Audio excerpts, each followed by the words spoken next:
Number 89757. Based on the good deeds you have accumulated in your lifetime. Your first wish to travel through time is rejected. Damn. The second wish to travel through time is rejected. Damn. The 81st wish to travel through the world of Naruto is successful. Please spin the disc as soon as possible to draw the talent for traveling through time. Pu Tongren sighed silently. If he had known earlier, he should have stuck to his true self and done more good deeds in his lifetime. This good deed was accumulated from doing good deeds in childhood. Buzz Pu Tongren's mind moved. A huge disc in front of him began to rotate. The talents here are all anime level. Click the pointer stopped moving. Think congratulations on winning the talent. Demon Slayer. Kokushibori's complete inheritance. Wait, what am I doing during the day?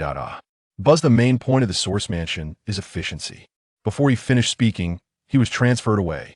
Only a panic scream was left in the tunnel. Forgive me, Sasuke, next time. Your brother was able to reach my level when he first started learning. My stupid brother. Just live on in such a stupid way. Arrogant Sasuke. Congratulations on your successful graduation. This time is a clever mission. As the time interval between memory points gets shorter and shorter, Pu Tongren understands his current situation. He has traveled through time and become Sasuke in the Wave Country mission. Just now, he helped Naruto resist Bai Senbon, but was stabbed and fell to the ground like a hedgehog. At the same time, another piece of information also emerged in his mind. The moon breathing is already well known. However, the moves that are not shown in the Demon Slayer comics need to be created by oneself. The transparent world has also awakened. The most critical undead demon body will only take effect at night. When it takes effect, it directly possesses all the strength of Kokushibori. It will not take effect during the day, and there will be no adverse effects. In short, Sasuke is a little stronger during the day. At night, he is a terrifying evil ghost. Sasuke breathed a sigh of relief. As long as he can see the light, consciousness completely returned to the body, and the pain in the whole body connected to the nerves. It hurts all over, but it feels like this pain is nothing. Before crossing, I was very intolerant to pain and itching. You can say that I was a waste.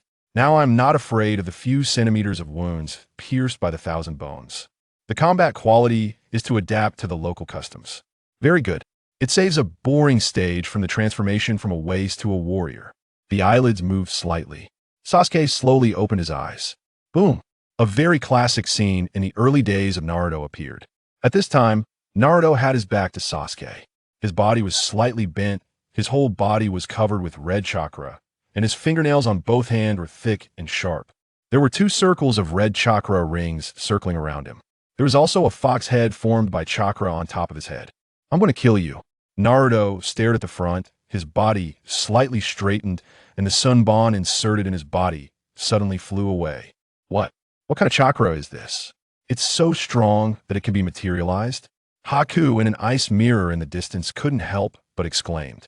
Swoosh! Naruto rushed towards Haku on all fours.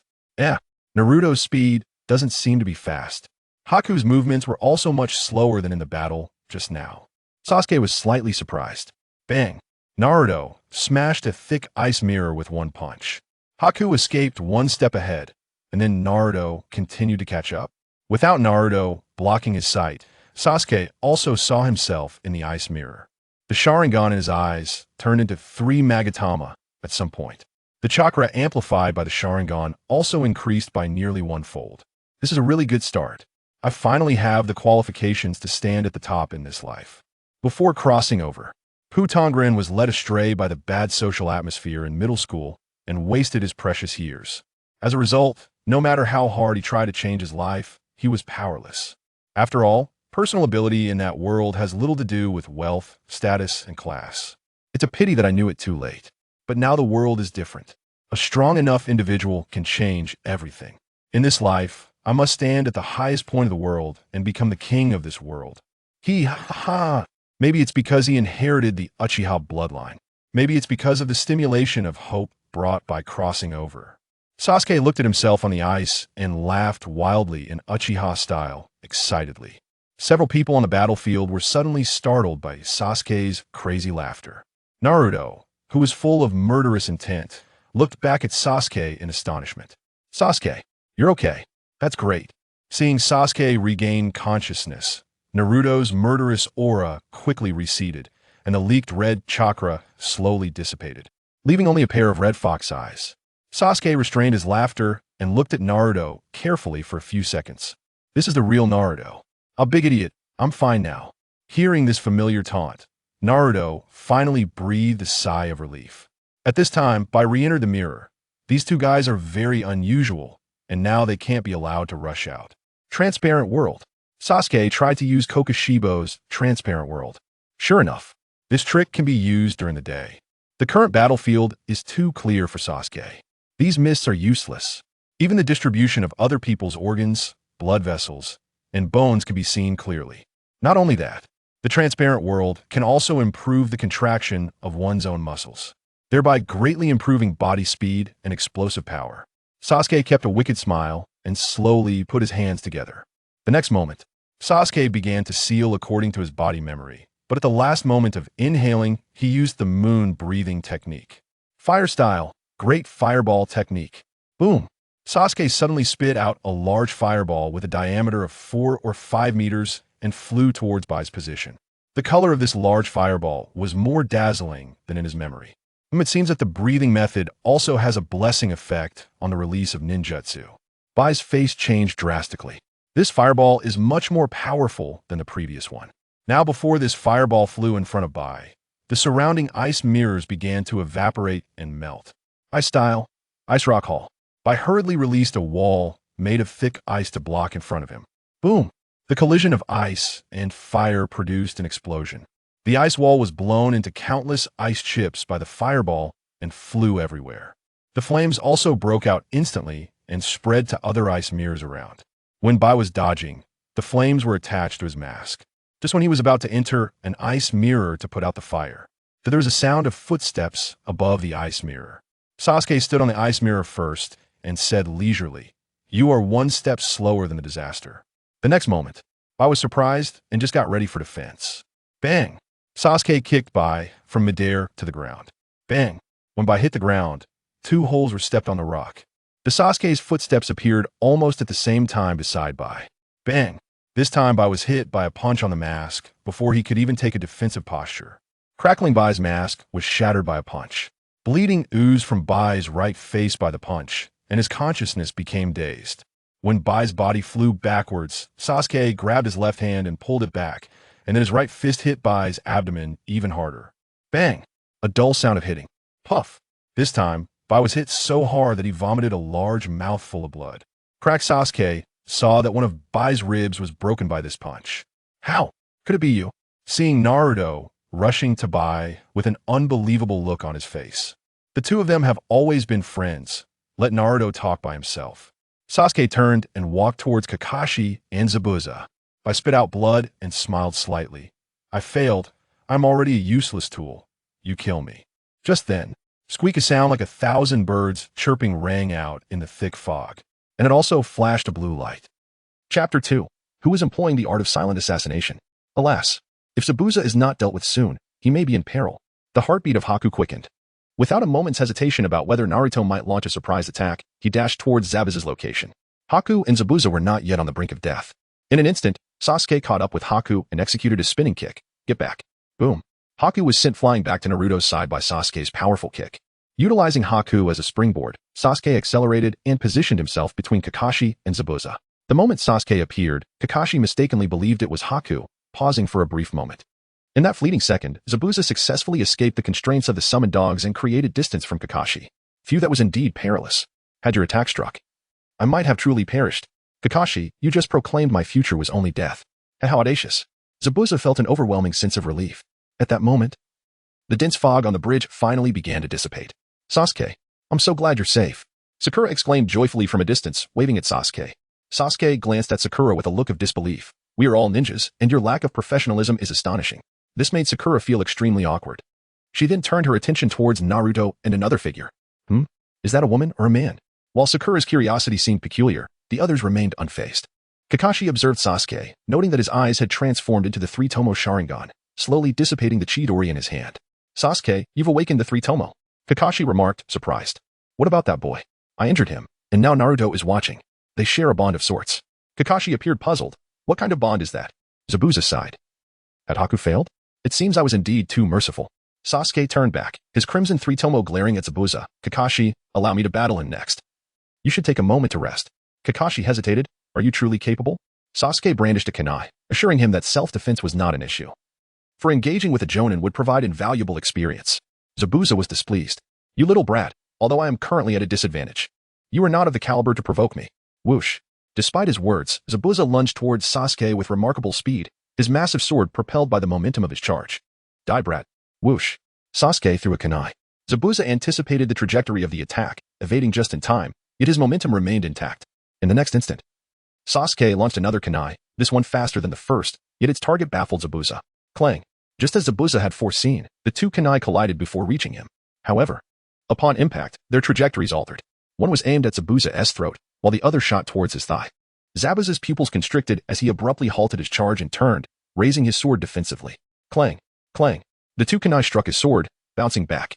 Kakashi watched in astonishment. Sasuke has mastered Itachi's throwing technique. Whoosh. Seizing the opportunity, Sasuke dashed towards Zabuza, hands outstretched, catching the two kunai that had just rebounded. The entire sequence flowed seamlessly and fluidly. At this moment, Zabuza found the advantage of his sword diminished. In close combat, such a large weapon could not compete with the nimbleness of the kunai.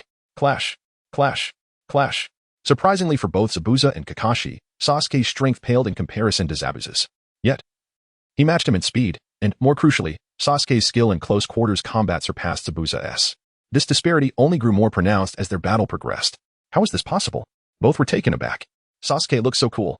Sakura, unable to comprehend the intricacies of the battle, could only cheer mindlessly from the sidelines. As the fight continued, Sasuke's inherited combat experience and instincts from Kokushibo awakened more thoroughly. The attributes of a demon and Kokushibo's raw power only manifested at night. Yet the awareness he possessed was unbound. Beyond the transparent world and moon breathing, Kokushibo's centuries of combat experience and swordsmanship were formidable. Whoosh. Suddenly, Sasuke hurled a kunai and then swiftly tugged on it. It turned out that the end of the kunai had been entwined with threads of black silk.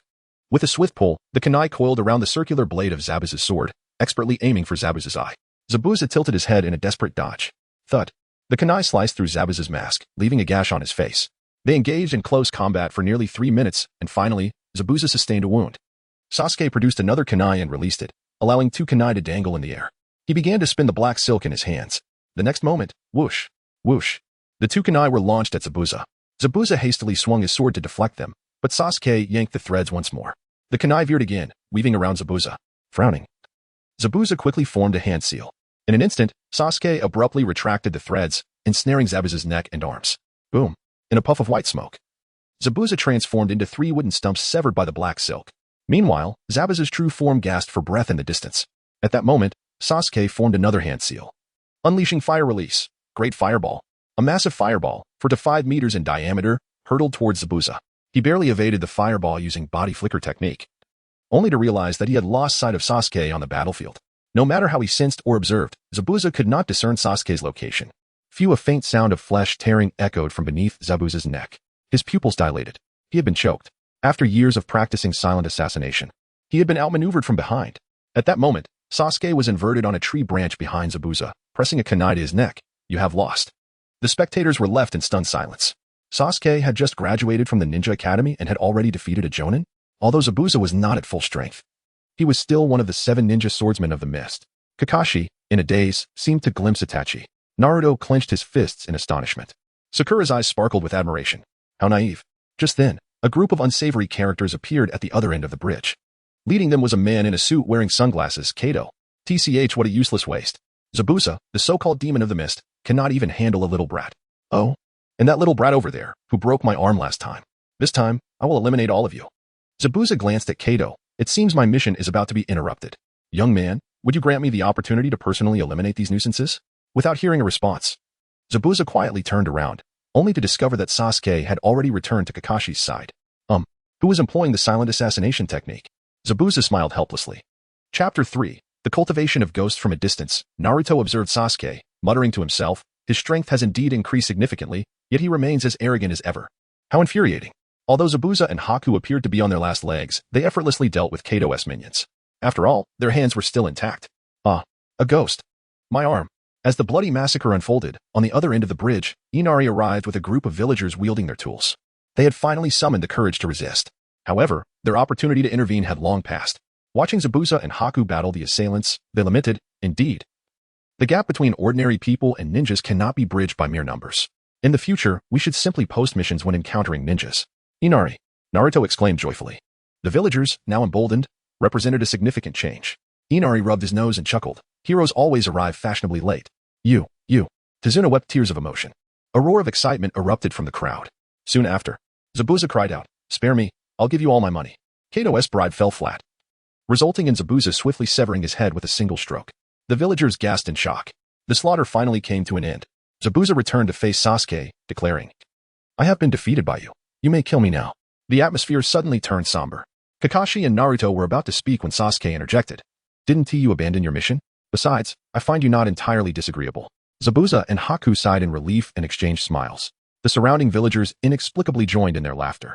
Zabuza felt somewhat uneasy at their smiles. It was clear that the Zabuza of the Mist Village had perished. Haku, I intend to atone here and protect the villagers. You. Haku replied, wherever you are, I shall be as well. A cheer erupted from the crowd once more. Subsequently, Team 7, Zabuza, and Haku participated in a banquet in the Land of Waves. During the feast, under Naruto's exuberance, Zabuza acknowledged his inner feelings, undergoing a profound transformation. Before long, the banquet came to an end. On the hill at the other end of the Great Bridge stood the gravestones of Zabuza and Haku, a large sword planted before them. As Team 7 and Tazuna bid farewell, both Naruto and Inari were teary-eyed. Ah, you two little rascals, Sasuke chuckled. The others chimed in, you're not much different. Kakashi smiled gently. Sasuke, you have grown immensely during this mission. You have attained the strength of a special jonin. Kakashi-sensei, during the earlier battle. Haku turned Sasuke into a pincushion. I thought he was dead. To my surprise, the arrogant Sasuke awakened with newfound strength. You must teach me some secret techniques. Naruto pleaded, tugging at Kakashi's arm incessantly. Oh, no wonder. It seems he has experienced life and death. Kakashi mused, nodding in understanding. All right. Upon returning to the village, you shall begin training in water walking. That night, after returning to the village, Sasuke arrived home just as the sun set. In the moment the last ray of sunlight vanished, without activating his Sharingan or perceiving the world around him, everything slowed down around him. He could distinctly sense every rustle of the environment. Red flame-like patterns appeared on the left side of his forehead and right neck. A black line emerged just above each of his eyes. These black lines gradually opened, revealing 4 additional eyes on his once handsome face. Though these new eyes were crimson, they bore no tomo. However, Sasuke sensed that these eyes were also Sharingan, merely dormant. He could awaken them by infusing chakra, thereby enhancing their power. Yet, 6 single tomo could not compare to 2 triple tomo, and 6 triple tomo paled in comparison to 2 Meijiki. Therefore, Sasuke deemed it unnecessary to infuse chakra into the 4 auxiliary eyes for the time being. This feeling of strength, was this the presence of a quasi-shadow? Or perhaps an actual shadow? Sasuke pondered, estimating it to be at least above that of Haiden. Wait, where had the bottleneck gone? In the realm of Demon Slayer, Kokushibori had reached his limits, and further progress seemed insurmountable. But now, forget about the notion of a loosened bottleneck. He could hardly sense any bottleneck at all. According to the common narrative in novels, could this be the disparity in rules between 2 worlds? Concerned that his training might attract unwanted attention, Uchiha Kokushibori descended to the deepest hall of the Uchiha underground for his cultivation. First, he sought to understand energy. Chakra is the energy extracted and fused from the body and mind, akin to unlocking potential. However, merely unlocking potential without nourishing the body equates to overexertion. Thus, many youthful prodigies in the world of Naruto find it challenging to break through after their teenage years, with many even meeting untimely ends. The breathing techniques in Demon Slayer involve absorbing oxygen from the air to strengthen the body. Absurdly, the air in the Naruto world contains natural energy. Employing breathing techniques here is akin to training in Sage Mode. Even more astonishing is that the enhancement is permanent. During his previous battles against Haku and Zabuza, he had only briefly employed breathing techniques and felt little effect. Now, it was time to delve deeper into this experience. He took a deep breath following the moon breathing technique. A gentle breeze enveloped him. The winds flowed into Sasuke's body, revealing the phenomenon of natural energy swirling invisibly. His physical prowess began to grow exponentially, and even his chakra and mental strength experienced amplification and qualitative change. Yet, for Sasuke, this was merely breathing. It truly was the case that in the world of Naruto, breathing leads to strength. However, such palpable signs of cultivation stemmed from his ghostly nature. He could not achieve this during the day. Now, he needed to further activate his physical potential. Chakra represents the fusion of body and mind. With his current physical capabilities so robust, as Sasuke began refining, boom, his entire being felt enveloped in a blue flame. The chakra within him surged at an astonishing rate. This pace of refinement was so rapid that it could inflict irreversible damage on his body. Of course, this would only apply to a human, but I am no longer human. Then let us refine at full speed. Boom. Sasuke radiated a blinding light of chakra. The amount of chakra surged like a lit gas canister. The ground beneath him even formed a massive depression. This terrifying amplification persisted for nearly 2 hours, only then beginning to slow down. By 5 in the morning, the rate of chakra refinement finally aligned with the amplification speed from the breathing technique. However, at this moment, Sasuke found himself unable to discern the extent of chakra he possessed in comparison to his battle with White. When the clock struck 6 as he emerged from the basement, the sun had already risen. The enhancement of his cursed form had faded, reverting him to the ordinary Uchiha Sasuke. The immense chakra he wielded had drastically diminished. At last, he could perceive the magnitude of his chakra enhancement. Merely half a day and a night had passed since his journey to the present. Yet his chakra in human form had surged nearly 6-fold. He recalled that during the original narrative of Konoha's collapse, the original Sasuke could only unleash Chidori twice in a single day without relying on cursed seals, while Kakashi could perform it 4 times. As for himself now, he mused, he should be able to unleash 12 times, perhaps. Chapter 4. The Chunin exams approached midway through his morning ablutions. Sasuke's lungs suddenly convulsed in excruciating pain. His frail body could barely endure a single minute of moon breathing. Though he had mastered all techniques and knowledge, physical conditioning couldn't be rushed. As his body threatened to collapse, the weakened Uchiha retreated to the dimly lit basement. One breath later, a fully rejuvenated Sasuke emerged, returning to the main hall. Exploiting this loophole felt exhilarating. His demonic form functioned perfectly in sunless spaces. This revelation sparked an epiphany. He must acquire an earth-style ninjutsu for subterranean movement. After breakfast, Sasuke paused before Itachi's dust-laden bedroom door, unopened since the massacre. Perhaps useful remnants remained inside. The once impeccable room lay in chaotic disarray, as if hastily abandoned. Through his heightened perception, Sasuke immediately spotted a strategically placed scroll, deliberately staged to appear accidentally dropped. Yet Itachi must have known his brother might never discover it. Dust scattered as Sasuke unsealed the scroll, revealing nearly all of Itachi's techniques, excluding forbidden arts like Izanagi Izanami and unique ocular jutsu. Detailed annotations covered combat analysis, tactical insights, and philosophical understandings, a complete blueprint of the prodigy's genius. After memorizing every stroke, flames consumed the evidence. En route to the rendezvous point, Sasuke detoured to Granny Cat's weapon shop. Acquiring a half-meter wakizashi with exceptional chakra conductivity, an interim solution before obtaining the legendary Kusanagi. Team 7's monotonous D-rank missions resumed, interspersed with water-walking training.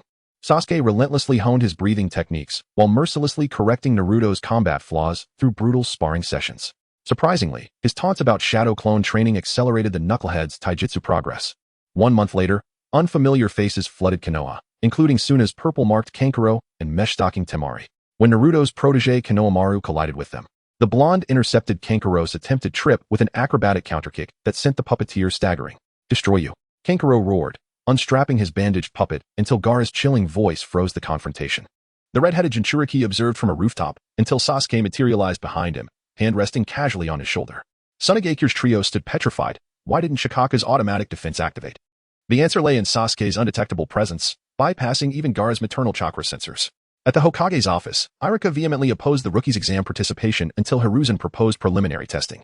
Meanwhile, on a bridge, Team 7 awaited their perpetually late sensei. "Sorry, I got lost on the path of life," Kakashi lied. "Liar," chorused his students. Sasuke nodded earnestly, remarking, "Kakashi, your period of confusion has indeed been prolonged." Naruto and Sakura exchanged glances, astonished that Sasuke had placed his trust in this. Kakashi, maintaining his composure, continued, "In fact, I have recommended that you participate in the Chunin selection exam. Here's the application form for you. Of course, this is not mandatory. You may choose to participate at your discretion. Please arrive at classroom 301 of the school at 3 o'clock in the afternoon, 5 days from now." Chapter 5. A familiar farce. The day after Sasuke and his companions received their application forms. In the expansive forest outside the Uchiha residence, Sasuke was honing his self-created technique. The moon-breathing, fourth form. A man clad in a conical hat, concealing his identity, was stealthily observing Sasuke from a distance. Suddenly, Sasuke turned and gazed in the man's direction. Has he been discovered? Since that is the case, I shall test my skills. The man was startled and promptly descended from the tree branch to the ground. As his feet touched the earth, Sasuke had already vanished from sight. Just as the man was about to turn around, he felt a chill at his throat. Unbeknownst to him, Sasuke had appeared beside him, pressing a short blade against his jugular. As the man opened his mouth to explain, Sasuke swiftly retracted the blade with a speed that left the man bewildered. "Iruka-sensei, you can rest assured here." The man stood in a daze for a moment. With a puff of smoke, Iruka returned to his original form. "Truly impressive, Sasuke. It has not been long since graduation, yet you have attained such prowess. How did you recognize me?" Sasuke replied, "Through your aura and emotions. Iruka-sensei, you did not exude a hint of killing intent, but rather a feeling of concern. This emotion is reminiscent of what you displayed on the day of graduation. Irika was taken aback. Has Sasuke developed the keen insight of a Jonin? On the day of the examination, as Sasuke and his companions reached the second floor, the narrative from the original work unfolded once more. Lee was feigning naivety, pretending to be bullied, while Tenten was similarly struck. Two Konoha ninjas stood at the entrance, proclaiming, "You little brats should refrain from participating in the exam." Naruto, feeling indignant, rushed forward. "Hey, you two are also Konoha ninjas. How can you bully your comrades? Oh, are you here to champion for them?" The gatekeepers suddenly launched a kick at Naruto, who retaliated simultaneously. However, just as their attacks were about to collide, Lee appeared before them, catching both the gatekeepers and Naruto's strikes with his hands. Nevertheless, Naruto's force was slightly greater, causing Lee to momentarily stagger. "Hey, you're quite strong. How could you be bullied?" Neji, with his Byakugan activated, approached Lee. "Lee, what is the meaning of this? Did you not say you would keep a low profile and avoid drawing attention?" Lee's face flushed as he approached Sakura. "My name is Rock Lee. You must be Sakura. Will you go out with me? I will protect you until my dying breath." Sakura, taken aback, exclaimed, "Absolutely not. Your eyebrows are too thick." As she instinctively glanced towards Sasuke, she realized he was nowhere to be found. Where is Sasuke? Has he already moved on? Neji narrowed his eyes. What? He has already passed? Byakugan, activate. Upon activating his Byakugan, Neji spotted a boy adorned with a fan emblem waiting on the other side of the door. At that moment, Sasuke turned and cast a faint gaze towards Neji through the wall. What? He sensed me merely through my stare? What a frightening individual. Neji was astounded. Kakashi-sensei had stated, only shadow-level experts possess the hypersensitive perception to detect being watched. Sasuke's indifferent gaze conveyed an air of omniscience. In just that one glance, Neji's conviction that he was Sasuke's match crumbled, revealing his underlying insecurity. Indeed, the current Sasuke relished in subtle displays of superiority, yet the aura he projected was intangible, low-key, natural, fluid, and imperceptible. Onlookers remained oblivious, but the individuals involved were left in shock, possibly even haunted by the experience. At that moment, Naruto, Sakura, and even Lee hastened after him. Neji, taken aback, quickly followed suit along with Tenten. The group soon arrived at a grand hall. Lee accelerated and appeared not far behind Sasuke. Hey, Uchiha Sasuke, I am Rock Lee. Would you care to duel with me? I wish to test how far I can go against one deemed a genius from a prestigious clan. However, I believe you shall not prevail. For I am the strongest among the Konoha Genin. Sasuke turned, a slight smile gracing his lips. You may have been the strongest among Genin once. I believe that. But you are not anymore. Hearing Sasuke's words, Naruto and Sakura were taken aback. Naruto exclaimed, this thick-browed guy is so strong? Hey, thick-brow, why don't you face me first? Lee regarded Naruto, weighing him against his earlier encounter. Very well, you do not seem weak. With that, Naruto charged at Lee, throwing a punch. Lee aimed for Naruto's wrist to redirect his momentum. Midway, Naruto flipped his wrist, grasping for Lee's fingers. Lee swiftly altered his stance and kicked out, while Naruto anticipated and countered with another punch. Bang! The two strikes collided with a resounding impact, echoing throughout the hall. What a formidable opponent! Lee became serious. Konoha Hurricane. Rising Dragon Fist. The two engaged in a flurry of exchanges for nearly 3 minutes, neither able to gain the upper hand. Tenten, sporting her signature bun, remarked, incredible. Isn't Naruto the underperformer among the newcomers? How can he hold his own against Lee? Neji replied, it is unfortunate. I had hoped to observe that guy's strength. But it seems he won't even get a turn. Bang. Following another explosive clash, the two distanced themselves. Lee slowly crouched, extending his hands towards his calves. It appears you are not an easy opponent to defeat. Now, Lee. A sudden authoritative voice rang out. A red turtle appeared unexpectedly, startling Lee, who bore a guilty expression. Their battle was interrupted. Naruto was astonished at the sight of a turtle serving as a teacher. Bang. Suddenly, Guy, Lee's mentor, appeared. Naruto and Sakura were left in shock at the sight of the duo. As the two embraced, tears flowed, even the turtle shed tears. Naruto subtly gestured to Sasuke and Sakura. I think such an atmosphere is quite nice. After the emotional display, Guy turned to Sasuke and his companions. How is your teacher, Kakashi? Others refer to us as eternal rivals. No sooner had he spoken than Guy vanished in a puff of smoke. Lee, wrapping bandages around his hands, spoke up. I apologize. I lied earlier. Lee cast a glance at Neji and then remarked, indeed, the strongest among the Leafs Genin is not me, but him. I entered this exam solely to defeat him. Sasuke turned away, replying, is that so? Yet I do not share your sentiment. With the potential to open all 8 gates, even the temporary 5th gate. Could Neji truly withstand Lee's strikes? Could his speed keep pace? Lee certainly seems to be an ardent admirer of Neji. Many within the ranks of the Hokage regard their teammates' commentary as mere words. Taking them to heart could lead to defeat. Chapter 6. The Death Forest begins as Sasuke and his companions turn the corner. They arrived at the examination hall entrance where Kakashi awaited them. After a brief explanation, the trio finally stepped into the testing arena. In an instant, nearly every gaze was cast upon them with malice, eager to instill a sense of dread. Suddenly, Sasuke erupted with an overwhelming surge of chakra and murderous intent, causing the very furniture in the examination hall to tremble slightly. Stare any longer, and I shall annihilate you all right here, he warned. All the candidates felt as though they were under the unrelenting gaze of a malevolent specter, their bodies turning cold with sweat pouring down their brows. Gaara, too, sensed a discordant feeling emanating from the murderous aura, sending a shiver down his spine. Of course, had it been nighttime, that dissonance would have been far more pronounced. The crowd hastily diverted their attention, yet a few approached Sasuke and his companions. They were none other than the other 6 members of Team Kakashi. In Sasuke's eyes, they appeared as endearing children, and he did not intend to unleash his fury upon them. The 6 intended to band together to alleviate the oppressive atmosphere surrounding them, but upon Sasuke's utterance, they immediately retracted their negative energy, somewhat astonished. At the corner, a bespectacled ninja named Kabuto raised his gaze slightly, noting, Sasuke is far stronger than the intel suggested. Subsequently, Kabuto approached to greet the group and, as in the original story, distributed some cards containing useful information. The other members were astonished by Gaara's unscathed performance during his B-rank mission. Likewise, Naruto and Sakura were equally surprised by Sasuke's prowess. At that moment, the 3-sound ninja, though intimidated by Sasuke, braced themselves to confront Kabuto, aware that to withdraw from this charade would only result in dire consequences. Just as they closed the distance of 3 meters to Kabuto, Sasuke activated his Sharingan and glanced at the trio. Illusion technique. This place is not, he cast, a genjutsu capable of ensnaring multiple targets by altering their perceptions. The trio's assault abruptly transformed into one another's attacks. Kabuto gasped, recognizing the remarkable insight Sasuke possessed, as he had accurately unleashed the illusion amidst their rapid movements. It was akin to a sharpshooter effortlessly taking down 3 fleeing robbers in an instant. The speed and precision were astonishing. Bang, bang, bang. Simultaneously, the trio was struck by their own comrades, jolted back to reality as the pain dispelled the illusion. When they regained consciousness, their bodies were still hurtling backward. Bang. After crashing into several tables, the Konoha proctors finally arrived on the scene. The tedious written examination commenced. But for Sasuke, the questions were far too simplistic. After an extensive duration, they finally reached the 10th question, a pivotal moment for many. A multitude chose to abandon the test. From a distance, Sakura observed Naruto fidgeting anxiously, just as she prepared to raise her hand.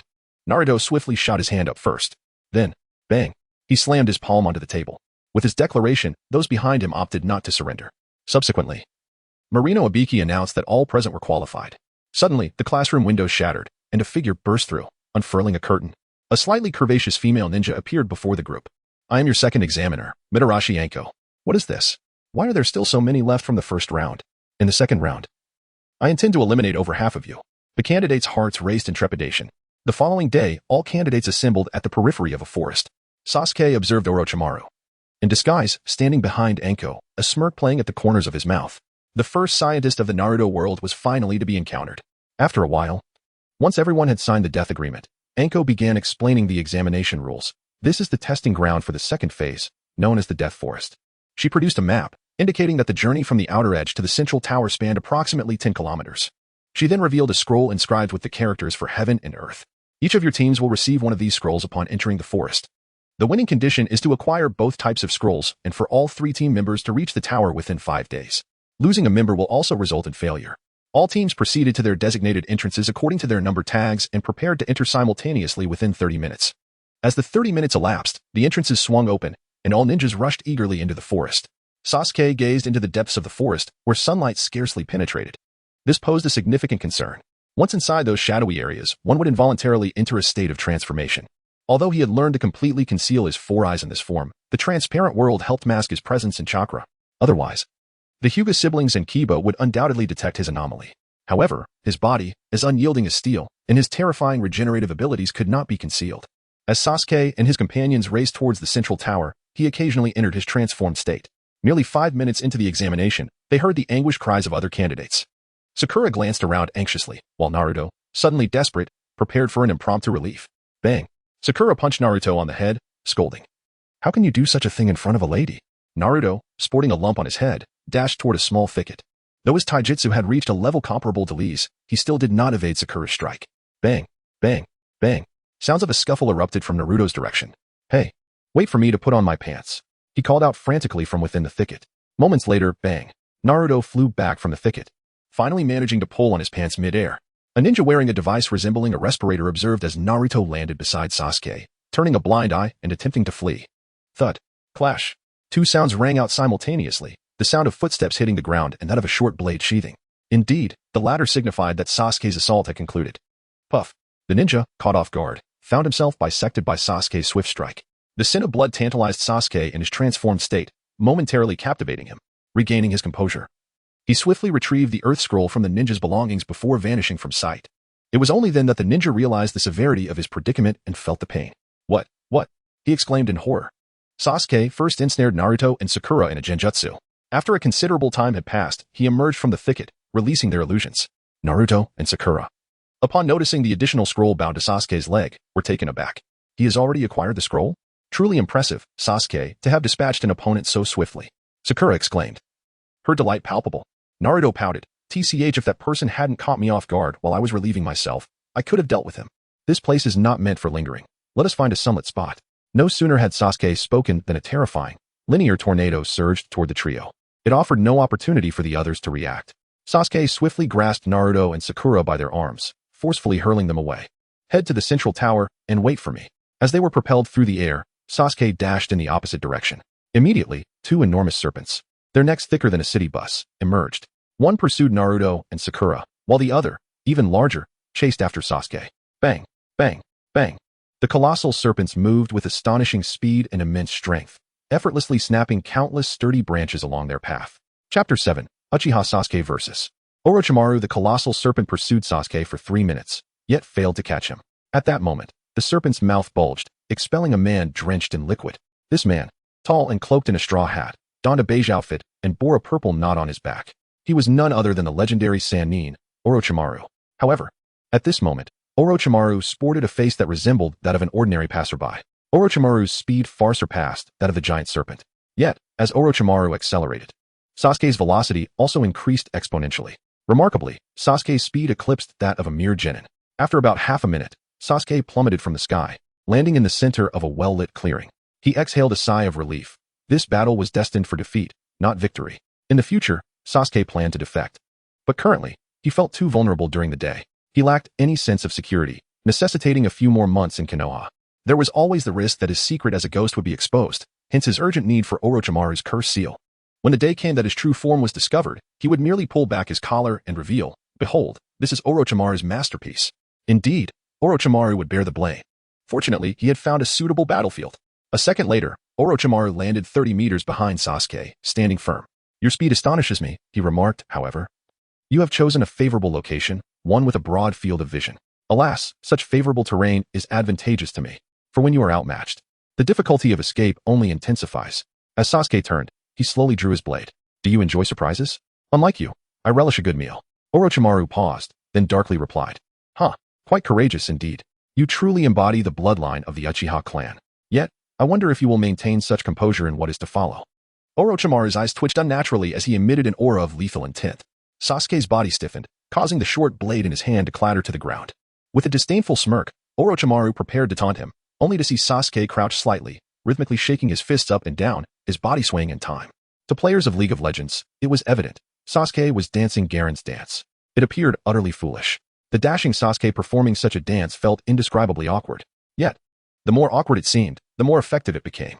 Although Orochimaru did not comprehend the dance, he recognized it as a blatant mockery directed at him.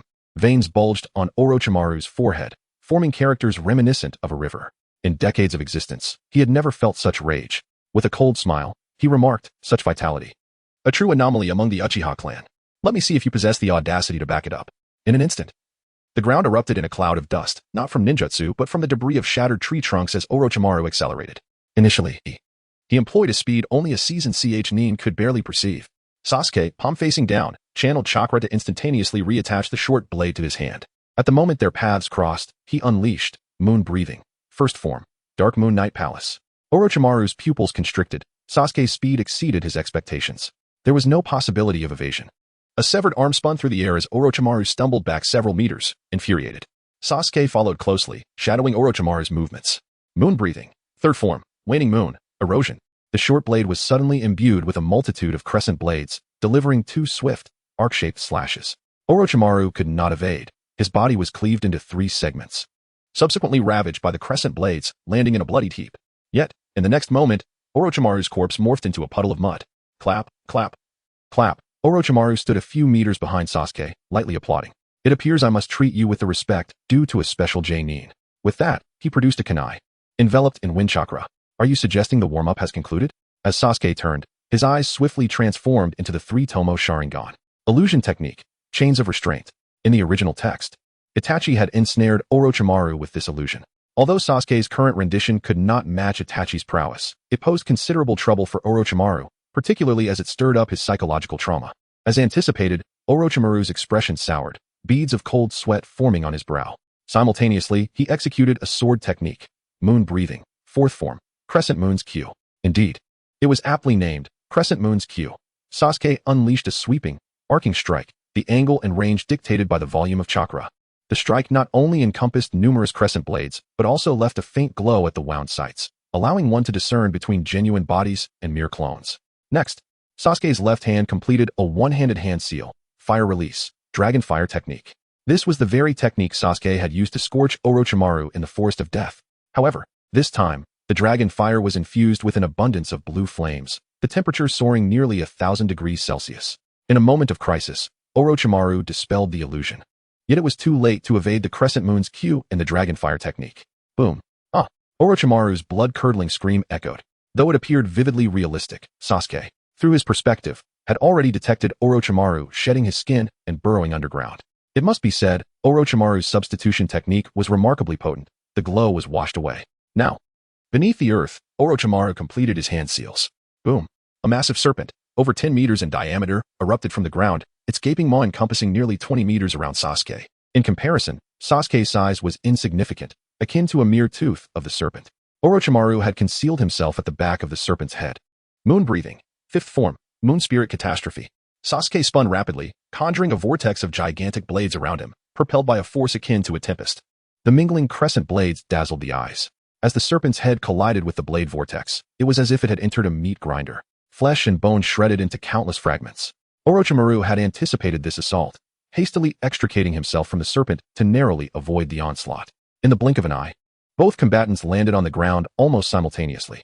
Orochimaru peeled away half of the skin from his face. Kakashi Hatake did not possess such formidable swordsmanship at your age, nor had I ever encountered such a technique. Uchiha Sasuke, your surprises far exceed my expectations. It seems I may have much to learn from you. As his words trailed off, Orochimaru unleashed the Kusanagi blade from his mouth. When Orochimaru became serious, he no longer deliberately suppressed his speed during combat. Whoosh. Orochimaru's velocity surged dramatically. Clash. Clash. Despite Sasuke's extraordinary insight and foresight, bolstered by two powerful buffs, along with his exceptional swordsmanship, he could only resort to passive defense and counterattacks. In less than a minute of their high-frequency battle, Sasuke sustained numerous non-fatal wounds, and his clothing was tattered. Clash. As the two clashed once more, Sasuke's short blade shattered. Chapter 8. Uchiha Kokushibori, damn it.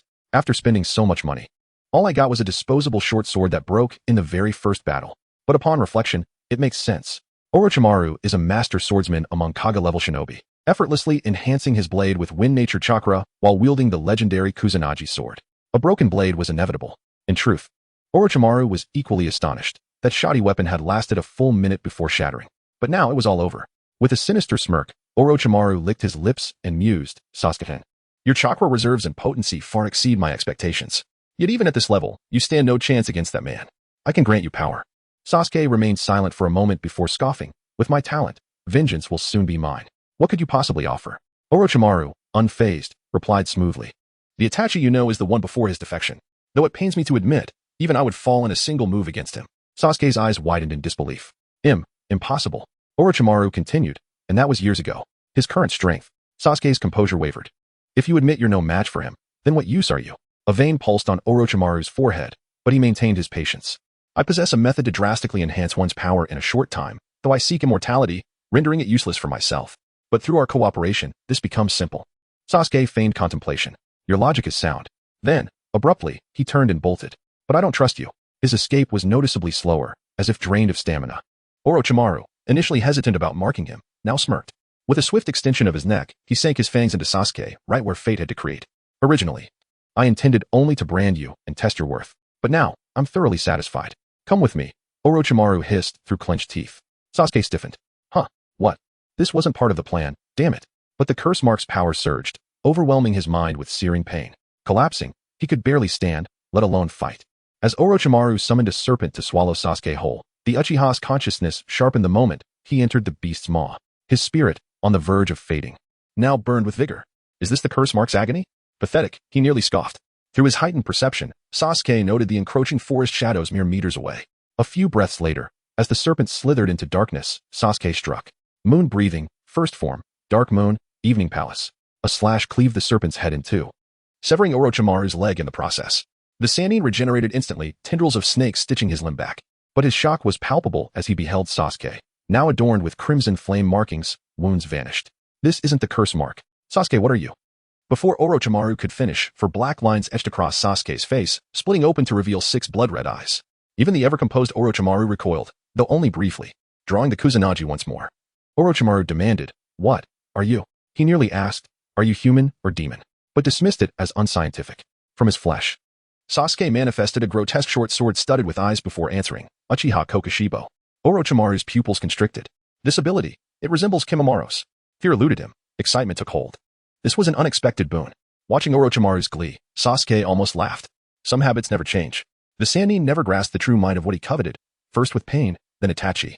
And now this demonic incarnation. In a blur, Orochimaru lunged, thrusting the Kusanagi towards Sasuke's heart. The Uchiha didn't flinch, merely raising his left hand. Clang. He caught the blade midair, unmoved. Before Orochimaru could react, Sasuke's right hand vanished. Thud. The Sannin's head and shoulder split apart, empowered by chakra. Sasuke's demonic form surpassed even Kokushibori's original might. A serpent slithered from Orochimaru's gut, birthing a new body. Yet his shock remained. This isn't human. He fights like a demon. Another blur, Sasuke reappeared at his side, casually swinging his blade. Clash. Orochimaru blocked. Slash. But not fully. The Kusanagi trembled under Sasuke's overwhelming force, shearing through Orochimaru's arm. As snakes writhed to reattach it, Sasuke reversed his grip. Slice.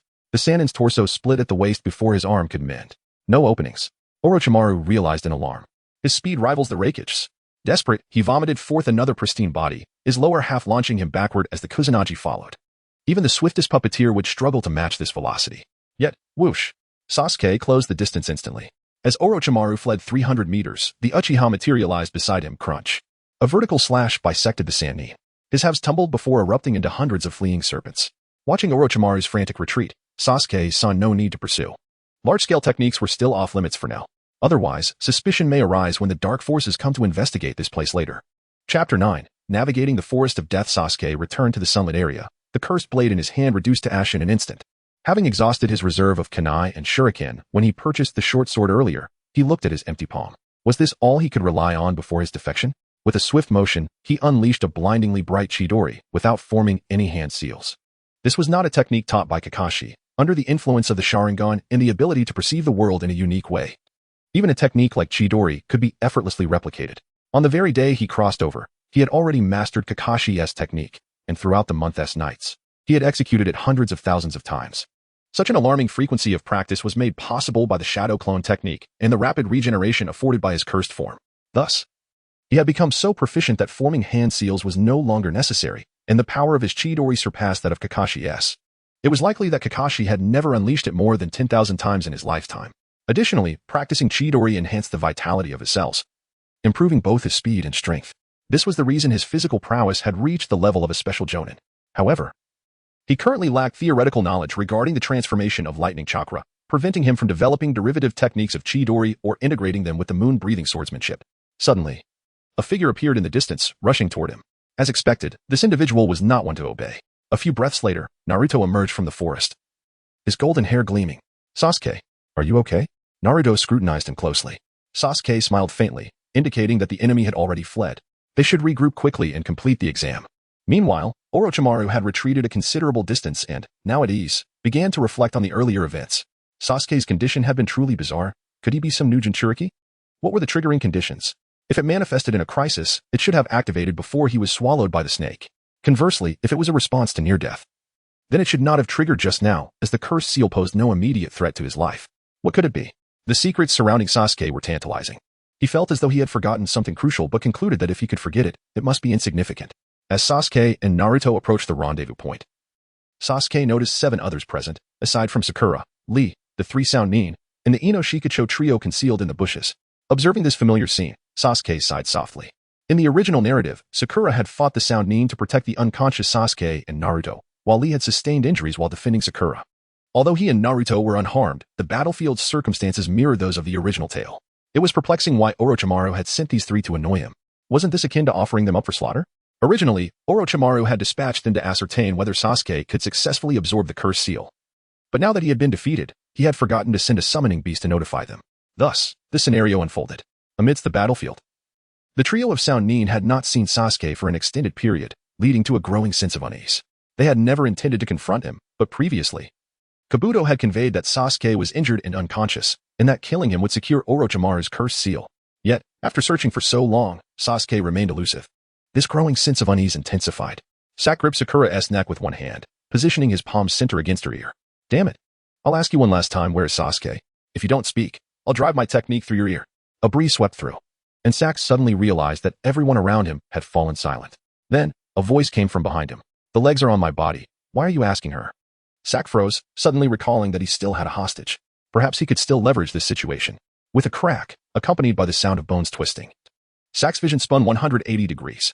Before him stood Sasuke. The other Sound Nin and the remaining two from the Inoshikacho trio widened their eyes in terror. Afraid to breathe, it became apparent that Sak's head had been twisted entirely around by Sasuke. At that moment, Naruto arrived, albeit a beat too late. Everyone was horrified by Sasuke's merciless method. Niji, observing with his Byakugan from a distance, also witnessed the scene and felt his eyelids twitch. Sasuke scoffed disdainfully. What is there to fear? To kill or be killed? Isn't that the mindset one must have upon becoming a ninja? Do you think being a ninja is merely a game? As he finished speaking, Sasuke exerted force with both hands, tearing Sak in half. Blood and entrails splattered onto Sakura. Damn it! Naruto, furious, prepared to admonish Sasuke, but merely catching a glance from Sasuke, he fell unconscious. In a flash, the leader of the Sound Trio, Toss, turned to flee, not uttering a word. The female team member, Kin, hesitated momentarily before desperately running away as well. Sasuke, with his right palm facing down, used chakra to draw Sak's head into his hand. At that moment, Sakura, seated on the ground, clutched Sasuke's leg. Sasuke, enough. They have already. Sasuke cast a cold glance at Sakura. Are you instructing me on how to act?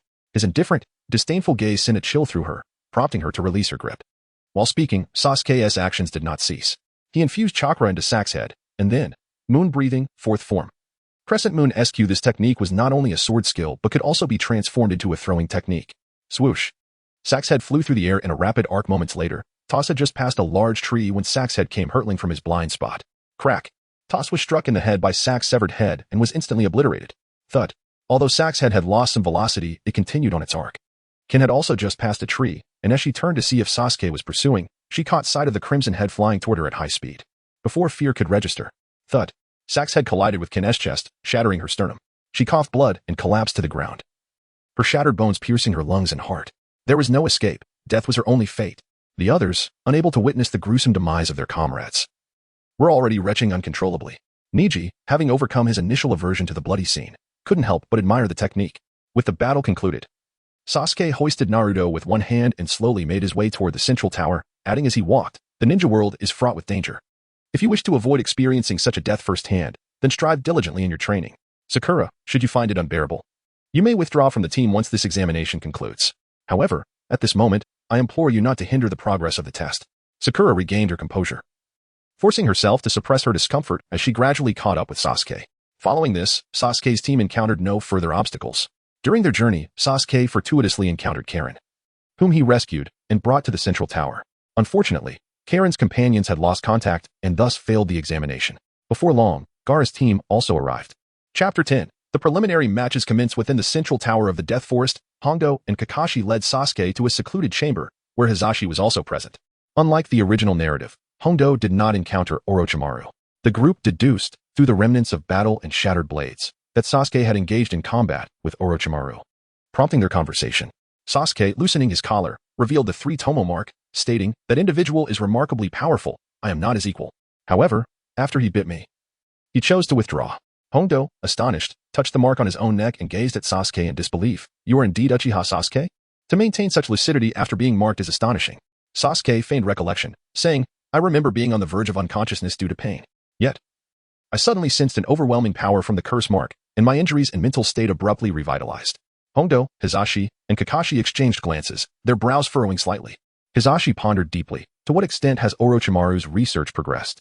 Hondo exclaimed, "What? You adapted at that moment? Truly incredible." Sasuke's expression darkened slightly. "To kill that man. This is inconsequential." Hisashi and Kakashi took a moment to reflect. Although Sasuke's recent growth was remarkable, it was still somewhat acceptable when compared to his peer, Itachi. With this thought, their sensitive nerves began to ease. Sasuke's remark served as a psychological cue, subtly downplaying his abilities in contrast to Itachi to alleviate their suspicions. Hisashi then spoke. "Very well, Sasuke, you may proceed. I permit you to continue participating in the examination, but should you feel any discomfort, inform me immediately." Sasuke nodded and turned to leave. Unbeknownst to Hisashi and the others, a playful smile lingered on Sasuke and Appo's lips. Time passed swiftly in these leisurely days. 5 days elapsed, and the candidates who traversed the Death Forest diverged slightly from the original storyline.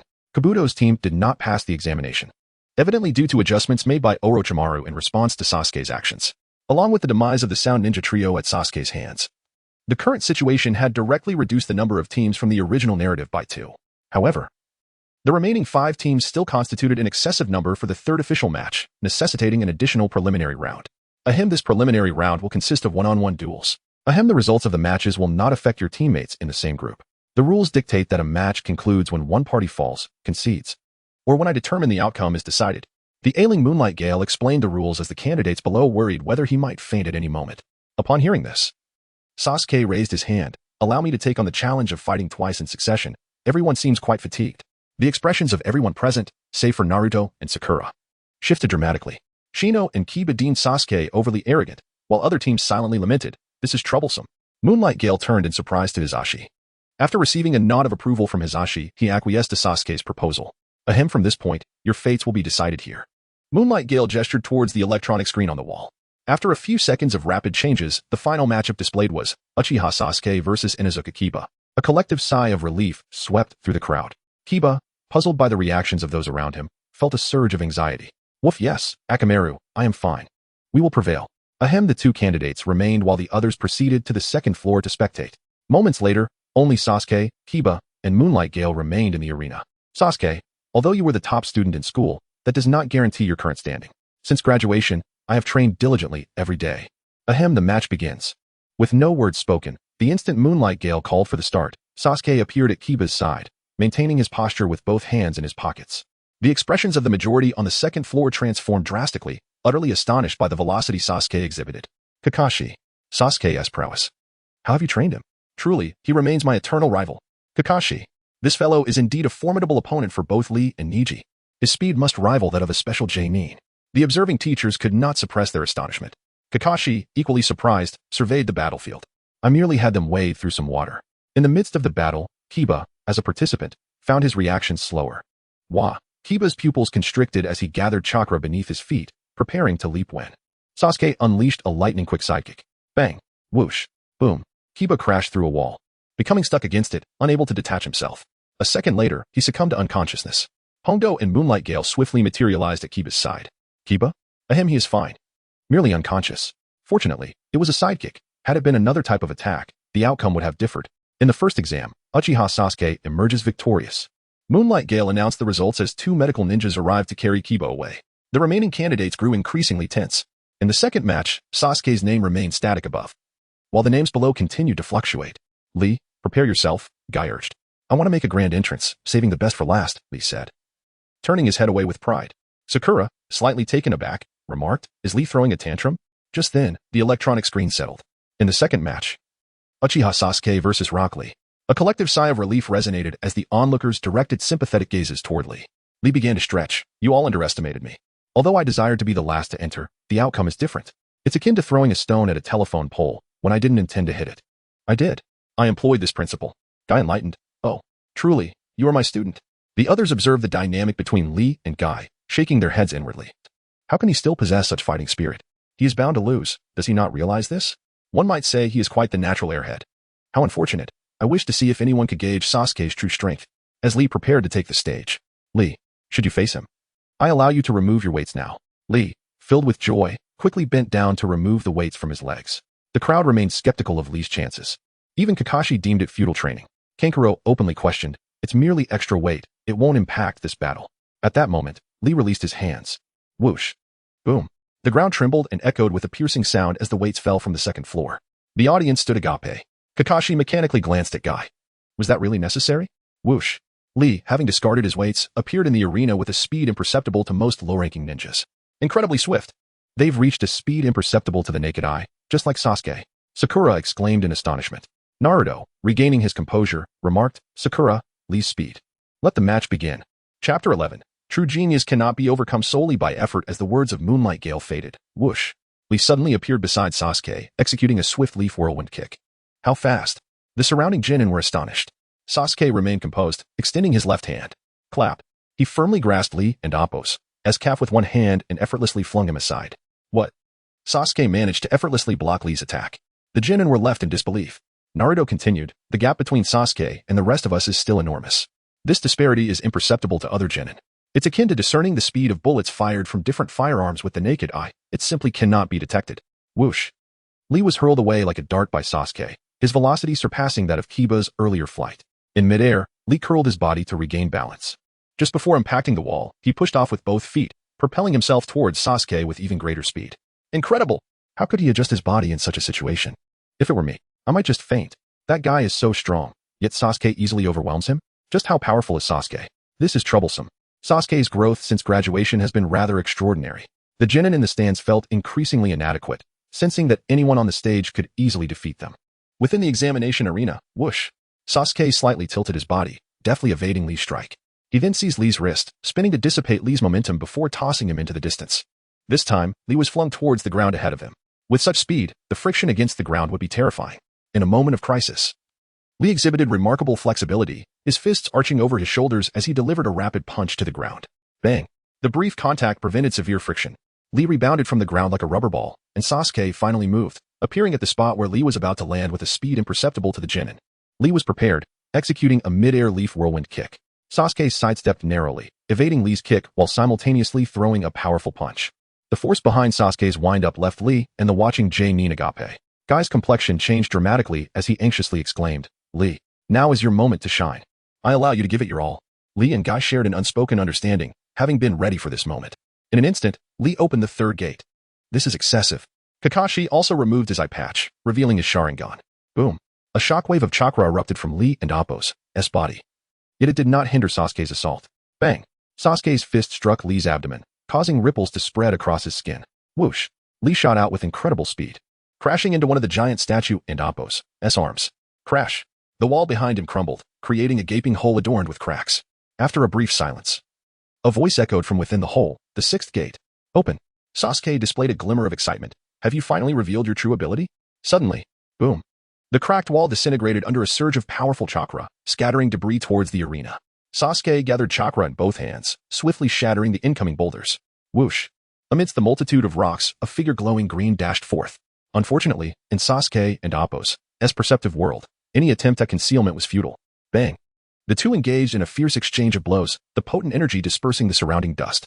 The chaos of the battlefield became clearer, yet numerous boulders still loomed. With his right hand poised to strike, Sasuke seized a boulder with his left, hurling it at Lee.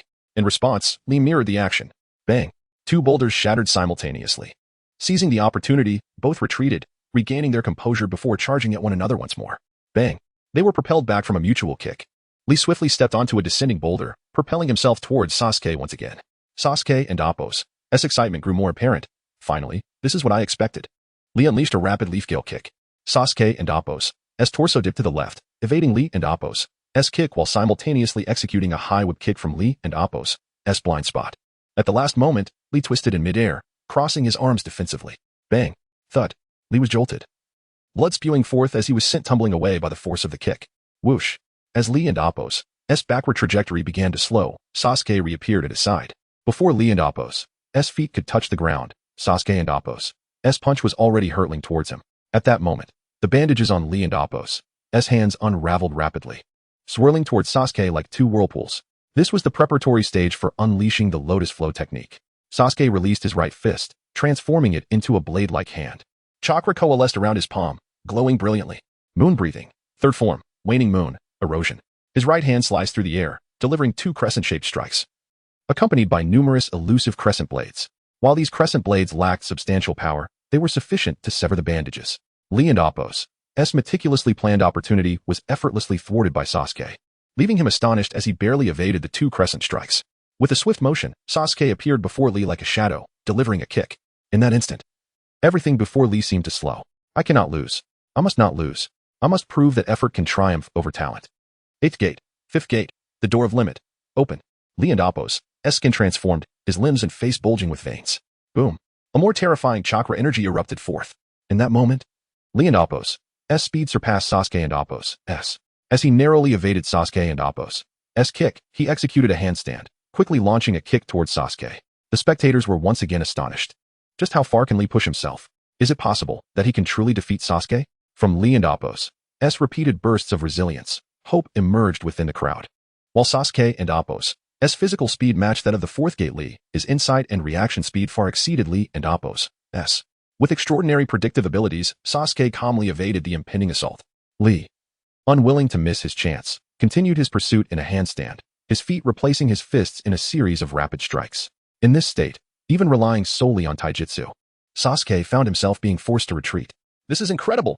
He has genuinely managed to pressure Sasuke, although the rhythm and frequency of their attacks were indecipherable. It was evident that Sasuke was indeed being pushed back. As a multitude of ninjas expressed their admiration, Kakashi once again donned his eye mask. While Guy displayed a look of regret, Sasuke had declared that the strongest genin of Konoha was no longer Rock Lee, thus he would emerge victorious. Naruto asserted earnestly, his fists clenched tightly. Is this truly the extent of Sasuke and Appo's formidable prowess? Is this what he refers to as the former strongest genin? How could I be so woefully inadequate? Tion questioned, bewildered. How could this be? Rock Lee had clearly overpowered Sasuke. How could he possibly lose? I never anticipated Rock Lee to be this formidable, yet it appears he is indeed on the verge of defeat, Neji remarked with a complex expression. Guy interjected, stating that Rock Lee had reached his peak condition, albeit fleetingly. If only Sasuke could hold on a little longer.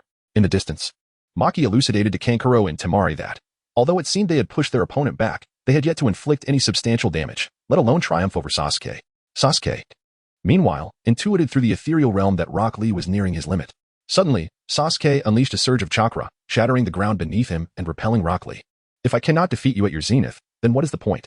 With that, Sasuke lowered his arms, declaring, allow me to enlighten you. True genius cannot be conquered solely through effort. Chapter 12. The Secrets of the 8 Gates. Everyone was taken aback. Kakashi was equally perplexed. What was Sasuke trying to accomplish? Victory was assured, so why engage in a direct confrontation with someone like Lee? Observing Sasuke and Appo's stance, it was clear he had no intention of employing genjutsu or ninjutsu. Was this not a bit too audacious? Kakashi instinctively glanced at Naruto. If it were Naruto, it would be more understandable. Naruto shot Kakashi an irritated look, questioning why he was being scrutinized. Oh, it's nothing. I'm merely curious about the extent of your abilities, Naruto, Kakashi replied defensively. TCH, just wait and see, Naruto retorted, turning his head away in annoyance. On the battlefield, Lee was similarly baffled. He had mentally prepared himself for an inevitable defeat after forcibly exiting the 8 gates. Now, however, a glimmer of hope flickered. Sasuke slowly assumed the initial posture of Tai Chi. Come at me. The onlookers were utterly confused. This stance appeared to be riddled with flaws. Sasuke had not practiced Tai Chi before his journey, but he had watched numerous instructional videos and absorbed the theoretical principles, coupled with the centuries of combat experience from Kagaya. Crafting his own version of Tai Chi was no great challenge. Previously, facing Orochimaru had been an insurmountable speed disparity. Yet now, he could showcase the martial arts of the Dragon Kingdom. Though Lee was puzzled, he was acutely aware that time was of the essence. Without the luxury of contemplation, he charged directly at Sasuke. Lee unleashed a lightning-fast straight punch. Sasuke retreated a half-step, evading the optimal striking range of Lee. Simultaneously, his left hand swiftly made contact with Lee's fist, yet he refrained from countering immediately. Instead, the speed of all his movements decreased, as if following a specific rhythm. Everyone watched in disbelief as Sasuke and Appo's left hand merely rested lightly on Lee and Appo's forearm, effortlessly spinning him in place.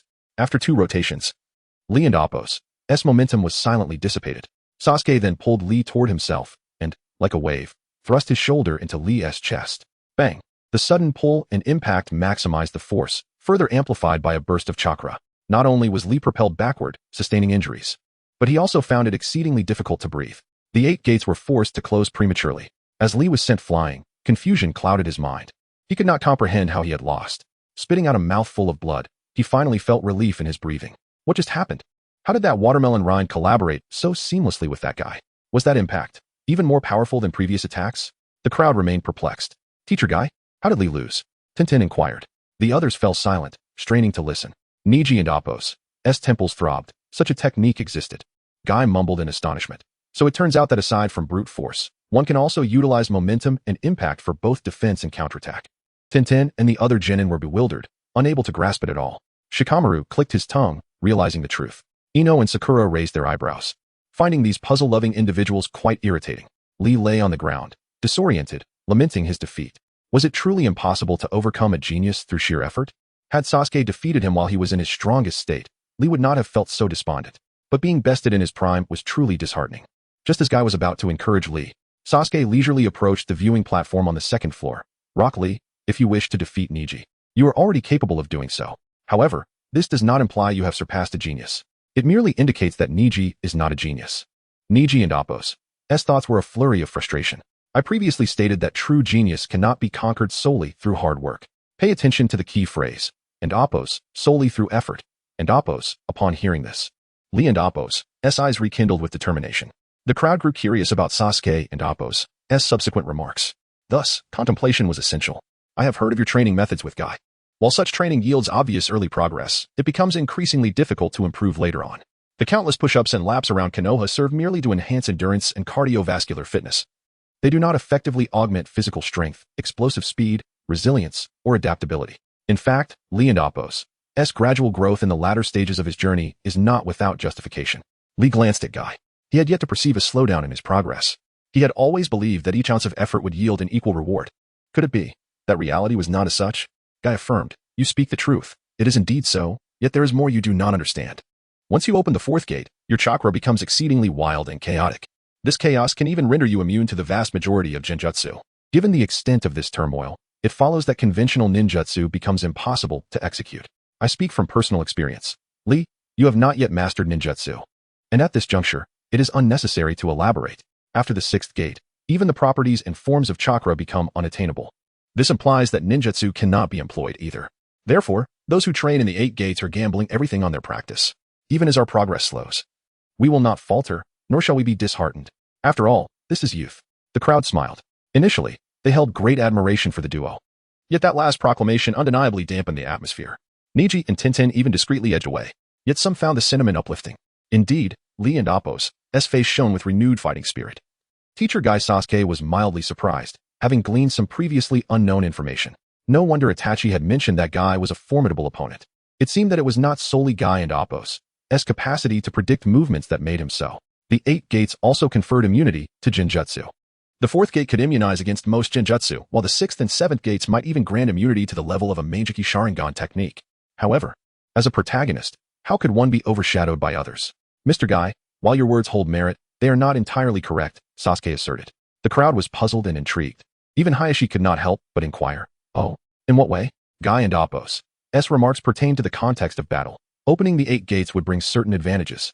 Yet one would also sacrifice others. However, training and combat were not entirely synonymous. Kakashi, Shikamaru, and Hayashi suddenly made a connection.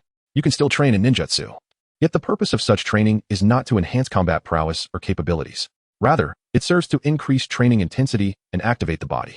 Guy's realization dawned. So that's how it is.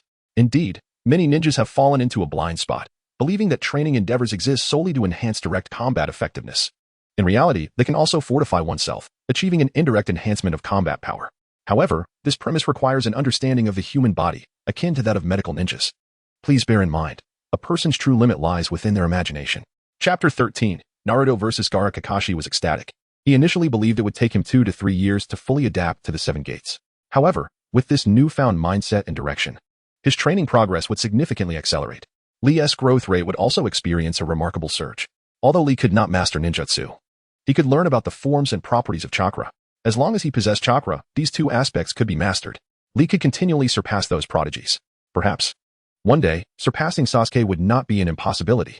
Ahem, at this moment, Lee regained some mobility, slowly rising to his feet. Aren't you afraid I might surpass you? Sasuke smiled faintly. You still underestimate true genius. The most terrifying aspect of genius lies in its despair-inducing growth rate, and the heights others can never hope to reach. Do you know what geniuses fear? The crowd was puzzled, curiosity etched on their faces. Sasuke smirked. They fear having no rivals. If one's thinking is unrestrained, grounded in science, and enhanced by luck, yet still finds others catching up in growth speed, then one might as well take their leave. The crowd gasped. How dare he belittle Sasuke like that? After a brief silence of 3 to 4 seconds, Ahem, the second match, Uchiha Sasuke wins. At this moment, the crowd was in a state of bewilderment, still processing the information they had just received.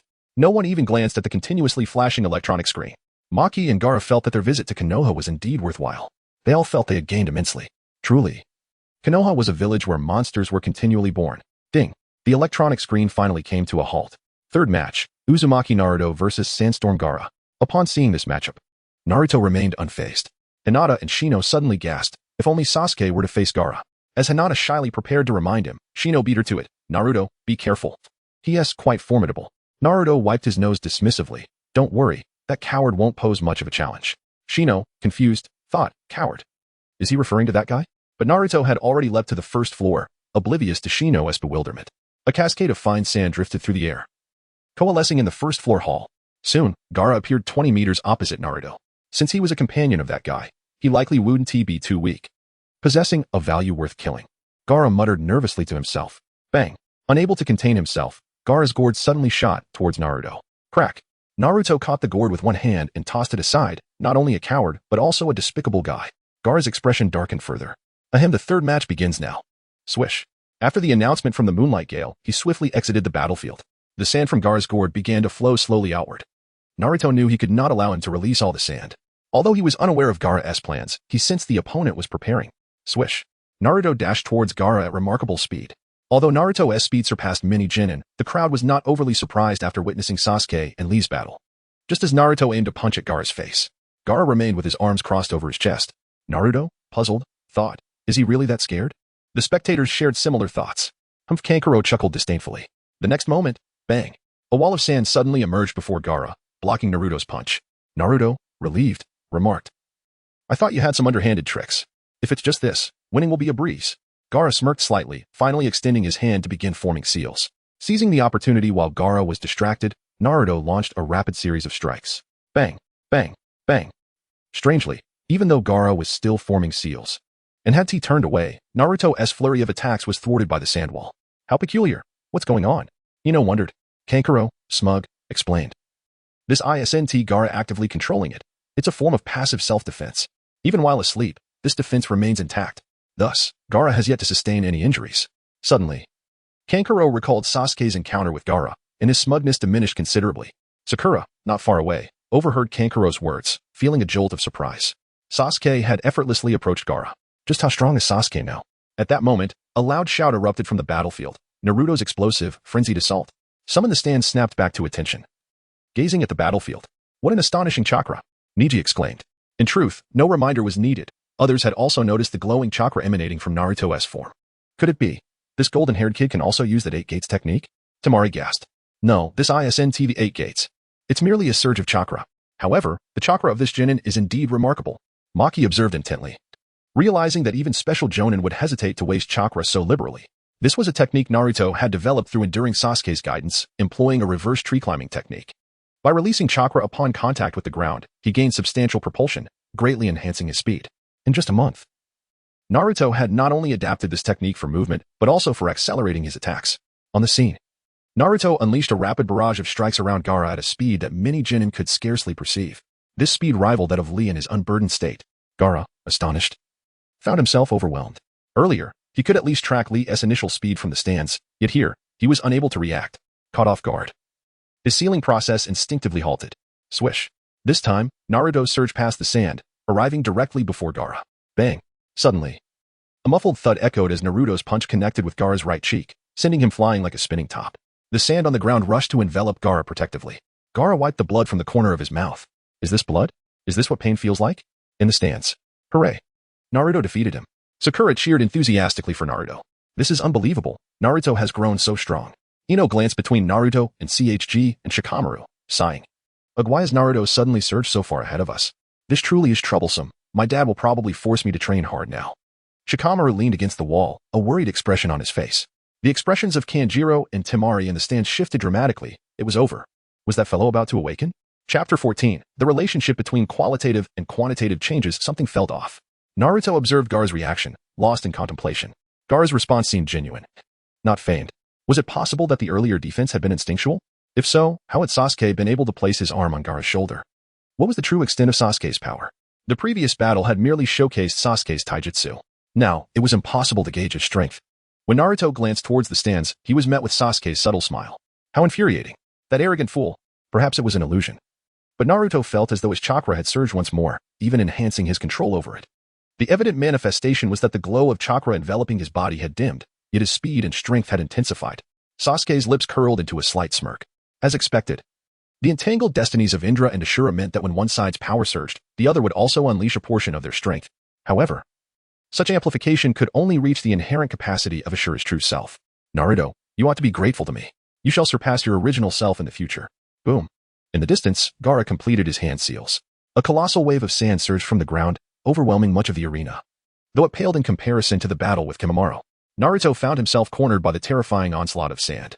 What? This guy is incredibly strong. He altered the landscape of the exam grounds in an instant. Now, Naruto would be unable to maneuver swiftly in the sand. The situation was perilous. The spectators gaped at the scene below. And Naruto will remain calm and surely triumph. Hinata murmured to herself, her cheeks flushed. As Naruto watched the encroaching sand wave, he exclaimed, "Shadow Clone Jutsu." Boom. A cloud of white smoke enveloped nearly half of the exam hall. What? This blonde brat possesses such an abundance of chakra. Kankuro and Temari exchanged bewildered glances. In that fleeting moment, the crowd beheld over 100 Narutos charging towards Gaara from every direction. The stands were filled with gasps of astonishment. What brilliant strategy. Gaara, taken aback, hastily performed more hand seals. Swish, swish. Over 100 Narutos sped towards Gaara with remarkable velocity. The multitude of clones exhibited speeds nearly indistinguishable from Naruto's true form. Gaara had no time to unleash his ultimate technique. He quickly raised one hand before him while using the other to manipulate the surrounding sand into a sphere.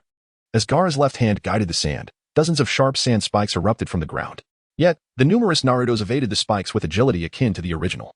Only a few Narutos were struck, dissipating into mere illusions upon contact. So, these were merely intangible clones. What was that about shadow clones? Kankuro was at a loss. Realizing Naruto had resorted to such tricks, he had genuinely worried for Gaara just moments ago. Gaara, now infuriated, realized he had been deceived. Having summoned half of his sand to protect himself. Swish, swish. Gaara's left hand commanded the sand to create a denser area of spikes. Instantly, more Narutos were pierced, transforming into phantoms. Thud. One Naruto descended from the ceiling, plummeting towards Gaara's blind spot and preparing to kick him. Just as Naruto was halfway down, Gaara suddenly looked up, revealing a cruel smile, and extended his right hand towards him. Sand binding coffin. In an instant, a portion of the sand sphere transformed into a colossal hand, grasping Naruto. "Heh, so you are the original." Naruto's expression shifted, disbelief flooding him. "How could he see me?" Gaara grinned, pointing with his chin towards an inconspicuous sand grain beside the sand sphere. "Prepare to perish." Sandstorm funeral. Boom. As Gaara's right hand clenched, Naruto was crushed into a cloud of white smoke. Gaara. Oh, the crowd. What just transpired? In an instant, both Gaara and the spectators were momentarily stunned. "Get out here." Suddenly, a voice roared from behind Gaara. In the next moment, Naruto seized Gaara and hurled him into a cluster of Narutos. "What is this?" Kankuro and Temari stared in shock as Gaara was thrown. Given the sheer number of clones, it seemed Naruto had first released intangible clones and then, using the cover of smoke, unleashed a few tangible shadow clones. He then employed the nimbleness of his many clones to instill a sense of intimidation in his opponent. By deliberately allowing some clones to be defeated, he led Gaara to believe they were all illusions. When a tangible clone finally appeared, Gaara mistakenly identified it as the original, lowering his guard against the other clones. Ultimately, Naruto would then unleash a final onslaught with the shadow clones. How clever he has become. Shikamaru wore a bemused smile.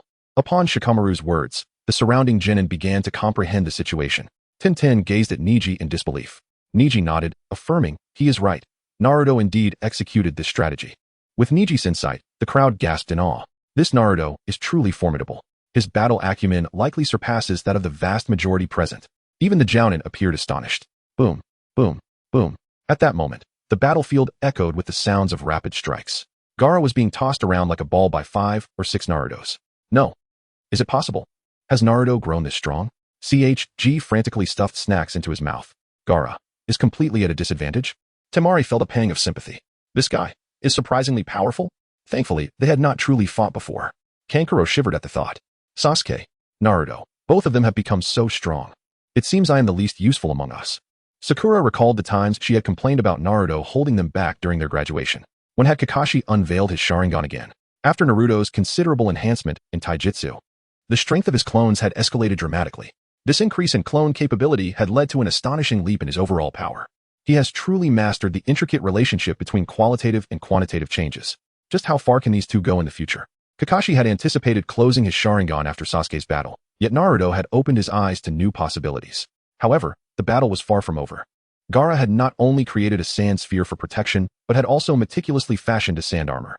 The result was, Gaara's plight mirrored that of his encounter with Lee, as he continued to be tossed around like a ball. The struggle persisted for several seconds. The sand could never keep pace with Gaara's speed. In no time, Gaara's sand armor was utterly dismantled. Naruto unleashed his rising dragon fist. Bang! Naruto's uppercut landed fiercely on Gaara's chin. With a cough, Gaara expelled a copious amount of blood and 2 teeth, flying backward for 7 or 8 meters before crashing onto the sandy ground. This time, Gaara's overconfidence and fragile mental state provided Naruto with a golden opportunity. After all, for Gaara, today marked his first experience of being struck. Chapter 15. The roots have arrived. The corners of Gaara's mouth dripped with saliva and blood. His consciousness growing increasingly hazy, teetering on the brink of unconsciousness. Maki and the others looked on in panic. Should Gaara lose consciousness, Shikaku would undoubtedly go berserk. After a moment's thought, Maki spoke up. Blonde-haired boy, do not approach him. He is extremely dangerous right now. We have lost this battle. A soft thud echoed as Naruto disregarded Maki's warning and approached Gaara. The surrounding sand still autonomously formed a protective barrier. Gaara, drooling, hazily gazed at Naruto.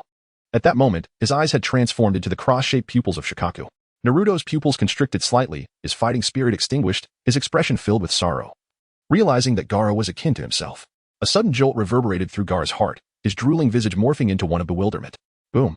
A surge of crimson chakra erupted from Naruto's body, his eyes transforming into the slitted pupils of the Nine Tails. What? This is the chakra of the Nine Tails. The Hokage explained. Kankuro and Temari hurried to stand before him. The Hokage smiled and waved his hand, assuring them that Naruto was fully conscious and that they should observe the situation. Maki and the others were astonished. Realizing that this individual was indeed the Jinchuriki of the Nine Tails, Naruto spoke softly. You must feel very lonely. Gaara's expression grew increasingly lost, as if he were slipping into a reverie. Unbeknownst to him, the people around had become captivated by Naruto's words. Temari and Kankuro even began to reflect on their own lives. However, there were those who remained immune to this charm, such as Sasuke. Sasuke possessed an absolute resistance to Naruto's verbal persuasion. The remaining matches felt trivial, devoid of any entertainment value. Sasuke had already prepared to leave, walking away from the center tower. Of course, apart from Sasuke, another individual immune to Naruto's influence was Sakura. Sakura found it difficult to be swayed by Naruto's words and was reluctant to trust her other companions. She kept her attention solely on Sasuke. Seeing him depart, she hurriedly followed. Sasuke, are you not going to watch the upcoming matches? Among the victors, there are potential opponents for you.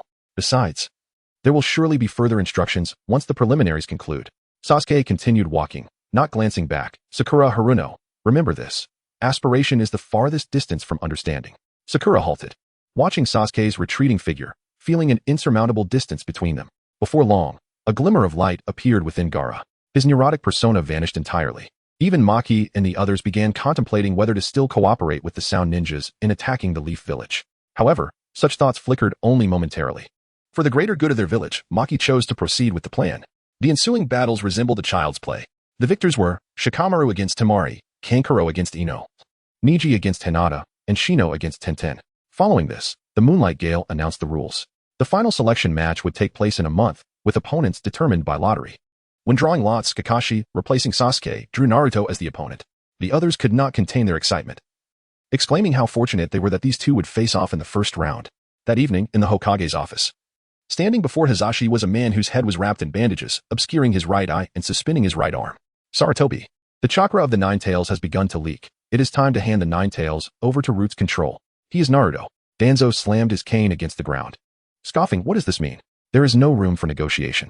He is Naruto, a subordinate of Kakashi from Team 7. That is simply the way it is. Danzo was not surprised. In truth, he had never anticipated that Hizashi would relinquish control over Naruto. The reason he posed this demand was to incite a refusal from Hizashi, inducing feelings of guilt and concern over provoking his ire, thereby increasing the likelihood of success for his next request. This psychological tactic is known as the foot-in-the-door phenomenon. Danzo paused, feigning contemplation, then. Uchiha Sasuke must be handed over to Root. His talent is on par with Itachi and Kisame, and his lethal potential is equally formidable. He poses a significant threat. This time, I will ensure he joins Root. Hizashi fell into deep thought. He was aware of Danzo and Appo's manipulative tactics, yet he spoke the truth. There were indeed risks involved. It was inconvenient for him to engage in underhanded dealings. Leaving the matter to Danzo was undoubtedly the more prudent choice. However, Itachi's presence outside the village kept Hisashi on edge. After a moment's reflection, he replied, "You may attempt to make contact, but do not coerce him." Danzo let out a slight sigh of relief. For the sake of Konoha. I have already dispatched someone to make contact with him. In the wilderness near the Uchiha estate, Sasuke practiced throwing leaves. This time, the 2 leaves he tossed traced arcs through the air, embedding themselves in the crowns of 2 massive trees. Ding, ding. The crisp sounds of impact rang out. Immediately, 2 ninjas descended from the treetops. Both wore black gloves, one had black hair concealed by a mask covering the upper half of his face, while the other sported a distinctive orange, side-parted ponytail. These 2 were Danzo's subordinates, Aburame Toryun and Yamanaka Fu. Yamanaka Fu possessed keen sensory abilities and mind-altering techniques. Aside from his strong support capabilities, he excelled in physical and swordsmanship. Aburame Toryun harbored nanoscopic venomous insects within him, lethal to anyone else upon contact. Their arrival certainly signaled more than mere idle chatter, particularly for Toryun, who was known for his lethal intent. Sasuke sensed that if he did not acquiesce to their proposal, they intended to eliminate him. However, he was not surprised. Having garnered attention through his flamboyant examination performances, he had anticipated Danzo's interest. Indeed, it had come to pass, which ultimately made things easier for him. Sasuke was preparing for defection in the future, knowing he would face many familiar adversaries. Having been steeped in a culture of reciprocity prior to his journey, he found it difficult to harm those indebted to him. Thus, since his arrival in this world, he had never sought Kakashi's assistance with training.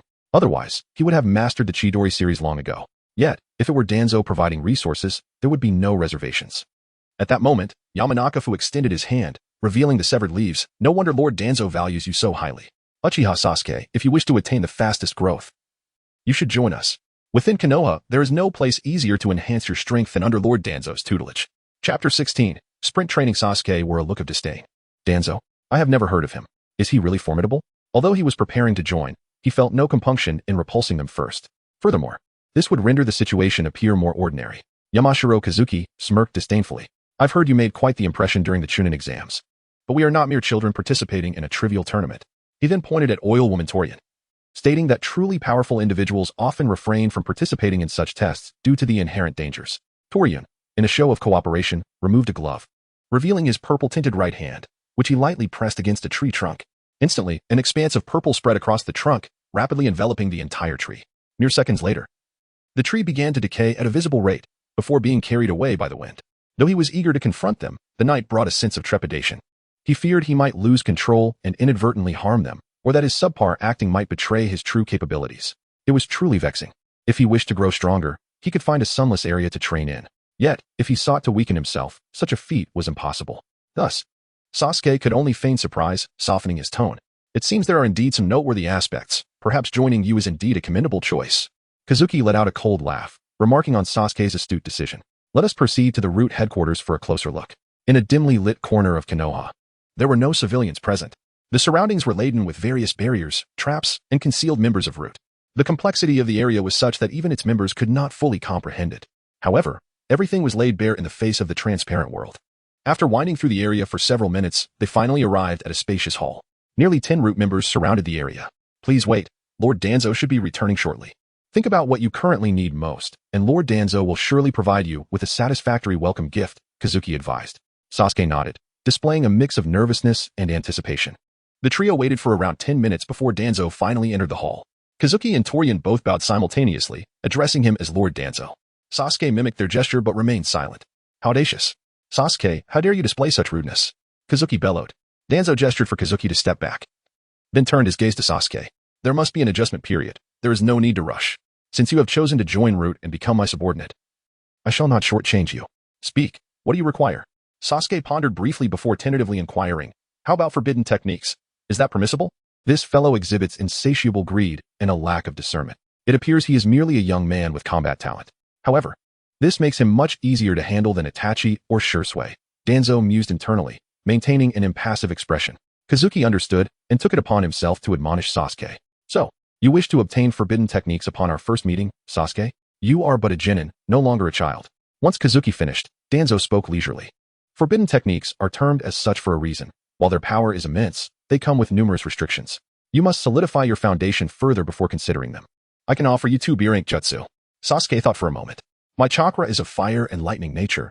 I would like to select 2 fire release techniques. Additionally, may I acquire theoretical knowledge regarding lightning chakra transformation?" Merely theoretical knowledge is not particularly precious. The true challenge lies in the ability to master it. It is akin to the knowledge found in books of the Blue Star. Few can apply what they learn effectively. If Sasuke can indeed develop powerful techniques, it would be a boon for Konoha. Danzo responded, theoretical knowledge is available for your perusal. Sasuke and Appo's face brightened. Thank you, Lord Danzo. Indeed, he is but a child. Danzo thought with a cold smile. However, before you accept these gifts, a guarantee is required from you. No problem, I assure you. Boom. Suddenly, Danzo formed a hand seal and grasped Sasuke and Appo's throat. Black sealing patterns appeared on Sasuke and Appo's tongue, resembling a searing brand. Sasuke feigned a scream. Moments later, the burning sensation quickly subsided. He pretended to wipe away non-existent sweat, gasping in apparent fright. By that time, Danzo had already departed. Kazuki, with a calm demeanor, explained, should you ever divulge any information about our organization, you will meet your end. Sasuke nodded slowly. Under Kazuki's guidance, Sasuke eventually arrived at a secret chamber, where he selected the techniques Fire Release, Fire Dragon Flame Bullet, and Fire Release, Great Fire Destruction. The former is a high-density, high-intensity linear fire technique that, when unleashed, manifests flames of a brilliant white akin to the sun. The latter balances both range and power, reminiscent of the technique used by Madara upon his revival against the Ninja Alliance. Both techniques were absent from Itachi's manual. Sasuke then discovered an extensive collection of theoretical knowledge regarding lightning techniques. Utilizing the replication ability of his three-tomo Sharingan, he became a human scanning machine, swiftly perusing and replicating all theoretical knowledge. Among the materials was a scroll documenting research on the Raijin armor from the village hidden in the clouds. However, none had succeeded in developing it based on these findings. Previously, 7 lightning-type ninjas had perished while experimenting with these theories, followed by 3 who suffered severe brain damage. Henceforth, no one dared to pursue the Raijin armor, for lightning itself is an inherently perilous element, compounded by the need to enhance cellular vitality.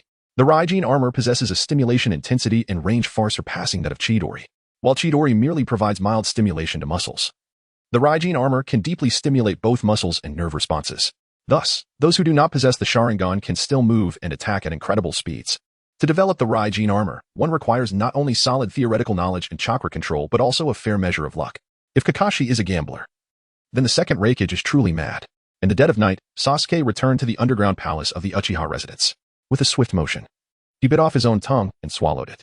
In less than a second, a new tongue, devoid of sealing patterns, regrew. Then, as if nothing had transpired, Sasuke formed a hand seal. Boom. In an instant, the hall was filled with copies of Sasuke. Squeak. The training commenced with the transformation of Chidori.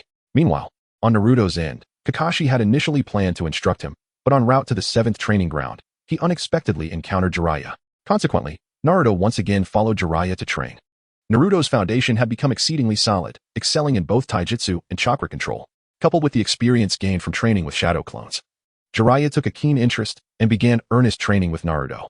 With nothing else to occupy his time, Kakashi sought out Sakura, who had already been eliminated in the exams, yet still counted as a member of Team 7. He approached Sakura to offer her guidance in her training. Amidst the fervent training of the participating candidates, a month has swiftly passed in the blink of an eye. Today, the venue for the Chunin exam is already filled to capacity with spectators, including dignitaries from other nations. Chapter 17. A mere skirmish among Konoha's genin. Bang, bang, bang. The air around the examination venue erupted with the sound of vibrant fireworks. The arena was as vast and grand as the Olympic stadiums of Blue Star, and the main event was about to commence. 2 representatives clad in the attire of shinobi from their respective villages took their places on the podium. One was Sarutobi Hiruzen, and the other was the disguised Orochimaru posing as the Kazekage. After delivering a brief opening address, Hiruzen declared the commencement of the exam.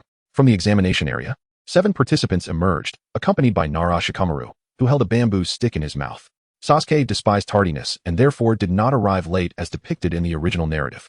As for the demise of Yujito-ni, Sasuke offered no reminders or assistance. He required Orochimaru's involvement in the plan to dismantle Konoha, otherwise, he would have to constantly be wary of Hiruzen's Shiki F-chain. The rules of this exam mirror those of previous ones. Thus, the first competitors were Uchiha Sasuke and Uzumaki Naruto, while the others retreated to the waiting area. A gentle breeze swept through the arena.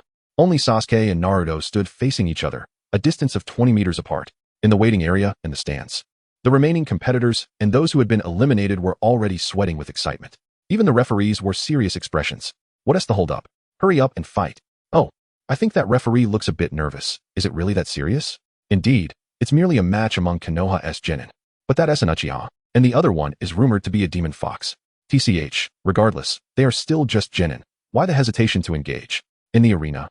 Sasuke, this time, I will definitely defeat you, Naruto declared, his eyes radiating a newfound conviction for victory, a stark contrast to his demeanor from a month prior. Naruto, is your resolve nothing more than this? You must possess the determination to kill me, Sasuke challenged. Naruto smirked defiantly. No, I am no longer the person I was last month. If I approach this with such a mindset, I fear I might truly end your life. Sasuke, intrigued, asked, would death be such a wonderful outcome? TCH. Engaging in banter was futile. Naruto grimaced, and then, whoosh. In an instant, he appeared before Sasuke, delivering a swift punch. Sasuke narrowly evaded. To his astonishment, Naruto and Appo's speed was akin to that of Lee and Appo's in the fourth gate. More astonishing was the fact that Naruto moved so swiftly yet silently, barely disturbing the air around him. Naruto and Appo's progress indeed exceeded Sasuke and Appo's expectations. Though surprised, Sasuke acted without delay. Just as Naruto prepared to strike again, Sasuke executed a backflip, simultaneously launching a kick aimed at Naruto and Appo's chin. Naruto raised his left elbow in defense. Bang! The two were separated by several meters once more. The sound of the Sharingan activating resonated, translucent world. In order to discern Naruto's true capabilities, Sasuke instantaneously activated two buffs. At that moment, the atmosphere in the stand shifted dramatically. How fast? How did that guy pass by? One exclaimed. I blinked. Or else I would have seen it clearly. Even those who had mentally prepared themselves were utterly astonished. What had Naruto done to improve so drastically? With the activation of the two buffs, Sasuke perceived Naruto differently. The chakra enveloping Naruto and Appo's body was of a remarkably high density, more compressed than it had been a month ago. Under normal circumstances, such a dense chakra, no matter how thin, would be visible to the naked eye. The reason it appeared this way was due to a transformation in Naruto and Appo's chakra, which had shifted from blue to a transparent hue, rendering it invisible. Fortunately, the Sharingan allowed Sasuke to perceive the chakra, otherwise, he would have been completely deceived. Naruto felt a pang of disappointment. My best chance for a surprise attack has been thwarted. Sasuke is indeed not so easily dealt with. Realizing stealth would not work, he steeled himself for a direct confrontation. Simultaneously, Sasuke and Naruto formed hand seals. Fire style, great fireball technique. Shadow clone jutsu. Both techniques, once mastered, required only a single hand seal. As the smoke began to billow from Naruto's side, Sasuke's 5 or 6 fire dragon heads surged forward. Boom, boom, boom. The moment Naruto's shadow clones manifested, they were engulfed by the explosive flames, obliterating a significant portion of them without giving them a moment to breathe. Sasuke dashed into the smoke from the explosion, stealthily appearing behind one of the remaining Narutos. Thud. Before the clone could sense the impending danger, Sasuke delivered a powerful punch that obliterated it. The explosion alerted the remaining 2 Narutos. At this point, the smoke began to dissipate, allowing the audience to witness the unfolding battle. The 2 Narutos simultaneously executed a spinning kick. However, their targets and angles varied. One aimed low at Sasuke's legs, while the other targeted his head from above. Sasuke leaped, twisting his body to maneuver through the narrow gap between the 2 Narutos, simultaneously kicking at both. Bang! The Naruto below was sent crashing out of the smoke, while the one above was launched several meters into the air by Sasuke's kick. A sly grin crept across Sasuke's face as he ignored the airborne Naruto and instead directed a kick towards the ground's white smoke. Isn't the one in the sky the real body? What is he doing? That clone had already been destroyed. He should have been focused on the one above. Exactly. It's evident that the one in the air is the true body, and he has no leverage to escape. This is the perfect opportunity to seize the victory. The audience erupted in whispers and pointing. Even the Konoha genin were puzzled. Shikamaru pondered momentarily before a realization struck. Could it be? Boom. Suddenly, the Naruto in the sky transformed into a wooden stump, and simultaneously, the crowd heard the sound of flesh meeting flesh. All the spectators were left in shock. Whoosh. Sasuke emerged from the smoke, delivering a kick that sent Naruto flying. Thud. Naruto crashed against the wall of the arena, leaving a terrifying crack in the structure that spanned 3 meters. Ouch. How did I not deceive Sasuke? Naruto groaned as he struggled to pull himself from the wall. What? What just happened? Why? Wasn't he that a clone? Hadn't he already been destroyed? Countless spectators were left bewildered. Shikamaru felt a thrill of excitement as he pieced the puzzle together. Naruto had indeed disguised one of his clones as clothing, draping it over his true body. When Sasuke kicked the clone, he merely obliterated that decoy. The explosion produced smoke, leading everyone to assume the Naruto on the ground was a clone, redirecting their focus to the one in the air. However, Naruto and Appo's true self was hidden within the smoke. Had it not been for the translucent world, Sasuke would have fallen for Naruto and Appo's ruse. In accordance with Naruto and Appo's position, one might inadvertently subject oneself to 1,000 years of pain. If that were indeed the case, where could the traveler possibly hide their face? To be candid, Sasuke felt a tinge of apprehension. Some audience members, notably those seated in close proximity to Shikamaru, began to grasp the explanation he provided. Soon, the entire assembly was enlightened to the underlying principle that had just transpired. The spectators were utterly astonished, not only by Naruto and Appo's tactical acumen, but also by Sasuke and Appo's remarkable ability to discern truth from deception in an instant. Such formidable qualities and combat intellect could only belong to a low-ranking ninja? Wait, today is indeed the CH9 exam, is it not? I believe it should be. Yet I find myself uncertain at this moment. Even Hiruzen and Orochimaru were taken aback by the unfolding events. Chapter 18 The Potential of the Last Place. As Naruto clambered out from the wall, Sasuke deliberately slowed his hand signs until they were completed. Quick, activate the barrier. Hisashi urgently commanded, recognizing Sasuke and Appo's jutsu. A hum resonated as the barrier activated, and a towering translucent shield suddenly rose along the perimeter of the examination venue. In the next instant, fire-style, fire dragon flame bomb. Boom. A searing white flame shot forth in a straight line toward Naruto. The further the flame traveled from Sasuke, the broader its range became. By the time it reached Naruto, it enveloped an area approximately 10 meters in diameter. The flame struck the barrier and instantly radiated outward in all directions. Within a breath, a quarter of the audience could only see a blinding wall of fire, while the rest observed the air in the arena warping. Waves of semi-transparent heat surged toward the sky. What an immense amount of chakra! The density of this chakra is astonishing. Surely, this flame could evaporate a lake in an instant. In the VIP section, it is said that the Hokage is also adept at this style of fire jutsu. This contestant must have inherited your teachings, right? Orochimaru inquired with a smile. Hisashi snapped back to reality. It is quite normal for Leaf Village ninjas to wield fire techniques, the Wind Shadow jested. I trust you as far as I can throw you. Who does not know that the true strength of the leaf lies in its various forbidden techniques? Orochimaru scoffed, falling silent thereafter. Sasuke has gone too far, hasn't he? Is he trying to kill Naruto? Kiba exclaimed in astonishment. While Naruto was indeed strong, such an attack. Shino adjusted his glasses with a calm demeanor. And Naruto, Byakugan activate. Hinata hurriedly opened her Byakugan. Soon after, Sakura, Ino, Shikamaru, and others rushed over, eagerly awaiting Hinata and Appo's response. Is Naruto still alive? Kiba asked. Hinata sighed in relief. Phew, Naruto is unharmed. What? Naruto is uninjured? How is that possible? Phew, thank goodness Naruto is fine. The small group felt both fortunate and astonished. Just as Hinata was about to explain, the flames in the arena were drawn together by an unseen, potent force. Moments later, a massive ball of chakra in Naruto and Appo's hand completely dispersed the flames. What is this? Is it the Rasengan from Sensei Minato? No, has he infused it with wind attributes? Kakashi remarked, visibly shocked. The other seasoned ninjas also gazed at the Rasengan, momentarily lost in thought. Indeed, Naruto was concentrating a brilliant white Rasengan in one hand, specifically, the wind-style Rasengan. In the original story, Naruto had only tested it against Kakashi once. While its power was not on par with the Rasen Shuriken, it exceeded the ordinary Rasengan by a considerable margin. Importantly, its ability to assist in igniting and extinguishing flames was exceptional. However, what unsettled Naruto was that Sasuke displayed no surprise or reaction upon witnessing this technique. Yet, Naruto felt compelled to caution Sasuke. The Rasengan is quite powerful. You should be careful. Sasuke responded with a faint smile, extending his right hand. Chidori. Squeak. A sound akin to 1,000 birds chirping resonated as Sasuke and Appo's right hand glowed a blinding white, surrounded by flickering blue arcs of electricity. Guy stood beside Kakashi. Hey Kakashi, did you teach him Raikiri? Kakashi fell into contemplation. He had only demonstrated Raikiri once in front of Sasuke during the Land of Waves mission. Did he learn it from that brief moment? But he recalled that the mist had not yet cleared at that time. Could it be that Sasuke created this technique through independent research after witnessing it?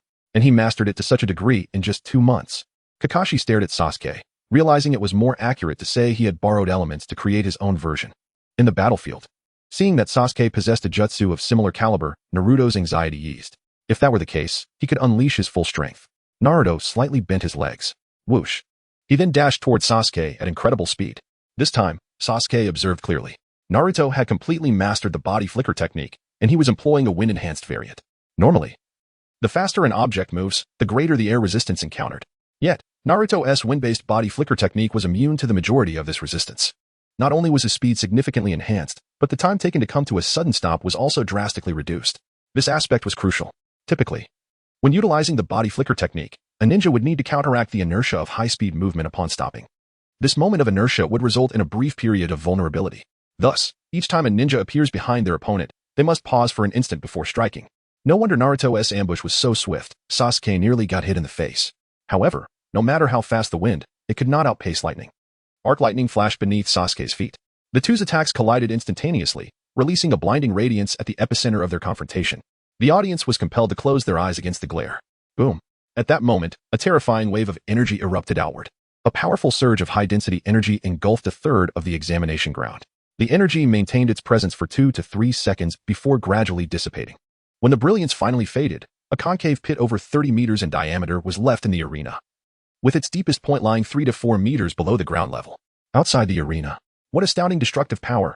Such a jutsu. A mere touch could spell disaster, couldn't it? The Nine Tails. No, Naruto Uzumaki is incredibly strong. Is this really the last ranked student from the Ninja Academy? Is he truly the last student from your village's Ninja Academy? The ninjas from other villages gaped in disbelief. Another ninja from a different village expressed incredulity. Could it be that Uchiha was the second to last? No, he is the genuine top student of this graduating class. It's just that Naruto has grown far too rapidly. Phew, that was terrifying. If such a powerful individual were last, I can't even begin to describe it. The ninjas from other villages sighed in relief. With this strike, Naruto's prowess dramatically altered the Leaf Village citizens' perceptions of him. However, Naruto had no time to dwell on this. Though he had been pushed back several meters by the shockwave, he remained unscathed. Yet, Naruto was astonished by the strength of Sasuke's chakra. The Rasengan was a form alteration, and he had added wind attributes. Sasuke's Chidori was merely a pure nature transformation. After their recent clash of chakra, Naruto sensed that Sasuke's Chidori chakra density was comparable to his own, yet its power was evidently superior to his Rasengan. The only plausible reason for this disparity was the inherent strength of the chakra itself. If he couldn't defeat him in a one-on-one clash, then he would summon his clones. Whoosh. This time, Naruto did not charge at Sasuke, but instead retreated to create distance. While withdrawing, Naruto formed a series of hand seals. Boom. In a puff of smoke, a dozen shadow clones appeared beside him. Chapter 19. The sound of clashing heights after several rounds of combat. Naruto sensed that Sasuke had been merely accommodating him, not exerting his full strength. He understood that he no longer needed to hold back.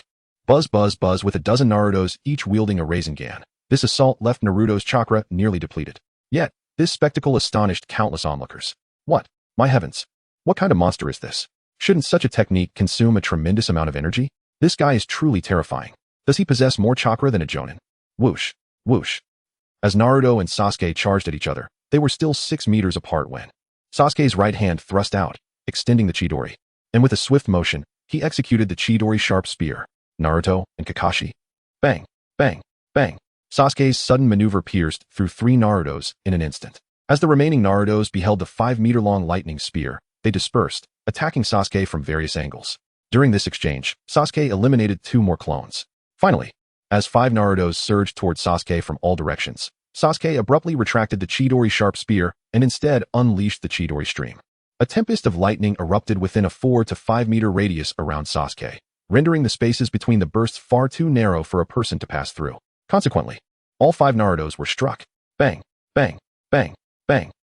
For clones detonated instantaneously.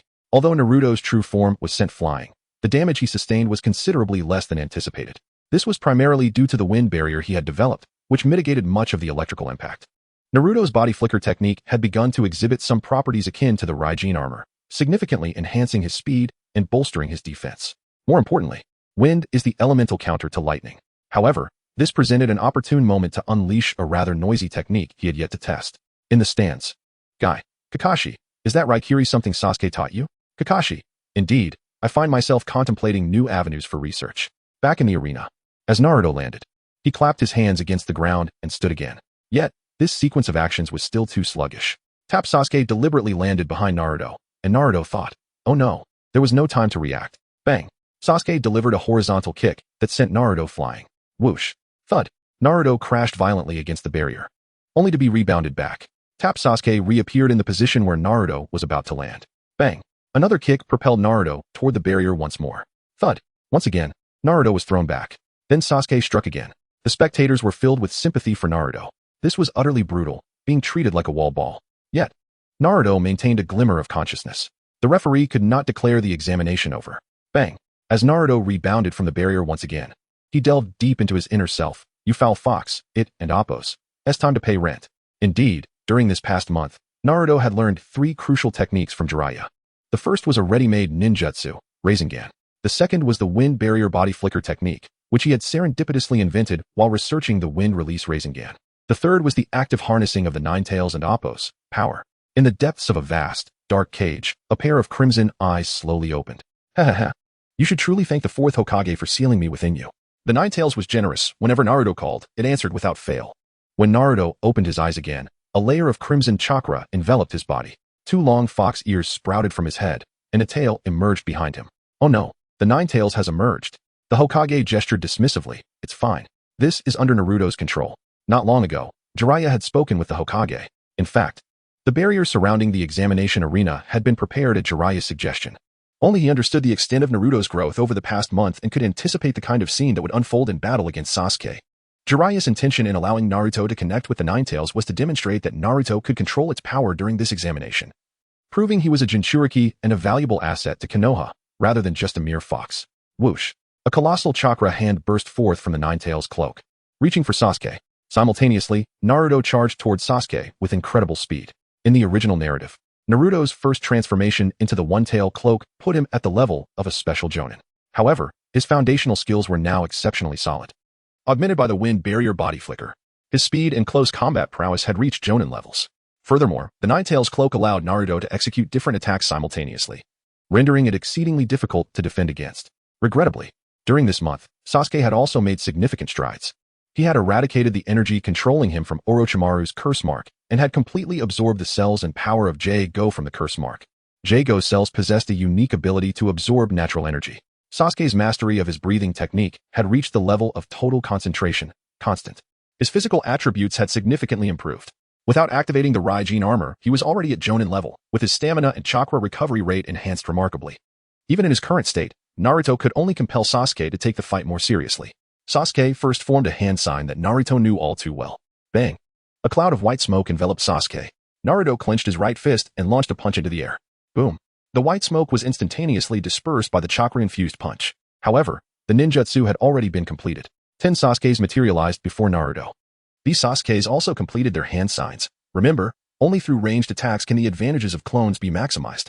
In close combat, numbers hold little significance, as only those near the target can engage, while the others can only watch from afar until the front clones are eliminated. But with ranged attacks, the dynamics shift. All their assaults can stack upon one another, unbound by spatial limitations. Fire release, Fire Dragon Flame Bullet. 10 Sasukes surrounded Naruto in a fan formation, unleashing a torrent of flames simultaneously. Boom. The temperature in the arena surged instantaneously. The air warped like rippling waves. Even the spectators beyond the barrier felt as though they had stepped into a sauna, beads of sweat forming in an instant. 10 blazing white flames converged, the force propelling Naruto back toward the barrier. The intensity of the flames was overwhelming. Excess fire surged like a volcanic eruption, racing skyward along the barrier walls. Even the clouds above turned crimson from the heat. Yet, the Ninetales' cloak exhibited an extraordinary affinity for fire. Such flames could not inflict serious harm upon Naruto. In the stands, Maki, the hidden Sand Village representative, and others exclaimed, "What a fearsome-tailed beast! It can withstand such flames." Initially, it was believed that the emergence of the tailed beasts would turn the tide, yet it was unexpectedly suppressed. However, most of the flames were reflected back into the sky by the barrier, resulting in a significant waste of chakra. Who, exactly, is this Uchiha Sasuke? His name is Uchiha Sasuke. Are you unable to grasp the crux of the matter? In the examination arena, Naruto appeared to be pinned against the barrier wall, utterly defenseless. Yet, in reality, boom. A colossal chakra hand, measuring 4 to 5 meters, suddenly erupted from the ground behind Sasuke and his companions. The hand lunged at them like a swift python. Bang, bang, bang. In an instant, all 9 Sasukes vanished. The original Sasuke's feet crackled with arcs of electricity as he instantaneously appeared on the opposite side of the examination arena. Just as Naruto prepared to pursue, further thunderous roars suddenly echoed from the sky. Chapter 20. Lightning Release. Herein the once clear sky had inexplicably transformed into a thick shroud of ominous clouds. Naruto was engulfed by an inexplicable sense of foreboding, feeling as though the impending storm was deliberately targeting him. When did the sky grow so dark? He pondered. It shouldn't be overcast today. Hinata observed the gloomy heavens, and suddenly, a realization struck him, leaving his aged visage momentarily astonished. The extent of this phenomenon was beyond comprehension. Orochimaru, catching sight of Hinata's expression, narrowed his eyes in surprise. Sasuke is indeed an extraordinary genius. In the audience, Shikamaru gazed at the sky, then at the sweltering air, his eyes widening in disbelief. Could this be a form of ninjutsu? He questioned, echoing the sentiments of Sakura and Ino. In simple terms, Sasuke had manipulated the heat of the air through his previous fire release, creating an updraft that gradually formed cumulonimbus clouds. These dark clouds were a product of Sasuke's mastery over natural laws. With the emergence of lightning from the natural world, it was likely that Sasuke would unleash formidable lightning techniques. Naruto's situation was perilous. Upon hearing Shikamaru's explanation, the onlookers were rendered speechless. Naruto's sense of danger intensified. This storm was likely conjured by Sasuke, and he could not afford to give him any time. With a swift motion, Naruto dashed forward, but a bolt of lightning, more than a meter thick, struck down to intercept him. In that instant, the audience comprehended the gravity of the dark clouds above. This cannot continue. The longer we delay, the more troublesome it becomes. Naruto charged towards Sasuke once more. Boom, boom, boom. He evaded the first strike, but the second and third bolts struck him, slamming him to the ground. His body flickering with arcs of electricity. Paralyzed by the lightning, he realized there still remained over 50 meters between him and Sasuke. Naruto, your instincts are commendable. Even if you fail to obstruct, this premature summoning of lightning will diminish the potency of the technique. Naruto was momentarily bewildered, contemplating the sheer power of the protective lightning. How formidable would it be when fully charged? Suddenly, a deafening roar erupted from the clouds. The sky crackled with accumulating lightning, creating an unsettling rift within the dark mass. Another thunderous roar split the air, and a colossal head of a Kirin, forged from lightning, emerged from the clouds. All eyes fixated on this magnificent visage, which scrutinized Naruto before retreating back into the storm. Before Naruto could react, the Nine Tails willingly offered an abundance of chakra. In an instant, 2 additional tails sprouted from his chakra cloak, reaching the limits of Naruto's conscious control. His chakra surged in both quantity and quality, emanating a soft glow, a reflection of the dense wind chakra. Sasuke, with his right hand crackling with electricity, reached skyward. Naruto, I believe in you. Lightning release, Kirin. Without time for a response, Naruto hastily gathered chakra to form a massive Rasengan, lifting it high above his head. At that moment, the sky illuminated once more as the Kirin broke through the clouds, hurtling towards Naruto at an imperceptible speed. The core of the arena erupted in blinding white light, forcing the audience to shield their eyes. Simultaneously, a resounding roar echoed, and the barrier of the arena trembled violently, threatening to collapse. Just as it seemed on the brink of destruction, another layer of barrier materialized, formed by 8 umbu. Seconds later, the blinding light subsided, and when the spectators reopened their eyes, the remaining barrier was marred with cracks, appearing ready to shatter at any moment. Within the arena, a vast depression had formed, the deepest point now 7 or 8 meters lower than before. Naruto knelt in the center. The 3 tails of the Nine Tails cloak had vanished, but he remained in a state of heightened chakra. Steam billowed from his body as he gasped for breath, struggling to regain his footing. Suddenly, Sasuke descended from above, landing before Naruto. You truly are formidable, Naruto. Naruto's expression conveyed a mix of disbelief and frustration. You nearly obliterated me, and now you say I'm strong? Yet, hearing Sasuke's words filled him with a sense of joy. In a flash, Hinata rushed in from the safety zone, surveying the chaotic surroundings with trepidation. What you did was truly outrageous. Can Naruto still fight? With a resigned sigh, Naruto replied, I. Suddenly, a cacophony echoed as the barrier surrounding the arena crumbled. Countless white feathers began to fall, and the audience shifted from exhilaration to drowsiness. What is happening? Naruto questioned, bewildered. Hinata's expression turned grave. Konoha is under attack. Do you still have the capacity to defend yourselves? Damn it. The original battle of Sasuke is only halfway through. I haven't even completed my first match. Naruto lamented, on the verge of surrender. Kabuto, with a smirk, had expertly timed his intervention. Sasuke clenched his fists, scanning the audience with a sinister glare, searching for Kabuto's presence. I've only expended half my resources. Eliminating a few intruders should pose no challenge. Only half. Both Hinata and Naruto gasped in unison. Realizing the gravity of the situation, Hinata quickly responded, That's a relief. Just ensure you protect the participants here. Sasuke nodded. No problem. In a flash, Hinata vanished from the arena. The audience had begun to fill with sound ninjas and sand ninjas, most of whom were merely Genin or Chunin. Kakashi and Guy had begun to strategize, with Guy effortlessly dispatching enemies with his attacks. Even Lee and Kiba were fighting valiantly against the intruders. Naruto, noticing the infiltration by the sand ninjas, looked towards Gaara in the audience. Gaara's complex expression shifted as he turned to flee, followed closely by Temari and Kankuro.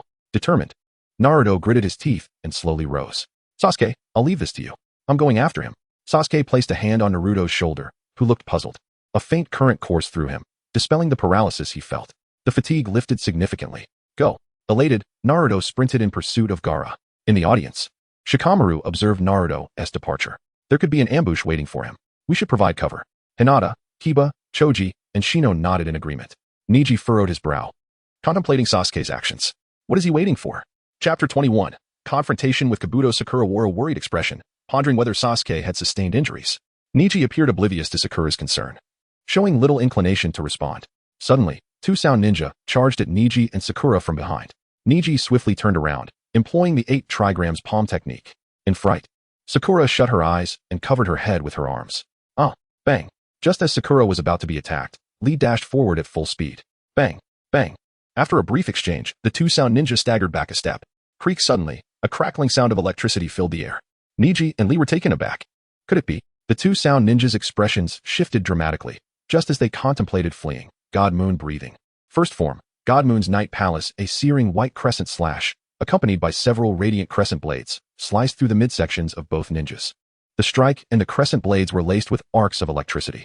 The two sound ninja were cleaved in half, but shockingly, there was no blood.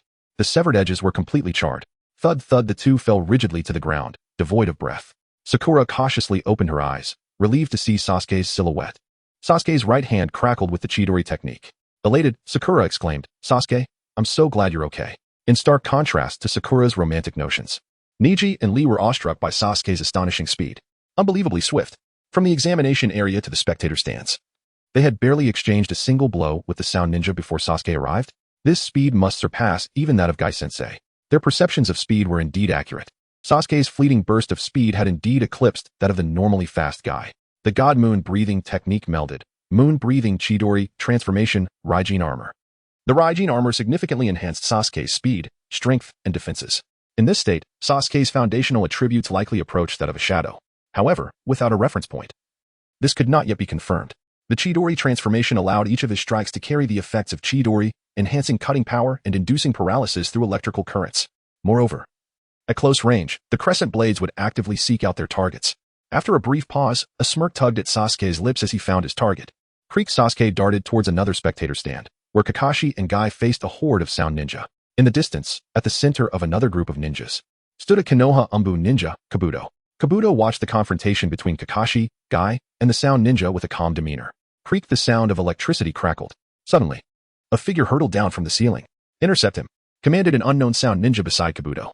Kabuto narrowed his gaze, preparing for battle. The sound ninja recognized Sasuke and, while cautious, felt no overwhelming fear. After unleashing such extravagant ninjutsu, his chakra must be running low, right? For sound ninja swiftly approached Sasuke from 4 angles. "Sasuke!" Kakashi exclaimed. In a ninja battle, any detail could prove fatal. Charging recklessly without understanding the opponent's capabilities was perilous. Moreover, the Umbu ninja exuded an aura that left Kakashi feeling he was no weaker than himself. Undeterred, Sasuke fixed his 3-tomo Sharingan upon the advancing 4. Rest in peace. Illusion technique. This place is not what it seems, a C-rank genjutsu that manipulates the target's perception, capable of affecting multiple individuals simultaneously. It had previously been utilized during the first written exam of the CH-9 exams. Its effect allowed Sasuke to manipulate the opponent's perception at will, for instance, making allies appear as foes or transforming dangerous objects into food, among countless other possibilities. While the strength of the genjutsu was generally modest, its lethality lay in its timely application. Indeed, it was how Danzo met his demise at Sasuke's hands. In the next instant, the 4 suddenly attacked in different directions. "He's in the middle," shouted the sound ninja who had issued the command, hurriedly forming hand seals. "Chidori, White Thunder!" Sasuke pointed his index finger at the shouting sound ninja. A bolt of searing, nearly straight white lightning shot toward the ninja's throat. This was a downgraded version of the Chidori sharp spear, lacking the ability to maintain its form for long periods, focusing solely on achieving a singular, rapid puncture. "Who?" The sound ninja barely opened his mouth before the searing lightning pierced through his throat. At that moment, Sasuke had already leapt over the encircling 4, his body soaring toward Kabuto midair. They were just regaining their senses. Chidori flow as the 4 sound ninja awoke. They were instantly struck by lightning and fell limp from the sky. Originally intended as a stationary technique, Sasuke adapted it using inertia and levitation, resembling a flying ball of lightning. The arcs of electricity spanned a radius of several meters. Kabuto and the remaining sound ninja had no space left to evade. Creak. Half a second after being struck by the current, Kabuto. Bang. Kabuto transformed into a table shattered by lightning. Substitution technique. A life-saving skill from the earlier stages of the series. Unfortunately, the nearby sound ninja were a moment too slow. Before they could employ their own substitution, they were taken down. As Sasuke descended, Kabuto began forming hand seals not far away. The instant Sasuke landed and halted his Chidori flow, Kabuto completed his hand seals, instantly appearing behind Sasuke. He grasped Sasuke's chin with his left hand while his right held a peculiar kunai just half a centimeter from Sasuke's left eye. "If you stab down, you'll discover it's merely a clone." "Oh, my apologies for speaking out of turn." Suddenly, a teasing voice emanated from behind Kabuto. Kabuto's hair stood on end, and he quickly rolled forward. Chidori, White Thunder. Sasuke's left index finger shot a bolt of searing lightning toward Kabuto. Simultaneously, his right hand concealed beneath his left arm directed another bolt toward a nearby table. Bang! Sasuke's shadow clone and Kabuto's earth clone were both dispelled. Bang! The table transformed into a disheveled Kabuto. Kabuto narrowly evaded Sasuke's sudden assault, but the edge of his mask was punctured, and a streak of hair on the right side of his face was singed away, leaving a prominent burn mark. Sasuke slowly turned, before my eyes. Your techniques are all too clear to me. A wisp of white vapor escaped from the small hole in Kabuto's mask. He gradually removed the mask from his face, revealing his true appearance and the injuries he was healing, truly worthy of the Uchiha, a target of Orochimaru's attention. Sasuke offered a faint smile, remarking how such a different evaluation could be so critical. Kakashi, observing the battle from a distance, felt a wave of relief. It seemed that Sasuke's current strength and combat intellect were nearly on par with his own. Finally, he could focus on dealing with the sound ninja before him. With Kakashi's attention diverted, Sasuke subtly signaled to Kabuto. The next moment, whoosh! Kabuto, his hands enveloped in chakra surgical blades, charged at Sasuke with incredible speed. Chapter 22, The Distinction Between Precision and Slaughter. A sudden thunderous sound surged toward Do's face. In a split second, as Do turned to evade, a brilliant blue chakra enveloped Sasuke's body, accompanied by arcs of electricity. His speed surged dramatically, and with a lightning-fast kick, he struck Do's body. With a resounding crash, Sasuke propelled Do from the audience stands against the wall. The impact shattered the wall, yet Do continued to roll across the ground, the immense force still propelling him forward.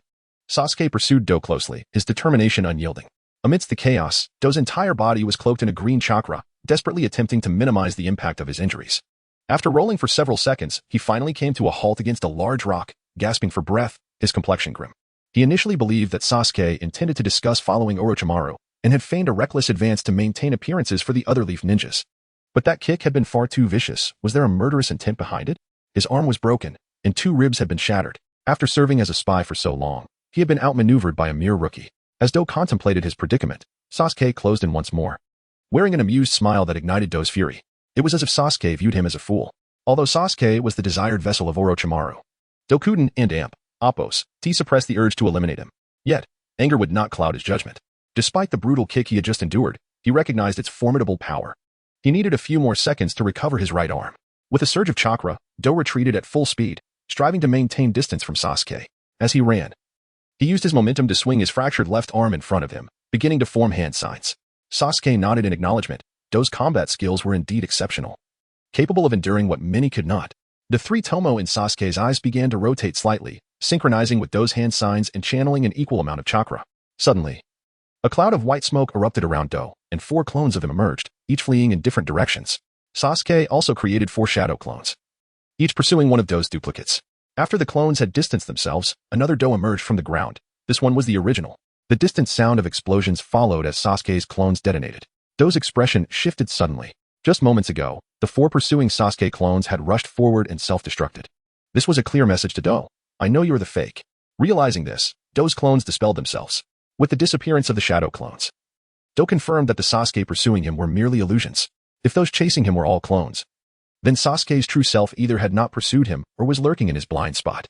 However, Do had sensed and scouted the area thoroughly but found no living presence. At that moment, he still couldn't detect anyone. Could it be that Sasuke hadn't followed him at all? If so, why would he deliberately allow his clones to self-destruct? Suddenly, Do's pupils constricted. He noticed 2 hands above his shadow forming a gesture resembling rabbit ears. Do covered his hands with chakra, sharpening them into surgical blades, and turned swiftly to attack Sasuke's neck. Yet, he missed entirely. Sasuke stood calmly just outside the range of Do's strike, barely a centimeter away. How could this be? Do could hardly believe that Sasuke possessed such overwhelming strength. He was only 12 years old, surely there had to be a limit to his prowess? Such an elusive maneuver could not be achieved through sheer strength alone. It must stem from some innate talent. This realization deepened Do's jealousy and intensified his desire to eliminate Sasuke in that moment.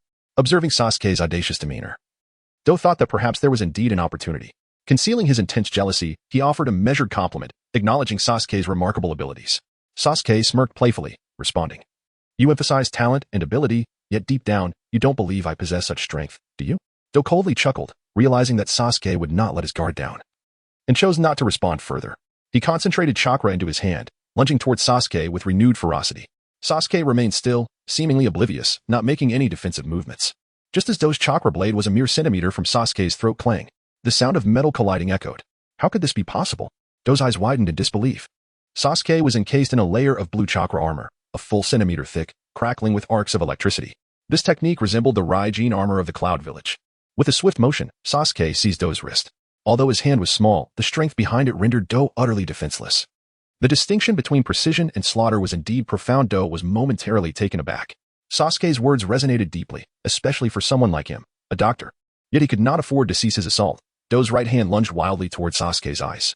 Clang, clang, clang. Do's right hand struck rapidly, but despite his relentless attempts, he achieved no effect. He hadn't expected Sasuke's facial armor to be so resilient. Unperturbed by Do's attacks, Sasuke continued, his expression unchanging. Your words emphasize the significance of precision, but it should not be interpreted solely in that light. This statement also conveys that when it comes to slaughter, one need not overly prioritize precision, but rather emphasize strength. A jolt ran through Do's heart. Sasuke's words dripped with an intense killing intent. Even though ninjas frequently took lives, they seldom employed such terminology as slaughter. With renewed force, Sasuke twisted Do's left wrist, deforming it with a sickening crunch. Do stifled a cry of pain. It seemed that fate had truly conspired against him. Despite the inferior quality of the armor, it still managed to withstand his surgical blades.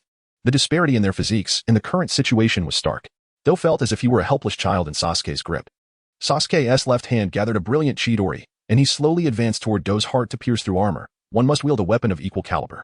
Sasuke's movements were deliberate, almost languid, yet with each passing moment, Do felt an overwhelming sense of helplessness.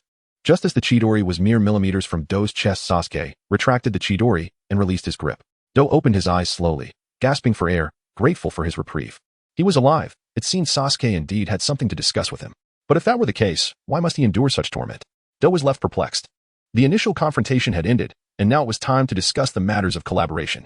Chapter 23, Reconstruction after the war, returning from the morning mist. Firstly, Orochimaru need not concern himself with the matter of containers. However, as this is a collaboration, I certainly possess value that you require. Firstly, I possess a method to restore your hands. Kabuto appeared perplexed. Restore my hands? What does that even mean? Both he and Orochimaru had their hands intact. Was there truly a need for such a thing? Secondly, I have a means to grant you immortality, even allowing you to create your own unique abilities. Such abilities could transcend the limitations of bloodlines, depending solely on the extent of their development. Kabuto's expression turned blank. What does this imply? Immortality? The ability to create powers that rival bloodline limits? It seemed Sasuke was spouting nonsense, yet the strength of his opponent was formidable, and his thoughts remarkably clear. Surely he would not utter such drivel? Moreover, considering Sasuke's terrifying rate of growth, he might indeed possess such capabilities. Although the likelihood was slim, Kabuto's eyes began to gleam with fervor. Of course, this requires your cooperation to accomplish a series of tasks. Currently, I need you to provide me with the location of your base in the Sound Village. If all goes well, I shall seek you out within a week. Or at the latest, in 3 months. Without much hesitation, Kabuto handed Sasuke a scroll. Opening it, Sasuke glanced at its contents before returning it to Kabuto. Just as they were preparing to part ways, Sasuke suddenly recalled an intriguing story. Kabuto, I've heard a tale, but I have a question. Perhaps you might have the answer. Once, there was a ship called the Ship of Theseus. Every time it returned from sea, some of its worn-out parts were replaced with new ones. After many years, every component of the ship had been exchanged. Is it still the Ship of Theseus? If it is not, then what is it now? Sasuke smiled faintly and turned to dash towards other parts of Konoha. Kabuto remained in place, immersed in contemplation. On the walls of Konoha, Sasuke relentlessly felled the invading sand and sound ninjas. Suddenly, a colossal three-headed serpent appeared before him, adorned with red napkins tied around each of its heads. The Konoha ninjas atop the walls were utterly no match for it. Not even Marino Ibiki could contend with it. Suddenly, a 5-meter-long spear of pure white lightning streaked through the air. The great serpent let out one final roar before collapsing. What? This creature was defeated just like that? Who did this? It was none other than Uchiha Sasuke? Marino Ibiki, upon recognizing Sasuke from afar, was taken aback. This is still a Genin? Due to his duties, Ibiki had not witnessed the subsequent battles of the Chunin exams. Otherwise, he would not have been so astonished. Boom. Just as the giant serpent fell, a massive toad descended from the sky. Though Sasuke knew who had arrived, he turned to brace himself for the encounter. Upon the toad stood a middle-aged man with long white hair. This individual was none other than Jiraiya, one of the legendary Sannin. Jiraiya's self-designed entrance had faltered midway. Today's youth certainly acted swiftly. Ibiki discerned Sasuke's caution and remarked, "He is Jiraiya, the sage of toads. He is one of us from Konoha." Sasuke nodded slightly and once more raced along the defensive wall, as many more intruders were still present. Clang, thud, thud. Sasuke engaged these foes with remarkable efficiency, dispatching them in mere moments. With the Crimson Three-Tomo Sharingan active, he resembled a harbinger of death. Externally, it appeared his efforts were to protect Konoha, but in truth, he sought to comprehend the layout of the defenses. The battles between ninjas were swift. In less than half an hour, the invaders had been significantly diminished. Finally, the main stage battle atop the audience platform reached its conclusion. This was the most critical battlefield of the defense. The moment the purple barrier dissipated, four peculiar sound ninjas escorted Orochimaru away. Upon closer inspection, Orochimaru's arms hung limply, his skin tinged with a purplish hue. Witnessing Orochimaru's defeat, the invaders completely lost their will to fight and began a full retreat. Somewhere, Kabuto observed Orochimaru's hands, his pupils abruptly narrowing. Above the platform, only the silent Umbu surrounded the lifeless body of Hiruzen Sarutobi, the third Hokage. That afternoon, Danzo summoned Sasuke back to the roots to report on his mission and the latest research findings. However, Sasuke declined, citing the need for time to organize the materials, promising he would have everything ready by the next day. The following day, Konoha held a memorial ceremony for the deceased. Sasuke gazed at the photograph of Hiruzen Sarutobi, feeling a twinge of regret. Sarutobi had played a significant role in the Uchiha massacre, yet he had never had the opportunity to eliminate him himself. After all, the Reaper death seal was far too perilous. At this moment, he recalled certain conspiracy theories he had encountered before his journey to this world.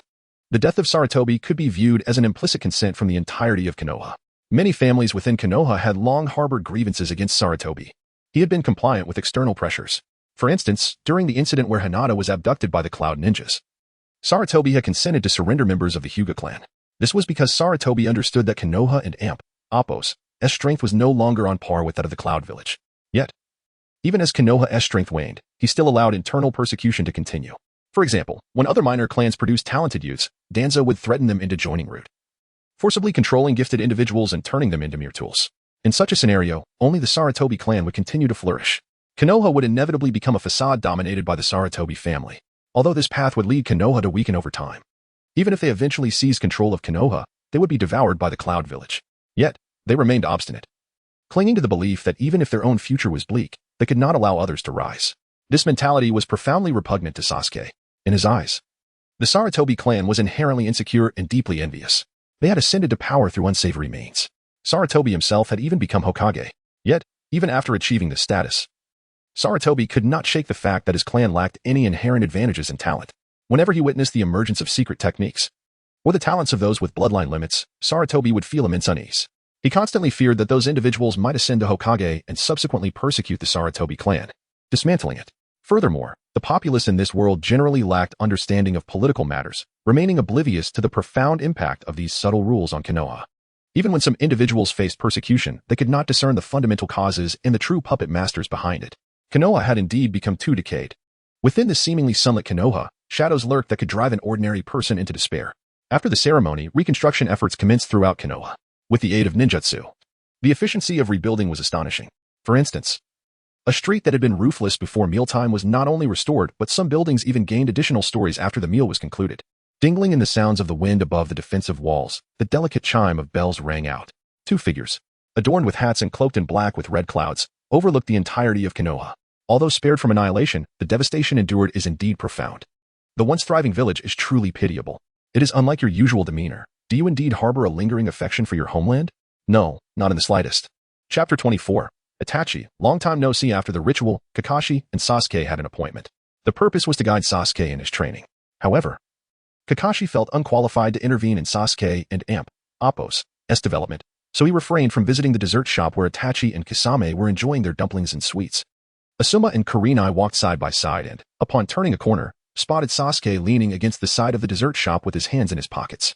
Sasuke, are you here to buy something? Asuma inquired. Itachi's fingers instinctively trembled for a moment inside the shop. No, I'm not particularly fond of dumplings and sweets, Sasuke replied. Asuma asked, then what are you doing here? I'm waiting for someone. Moreover, it's best to choose a date after dusk. The ambience tends to be better. Kurenai blushed. What do you mean? Date? I'm just delivering a portion of dumplings on behalf of Anko. Suddenly, two figures exited the dessert shop through the side door, causing Asuma to glance in surprise at the steaming hot drinks and snacks left on the table. It seemed they had been dining together, despite their drinks being unfinished. They left in haste, coincidentally at the moment when Asuma was conversing with Sasuke. Turning back, he found Sasuke had vanished. Furrowing his brow, Asuma said, Kurenai, please contact the Umbu. Sasuke must have spotted some suspicious individuals. Kurenai's expression turned serious. Be careful. On the banks of the river outside Konoha, Itachi and Kisame walked silently, not uttering a word. Abruptly, they halted. A strikingly handsome youth stood several meters ahead. It was Sasuke, having activated his Sharingan. Itachi, long time no see, Sasuke called out. Itachi calmly removed his hat with his right hand while unbuttoning his coat with the left. As he opened his coat, A face resembling Sasuke and Amp, Appos, S emerged. Kisame discarded his hat, revealing a menacing grin. So, this is Itachi and Amp, Appos, S brother, possessing the same eyes. Itachi regarded Sasuke, indeed. It has been a while. You've already attained the 3 Tomo, I see. Suddenly, a surge of blinding white flames erupted from the forest beside them. Sasuke smirked. Surely you don't think I came here to reminisce? With a swift motion, Itachi and Kisame leaped onto the surface of the river, while the sound of something crunching echoed nearby. Kisame had unwrapped nearly half of the bandages from his sword, the Samahata. Their expressions turned serious as Kisame noted. This kid has quite the temper. He is already attacking me. As Sasuke began forming hand seals on the riverbank, another Sasuke appeared instantaneously behind Kisame and Itachi. However, as this second Sasuke emerged, water projectiles shot forth from the river at high speed. Boom. The first Sasuke was caught off guard and enveloped in smoke. Simultaneously, Itachi flicked his wrist, sending 4 shuriken flying, while Kisame completed his hand seals, unleashing, water-style, water shark bomb, on the riverbank. The initial Sasuke also finished his hand seals, shouting, fire-style, great fire annihilation. As the flames erupted from Sasuke, Kisame's eyes widened in shock. They had escalated from mere probing to devastating attacks. What is this? You think you have an abundance of chakra? Kisame pondered, acknowledging that if Sasuke were not Itachi's brother, he would have received a stern lesson. Even Itachi was taken aback by Sasuke's power. The ferocious inferno consumed Kisame's water technique, engulfing an area of several dozen meters around them. Water-style, water barrier. Itachi completed his hand seals in a blur. Boom. The clash of fire and water resulted in a terrifying explosion, the sudden burst of steam enveloping the area like a mist technique.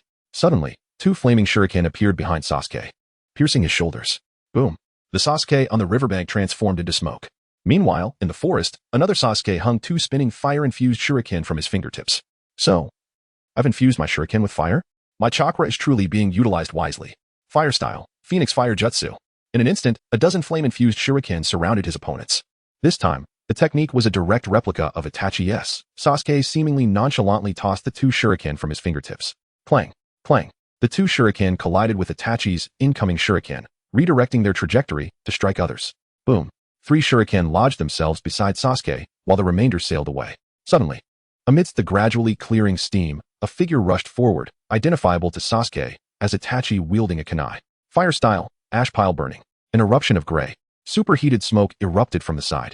Asuma arrived to provide support. Suddenly, a massive blade swung toward Asuma's head. Be prudent, and do not interfere with Mr. Itachi's affairs. Asuma quickly raised his fists to defend, gritting his teeth in determination. Boom. The intense smoke erupted in flames, sending Asuma flying from Kisame's powerful strike. Crash. Asuma crashed against a large tree, creating a human-shaped dent in its surface. What immense strength, Asuma thought, wiping the blood from his mouth as the blade swung again toward his neck. He ducked to evade Kisame's horizontal slash, then retaliated with a strike aimed at Kisame's neck. Kisame narrowly evaded, yet Asuma's punch, although it didn't T-connect, left a 3-centimeter gash on Kisame's face. Asuma lacked Kisame's brute strength, but he surpassed him in speed and close-quarter combat techniques. Kisame, slightly wary, began forming hand seals. Meanwhile, Itachi silently appeared behind Sasuke, thrusting a kunai toward his back. With both index fingers pointing in different directions, Sasuke executed Chidori, white lightning. A bolt of searing white lightning pierced through Itachi's back, while another shot toward Kisame. Startled, Kisame was forced to interrupt his jutsu, hastily turning to block with Samahata. Boom. However, a powerful explosion erupted behind Sasuke, the result of Itachi's impending self-detonation before disappearing. It must be said, Itachi's technique of self-detonation is remarkably effective. If you don't strike him, he strikes you. And if you do, he explodes. This technique was not mentioned in any scrolls left by Itachi. Chapter 25, The Great Awakening, Stripes Kaleidoscope. Fortunately, Sasuke's speed was swift enough. Otherwise, he would have been caught in the explosion. Asuma, startled, worried whether Sasuke was injured, which led to the squandered opportunity for Sasuke to strike. At that moment, the steam and dust dissipated. The main combatants, Sasuke and Itachi, remained unscathed, while Kisame and Asuma bore wounds. Asuma exhaled in relief, a smile creeping onto his face, acknowledging Sasuke's prowess as a formidable ninja. Kisame, with a sinister grin, recognized the boy's strength, yet mused that should Itachi become serious, he could conclude the battle in an instant. Despite Asuma's internal tension, he maintained a facade of composure, convinced that Sasuke would not be easily vanquished. Kisame's grin widened, tauntingly suggesting that Asuma should merely observe. On Sasuke and Itachi's end, they were merely 10 meters apart. Itachi noted Sasuke's unexpected adaptation of techniques akin to the Raijin armor of the Cloud Village, marveling at how such minor details could astonish him. Itachi pondered the remarkable extent of Sasuke's innate talent, realizing that he had reached a level comparable to himself and Shursui. This thought eased Itachi's heart. Perhaps, after this ordeal, Sasuke might awaken an eye akin to his own. With that, Itachi closed his left eye and opened it again. Tsukuyami. The three-tomo pattern in his eye morphed into a shuriken-like shape. Sasuke inhaled deeply. This was the moment he had been anticipating. Indeed, it was part of his plan. Itachi's Tsukuyami forced Sasuke to relive the traumatic events of his clan's massacre, a method of inexpensively awakening the Mangekyou Sharingan. In the original narrative, Sasuke had endured Itachi's Tsukuyami multiple times, yet his perceived potential had been woefully inadequate, a stark contrast to the genius label he bore. This was primarily due to Kishimoto's harsh treatment of Sasuke's character, initially emphasizing the formidable nature of the Sharingan and the difficulty of its evolution, only to later trivialize the process. A prime example being Obito, who, despite losing a loved one, rapidly transitioned from two-tomo to the Mangekyou Sharingan. Returning to the present, the environment around Sasuke morphed into the master bedroom of his childhood home. His parents knelt before him, while Itachi stood behind them, wielding a blade. Sasuke found himself in his youthful form, feeling utterly powerless. You remain feeble. For the next 24 hours, you shall relive that fateful day. Suddenly, the oppressive sense of helplessness from his memories surged back. Drip, drip, liquid fell onto the floor. Warm tears traced down Sasuke's cheeks as he raised a hand to wipe them away, realizing his calm demeanor was giving way to agitation, anxiety, and fear. The situation had surpassed his expectations. Since his journey began, Sasuke had always felt distinct from the original Sasuke. The former and Appos' experiences were merely known to him, akin to any other observer. He knew of the tragedy that befell his family, yet that knowledge was superficial. Now, however, Sasuke had transitioned from an observer to a victim. Flooded with forgotten memories, he recalled Makoto Uchiha and Appos' gentleness, her smiles, the meal she prepared, and the comforting words she offered during his childhood sorrows. The emotions within him ignited a chain reaction, intensifying with each recollection. Stop. Cease this at once. You must kill me instead. No. Please. I beg you. At this moment, Sasuke, utterly helpless, pleaded with Itachi to refrain from striking. Yet, with cold indifference, Itachi delivered the fatal blow to their parents once more. The pleas proved futile as the scene repeated itself, further fueling Sasuke and Appos' anguish. Despite his desperate attempts to rush forward, his body remained immobile. The feelings of helplessness and pain morphing into fury and hatred. Time lost its meaning as Itachi continued his assault. Suddenly, fiery red patterns emerged on Sasuke and Appos' forehead and neck, followed by flames erupting from his body, yet these were no ordinary flames, they were black. With a crack, the atmosphere resonated with the sound of breaking chains.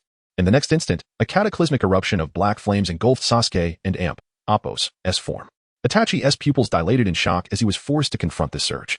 The Tsukuyami was violently torn apart by Sasuke and Appos' will. In the realm of reality, both their consciousnesses returned to their bodies. Itachi felt as though a nail had been driven into his mind, a side effect of the Mangekyou. The fiery patterns on Sasuke's forehead and neck remained, while a visible black chakra erupted from his being, radiating an overwhelming aura of hatred and murderous intent. The powerful chakra surged like a tidal wave, causing the calm river surface to ripple violently. This chakra, vast as a tailed beast, began to transform, taking shape as a colossal figure clad in half of the Tengu armor. Distant figures, including Kisame and Asuma, stared in astonishment at Sasuke's transformation. Even Itachi, who had prepared himself for the worst, was taken aback. He had only grasped Tsukuyami upon awakening his Mangekyou, with Amaterasu manifesting later in the hidden mist village, while Susanoo had come even later. Yet here was Sasuke, mastering the third stage of Susanoo upon his awakening. Ninjas throughout the Leaf Village recoiled in fear from the overwhelming chakra, turning their gazes towards Sasuke. A multitude of ninjas hastened towards the unfolding chaos. As the closest, Kurenai, Kakashi, and a squad of Umbu members witnessed the towering black giant before them. Regaining his composure, Kisame quickly formed hand seals, realizing the gravity of the situation. Water release, exploding water shockwave. With a roar, the river surged, transforming into a monstrous wave nearly 100 meters high, sweeping toward the entire Leaf Village. Asuma was propelled away by the force of the torrent. Kisame formed another seal, water release, 1,000-feeting shark. The approaching ninjas, shocked, had no choice but to retreat. Those behind began to perform various fire techniques in a desperate attempt to evaporate the colossal wave, yet their flames vanished without effect. Suddenly, a massive toad descended from the sky, embodying the terrifying volume of chakra. The volume of water is excessive, yet oil cannot be utilized. Earth release, earth flow wall. This principle is akin to the folly of dousing flames in the kitchen with water. The amalgamation of water and oil would only serve to spread the fire uncontrollably. Jiraiya hastily reconsidered, releasing the technique from Bunta, and with great force, he pressed his hands against the ground. With a resounding roar, an enormous earth flow wall, measuring over 100 meters in height and 12 meters in width, erupted forth from the earth. Chapter 26, The Retreat of Kisame and Itachi. Swish, swish, swish. Upon the earthen wall created by Jiraiya stood around 20 individuals.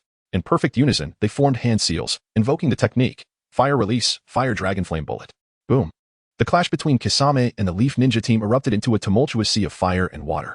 Turning to the main battleground, Sasuke slowly opened his eyes. The tomo within his gaze had transformed into a 6-pointed star pattern. The ocular technique of his right eye remained, Kagaya and Amp, Appo's, S domain. Meanwhile, the technique of his left eye was named, Moon Poison. Moon Poison was a passive ability. Anyone who had fallen under its hypnotic influence would harbor a concealed, permanent virus deep within their consciousness. Subsequent attempts to hypnotize the target required no direct eye contact, disregarding distance and additional conditions.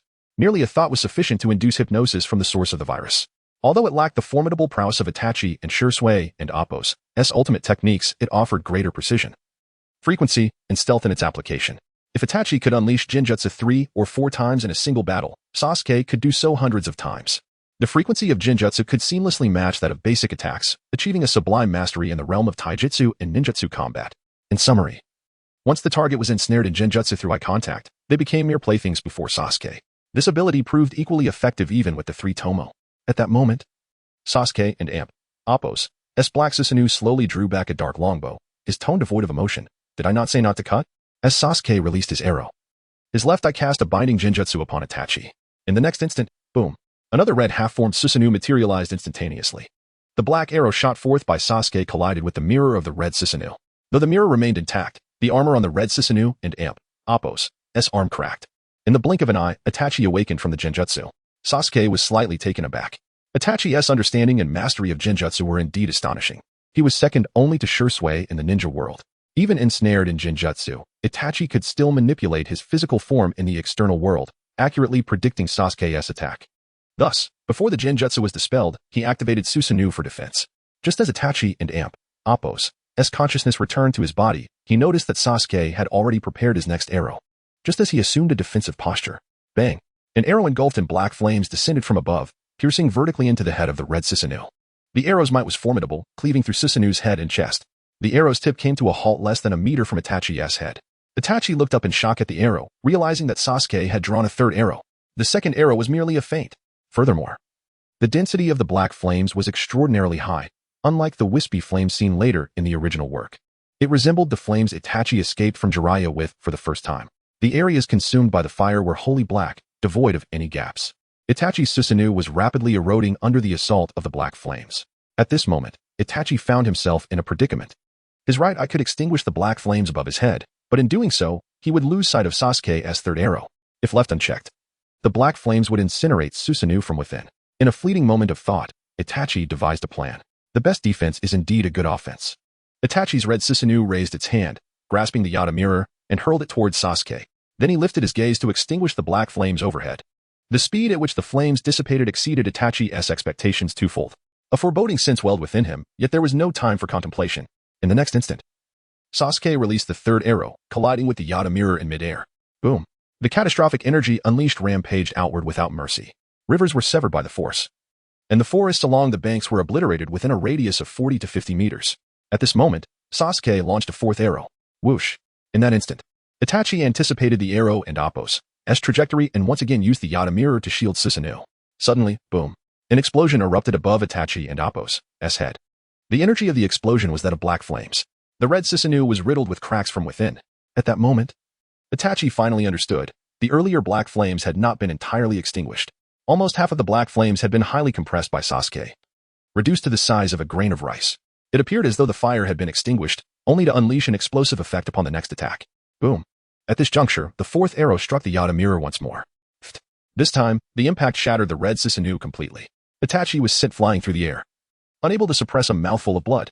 Sasuke's eyes streamed with tears of blood, and his black Susanoo began to flicker. In the next moment, Sasuke and Appo's Susanoo also vanished from sight. The physical pain brought Sasuke a sense of emotional relief, restoring a semblance of rationality. He had not anticipated that he would act so impulsively to the point of losing his sanity. Just moments ago, he had genuinely intended to kill Itachi. However, he was cognizant of the storyline and understood that Itachi was also a victim, forced into a desperate situation. While Itachi's thoughts and plans were fraught with criticism, He was, after all, Sasuke's target, someone he had resolved to protect at all costs. It was indeed a torment. The entanglement of love and hatred was the most distressing. At this moment, Sasuke and Appo's emotions were exceedingly complex. He yearned to remain in a quiet place for a while longer. Suddenly, with blood at the corners of his mouth and weariness etched upon his features, Itachi emerged from the river before Sasuke. At this point, Itachi's eyes had reverted to their ebony hue, yet his face bore an expression of greed and madness. Cough, cough. Sasuke, your eyes are truly magnificent. Do you know? The Mangekyou is powerful, but prolonged use leads to blindness. However, if I can obtain your eyes, I shall possess this formidable power forever. I will ascend to, or even surpass, the realm of Uchiha Madara. With a mere glance, Sasuke discerned that Itachi was approaching his own demise. Even a fool could see that he was currently in a superior state. Sasuke regarded Itachi with indifference, stating, I wish to remain quiet. I do not wish to see your face any longer. Haha, cough, cough. Itachi mocked, spitting out another mouthful of blood before continuing. Sasuke, why do you remain so foolish? Do you still harbor illusions? Are you unable to let go of those past, illusory childhood memories? Sasuke cast a deep glance at Itachi once more. I have said. I wish to be quiet. Bang. In an instant. Sasuke delivered a swift punch to Itachi and Appo's abdomen. Itachi expelled another mouthful of blood, accompanied by the sound of cracking bones from within. With clarity, it was evident that two of Itachi's ribs had been shattered by the impact. Subsequently, Itachi was sent flying, skipping across the surface of the lake 4 or 5 times before finally sinking beneath the water. Given Itachi's physical condition, it would take him at least a month to recover from that blow. Sasuke was perplexed. This is impossible. I did not activate the Raijin armor. Hissed suddenly. He remembered. He was currently under the influence of the pattern. The speed, strength, and awakening were comparable to when he had activated the Raijin armor before. He could no longer afford to strike again. If he did, both Itachi and Kisame would be unable to escape. Thus, Sasuke commenced a performance that was both feigned and genuine. With a resounding splash, he pretended to be utterly exhausted, floating limply upon the water's surface. Whoosh! The somewhat disheveled Kisame swiftly darted past Sasuke, paying him no heed. Immediately after, he seized Itachi and Appo's cable from the lake and hoisted it onto his shoulder, hastily retreating into the distance. In quick succession, Jiraiya, Guy, Kakashi, and others encircled Sasuke. Chapter 27. Dusk in the Hidden Leaf Village. In the hospital ward of the Leaf Medical Department, a cluster of flowers lay piled in the corners by the window. A gentle breeze wafted in, carrying with it a faint floral fragrance. Upon entering the ward, Sasuke was met with Naruto and Appo's urgent insistence to enter. It was and Appo's until Sakura and Ino each left a sizable bump on Naruto and Appo's head that he finally settled down. From their conversation, Sasuke gathered that Naruto intended to accompany Jiraiya out of the village in search of Tsunade. Once they departed, Sasuke lay motionless in bed for the entire afternoon. Although he could have utilized the power of his ghostly form to heal, he yearned to fully experience the pain of his injuries. He pondered that Itachi must also be enduring both mental and physical anguish. He must be suffering even more than Sasuke. Perhaps half of Sasuke's physical afflictions were rooted in psychological causes. He didn't want to dwell on these thoughts, yet they emerged unbidden, accompanied by tears that would occasionally stream down his cheeks. Unbeknownst to him, dusk had fallen. This was the time when students of the Ninja Academy were released. He recalled returning home during such dusks, only for life to change entirely thereafter. This all seemed to be the machinations of the higher-ups in Konoha. As he reflected on this, Sasuke and Appo's sorrowful emotions gradually morphed. Those ninjas standing on the earthen wall during the day appeared to belong to the Sarutobi clan. All participants deserved their fate. At that moment, several guests arrived at the hospital entrance. The lead individual had bandages wrapped around his head and right arm. As he stepped into the building, a barrier was activated around its perimeter. Inside the hospital, it was unclear when the other wards had emptied. Half a minute later, the door to Sasuke and Appo's room creaked open. The first to enter was a familiar face, Kamizuki Izumo, followed closely by the main figure, Danzo, with Aburame Shino trailing behind him. Danzo's expression was devoid of emotion as he scrutinized Sasuke, who appeared weak, his chakra unstable. Danzo grimly inquired, since you are awake, why have you not reported your research findings to the root? Sasuke gazed at Danzo with indifference, a smirk of disdain gracing his lips. How audacious. Sasuke. Lord Danzo is addressing you. Kamizuki stepped forward, reprimanding Sasuke. Illusion technique. Chains of torment. Sasuke cast a sidelong glance at Kamizuki, who immediately found himself immobilized in place. Within the illusion, steel spikes pierced through Kamizuki's limbs, inflicting unbearable pain and rendering him unable to move. Bang! Danzo slapped Kamizuki on the shoulder, breaking him free from the illusion. Once awakened, Kamizuki bore a look of fright. Danzo narrowed his left eye, recognizing the impressive power of Sasuke's ocular abilities. Have you truly awakened the Mangekyou Sharingan? Sasuke replied, many in Konoha have witnessed it. Is further confirmation necessary? Smack. Aburame Shino attempted to intervene, but Danzo halted him, suggesting to show some understanding towards Sasuke after the tribulations he had faced that day. Danzo then took a seat on Sasuke and Appo's hospital bed, close enough to easily restrain him. When you encountered Itachi today, did he say anything to you? He said little, yet it sparked a question in my mind. Oh, what question? Pray, elaborate. After this confrontation, I understand. Even he would be unable to massacre the Uchiha clan without Konoha's knowledge. Danzo's eyes narrowed. So, what do you perceive as the issue? At that moment, Danzo seemed intent on extracting Sasuke's eyes. However, Sasuke's defiant demeanor gave him pause. After careful consideration, Danzo could not fathom how Sasuke could possibly resist him. Just as Danzo noticed Sasuke preparing to speak. Whoosh! Danzo swiftly lunged for Sasuke's eyes. In this critical moment, Sasuke did not evade. He instead covered his head with the blanket. The scene appeared rather absurd, as though they were engaged in playful banter. Despite the thinness of the blanket, Danzo's left hand felt as if it had grasped iron. Originally draped in the blanket, Sasuke was now entirely concealed beneath it. In that instant, his body transformed into its ghostly form. The fatigue and side effects of the Manjiki vanished completely. Beneath the blanket, Sasuke murmured, I am not that useless Shursui. Danzo's pupils constricted sharply. How did Sasuke know of Shursui? How dare he label Shursui as useless? Even Itachi would not dare to speak thus. Thud. In that very moment, Danzo's vision was flooded with crimson liquid. The next instant, an excruciating pain surged through his right eye socket and shoulder. Ah! Danzo screamed in agony as the members of Root finally registered that he had been attacked. They turned to see Sasuke by the window, holding a bandaged right arm in his left hand and a blood-red three-tomo Sharingan in his right. How was this possible? How could it happen so swiftly? They had seen nothing of the preceding exchange. The strike had been executed under the guise of his ghostly form. For Danzo, failing to seize all the Sharingan immediately would lead to complications. Everything was unfolding according to Sasuke's plan. It's over.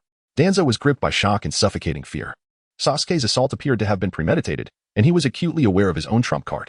In that fleeting moment, all Sharingan had been confiscated, rendering Izanagi useless. With a hand lost, even basic ninjutsu became unattainable. Aburame Shino hastily removed his gloves and charged at Sasuke. Kamizuki began forming hand seals, intent on disrupting Sasuke. Meanwhile, Danzo prepared to flee.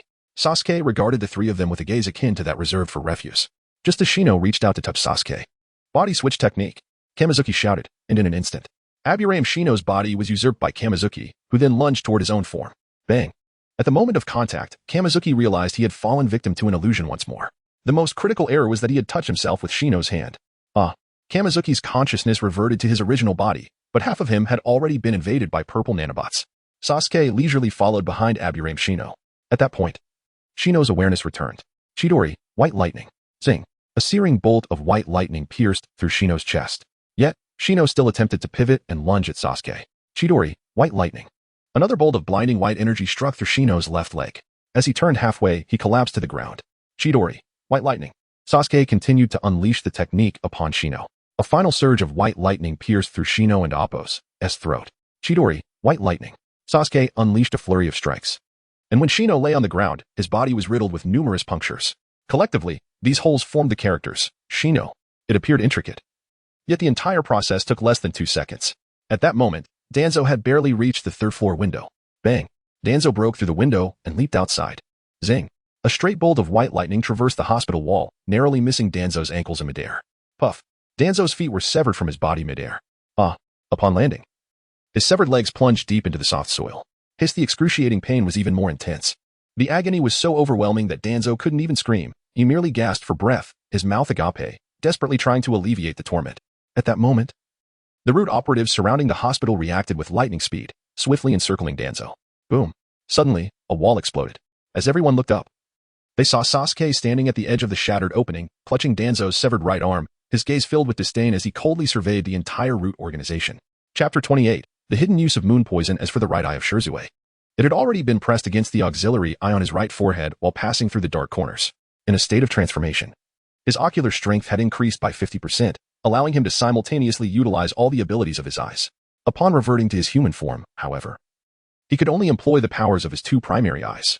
Nevertheless, each time he transitioned from his demonic form back to his human form, he could switch the positions of his eyeballs. For instance, he could exchange the positions of the Byakugan and the Kagetatsu. This would enable him to utilize both moon poison and Byakugan during the day. The switching did not require any physical manipulation. It could be accomplished simply through mental control.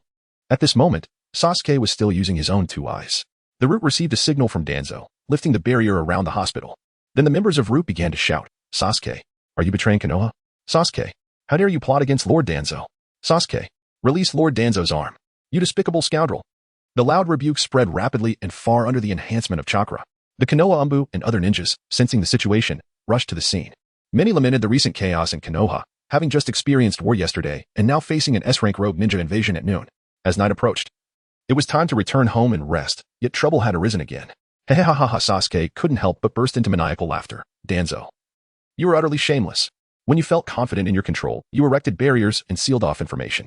Now that you realize you're no match for me, you start calling for help from all of Konoha? Ah, you old bastard. Illusion. This place is not in that instant. The members of Route Below mistook Danzo for Sasuke. Just as a few were about to attack Danzo, they were intercepted by others. These individuals swiftly dispelled the illusion, clearly possessing the capabilities of squad leaders. The half-destroyed Danzo also dispelled the illusion in an instant, mocking. This illusion pales in comparison to Itachi's and Shirzue's. One squad leader, while forming hand seals, echoed. What Lord Danzo said is absolutely correct. To present such a lowly illusion is truly embarrassing. Release. In that moment, all illusions were dispelled. Sasuke calmly stepped forward, descending from the third floor to the ground. The squad leader shouted, "Attack!" Several Root members prepared to draw various ninja tools, while others began forming hand seals, ready to unleash jutsu. Just as they completed half of their movements, illusion, binding technique, the dozen or so members of Root were suddenly frozen in place. This illusion was originally a high-intensity single-target technique, with only the victim's consciousness trapped in a cage. However, in this instance, they could see their comrades pinned by nails, unable to move. The pain they felt was excruciatingly real. How is this possible? Such a potent binding technique. Should it not be single target? This person's illusions are terrifying. Is this person truly inferior to that Itachi and Shirzue? This is utterly horrifying. Danzo and the squad leader who had just mocked Sasuke wore extremely grim expressions. Indeed, this technique was intended as a high-intensity single-target binding illusion. Yet Moon Poison bypassed the need for eye contact during viral hypnosis, disregarding such limitations. In an instant, it could unleash a high-intensity single-target illusion upon all infected individuals. The earlier illusion, this place is not, was merely a precursor to infect their consciousness. Step by step, Sasuke advanced toward the Root members. They could only watch, paralyzed. After all, this was the same technique that could pin Orochimaru in place, rendering him immobile. Moreover, Sasuke's ocular power now surpassed that of Itachi. The scene was truly harrowing. Likewise, the consumption of chakra was considerable. With each additional person, the chakra expenditure doubled. If one did not possess the strength to release the binding technique multiple times, attempting to do so recklessly would only lead to failure, leaving the user momentarily drained or even unconscious. Fortunately, Sasuke's ocular power was sufficiently robust at present. This round of illusions consumed only about 1/3 of his chakra. Swish, swish. At this moment, the Konoha ninjas arrived from afar. The fastest among them were the familiar figures of Kakashi and Guy. Sasuke, stop! Chidori's sharp spear. Before Kakashi could finish his shout, Sasuke had already executed a sweeping motion. Aside from Danzo, the Root members were decapitated in an instant, their heads rolling beside Danzo. A few pairs of eyes still looked at Danzo in terror.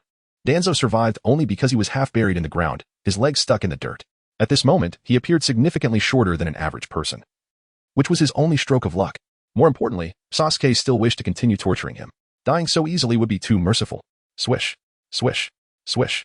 A series of rapid body flicker sounds erupted. The area surrounding the hospital was suddenly filled with numerous ninjas.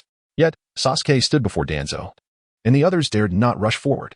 Sasuke, what are you doing? Kakashi gazed at Sasuke in disbelief. Sasuke, you have slaughtered Lord Danzo and the Root members. Please surrender now. 5 years ago, Uchiha Itachi had massacred his clan. And now it was Uchiha Sasuke's turn to slaughter his Konoha brethren? The Uchiha clan truly were demons. Once, those Uchiha looked down upon everyone. They truly deserved to be exterminated completely. Exactly. That Uchiha Itachi even killed his own parents. How could he be left alive? Leaving one was bad enough. But who would have thought he would also be a scourge, especially with such great power? Countless unknown ninjas whispered among themselves. Silence. Guy shouted with rare fury. The scene fell quiet considerably. Yet, in the distance, whispers continued.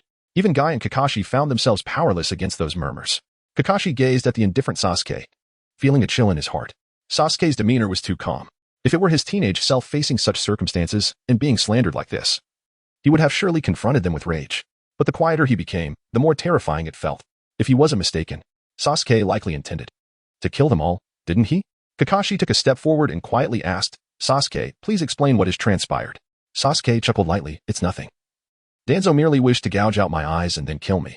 Gulp startled gasps erupted from the crowd. Is that nothing? Suddenly, several ninjas stepped forward. Nonsense. How could Danzo, one of Konoha's highest leaders, possibly covet your eyes? Right, they are merely Sharingan. Does everyone covet them?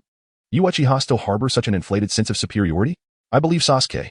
Suddenly, a pink-haired Sakura pushed through the crowd, speaking up for Sasuke. Chapter 29. Remember this. The world must heed my countenance. In the face of skepticism and slander, Sasuke would not engage in verbal disputes with them. After all, They were destined to meet their demise shortly. If there was an opportunity to utter a few more words, he would seize it. The sun was on the brink of its final descent. Although he believed his current strength could not be contained by Konoha, Sasuke wished to avoid manifesting his transformation into a monstrous state mid-battle, as such an overt change would make it far too easy for others to uncover his secrets. The longer he could delay the revelation of this secret, the better. At this moment, stalling for time against these individuals was quite advantageous. However, Sakura's sudden emergence left Sasuke somewhat bewildered. Throughout their history, he had treated her quite poorly, yet she dared to step forward and speak on his behalf. Despite her apparent foolishness, she could not possibly be unaware of the risk she faced by doing so. Coming from an ordinary family, the pressures on her were considerable. Onlookers would undoubtedly find Sakura's actions distasteful, taking such risks for someone who does not reciprocate her feelings, while neglecting her own family as safety. Indeed, this had always irked Sasuke before his journey. Her mind seemed solely occupied with thoughts of him, indifferent to the plight of others. Yet now, the object of her affection was none other than himself, complicating matters. He felt both disdain and an unexpected pang of sentiment. What are you doing here? This is a gathering of elite shinobi. What gives you the right to interject? One of the ninjas scolded Sakura. She is my subordinate. They are comrades.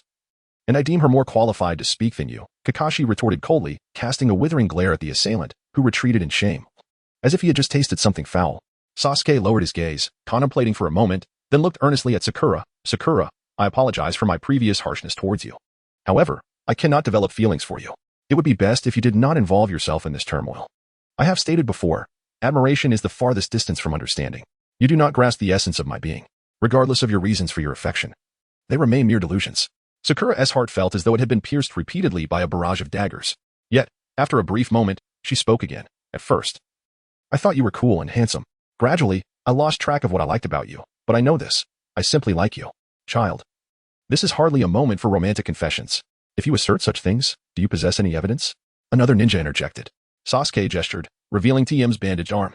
Gasps filled the air as onlookers' pupils dilated. 1, 2, 3, 4.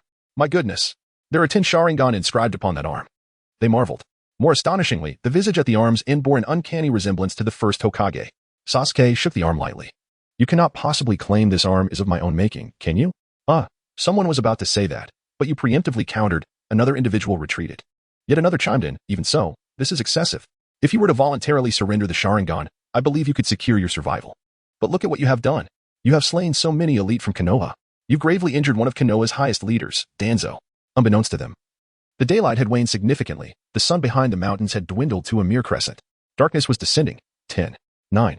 Sasuke scoffed. Preaching is futile. The broken neck is the best lesson. As it became evident that Sasuke was on the verge of losing his restraint, Kakashi, after a moment of solemn contemplation, urged once more, Sasuke, barring any unforeseen circumstances, Jiraiya will soon return with Tsunade. She will be the next 5th Hokage. Tsunade is resolute in her moral compass and possesses great courage. There remains room for de-escalation in your actions. Stand down. And I assure you that you will remain safe until her return. 5, 4. Sasuke adopted a demeanor of invincibility. Kakashi, you misjudge the situation. Your manner of speech is tailored for the weak. It is the weak who require protection and assurance. You ought to say, Tsunade is well liked. And the future of Konoha will be bright. I implore you to temper your actions. 3, 2. Preposterous. Utterly absurd. Do you truly believe you can defy all of Konoha? 1. Kakashi implored, are you truly prepared to betray Konoha? You still have comrades here, including Naruto. Revenge will yield you nothing, and what you have done is already considerable. Sasuke's left temple and right neck bore markings, revealing 4 hidden eyes. Kakashi and Guy were taken aback. They had witnessed this transformation in Sasuke before. Was he truly resolved to strike? Sasuke's expression turned melancholic. Kakashi, I have investigated your circumstances. You lack the courage and strength to confront the pressures of this world. But I am not like you. Sasuke's demeanor grew cold. Remember this, the world must heed my countenance. Is the lingering twilight ready to yield to the sanguinary darkness? Someone began to speak. Boom. In an instant, Sasuke unleashed his aura and chakra. A suffocating wave of terrifying chakra surged through Konoha, overwhelming all in its path. Crack, crack, crack. Every glass object shattered as the chakra swept through. A 1 centimeter thick plank splintered. Ordinary villagers and animals felt a wave of nausea and debilitating pain. The ninja forces surrounding Sasuke felt an even more terrifying pressure. They experienced hallucinations, perceiving the world as a monochromatic realm, with themselves reduced to lifeless shadows. Despair, death, desolation. Bloodlust, hatred, various oppressive emotions flooded their hearts. The sensory ninjas of Konoha fell into a stupor, unable to comprehend the depth of Sasuke's chakra and the negative emotions it exuded. His chakra is even more malevolent than the Nine Tails. Even Kakashi lost his will to fight in that moment. Guy stood beside him, his eyes reflecting a struggle of choices. Splurt. Blood sprayed forth, leaving Guy bewildered. Where did that blood originate? Ah! Kakashi screamed, clutching his left eye. What? Guy finally noticed that Kakashi's eye had been gouged out. It was utterly unforeseen. No one anticipated that Kakashi would be the first to provoke Sasuke.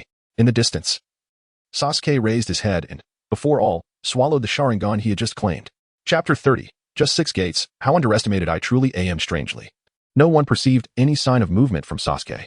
To the eyes of the onlookers, it appeared as if he merely lifted his hand, and suddenly, a singular eye rested within his grasp. How did he acquire that eye? What enigmatic ability is this? Could it be the Flying Thunder God? I suspect it may be some other spatial ninjutsu. It must be, for how else could he have acted so swiftly? Kakashi, supported by Guy, slowly lowered himself to the ground, suppressing his fury. No, if it were the Flying Thunder God, I would at least have seen the silhouette after his instantaneous relocation, but I saw nothing. Then how did he accomplish that? Guy gradually rose to his feet, concluding it was purely a matter of speed. How is that even possible? Surely, this must be a ruse. Guy, have you misjudged the situation? The surrounding individuals stammered in confusion. Perhaps you all have merely fallen victim to an illusion? Sasuke smirked mischievously. On the surface, it appeared that Kakashi's left eye had been consumed, yet in reality, the ocular power had merely shifted within, substituting the secondary eye positioned on his left cheek. His overall ocular prowess had ascended significantly, akin to that of the eternal Manjiki Sharingan. With this newfound power, dealing with Obito had become considerably simpler. Indeed, this must be an illusion. Surely, only an illusion could elucidate such a phenomenon. After all, how could pure physical prowess achieve this? The gathered ninjas soon grasped the truth, swallowing nervously as they prepared to act. Guy, enraged, exclaimed, "How could you dare to attack Kakashi? Very well, I shall now turn my attention to the others." Sasuke replied nonchalantly, a smile gracing his lips. "Wait, is that truly what you mean?" Guy retorted, utterly exasperated. In the next instant, Sasuke conjured a brilliant white lightning sword in his right hand, invoking the technique. God Moon Breathing, 14th form, Fierce Transformation, Celestial Full Moon. This attack boasted a vast range and an impressive density. Fortunately, Sasuke had announced the technique's name, affording the onlookers a moment to react. Those positioned nearby opted for defensive ninjutsu, while some who could utilize Earth Style chose to burrow underground. Boom. Guy activated the 6th gate, grasping Kakashi with one hand while seizing Sakura with the other, retreating at remarkable speed. Sasuke swung his sword, unleashing a multitude of massive crescent-shaped white lightning blades. These blades, resembling a tremendous serrated vortex, surged forth with the intent to obliterate everything in their path, accompanied by countless incandescent crescent blades. Though the strikes appeared exceedingly intricate, each crescent blade remained under Sasuke's meticulous control. As a result, all those who had spoken carelessly were now meticulously targeted. A cacophony of anguished screams erupted. Those who had spoken out were reduced to mere fragments by the onslaught of strikes and crescent blades. Those with disdainful expressions and murderous intent were cleaved into sections, perishing on the spot. Those hesitating to encircle Sasuke were gravely injured, rendered incapable of further combat. In a single blow, over 100 ninjas met their demise. The task of piecing together their remains afterward would prove no simple endeavor. Merely 3 to 4 dozen lay heavily injured upon the ground.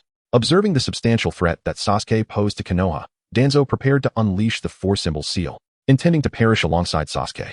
Illusionary chains technique, the chakra he had just mobilized, was abruptly halted. Under the influence of the moon poison, Sasuke could interrupt the various incantations of those afflicted at any moment. Danzo found himself unable to meet death even if he wished it. In the distance, the late-arriving ninjas beheld the battlefield with trepidation. Among them were the current elite of Konoha. Buildings within a radius of several hundred meters had been cleaved into stripes resembling a zebra's pattern. The ground was marred with countless sword marks ranging from a few meters to over a dozen. Various human remains lay scattered across the vicinity. Crack. Sasuke, with his left hand gripping Danzo's head, turned it half a rotation. Is this scenery not magnificent? Danzo's neck twisted painfully, rendering him speechless, and at this angle, death was not yet imminent. Subsequently, Sasuke lifted Danzo from the earth with one hand. Danzo, I shall take you to witness other scenic spots of Konoha, however.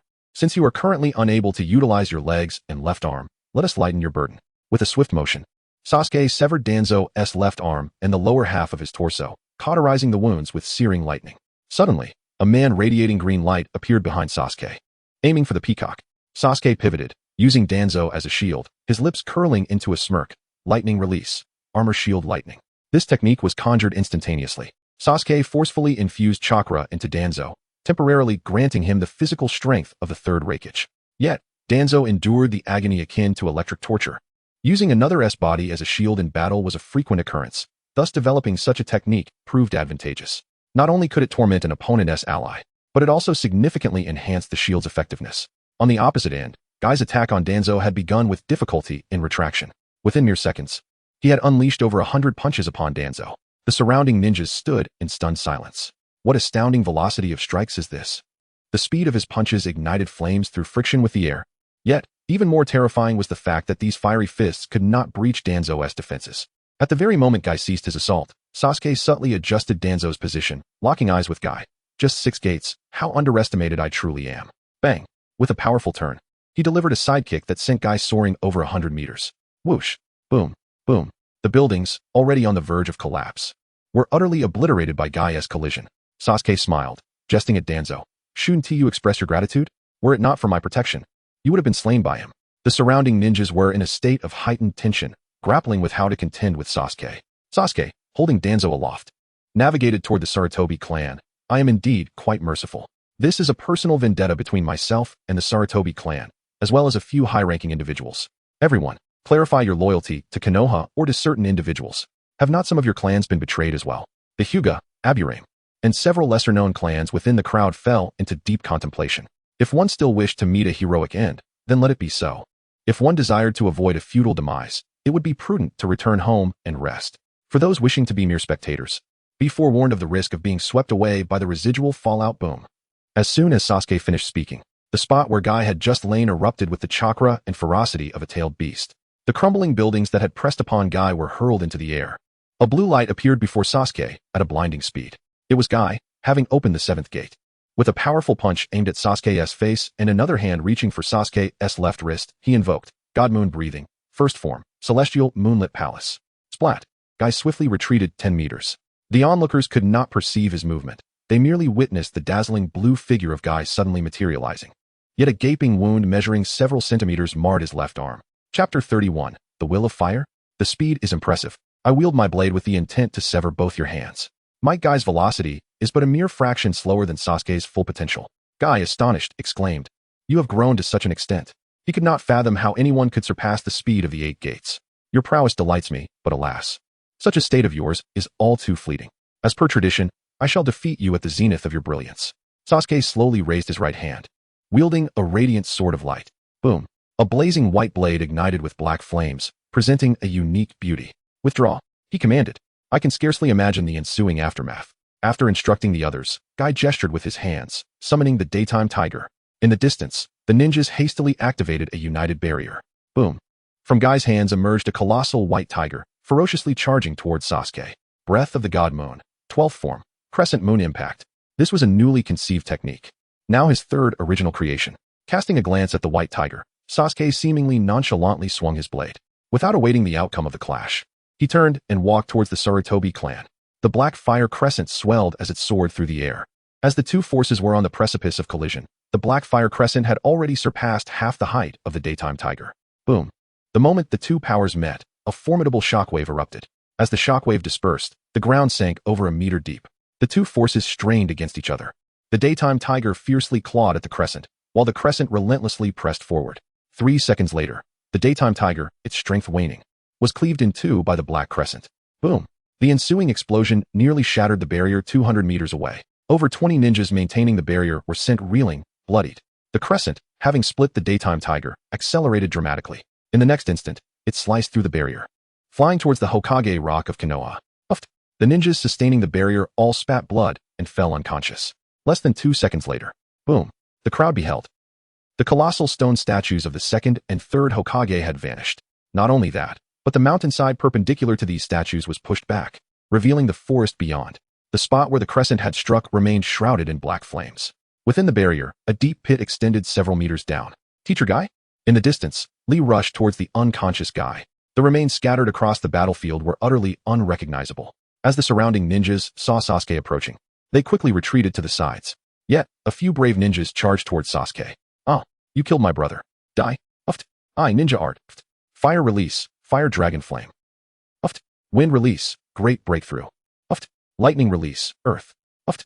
These individuals believed they were far enough from Sasuke and attempted to unleash combined ninjutsu. However, Sasuke retracted his sword and, with a mere finger, executed the Chidori, White Lightning, in rapid succession. He consistently pierced their foreheads first. Under the thunder's influence, they would lose all ability to act the moment they were struck. There was no possibility of unleashing techniques through sheer willpower in their dying moments. You are ninjas of Konoha. How can you tolerate such a monster's indiscriminate slaughter? Do you not honor the Hokage? Do you not uphold the will of fire? Suddenly, a voice rang out from the crowd, questioning the surrounding ninjas. These approximately 14 to 15-year-old ninjas faltered under the gaze of their opponent. After a struggle of thoughts, I shall fight. Damn it, how can I cower in such a situation? Indeed, we bear the will of fire. Let us charge together. Hey, why aren't you joining us? I am not adept at combat. I am a tactical ninja, with far more pressing duties to fulfill. These young ninjas, after a moment's contemplation, no longer hesitated and blocked Sasuke's path. That one is called Sarutobi Jiketsu, right? How did I never notice how hypocritical he is? Exactly. He sends those newcomers into battle while he remains on the sidelines. Can anyone with lesser strength be weaker than those rookies? I once had my fervor, but I was fortunate. That time, I only lost a hand. Look at those clans. Not a single one will step forward in this situation. What of honor? What of the will of fire? They have never rushed to the front lines. How infuriating. I once sincerely upheld the will of fire, but they have made me feel this sacrifice is foolish. Hey, you bunch of kids. You've been played. His name is Sarutobi. Uft. An aged ninja attempted to warn the youths, but was silenced as someone severed his neck from behind with a kunai. As the man turned to look back, he noticed that the assailant was also from the Sarutobi clan. He recalled a time when this person dined alongside Sarutobi Jiketsu. How vile. Why does such a repugnant individual hold such prominence in Konoha's second most powerful clan? The surrounding individuals dared not speak further. After all, the Sarutobi clan's influence in Konoha was too pervasive. No one could ascertain whether the hidden figures were from the Sarutobi clan. A kilometer away, Hinata Hanabi, resembling Hinata Hyuga, was taken aback. A suffocating fear surged from deep within her heart. This unseen menace was more terrifying than the most potent ninjutsu. She understood why her father adamantly forbade Hinata and Niji from participating in this affair, though they often spoke of the will of fire in times of crisis. The adults acted in stark contrast. Hanabi, you are destined to be the head of the Hyuga clan. You must come to recognize these truths in advance. Our clan, due to our Byakugan, is more capable of perceiving hidden matters. Thus, we must remain even more discreet. However, if Sasuke truly eradicates them this time, Konoha shall usher in an era of contention among the 100 clans. At that time, our clan shall finally showcase its true strength. On the battlefield, Sasuke was acutely aware of everything unfolding ahead.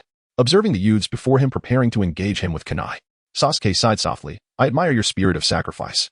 I can grant each of you the opportunity to strike me once. I will neither evade nor utilize chakra for defense. After the first strike, if I still draw breath, I shall slay the attacker. Should you forego your assault, I will merely incapacitate one of your arms. The youths before him were filled with confusion. The Sarutobi clan members rejoiced. If this were true, would not this fellow be doomed? Yet many others remained skeptical, doubting that Sasuke would truly allow them to strike him. Sasuke inquired, who wishes to go first? Chapter 32. Kakashi's dilemma. Sasuke's demeanor made it difficult for the group to act against him. After much hesitation, one boy stepped forward, declaring, I will take you on. With a swift motion, he charged at Sasuke. Observing Sasuke's apparent lack of reaction, the boy thrust his kunai towards Sasuke's throat, hoping to spare him some pain. In the next moment, clang, the kunai shattered in the boy's grip, yet Sasuke bore not a single scratch. What? How is this possible? The onlookers were well aware that Sasuke had not even summoned his chakra for defense. The members of the Sarutobi clan watching from a distance felt an overwhelming sense of dread. The power Sasuke exhibited left all the leaf ninjas in despair. He stood there, impervious to their attempts to harm him.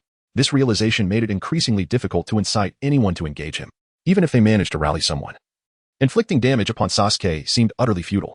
Those capable of truly wounding him were formidable opponents, and it was inconceivable that they could coax him into action.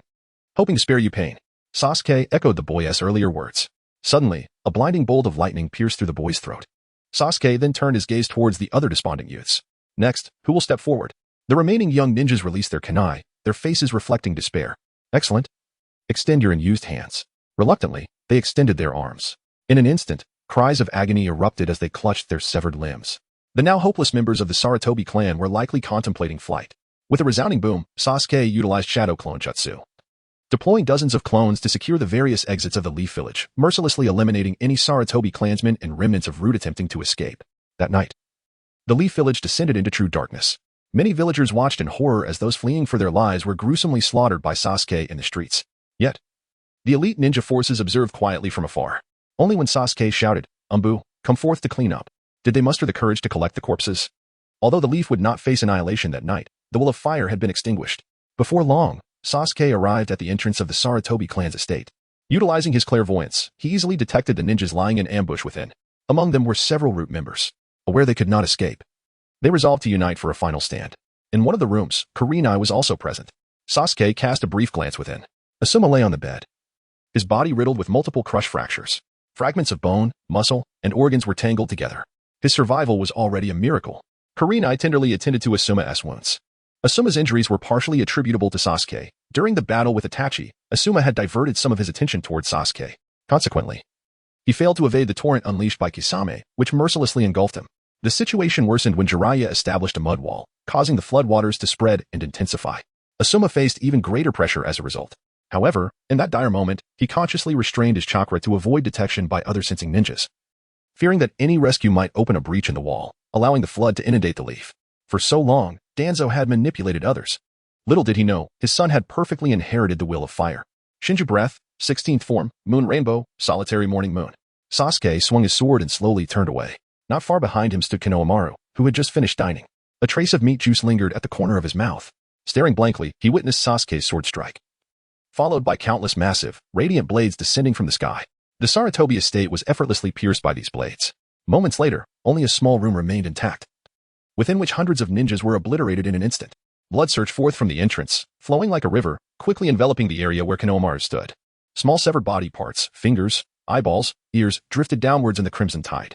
In a state of sheer terror, Konohamaru vomited his recently consumed dinner.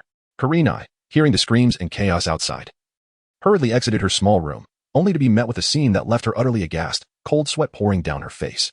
Upon seeing Konohamaru, she instantly appeared before him, demanding, "Sasuke, what are you doing?" Sasuke replied indifferently, "As you can see, it's merely slaughter." Kurenai's eyes widened in shock. She had thought she had subdued Sasuke. Even if she called for a halt, it should have been directed at herself. In the next instant, a jarring realization struck Kurenai like waking from a nightmare. She found herself holding the kunai against her own neck. Drip, drip, blood trickled from the kunai onto her chest. She had nearly taken her own life. Kakashi, with his bandaged head, suddenly appeared not far behind Konohamaru. "Sasuke, please stop," he implored. Kurenai was taken aback. Hadn't Tishi restrained Sasuke? How could she be the one to call for a cease? In the next moment, she felt a strange sense of awakening. And when she opened her eyes again, she was horrified to find herself holding the kunai against her own throat. Drip, drip, blood had begun to trickle down her chest. "I almost committed suicide," she gasped, filled with dread. Kakashi continued, "Sasuke, although you have killed many, I know you possess principles. For the sake of my eye, please spare Konohamaru." Sasuke slowly extended his finger toward Kakashi's waist, but he replied, "I have already returned the favor for that eye." Kakashi was taken aback and glanced down, discovering a minute tear in his vest. He pulled it apart to reveal a scroll tucked within. Sasuke had, while extracting Kakashi's eye, slipped the scroll inside. Before Kakashi could respond, Sasuke added, "The scroll contains the combined training methods for Chidori and Raijin armor. Raijin armor possesses a secret unknown to many. This ninjutsu does not require an abundance of chakra for cultivation. Rather, it is through prolonged training that one's chakra becomes as potent as a tailed beast. Given your foundation in Chidori and your innate talent, surpassing the Raikage in 3 years would be no challenge." Sasuke spoke the truth without hesitation. Raijin armor appeared to be immensely chakra-consuming during battle, deceiving many. Yet, in reality, it was the extensive training that unlocked one's potential, resulting in an exaggerated chakra capacity. The true value of Raijin armor had been greatly underestimated. This is the sole inner technique developed by the indigenous people of the ninja world. "So, Kakashi, are you willing to exchange this for the life of Konohamaru?" Sasuke inquired with a hint of amusement. Chapter 33. Sarutobi's future is lost. Kakashi hesitated for a moment. Just as he was about to take out the scroll, suddenly he found himself immobilized, yet his consciousness remained tethered to reality. He could clearly see Sasuke's mocking smile. How infuriating. Kakashi seethed with rage. Sasuke was resorting to a scheme of division. The expressions on Konohamaru's and Sakura's faces were thick with disappointment and despair. Indeed, such temptation was irresistible. Kakashi fell silent. Sakura spread her arms protectively in front of Konohamaru, questioning if he sought vengeance on the Sarutobi clan for his family's grievances. Sasuke scoffed. "Vengeance? You live such a simplistic life, woman. But you have reminded me that although they plotted the extermination of the Uchiha clan, they left me alive. Therefore, I might consider sparing Konohamaru." With a swift motion, Sasuke stepped closer to Konohamaru. In a flash, Sakura lunged forward, brandishing a kunai towards Sasuke's neck. Kakashi's eyes widened in horror. "No," he shouted. Sasuke calmly extended his left index finger. Clang. The kunai shattered upon contact with his finger. Kakashi, Sakura, and Konohamaru and Appo's pupils contracted in disbelief. What was happening? Kakashi understood that Sakura could not harm Sasuke, but he never anticipated it would be to such an absurd extent. In the next moment, Sasuke yanked off Sakura's right arm. Ah, she screamed in agony. Yet she charged at Sasuke once more. Her legs were severed at the knees. Ah, thud. Sakura collapsed beside Konohamaru, unconscious in a pool of blood, trembling. Konohamaru stepped forward, positioning himself protectively in front of Sakura. Enough. If you must kill, let it be me. Sasuke loomed over Konohamaru, his finger resting beneath Konohamaru and Appo's chin. Despite the fear etched on Konohamaru and Appo's youthful face, he feigned composure. I have already stated that sparing you is not out of the question. I truly do not comprehend why Sakura insisted on such a futile gesture. The loss of her arms and legs serves no purpose other than to ensure that you will be reminded of her plight every day, filled with rage and sorrow. Beyond that, it appears utterly meaningless. Konohamaru angrily ground his still developing teeth together. Sasuke smirked disdainfully. Excellent. Carry that desire for vengeance against me as you live. But allow me to offer you a piece of advice. Do not believe a word Sakura says about not caring, or her urging you to abandon your quest for revenge. You must understand, she cannot not care. She merely fears you might perish in your pursuit of vengeance.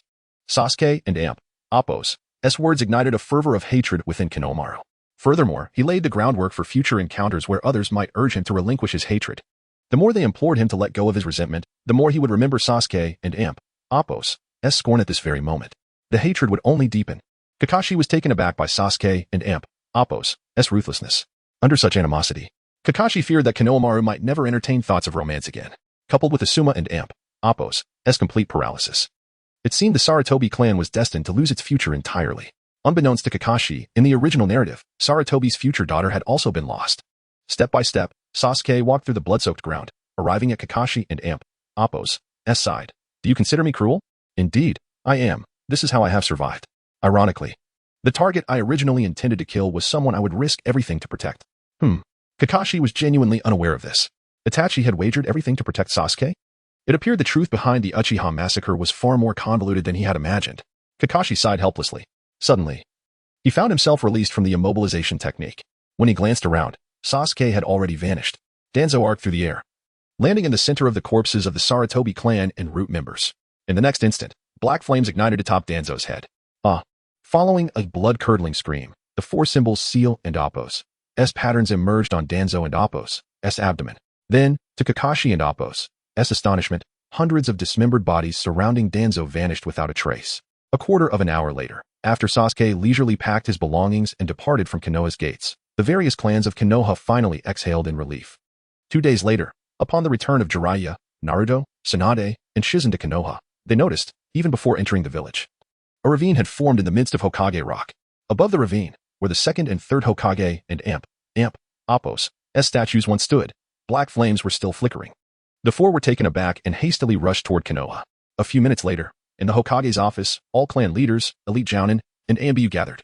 The two advisors of Konoha had also been slain by Sasuke. After Kakashi provided a thorough explanation, the four were left utterly speechless. Kakashi then produced a scroll obtained from the root base, meticulously organized by Sasuke and Appo's shadow clones according to chronological events, detailing various occurrences in Konoha. As they delved deeper into the revelations, Tsunade and Appo's disdain for root intensified. The assembly finally grasped the entirety of the Uchiha massacre incident. Silence enveloped the room for several minutes. Tsunade finally broke the stillness, stating, regardless, Sasuke and Appo's actions are exceedingly heinous. He is now classified as an S-rank rogue ninja of Konoha. Naruto seemed on the verge of voicing a protest when Tsunade continued, however, Konoha does not require a manhunt for him. All right, Jiraiya, you remain. The rest of you, disperse. Tomorrow, the Hokage succession ceremony will take place. Soon, the Hokage and Appo's office was left with only Tsunade and Jiraiya. Yahiko and Nagato were once your students, Wherein and Appo's Tive? Jiraiya paused. Yes, why do you ask? They established an organization known as Akatsuki, but were ultimately ambushed and eliminated by Hanzo and Danzo. Jiraiya and Appo's expression darkened. Damn, that Danzo. Tsunade pondered momentarily before continuing. There is one more matter. The Ninetales attack plan is far from simple. The Ninetales was intentionally released by someone who later collaborated with Danzo. He is the true perpetrator behind the Uchiha massacre. It seems there are looming significant threats within the ninja world that we are currently unaware of. Jiraiya sighed. It appears my journey is about to commence once more. Tsunade, no? Konoha urgently requires high-level combat strength. You must remain here. Naruto should be capable of learning your sage mode by now, correct? In fact, he began yesterday. His talent is nearly on par with Minato's. Tsunade remarked, perhaps only Naruto possesses the potential to rival Sasuke. They are akin to my grandfather and Uchiha Madara. In the land of rice, Sound Village, Sasuke finally arrived at his destination after leisurely visiting numerous places along the way. He had checked in at various notable sites, such as the thicket where Gaara battled Kimimaro, the Valley of the Ind, and the Uzumaki clan's noodle house. A golden arrow suddenly struck the ground not far in front of Sasuke. Whoosh, whoosh, whoosh, whoosh. In an instant, 4 figures emerged from the corners surrounding Sasuke. Upon their arrival, they immediately knelt on one knee in a state of tension, exclaiming, "My apologies, Lord Sasuke. We did not realize it was you. Lord Orochimaru has been awaiting your arrival for quite some time." Chapter 34. Lifting the Corpse Demon Seal in recent days, the deeds of Sasuke, who annihilated the Sarutobi clan and the roots of Konoha, have spread throughout the ninja world. The Sound Four learned that Orochimaru was once a ninja from Konoha's roots. Coupled with the warnings from Orochimaru and Kabuto to treat Sasuke with the same caution as they did Orochimaru, their anxiety was palpable. Sasuke waved his hand dismissively. "Why so tense? I'm not a demon of death." The 4 relaxed slightly. Suddenly, Sasuke turned his gaze to Kodomaru, a faint smile gracing his lips. "Which hand did you use to shoot the arrow just now?" Cold sweat broke out on Kodomaru and Appo's brow as he stiffly extended his second right hand. Arcane electricity crackled around Sasuke, drawing the arrow towards his right hand as he approached Kodomaru slowly. The 4 remained tense, heads bowed. Kodomaru clenched his teeth, bracing himself for the loss of a hand. "Your arm lacks strength. Lift your head and observe closely. Archery should be performed like this." As Sasuke finished speaking, he conjured a bow of lightning with his left hand, knocking a golden arrow onto the string. As electric arcs entwined around the golden arrow, Sasuke released it. Whoosh! The arrow, imbued with brilliant white lightning, shot towards a distant hill. In the next moment, a visible circular hole appeared at the summit of the hill, hundreds of meters away. Almost 2 seconds later, the explosive sound of the mountain echoed, leaving the 4 in stunned silence. How powerful is this? Just how large is the actual hole at that distance? However, it seemed that Lord Sasuke was not as brutal as anticipated. The 4 felt a mix of surprise and admiration for Sasuke. Indeed, having someone like Orochimaru play the villain while they played the hero was quite agreeable. "Enough. I have no further use for you. I can locate Orochimaru myself. Go about your business." The 4 lowered their heads slightly. Yes. Whoosh. In the next moment, the 4 vanished from their spot using the body flicker technique. Sasuke swiftly discovered the underground labyrinth where Orochimaru resided. This dimly lit habitat was indeed suitable for him. It seemed he was well matched with Orochimaru. In this environment, Sasuke adapted far better than Kabuto and Orochimaru, who still relied on candlelight. Sasuke required no light at all and could see clearly. In a ghostly state, Sasuke silently settled into the chair beside Orochimaru within 2 breaths. At that moment, Orochimaru was preoccupied, observing Kabuto conduct some kind of experiment. No need to test. That method won and Appo's work. Orochimaru was nearly startled out of his seat, realizing someone had appeared beside him without his notice. Kabuto appeared slightly more composed, but in reality, he was just slower to react. Both turned to see Sasuke, and memories of being dominated by him flooded back. After a moment, Orochimaru forced a smile and cautiously inquired, "Sasuke-kun?" Sasuke smiled gently, and 4 additional eyes appeared on his face. "It is I." Orochimaru gasped. "Uchiha Kuroha?" Kabuto was even more astonished. Yet, the Sound Village held many oddities. After a moment of shock, he regained his composure. Orochimaru continued, "Do you truly possess a solution?" Sasuke replied with a faint smile to untie the knot. "One must have a connection to it." Orochimaru and Kabuto fell into contemplation. Kabuto queried, "Are you suggesting we seek the origins of this technique?" "We have considered this, but..." Orochimaru's eyes lit up. "I have never heard of this sealing technique. Do you know its lineage, Sasuke-kun?" Sasuke extended a finger. "In exchange, I require the indestructible Kusanagi sword." Without hesitation, Orochimaru opened his mouth and expelled a small snake, which in turn revealed Sasuke's Kusanagi sword from the original text. At last, a fine sword, Sasuke mused as he examined the Kusanagi, seeking the most suitable way to wear it. He continued, "This sealing technique is known as the Corpse Demon Seal, the very method utilized by the 4th Hokage to seal the Nine Tails. The true origin of this sealing technique lies with the Uzumaki clan of the Land of Whirlpools. You have encountered the Shinigami, have you not?" Orochimaru recalled the visage of the Shinigami with a shudder. "I did not expect Kuroha to possess such knowledge. What manner of being is Kuroha?" Both Orochimaru and Kabuto were deeply curious. Sasuke ultimately donned the Kusanagi sword in the style of Kuroha and produced 2 scrolls. One contained the Shinigami mask left by the Uzumaki clan. Select a mask you have encountered. The other scroll detailed the Corpse Demon Seal's technique. Then, by employing the reverse Corpse Demon Seal to summon the Shinigami into oneself, and subsequently cutting open the Shinigami's belly, one could liberate the soul. However, the caster would become the offering. Such offerings posed no challenge for Orochimaru. Previously, at the entrance of the Sarutobi clan, Sasuke had silently learned the forbidden scrolls left by Sarutobi Hisashi through the Transparent World and Sharingan. Some techniques present in the sealing book were absent, such as the Corpse Demon Seal and the Telescope technique. Bang! Kabuto unsealed the first scroll, revealing over 20 masks on the table. Orochimaru immediately spotted the Shinigami mask and excitedly praised, "Collaborating with Kuroha is indeed exhilarating." Then, Orochimaru summoned several talentless fanatics who eagerly began forming seals. Suddenly, a gust of ominous wind swept through the hall. In the next instant, a gash opened in the abdomen of one of the men. Almost simultaneously, the soul pain Orochimaru had felt vanished, and his hands were restored. His ha-ha-ha, the sensation of regaining what was lost is indescribably delightful. Orochimaru laughed uncontrollably. After a moment, he composed himself, "My apologies for the spectacle. It is somewhat embarrassing. During our last meeting, I wished to acquire you as a vessel, Sasuke-kun. I had boldly claimed I could provide you the power to defeat Itachi. Yet unexpectedly, just a few days ago, it was you who defeated Itachi. Was it not?" Sasuke nodded. Orochimaru and Appo's eyes sparkled with astonishment. Truly incredible. Kabuto reflected on the time he was dominated by Sasuke. Indeed, at that time, Sasuke was formidable, but still inferior to Itachi. Yet, astonishingly, within just a day, he had awakened the Mangekyou Sharingan and defeated Itachi on the spot. Orochimaru licked his lips in excitement, wondering what Kuroha intended to collaborate on next. Sasuke then extracted an arm with 10 blood holes from the scroll. Chapter 35. Every arrangement is for the best. Orochimaru glanced and immediately recognized this as Danzo's right arm. The nature of the forthcoming transaction became clear. Sasuke requested Orochimaru and Kabuto and Appo's assistance in cultivating the perfect cells of Hashirama, disregarding any potential rejection. He sought only the swiftest cultivation possible. In return, Sasuke offered to impart to them a breathing technique, albeit one that was not the moon breathing style.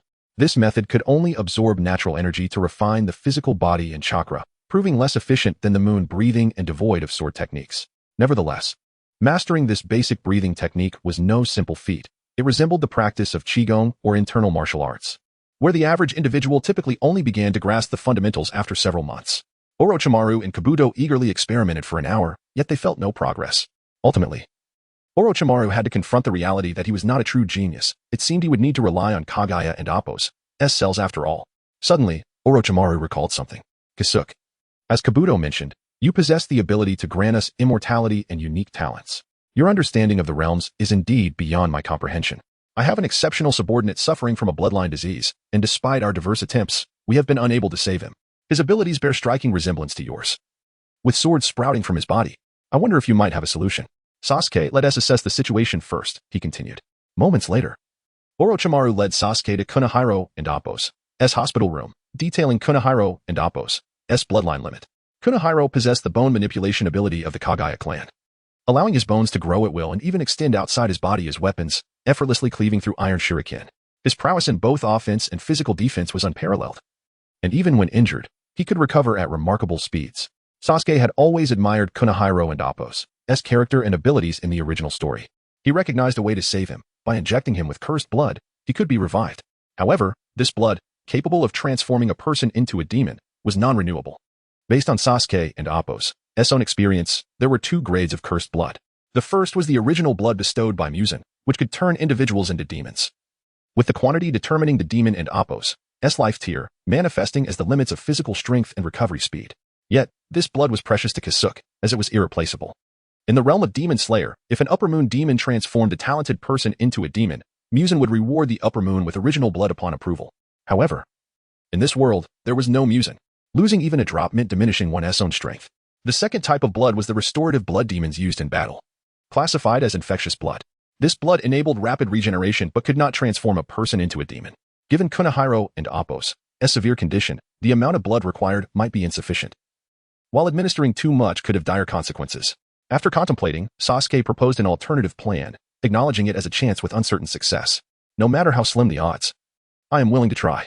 Kunihiro, struggling on his hospital bed, removed the towel from his face.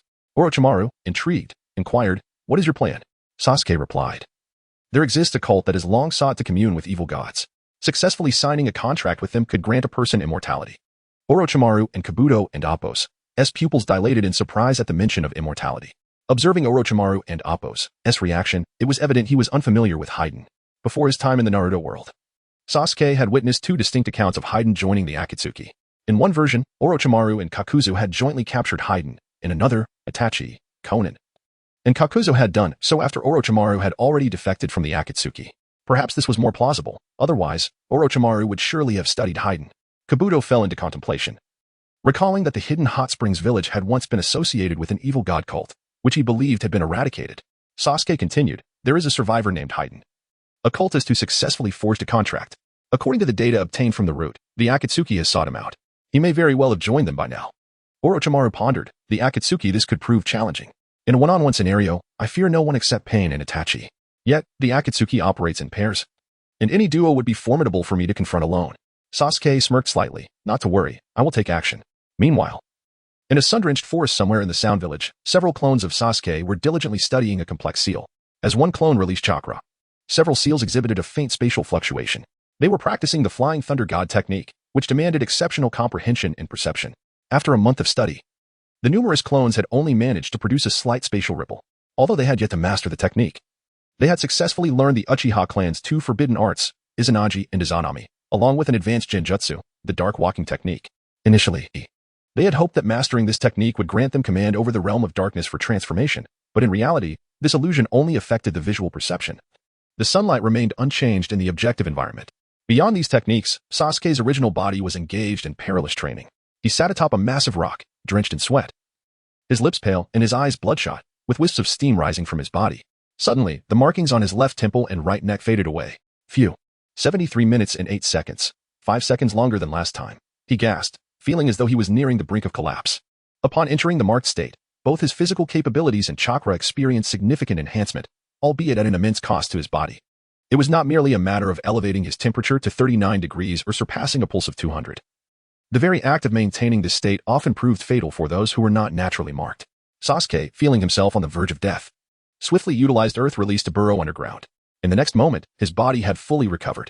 Continuously activating the marked state brought him to the brink of death and back, resulting in a profound refinement of his muscles, organs, nerves, blood, and bones. This process liberated his brain from its bodily constraints, contrasting sharply with the crude potential activation of the 8 gates. This method granted far more nuanced control, even extending to the manipulation of body hair. Drawing from the human research knowledge acquired from Orochimaru, Sasuke speculated that as he ascended to higher realms, he might even gain control over visceral functions and evolve their capabilities. Imagine consuming the same food, yet your digestive system absorbs nutrients several times more efficiently than others, practicing the same technique. And your body's conversion of energy exceeds that of your peers by a considerable margin. With the passage of time, the disparity will only widen. The markings of Kagaya Uchiha are innate and passive, suggesting that he was destined for such a realm. It is no wonder that he stands upon the pinnacle that is Musen Kibutsuji. Sasuke's current method of training would surely spell doom for an ordinary person. Furthermore, it is a practice that cannot be executed by the demons within the realm of Demon Slayer. The demon's body continuously regenerates, depriving it of the chance to rise anew after being broken. Only Sasuke, who transforms from human by day to demon by night, can achieve such an unfathomable level through acquired training, ultimately evolving into a perfect demon impervious to sunlight. Thus, he could become the epitome of an ultimate being. Indeed, every arrangement is for the best. Some initial inadequacies may, at a certain juncture, transform into your greatest strengths. Whoosh! Orochimaru emerged languidly from the ground, 30 meters behind, and hissed, Sasuke-kun, I have located the traces of the immortal duo. Chapter 36. The hunter always enters as prey. The land of dreams lies nestled between the land of water and the land of thunder, a diminutive nation that possesses little significance in the original narrative. At this moment, Sasuke and Orochimaru have ascended a mountain peak, where a peculiar village merges with the surrounding forest, resembling an ancient tribe. The dense trees obscure a clear view, prompting Sasuke to ponder. Is this the village of dream shadows? What kind of bounty would compel someone like Kakuzu to exhibit such patience? A mere 2 million and 18 million Ryo bounties exist within this village, yet rumors abound of spectral apparitions frequently gracing its presence. Intrigued, Sasuke muses, ghosts? We must adhere to reason. It appears to be a psychological technique. Orochimaru, licking his lips, concurs, indeed. On the outskirts of Dream Shadows village, 2 men clad in black cloaks adorned with red clouds approach a well. One wears a mask, revealing only his emerald eyes, while the other sports a striking white hairstyle, wielding an exaggerated crimson scythe. These are none other than the infamous immortals, Kakuzu and Haiden. However, their current demeanor betrays a palpable fatigue. Haiden collapses by the well's edge, lamenting, damn this wretched village. It has deprived us of sleep for an entire week. Once I locate them, I shall sacrifice them all to the dark god. Kakuzu settles onto the relatively clean ground, shutting his eyes softly. No, I intend to exchange them for a bounty. Hey, Kakuzu, leave a few for me. Haiden exclaims. You can deal with those without bounties. Money, money, money, how utterly mundane. Kakuzu retorts, you should unleash a massive technique to eradicate the forest. Only money remains loyal. Such a technique would prevent me from claiming the bounty. Kakuzu adds, while Hayden's incessant chatter provokes him further. Hayden, you are insufferably noisy. If you continue, I shall end your life. In my life? Humph. Can you truly accomplish such a feat? Hayden taunts, akin to a mischievous dog. Suddenly, a translucent figure drifts languidly from the well behind Hayden, seamlessly merging with his being. Hayden is immediately beset by overwhelming drowsiness, his eyelids succumbing to an uncontrollable closure. Just as Kakuzu opens his eyes in confusion, another spectral apparition attaches itself to him from behind. Oh no. This is bad, he thinks, before succumbing to slumber as well. Approximately 3 minutes later, several ninjas adorned with moon-emblazoned forehead protectors emerge from the thicket. These fools are utterly oblivious they could have escaped. Yet they refuse to leave. They must be mistaken for formidable foes, when in fact, they simply possess excessive energy. Observing their garb, it seems they belong to a particular organization. What shall we do? Lord Moondream instructed us to chain them up and escort them back, exercising caution. With swift precision, the group pierces Kakuzu and Hayden's shoulders with iron chains, binding their arms together, rendering them incapable of movement or performing jutsu. They discreetly carry the two immortals deeper into the village, unaware of the numerous black threads trailing closely behind them. After roughly half an hour, Kakuzu and Hayden find themselves in a grand hall at the heart of the village. Instead of chairs, bamboo-woven beds are arranged for seating.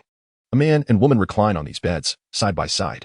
As the group ushers in Kakuzu and Hayden, the earlier translucent figures float out from the duo, drifting toward the bodies on the beds. Suddenly, black threads surge from the ground, entering Kakuzu's body, while two tendrils dart swiftly toward the reclining figures. The speed of the black thread significantly surpasses that of the two spectral forms. What? How is this possible? Oh no. Lord Moondream, Lord Moon Mist. The two apparitions dissipate in the air, while the figures on the bed spring to life. With remarkable agility, they evade the black threads as they crash to the ground, transforming into two masked black monstrosities. Ah, damn it, damn it. Hayden erupts in expletives. The chains binding Kakuzu and Hayden are easily pried open by the black threads. Kakuzu stands tall once more. Oh, so one can awaken without returning to their physical form? The Moon siblings are astonished, unable to believe the spectacle before them. The black threads pulse beneath Kakuzu's skin, and within moments, his wounds are completely healed. Ah, that hurts. Kakuzu, please stitch up my shoulder. Hayden pleads, his expression shifting to one of trepidation. Kakuzu glares at him, and Hayden, sensing danger, cries, please, Kaku, I beg you to help me. With an exasperated huff, Kakuzu complies, and the black threads swiftly stitch Hayden's wounds. To withstand the dream-snatching curse of Lord Moondream and Lord Moon Mist and still stand, the dream-snatching curse siphons spiritual energy within dreams. And they can even create 3 layers of dreams, each extending the flow of time tenfold.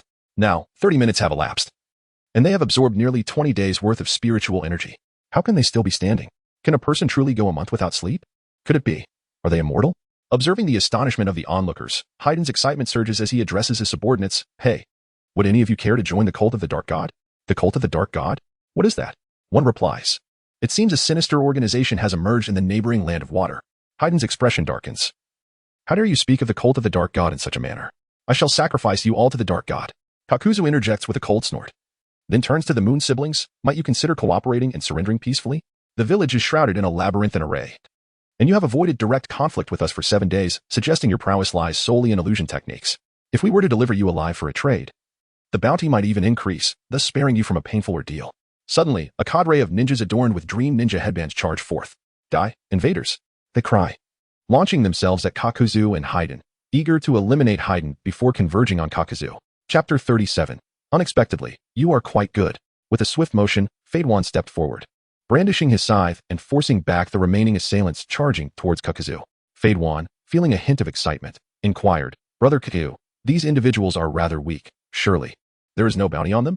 Kakuzu, having perused the bounty handbook countless times, merely glanced at the attackers before responding decisively, indeed, there is none. How infuriating. They completely underestimate us. Take this. Ninja art, flying iron dragon. One of the assailants unleashed a flurry of shurikens, which slithered through the air like serpents toward Fadewan. The others brandished various ninja tools, converging on him from different angles. Fadewan, with a cruel smile, swiftly swept aside with his right hand. Puff, puff, puff. The 3 foremost ninjas were inflicted with terrifying wounds by the scythe. Just as the remaining attackers believed they had evaded the initial strike, Fadewan's scythe soared back at them. Puff, puff, puff. Another 3 ninjas were grievously injured by the relentless assault.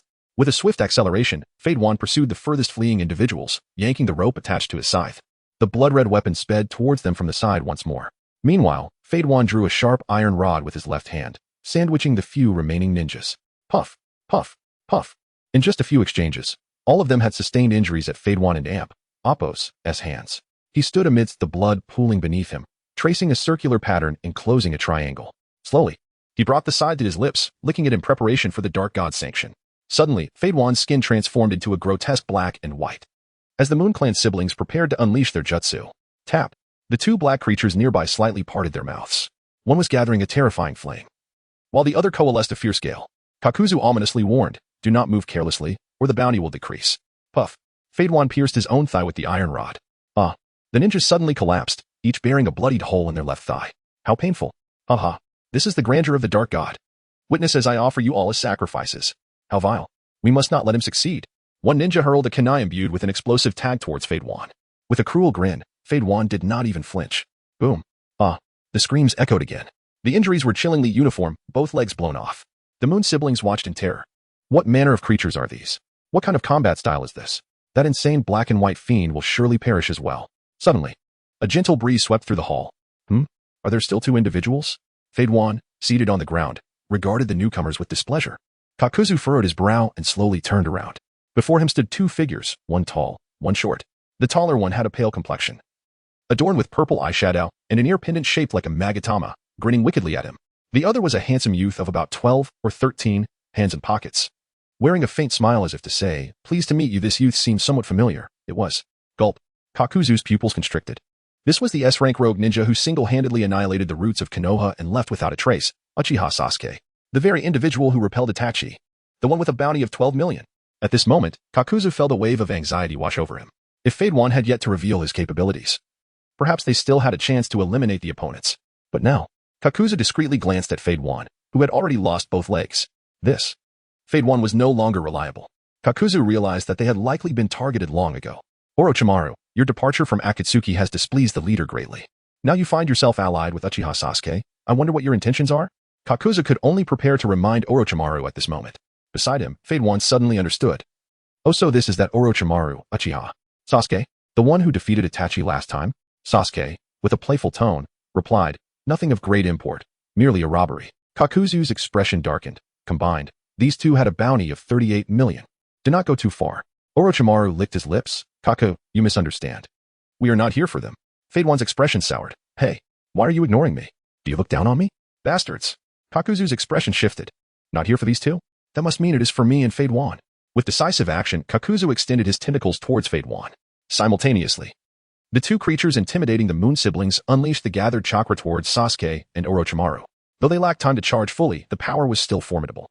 Boom. The 30-meter-wide hall was obliterated in an instant. The Moon siblings were thrown back by the shockwave, crashing against the supporting pillars.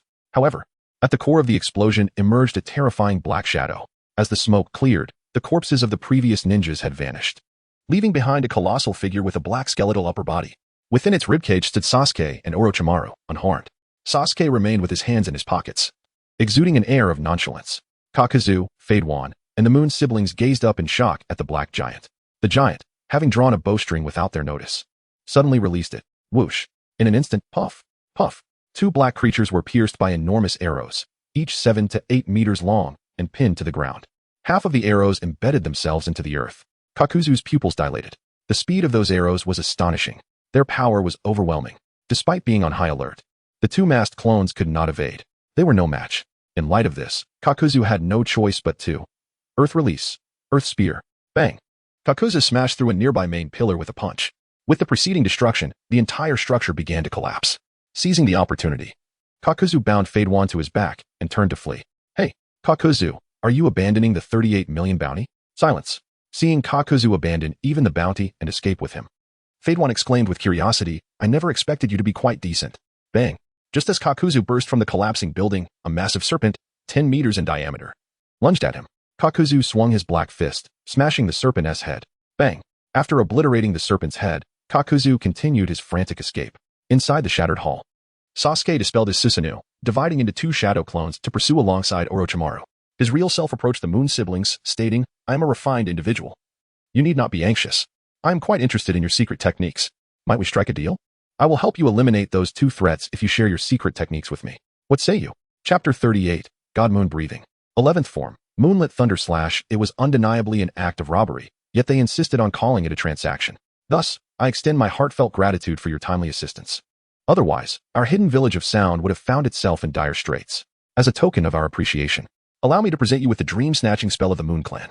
Here, Naruto is absent, devoid of that mindless persistence. Yu Ming, displaying remarkable discretion, willingly handed over the secret scroll. The exchange was amicable. I am a ninja from the Sound Village, and should you face grave peril in the future, do not hesitate to seek our aid. Both Yu Ming and Yu Long sighed in relief, glad to have an additional lifeline in times of crisis. In another part of the forest, a group had arrived. Kakuzu was burdened by Haiden's weight, significantly hampering his speed. Gritting his teeth, he conjured another masked clone to take Haiden's place, allowing him to maneuver with agility. The tentacles were also capable of attacking and harassing alongside Haiden. If only they could obtain the blood of Sasuke and Orochimaru, perhaps a glimmer of hope remained. Ha! Kakuzu, you are truly considerate. Haiden exclaimed. Shut up. Speak another word, and I'll end you. Kakuzu retorted. As they leaped between tree trunks, a colossal serpent suddenly lunged from behind.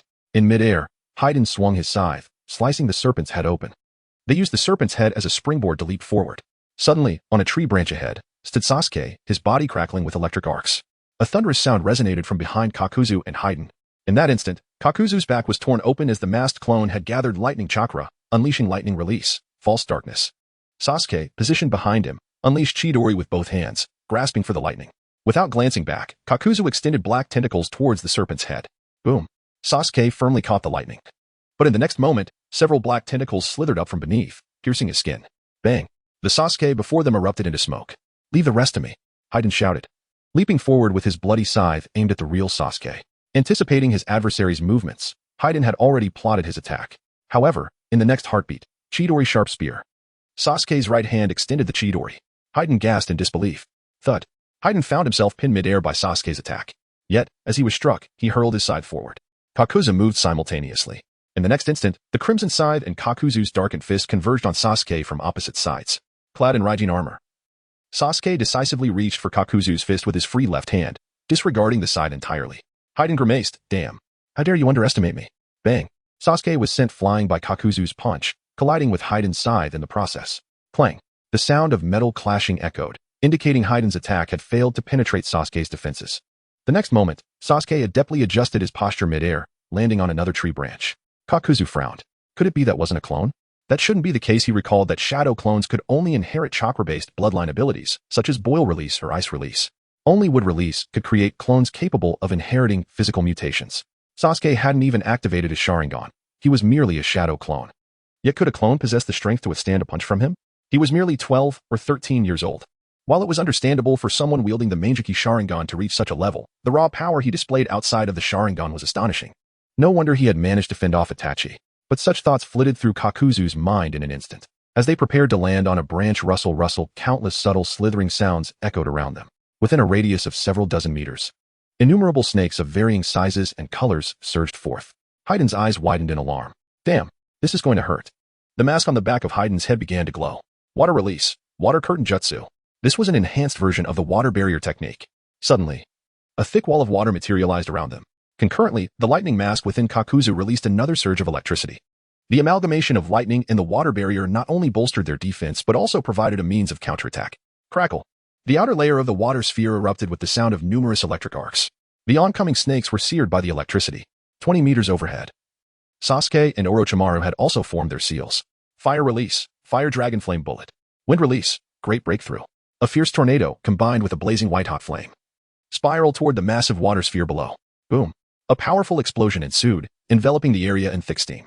Moments later, as the steam dissipated, a charred crater, measuring over 20 meters in diameter, emerged on the ground, revealing two severely burned figures lying at its center.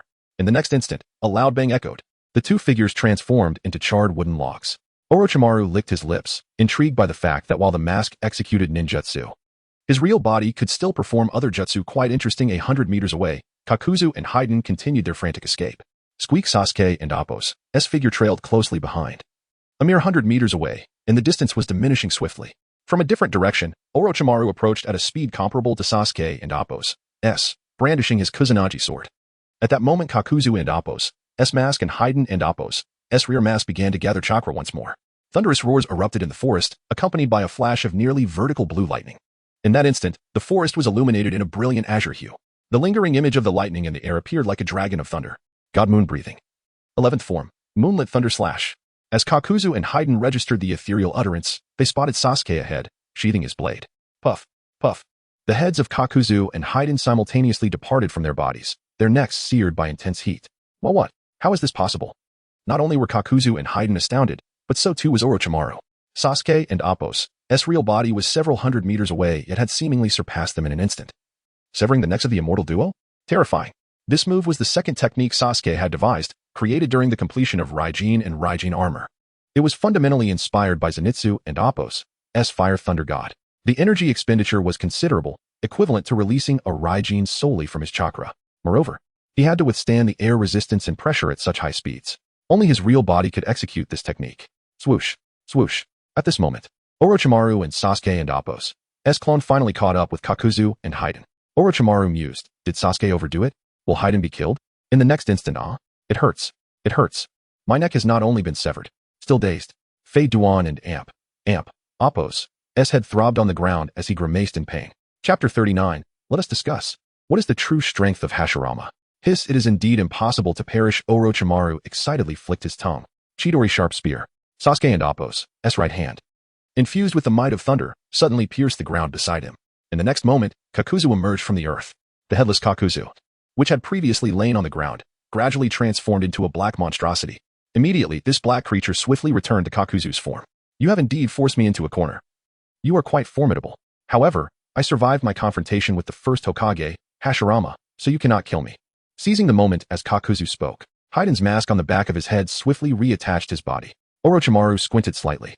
Previously, he only knew that Kakuzu had lived for many years by seizing hearts. Now, he also learned that Kakuzu had once battled Hashirama. If that is true, Kakuzu is indeed no ordinary foe. Sasuke casually raised his left hand, extending his index finger. Kakuzu narrowed his eyes, preparing to leap away from this place. Illusion technique, confinement. Suddenly, Kakuzu found himself immobilized. Thud. A near-straight bolt of lightning pierced through one of Kakuzu's masks in his chest. Crack. The mask shattered, and immediately something extricated itself from Kakuzu's body. Thump. This time, the black creature collapsed to the ground, utterly dead. However, at the moment Kakuzu lost that mask, the illusion was dispelled. Kakuzu braced himself to prevent falling under another technique. Yet, illusion technique, confinement. Bowing his head and gazing at the ground, Kakuzu found himself once again frozen in place. How could this be? Both Kakuzu and Orochimaru displayed the same astonishment. This makes no sense. How could I have fallen into an illusion? Die. Whoosh. Just as the two were in shock. Haiden seized the moment when Sasuke was about to speak.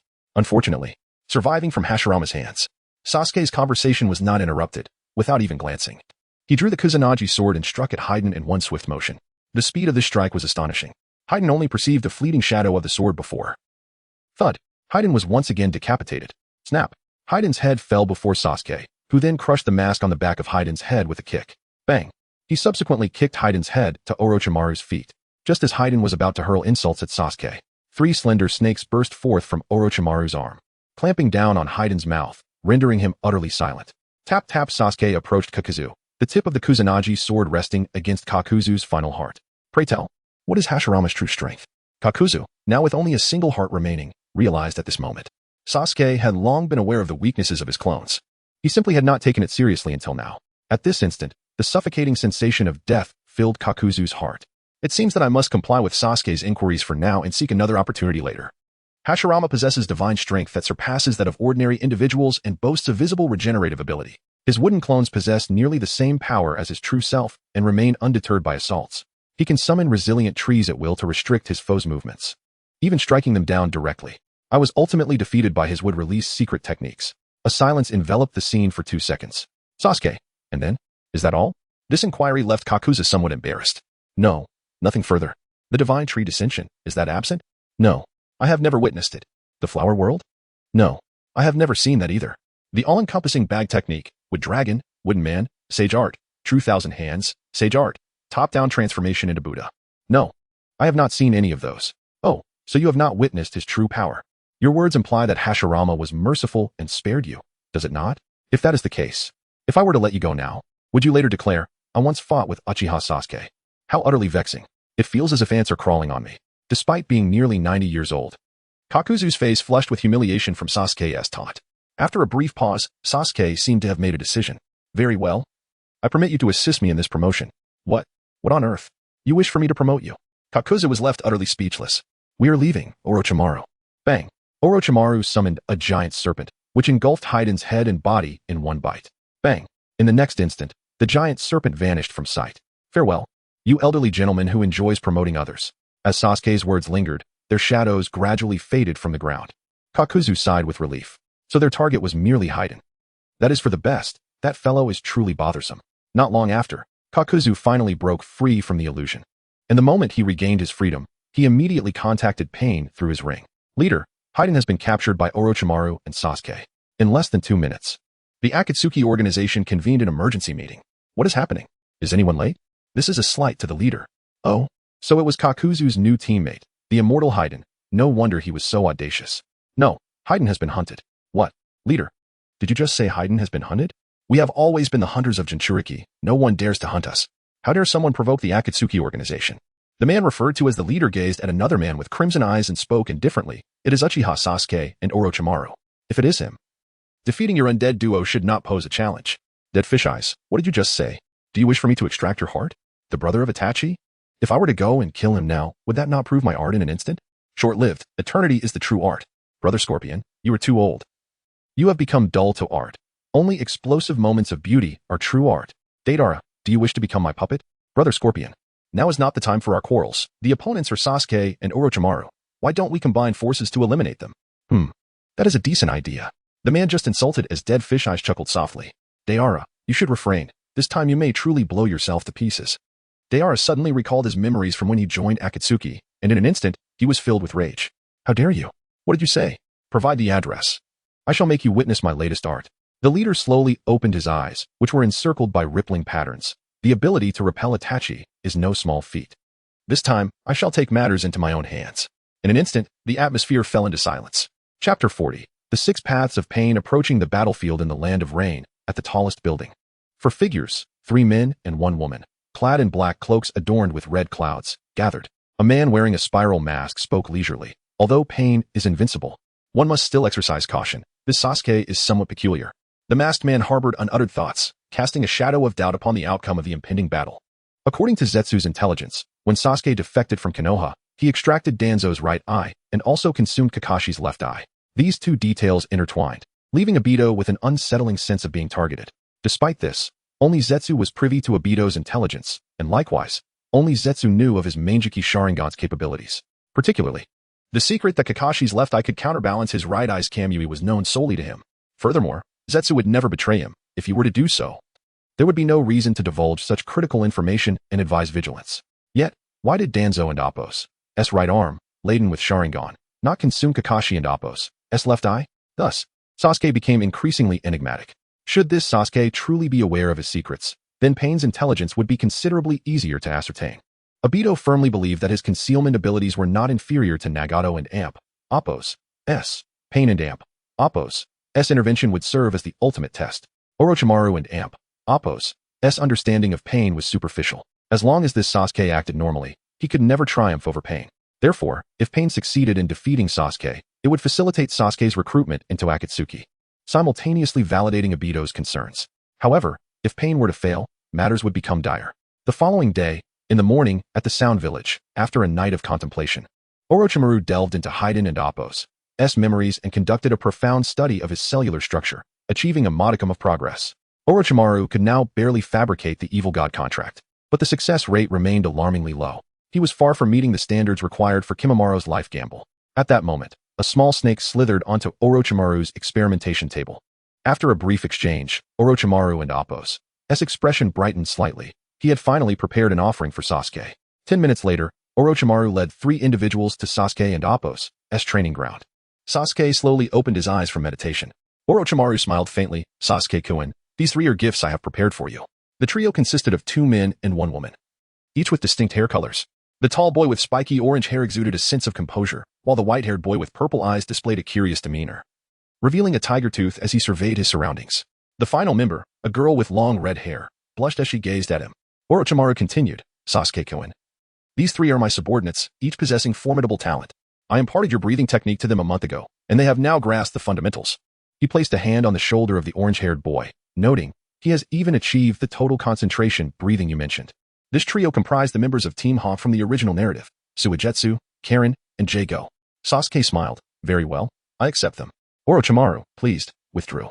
As soon as Orochimaru departed, Suigetsu dashed to the forefront. You and Appos. Uchiha Sasuke, right? You seem about my age. Did you truly create this breathing technique? I find it hard to believe. Orochimaru even said you're more powerful than him. Is that true?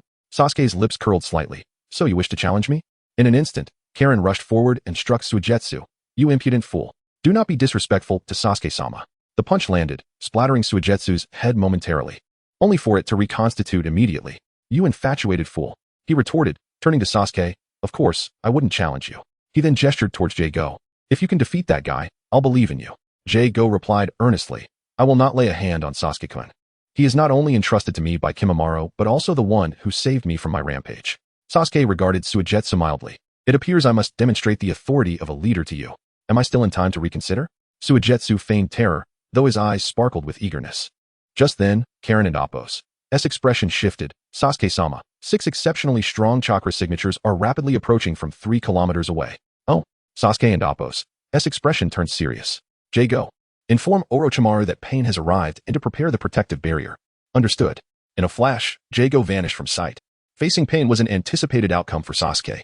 The original plan was to utilize Pain's involvement in Akatsuki as an opportunity to ambush Obito with Kodo Amatsukami Kamui, as long as he could confront Obito without his awareness. A lethal strike would be assured.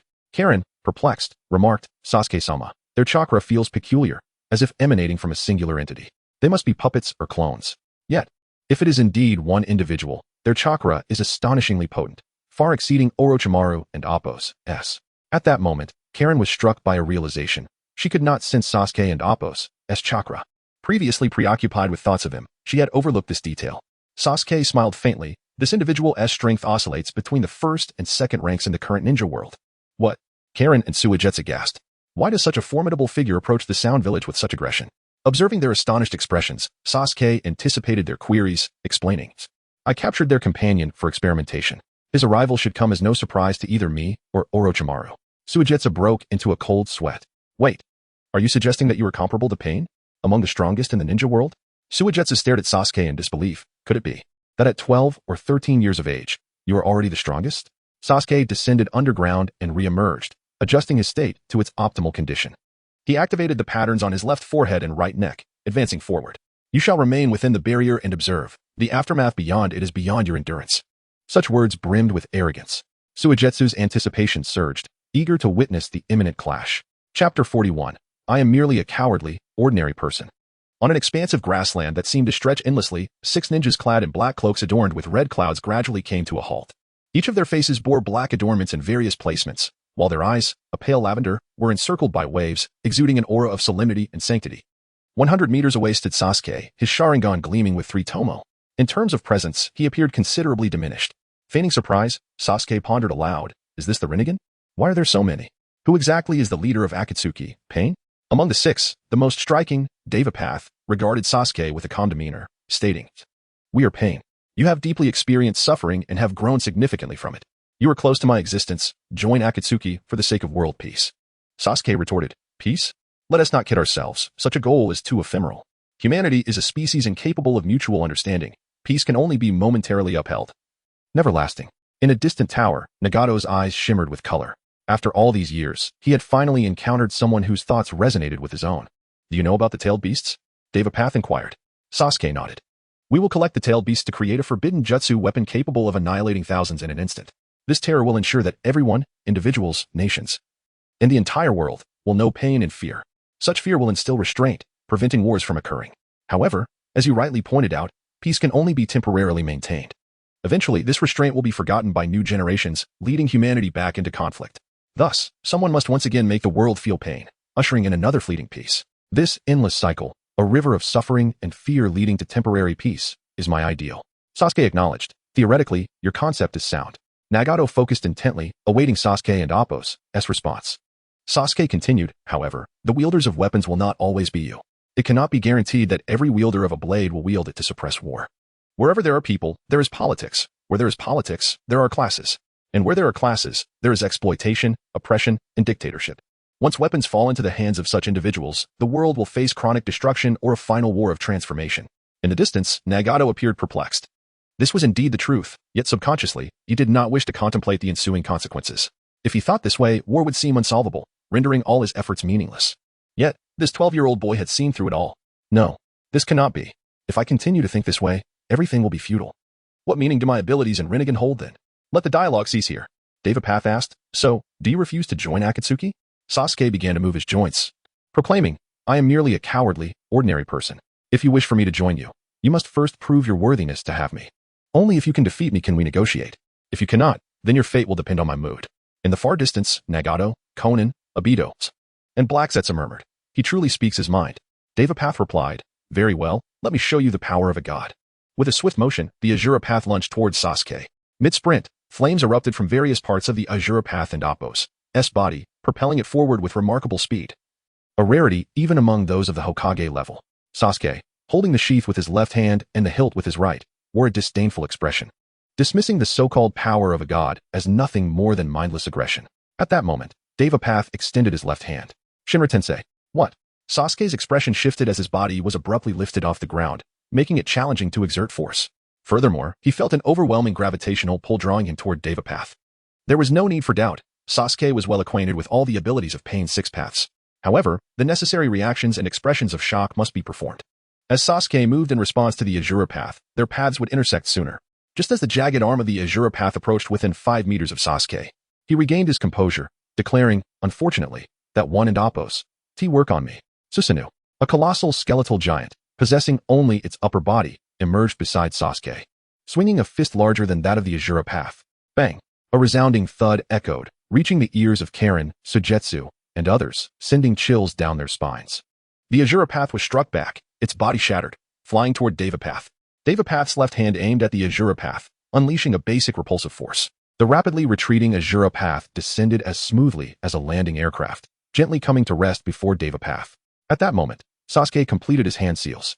Fire style, Great Fireball Jutsu. Instantly, he unleashed a torrent of flames that surged forward with overwhelming momentum toward Pain's 6 paths. This was not an extraordinarily shocking technique, however. All present, including Karen, Sujetsu, Nagato, and Obito, were astonished to discover such remarkable chakra emanating from Sasuke's 12-year-old form. In the next instant, the hungry ghost path appeared before the other 5, arms outstretched. Jutsu, CHKY. Within the sound ninja barrier, Karen's expression shifted dramatically. Oh no, Lord Sasuke's flames are being absorbed by the enemy. If we don't act quickly, they will drain his chakra. Just as Karen was about to break through the barrier, Orochimaru appeared beside her, placing a hand on her shoulder. Do not worry, Sasuke-kun knows what he is doing. On the battlefield, Sasuke continued to spew fire, now tilting his gaze to the sky and directing the flames upward, simultaneously forming hand seals once more. Fire style, Fire Meteor. The original sea of flames split into countless fiery trails, streaking across the sky before plummeting back down toward Pain and his comrades. The display was rather magnificent. Amidst the flickering flames, Sasuke and Pain observed each other's movements and states. The hungry ghost path spread its arms wide, expanding a protective barrier that enveloped all 6 Pains. Devapath remarked, have you adjusted your strategy upon sensing the flames being absorbed? Too bad, your techniques are ineffective against a god. Chapter 42. The 6 paths of Pain arrive. Upon witnessing this scene, Sasuke was only slightly astonished. In the next moment, he closed and opened his right eye, and the 3 Tomo transformed once more into a 6-pointed star. Black flames materialized around Sasuke. In the distant tower, Zetsu remarked, Sasuke and Appo's Amaterasu is distinctly different from Itachi and Appo's as Itachi would have ignited the hungry ghosts directly in this situation. Obito interjected, black flames are not like ordinary fire. They cannot simply be unleashed by having an abundance of chakra. The burden on the eyes when released on a large scale is terrifying. What is he attempting to do? Obito's analysis was astute. The range of the black flames, the speed of combustion, the temperature, and the consumption of ocular power were all interlinked. If the previous moonlight gale had been released during the day, even with the intent to blind himself, such power would not have been attainable.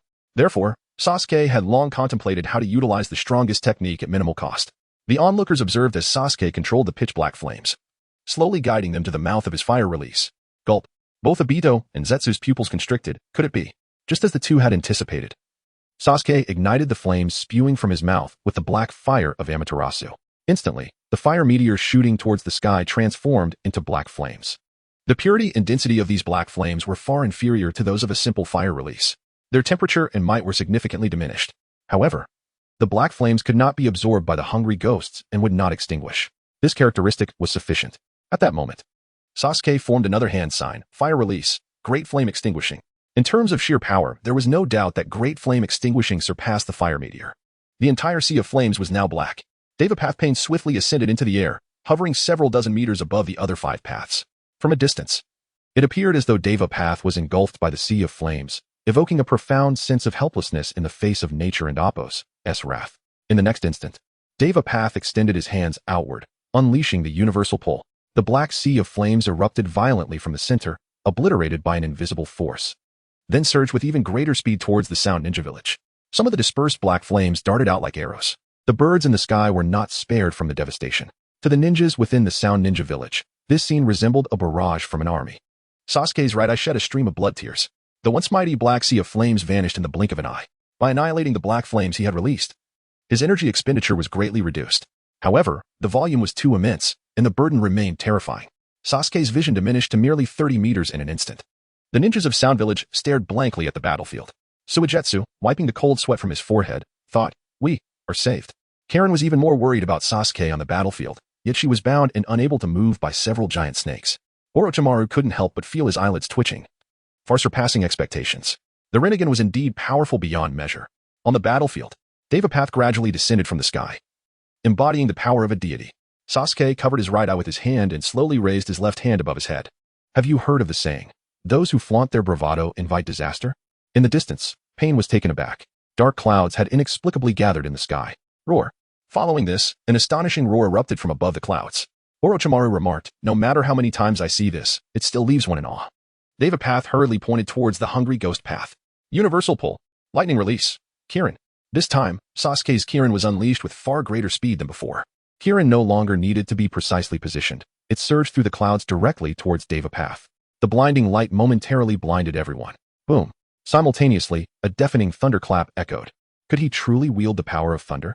Sasuke is incredibly formidable. Surely, he must have vanquished that foe by now, the ninjas of Sound Village thought. However, when they opened their eyes, they were left dumbfounded. Floating above Devapath was a battered little figure, the hungry ghost path. Just moments ago, Devapath had used the universal pull to draw the hungry ghost path directly above him. Although now appearing rather disheveled, it was not significantly hindered in its movements. The hungry ghost path slowly descended beside Devapath. Sasuke furrowed his brow. Can the speed of lightning be absorbed as well? Moreover, it seems that the universal pull has its limitations. Devapath responded, "It seems I underestimated you. Next, the 6 paths of pain shall come forth." Crack. Unbeknownst to them, the previously shattered Azura path had been restored to its former glory. The human path swiftly formed hand seals, summoning technique. Boom. A massive cloud of smoke enveloped the area around Pain. The smoke dissipated, revealing several colossal creatures. In the center stood a 3-headed dog with a pair of small wings, flanked by a rhinoceros and a bull. Further back was an enormous chameleon, several stories tall. Above the Pains, a gigantic monstrous bird appeared, with a single summoning.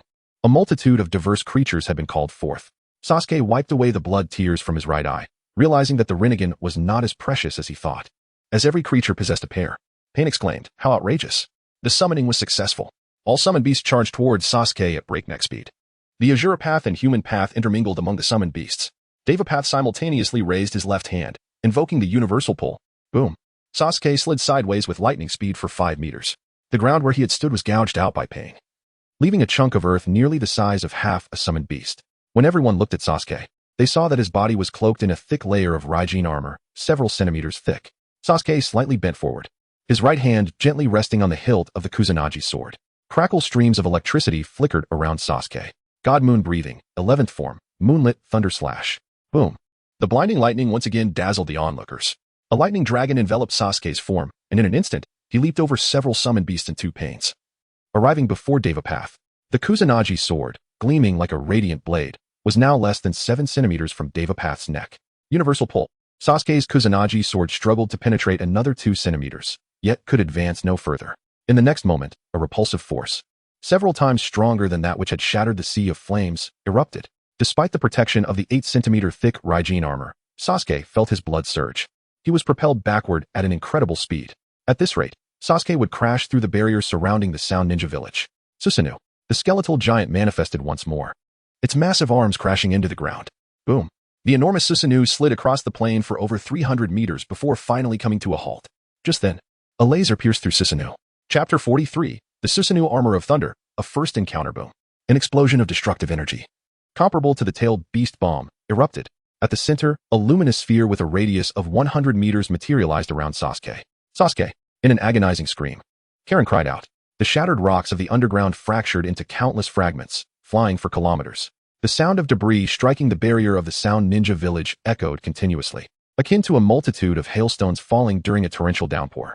Moments later, as the dust settled, a skeletal Susanoo shielded the gasping Sasuke at the center of the deep pit. In that final instant, Sasuke had activated the third form of Susanoo, only to be momentarily blasted back to the first form.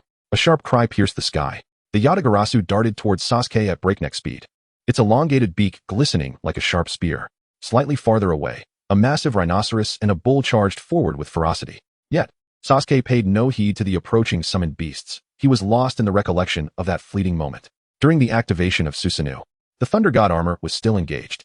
At that instant, Sasuke felt as though Susanoo and the Thunder God armor had fused, reaching a new realm of control. An intense intuition surged within him. The Susanoo could replicate the actions of his physical body in the same time frame. In simpler terms, if his body could form 6 seals in 1 second, so could the Susanoo. If his body could strike 10 times in a second, the Susanoo could do the same. Imagine, with such massive proportions, the speed was utterly astonishing. However, this combination was exceptionally taxing. Simultaneously, Sasuke sensed another method of utilizing this power with minimal energy consumption. The Susanoo, donning a formidable guise, could enhance the defense and strength of the Thunder God armor exponentially. Thus, in the next moment, everyone witnessed the Thunder God armor materializing around Sasuke's body. The skeletal giant rapidly shrank, and in the blink of an eye, the black skeleton fully merged within the Thunder God armor, compressing from a thickness of 8 to 9 centimeters down to just 1 centimeter. At that moment, the Yatagarasu's beak was less than 1 meter from Sasuke. Sasuke extended his seemingly ordinary left hand. Bang! To everyone's astonishment, he grasped the Yatagarasu's sharp beak with one hand. The tremendous kinetic energy coursed through Sasuke's body, shattering the ground behind him for several meters, yet he remained utterly unmoved. His right hand moved with a deceptive swiftness, caressing the hilt of the Kusanagi sword. In the next instant, Sasuke appeared at the Yatagarasu's neck and delivered a decisive strike. Thud! The Yatagarasu's head was severed in one swift motion. The fusion with Susanoo did not enhance speed directly, but under equal volume, greater strength resulted in increased velocity. Consequently, Sasuke's power, speed, attack, and defense had all surged severalfold. This armor shall be named Susanoo armor. Aha! Humph! Ahahaha! Sasuke could not help but burst into the traditional Uchiha laughter, reveling in his monstrous transformation. What an extraordinary feat! The Susanoo armor? What manner of combat style is this? To comprehend such a tactic in the midst of battle, Obito, Nagato, Konan, Orochimaru, and others were utterly astonished. Even Kagaya sensed that this generation's Indra was somewhat extraordinary. The other spectators were at a loss, their minds momentarily paralyzed. At that moment, the colossal rhinoceros and bull had already reached Sasuke. God Moon breathing, 8th form, Moon Dragon Tail. Sasuke unleashed a massive horizontal crescent slash, sweeping towards the rhinoceros and bull. This strike was not only blindingly fast but also accompanied by a multitude of giant crescent blades. Thud! Thud! The two beasts were cleaved in half by the attack. In the next instant, a 3-headed dog charged forward. The Azura path extended its arms, revealing several missiles, while the human path, concealed within a chameleon's mouth, stealthily approached. From a distance, the Deva path extended its left hand once more. God Moon breathing, 11th form, Moonstep Thunder Slash. Boom! Sasuke transformed into a lightning dragon, surging past all obstacles towards the Deva path. Shinra Tensei. Alas, Sasuke had anticipated the Deva path would employ the universal pull technique, hoping to gain momentum from its gravitational acceleration. The Kusanagi sword was now less than 3 centimeters from the Deva path's neck. With a slow yet deliberate motion, the sword penetrated 2 centimeters deeper. The two entered a momentary stalemate. The Deva path furrowed its brow, incredulous. How could it withstand Shinra Tensei? From a distance, Nagato and the others were equally astonished. In the next moment, bang! The Deva path was propelled backward by the recoil, its speed surpassing that of Sasuke's previous repulsion. In the blink of an eye, the Deva path flew several hundred meters away. Not far from Sasuke stood the Hungry Ghost path, Animal path, and Hell path. So you can absorb, can you? As soon as the words left his mouth, Sasuke appeared before the Hungry Ghost path. God Moon breathing. First form, God Moon Night Palace. The Hungry Ghost path raised its hands defensively, but to no avail. Sasuke's swift and powerful draw sliced through the Hungry Ghost path's body. Thud! The arms and torso of the Hungry Ghost path were cleaved apart. In the next instant, Sasuke appeared before the Animal path, raising his hand for another strike. However, the Animal path had already completed its hand seals. Summoning technique. Sasuke's sword struck a gigantic panda statue with outstretched arms. The statue was cleaved open. But this strike lacked the release of a slashing wave, resulting in an injury only as deep as the sword's length. Sasuke quickly extended his left hand, unleashing the Chidori Sharp Spear. A straight, piercing laser lance shot through the panda, penetrating the face of the Animal path. However, The summoning technique had not conjured merely a single panda. As the smoke dissipated, the Asura path, human path, and Deva path were summoned forth by the animal path. The Deva path's clothing was tattered, and while its body bore exaggerated wounds, they were merely superficial injuries. It was unclear how the Deva path had managed to endure, possessing greater resilience than the Asura path. The demise of the animal path caused the summoned beasts to vanish in an instant. Can humans be summoned too? Sasuke questioned in astonishment, then looked incredulously at the Asura path. Wait, weren't you already dead? Without further ado, the Asura path transformed, sprouting 3 faces and 6 arms. Wielding a steel serrated tail, charging towards Sasuke. Simultaneously, the human path rushed from another angle. The Deva path raised its left hand once more. Universal pull. God Moon breathing.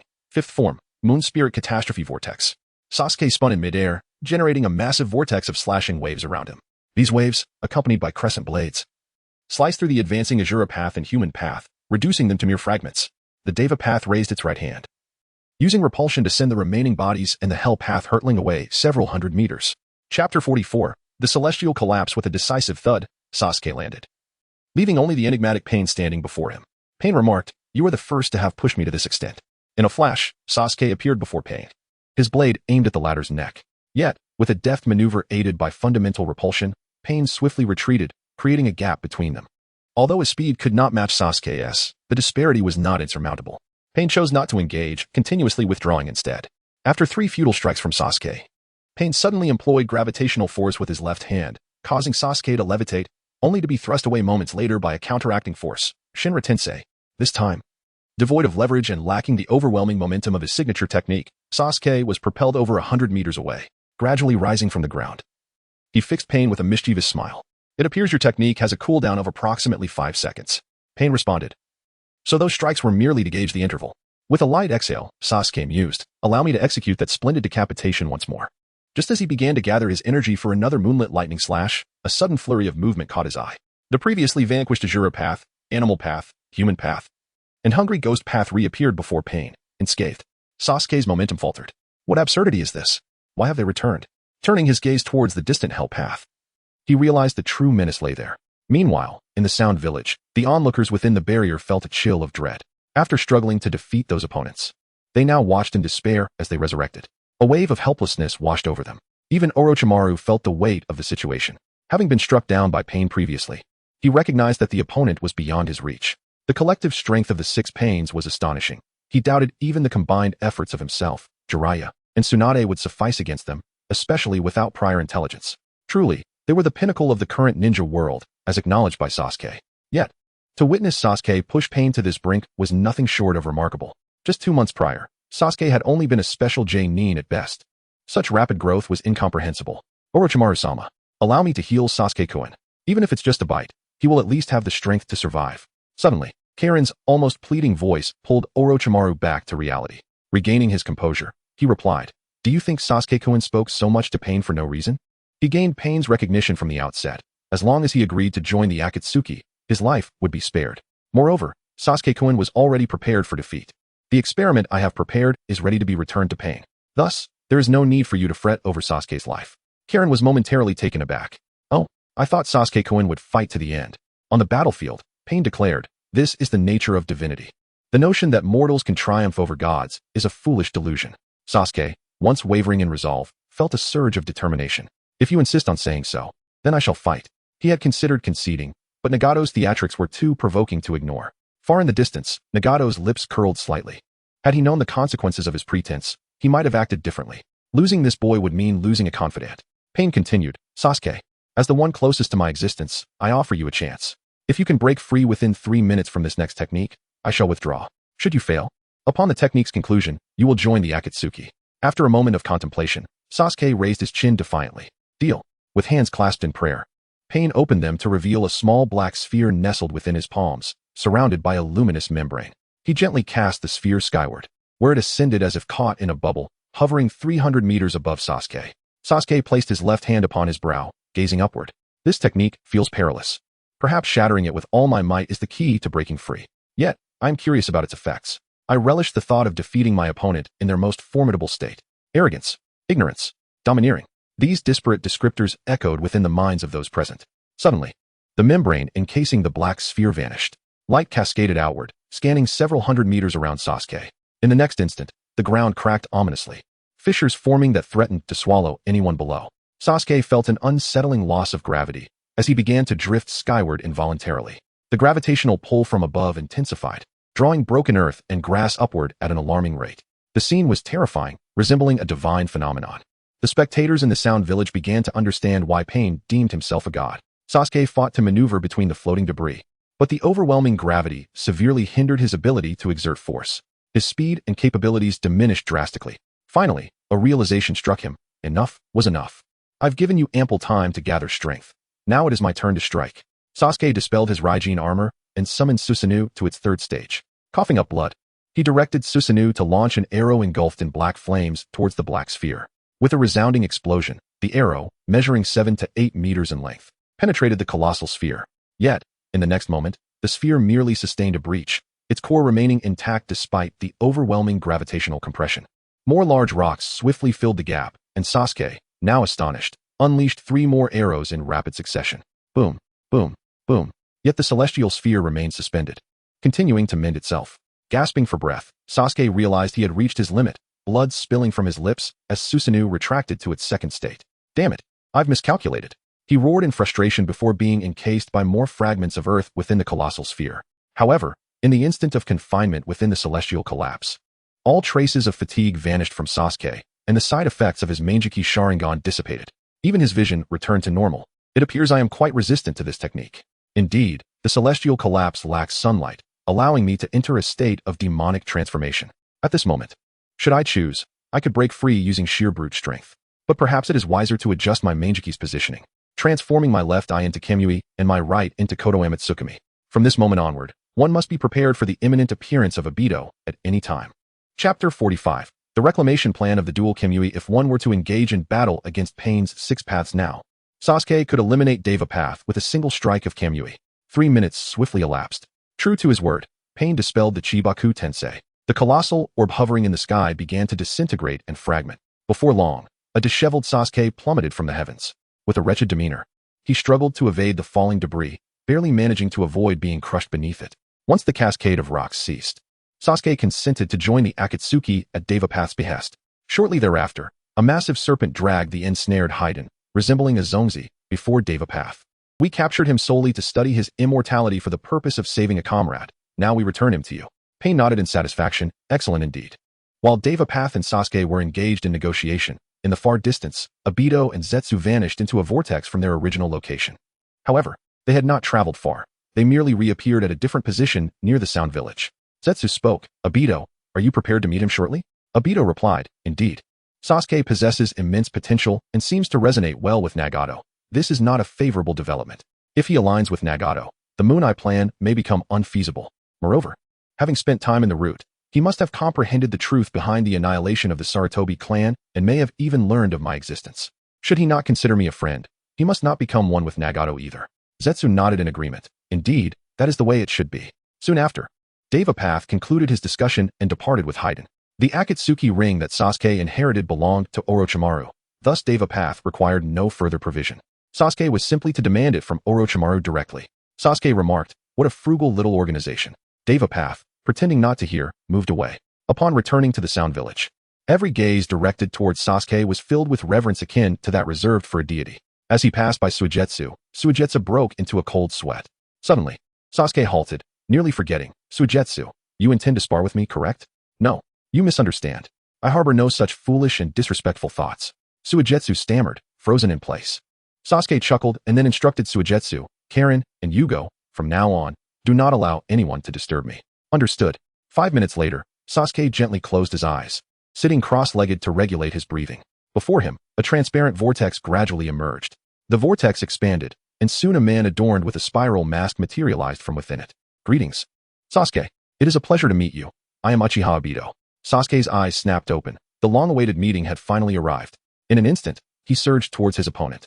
His right hand brimming with Chidori aimed at Obito's head. The man, self-identified as Obito, remained motionless, just as Sasuke's hand neared him, less than an inch away.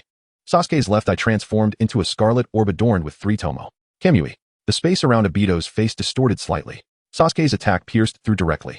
With a resounding crash, Obito's mask shattered, revealing a contorted right side of his face. Sasuke seized the eye, identical to his own, which bore the same three-tomo pattern. Ah! Obito screamed in agony. Yet, this was not the end. Sasuke cast a menacing glance at him.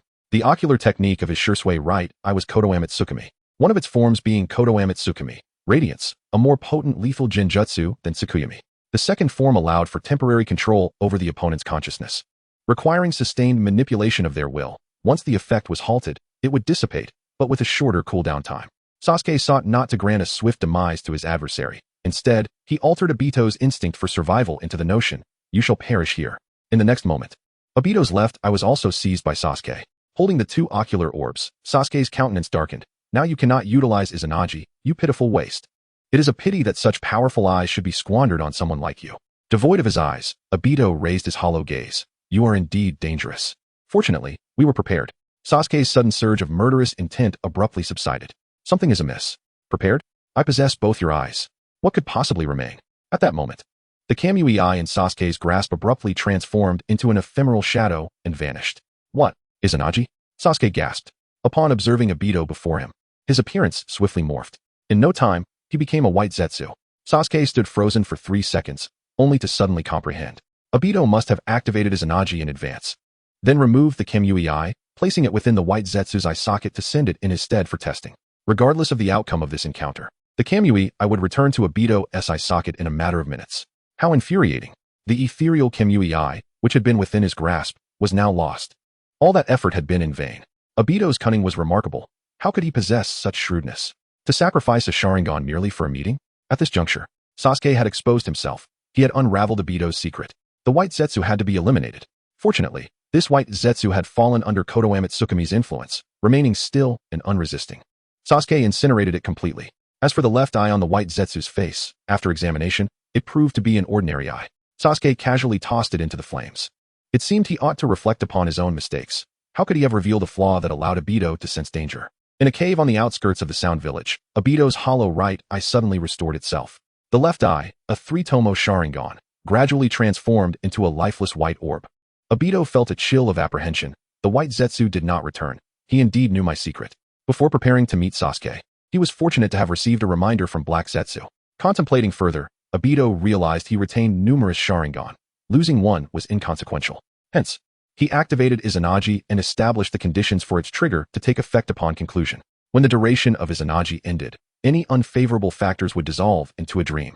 The extracted Sharingan represented an adverse factor, so the Kamui eye would automatically return to Obito's eye socket once Izanagi's time expired.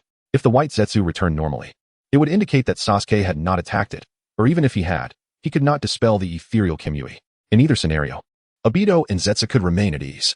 Yet, the white Zetsu's absence indicated that Sasuke had discerned the method to counter Obito's ethereal Kamui. Thus, the previous Kamui and Kodoamatsukami were evidently devised by Sasuke specifically to counter Obito.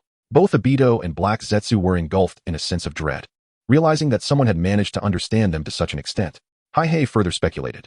This individual surely cannot be fully aware of his own secrets, can he? Obito, from now on, the Akatsuki must operate in complete concealment. Perhaps Pain's triumph is merely a fade orchestrated by Sasuke. Ju, I fear that Nagato and Konan will not collaborate. Obito, let them fend for themselves. This Sasuke is rather unsettling. Chapter 46, Sasuke and Boruto from a parallel future. The dual divine might plan has undeniably failed. Sasuke returned to the shadows, once more reverting his primary eye to its original six-pointed star form. As evening fell, he made his way to the Rain Village. Upon the sun's descent, he arrived at his destination, yet without a specific location for Pain. He headed straight for the tallest edifice in the village. Upon reaching the place where Jiraiya had once encountered Konan in the original narrative, Pain's 6 paths manifested before him, concealing his presence and chakra. Sasuke appeared as an ordinary individual to the Devapath's perception. However, his astonishing speed and direct approach could not evade Pain's vigilance. Devapath, Sasuke, do you truly comprehend everything? Sasuke, then where are that masked fool and Itachi? To refer to that Madara as a fool. No wonder he had frightened that man into retreating from the Akatsuki and refusing to show his face again. Devapath, they have already withdrawn from the Akatsuki. If you truly know everything, has the shinobi world welcomed peace in the future? Sasuke, no. In truth, it is a series of conspiracies. Your Rinnegan awakening, Yahiko's death, including that masked fool and the real Madara, they are all pawns in an elaborate scheme. In the distance, Nagato was taken aback. Could it be that the one masquerading was truly Obito? Was he the one concealing the deepest truths? Sasuke, regarding peace, Nagato, your ideology is the most pragmatic. Should the future permit, I can assist in realizing your aspirations. However, the form it takes remains uncertain. Perhaps it may require your sacrificial life.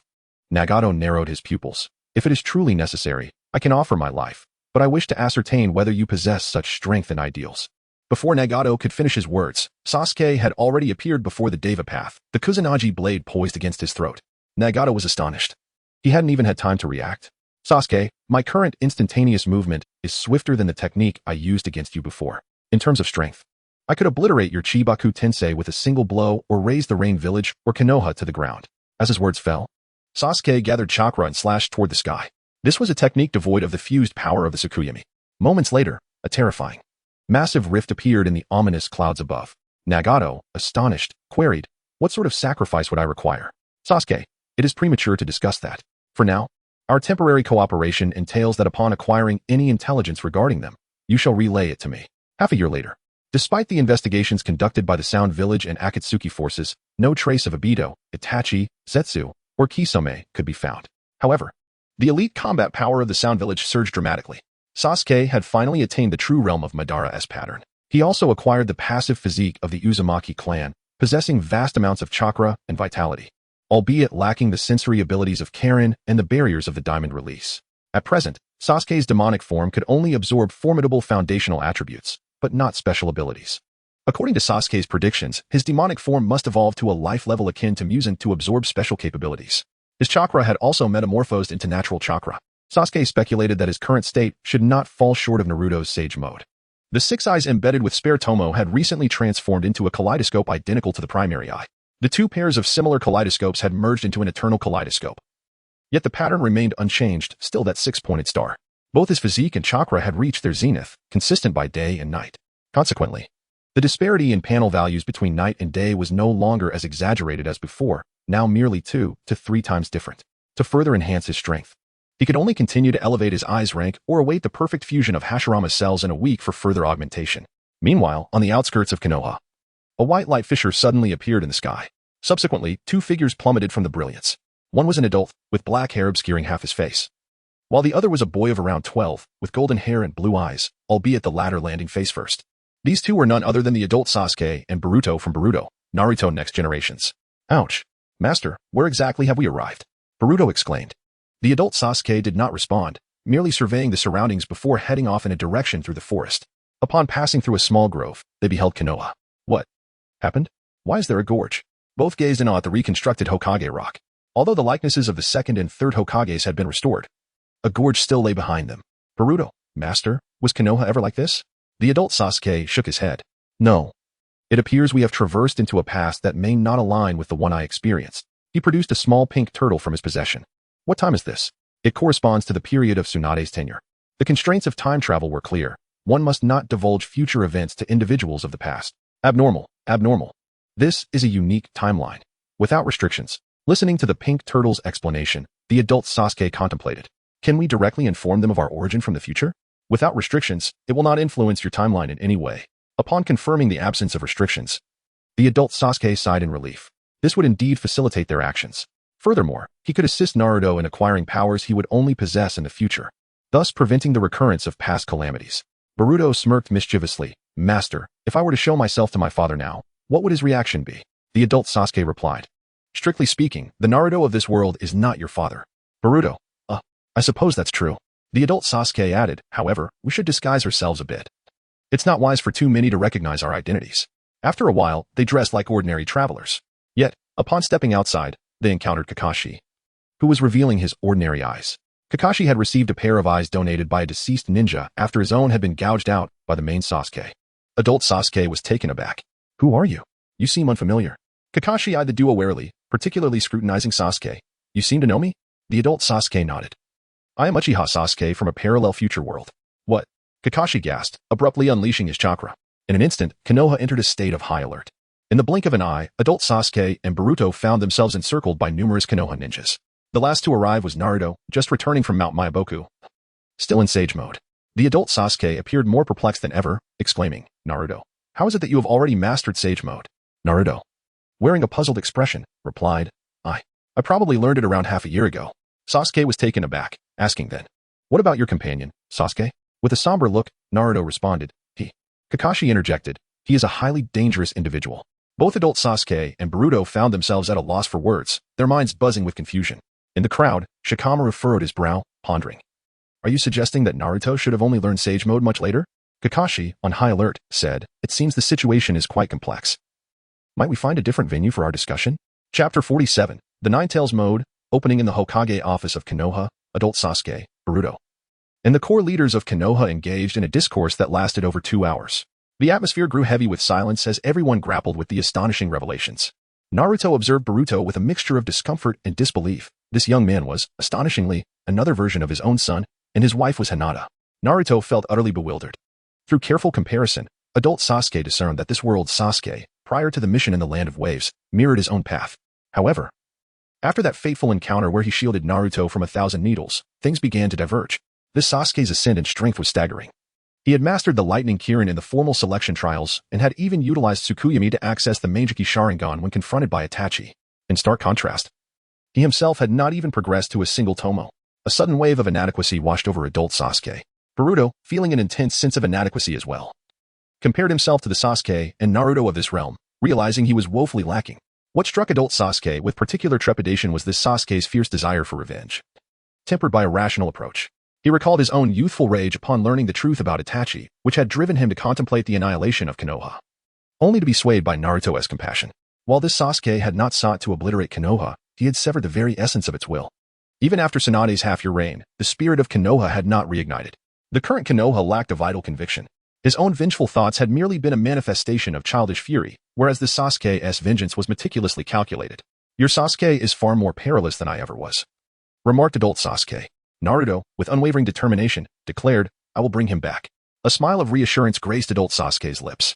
Despite the changes in strength, Naruto remained true to himself. In the next couple of days, a being named Otsutsuki Urashiki will appear, intent on seizing the Ninetales within you. Regardless of the circumstances, Naruto, your immediate priority is to enhance your power.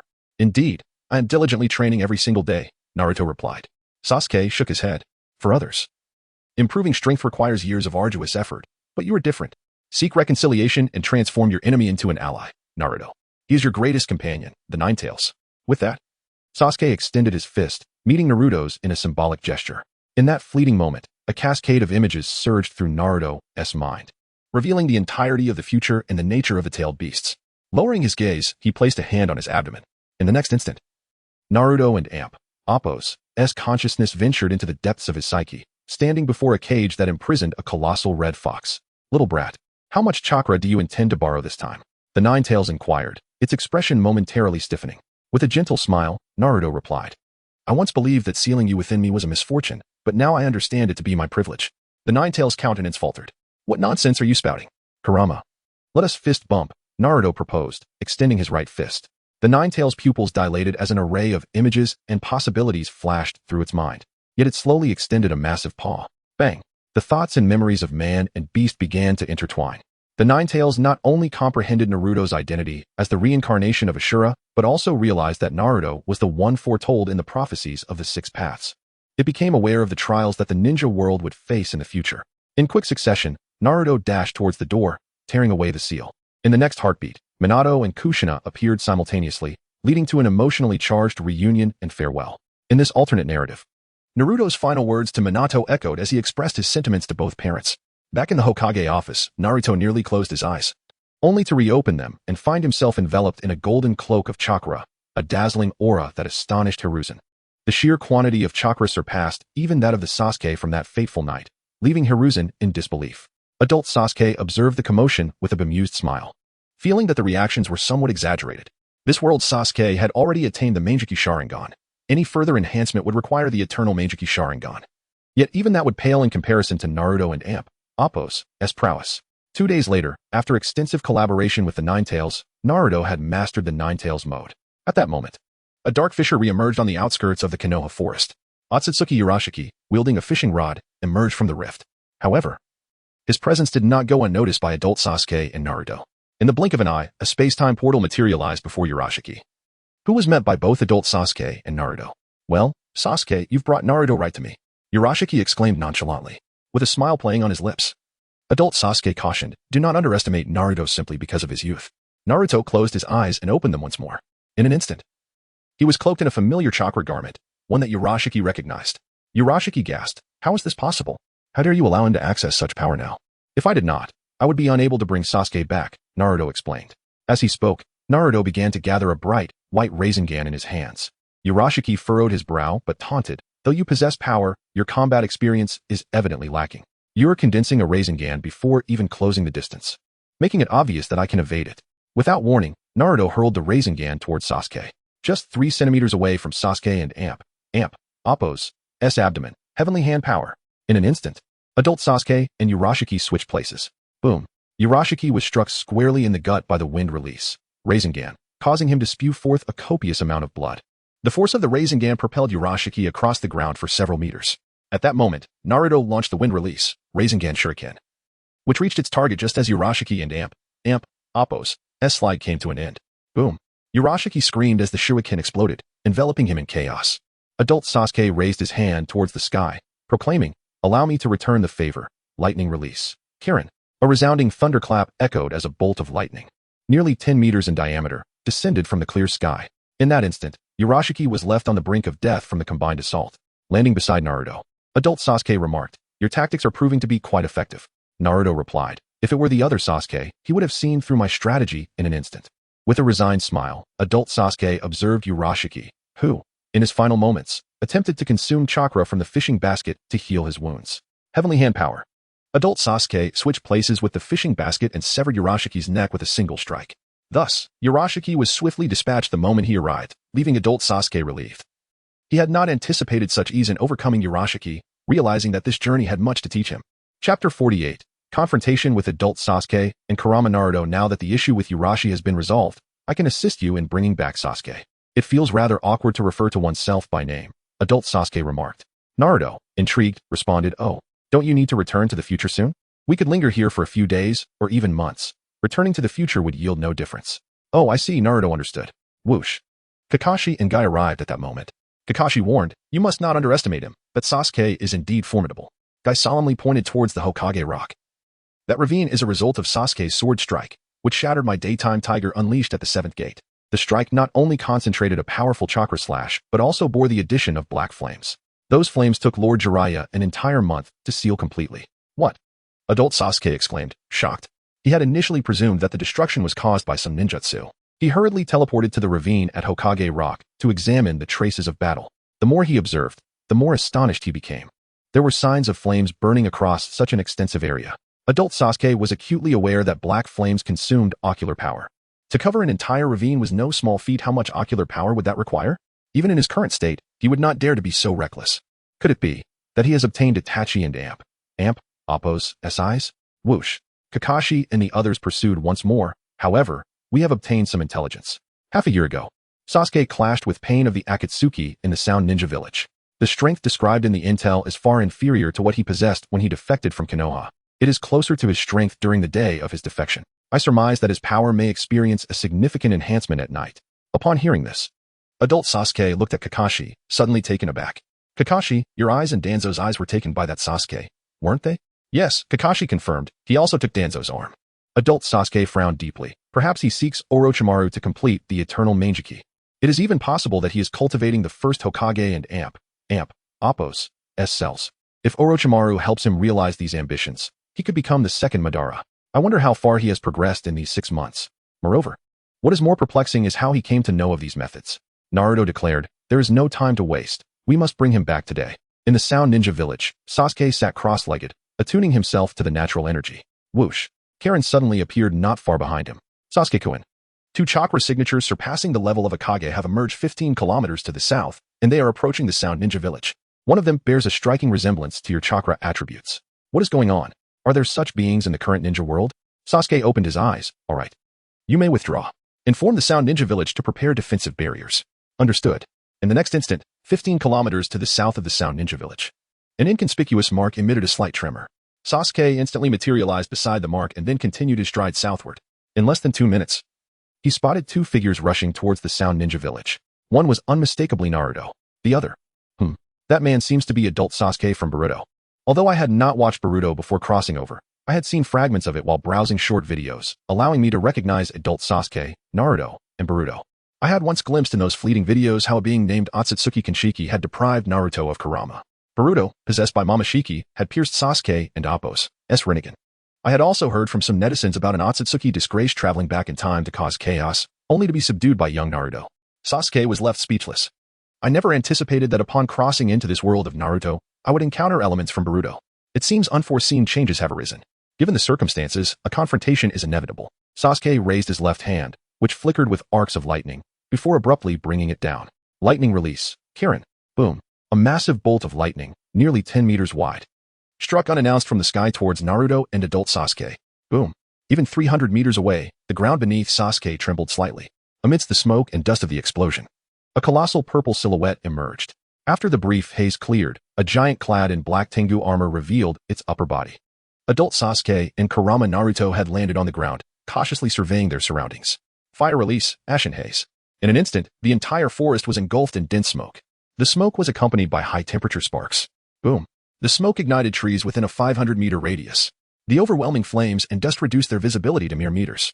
Just then, a towering, pure white lightning crescent appeared in adult Sasuke and Appo's line of sight.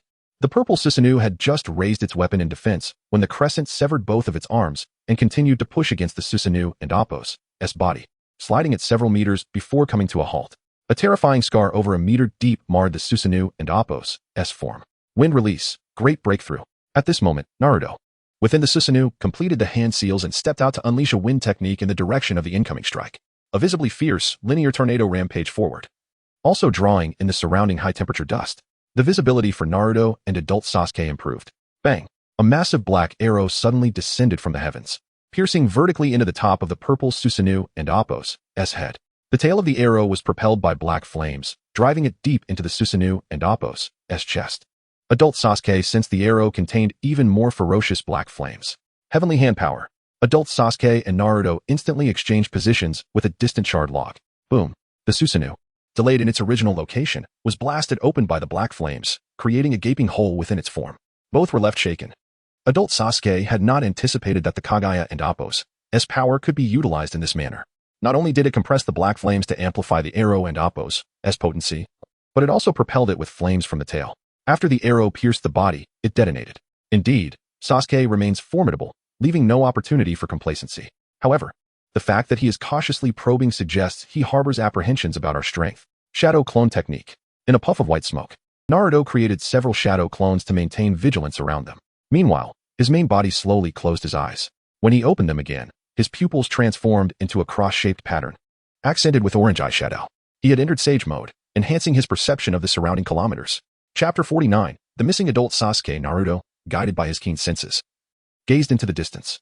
Before him lay an expanse of charred tree trunks. Yet, he was acutely aware that Sasuke was performing hand seals over 500 meters away. In an instant, Naruto transformed into a wisp of light, silently vanishing from his spot. In the blink of an eye, he traversed the distance and stood before Sasuke. Sasuke, it's been a while. Is this pattern the power bestowed upon you by Orochimaru? Sasuke, taken aback, marveled at Naruto's swiftness. Has he truly reached this level? However, this pattern is not a gift from him. Half a year prior, during the Chunin exams, Naruto's wind release, Gale Palm, had astonished Sasuke. At that time, Naruto was merely of special Jonin rank. Yet now, bolstered by 2 enhancements, his abilities had become exceedingly formidable. Naruto had refined the wind release technique to an unparalleled level. With increased efficiency in overcoming resistance, he could channel more energy into his acceleration, resulting in a terrifying speed. Sasuke, refusing to perform hand seals, conjured a Chidori blade in his right hand and launched a surprise attack on Naruto. In response, Naruto extended his hand, invoking Sage Art, Wind Release, Vacuum Blade. This technique, once wielded by Danzo against Sasuke, was now empowered by Naruto and Appo's Sage Chakra, amplifying its potency. Rather than relying on Kunai, Naruto summoned a wind element sword directly from the surface of his wind release membrane. Clang! Their blades collided, with Sasuke straining under the effort while Naruto stood firm. Sasuke, return to Konoha with me. I will ensure everyone accepts you. But just as Naruto and Appo's words faded, a faint sound pierced the air, of flesh being penetrated. Adult Sasuke gazed down at the blade protruding from his chest, eyes wide in disbelief. What? How could I be ambushed by 4 shadow clones of Naruto? Indeed, the Sasuke before Naruto was merely a decoy. The real Sasuke lurked behind him.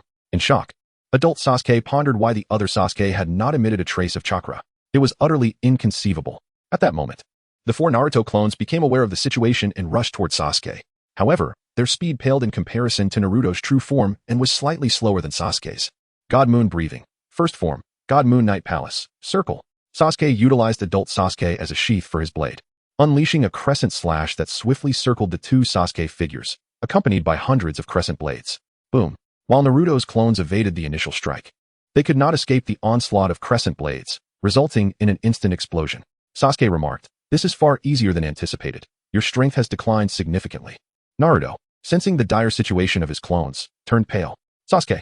The Sasuke before Naruto grinned wickedly. "You fell for my trap." Haha, furious. Naruto unleashed his power. Boom. The clone was obliterated. A glimmer of light reappeared as Naruto dashed back to confront the real Sasuke, his clenched fist mere inches from Sasuke and Appo's cheek. So swift was he that even Sasuke felt a sense of dread. In the original narrative, Naruto had only mastered the Rasengan and Shadow Clone techniques, relying on his basic attributes for taijutsu and close combat, lacking true initiative. He had not unlocked the full potential of Sage Mode and Sage Body. Otherwise, the taijutsu capabilities of Sasuke and Naruto would not be on equal footing. One could only imagine the strength of the fourth or third Raikage had they possessed Sage Mode and the Nine Tails Chakra. In the next instant, Sasuke vanished from Naruto and Appo's view, reappearing at the location where the clone had exploded. Naruto gasped, "Space-time ninjutsu." In the aftermath of the earlier chaos, Sasuke had marked hundreds of flying thunder god seals in the forest, establishing it as his domain. "Congratulations, you answered correctly. I reward you with a demonstration." As he spoke, Sasuke thrust the Kusanagi sword forward from hundreds of meters away, initiating a basic attack to trigger his teleportation. Mid-thrust, he suddenly appeared behind Naruto. Boom. The sound was not one of flesh being pierced. To everyone's astonishment, the Kusanagi sword, enveloped in Chidori, could not breach Naruto and Appo's wind release membrane. Sasuke's chakra, equivalent to that of a perfect Sage Mode, could not overcome Naruto's extraordinary defense. The situation was bewildering. Sasuke had just experienced a meteoric rise in power, only to face an even more absurd challenge. The permanent pattern was a manifestation of Sasuke's countless life and death transformations, while the whirlpool physique had been achieved through scientific means. Yet, Naruto's Nine Tails mode required merely a reconciliation. How can one describe it? An original cheat is simply unreasonable. Suddenly, a colossal chakra hand extended from Naruto's back, reaching for Sasuke, yet predictably grasped only air. Sasuke retreated 300 meters, reflecting, "I had thought no one in the ninja world could compel me to exert my full strength. Yet, unexpectedly, I can finally unleash my abilities though unforeseen." It remained within reason. Rarely could he indulge in such fervor again. He would engage Naruto for several minutes. "My next attacks will not be something your defenses can withstand."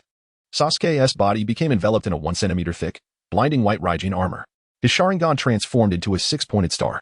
In the next moment, black skeletal structures emerged from within the armor, subsequently covered by muscles and skin, adorned with the markings of the Yata mirror.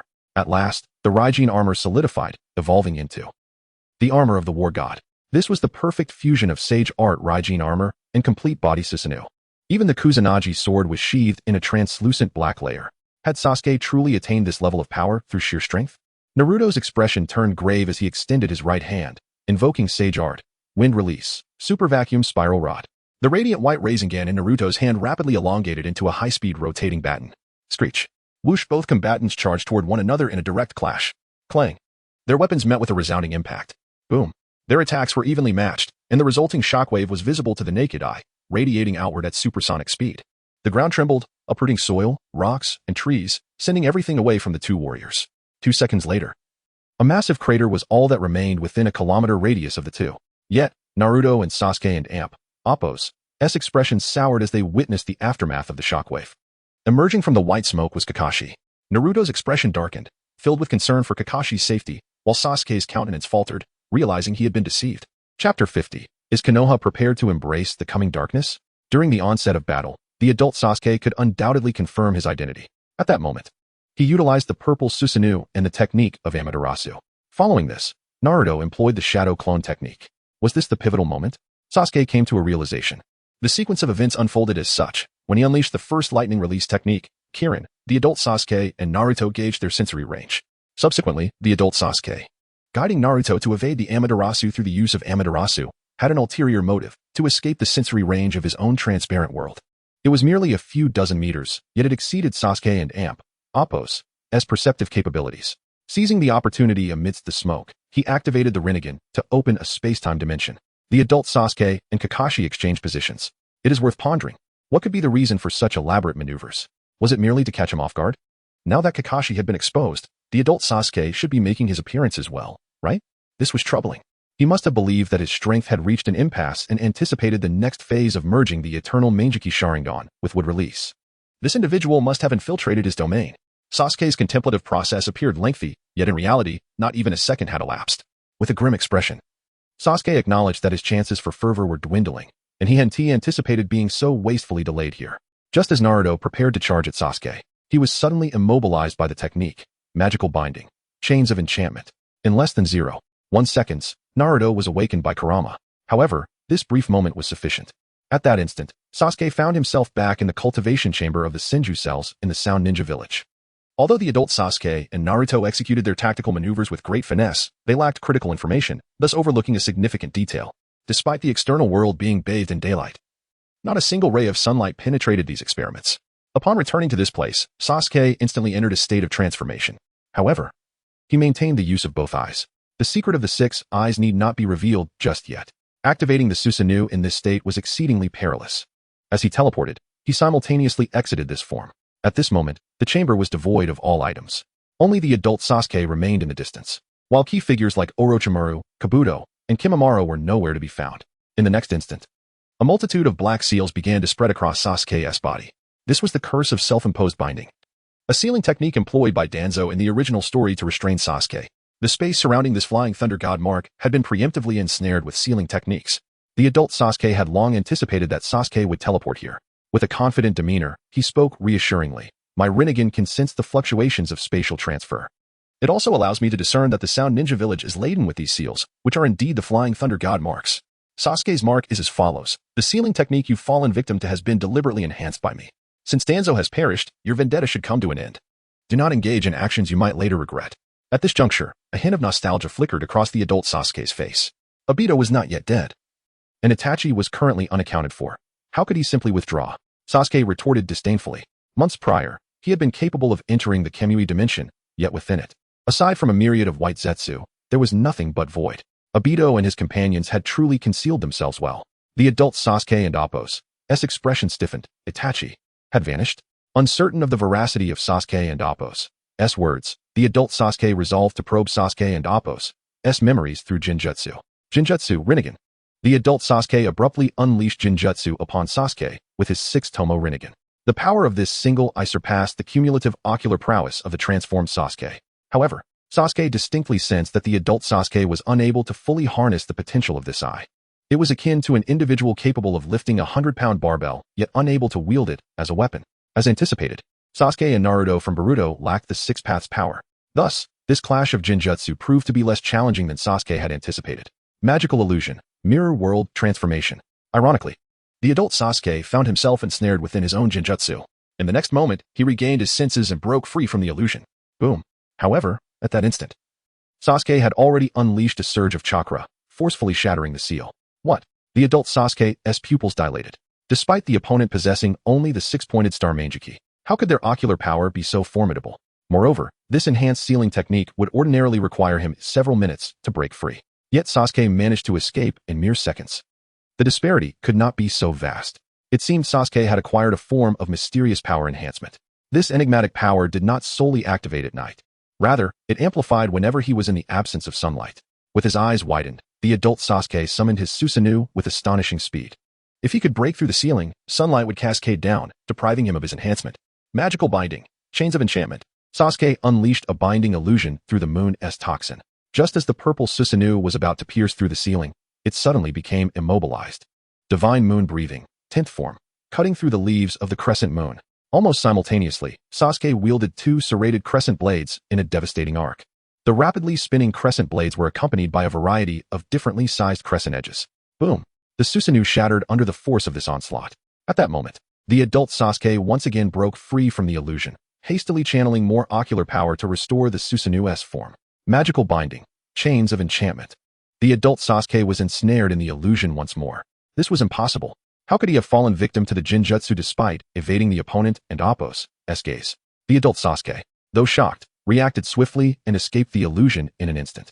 Yet, in that fleeting moment, the 2 crescent blades were already mere half a meter from the adult Sasuke. Suddenly, boom, the ceiling of the cultivation chamber erupted. Not only that, the entire ceiling of the Sound Ninja Village was cleaved away by Naruto's technique. Sage art, wind release, cutting wave. Sunlight poured into every corner of the Sound Ninja Village. Immediately thereafter, Naruto appeared before the adult Sasuke, delivering a kick that redirected the two crescent blades away from the Susanoo, sending them rolling into the distance. Huff, huff. The adult Sasuke finally had a moment to catch his breath. After a few gasps, he remarked, Naruto, that enhancement of his activates solely in the absence of sunlight. Combined with the flying thunder god, our current predicament is far more precarious than anticipated. Continuing this battle serves no purpose. We must retreat for the time being. Sasuke sneered. In the face of such circumstances, it would be impolite not to reciprocate. Is Konoha truly prepared to welcome the forthcoming night? At this juncture, neither side could claim victory over the other. Yet, when night fell, the situation would undoubtedly shift. Chapter 51. A single kick shatters the purple Susanoo. When Naruto initially began his training in Sage mode, he attempted to learn the Flying Thunder God technique. However, upon encountering the tedious complexities of various theories and the stringent demands on perception, he quickly retreated from the endeavor. He had assumed that sheer speed would suffice, only to realize that such was not the case. The true power of space-time ninjutsu could only be fully appreciated through direct experience. Consequently, he found himself helplessly watching Sasuke, while remaining powerless to intervene. Naruto, at this juncture, we must withdraw to Konoha and prepare for defense. Naruto reluctantly agreed. Soon, adult Sasuke activated a dimensional space, enveloping both of them within it. This realm was characterized by an endless expanse of desert. However, just as the dimensional space was on the verge of sealing completely, adult Sasuke hurled a kunai into the distant sands. Heavenly hand power. In an instant, Sasuke switched places with the kunai, appearing within the dimensional space, while the kunai fell into the cultivation chamber. At that moment, the dimensional space completed its closure. Adult Sasuke warily observed Sasuke while addressing the bewildered Naruto. Naruto, the Flying Thunder God cannot facilitate interdimensional travel. We must leave him here. Moreover, this space is devoid of night. Only daylight prevails, and the shifting sands render the Flying Thunder God seals ineffective. This is the optimal environment and conditions for us to subdue him. Naruto was incredulous. He had just believed they were forced to retreat. Now, it seemed they could indeed bring Sasuke back. His spirits lifted. He thought it appeared Sasuke had been tricked yet again. Yet in truth, Sasuke had orchestrated this entire scenario deliberately. The earlier threat had been a tactic to further provoke adult Sasuke and heighten their sense of urgency. If his judgment was correct, Sasuke silently expanded his transparent world to its maximum range. Indeed, a few hundred meters away, behind a sand dune, lay several figures. Orochimaru, Kabuto, Kimimaro, Yugo, Karen, and Suigetsu. Of these individuals, apart from Suigetsu and Karen, the other four had attained the level of Kage. Orochimaru had reached the pinnacle of Kage status, while Kimimaro had transformed into a formidable Kage-level warrior. Though they were powerful within the current ninja world, they faced adult Sasuke, without sustaining any injuries. Adult Sasuke had effortlessly captured them while they slumbered, their expressions indicating distress. Adult Sasuke had not only hypnotized them with Genjutsu, but had also utilized the abilities of the Hungry Ghost Path to absorb their chakra. This served a dual purpose: to replenish his previously expended chakra and to prevent them from interfering in the ensuing battle. Sasuke scoffed, "Uncle, do you truly need to replenish such a meager amount of chakra?" Adult Sasuke did not dispute this, instead falling into contemplation. The gains from this encounter were indeed substantial. The chakra possessed by Orochimaru and the others was not only ample, but also of remarkably high quality, surpassing even his own chakra during his second state. The pivotal aspect was that this chakra was permanent. Upon absorption, he had nearly suffered internal damage from its intensity. Fortunately, the Rinnegan allowed for further absorption. Most of the chakra energy was stored within the seal of the Hungry Ghost Path, drawn upon only when necessary. If he could thoroughly refine this chakra and master its condensation methods, it would significantly enhance his combat prowess. In the next moment, Sasuke and Appo's expression turned cold, and he began forming hand seals. Naruto charged toward Sasuke, his right fist mere centimeters from him. Illusion, binding technique. Simultaneously, Sasuke unleashed Genjutsu upon both of them. In the instant they were immobilized. Boom. Sasuke successfully created two shadow clones. His original form entered the complete Susanoo state, delivering a kick to Naruto. Just then, the two opponents broke free from the Genjutsu. Naruto was sent flying through a cloud of white smoke by Sasuke and Appo's powerful kick. Whoosh. Boom. The high-speed trajectory of Naruto generated a violent gust across the desert. Adult Sasuke was utterly astonished. Sage Naruto had been propelled away with such incredible force. What magnitude of power was required for that? Over the past few days, adult Sasuke had sparred with Naruto, finding himself utterly outmatched. The mere thought of Naruto and Appo's casual strikes evoked a sense of intimidation reminiscent of his encounters with the Raikage. Each of Naruto and Appo's blows possessed a formidable threat. coupled with an astonishing speed. Adult Sasuke could see Naruto and Appo's movements, yet his body could not keep pace. Once in close proximity, it would take but a couple of exchanges before suffering a devastating hit. This same Naruto had been sent flying by Sasuke in a single exchange. As the smoke dissipated, adult Sasuke was momentarily stunned by Sasuke and Appo's stance. The complete form of the Susanoo as a warrior god? How had this manifested upon his body? Wait, was he donning the Raijin armor? It seemed the Raijin armor and Susanoo could indeed fuse. While adult Sasuke remained in shock, Sasuke's two shadow clones completed their hand seals. Earth Release, Super Earth Flow River, Fire Release, Super Great Fire. Extinguishing the combination of these two techniques transformed into a wave of blazing magma.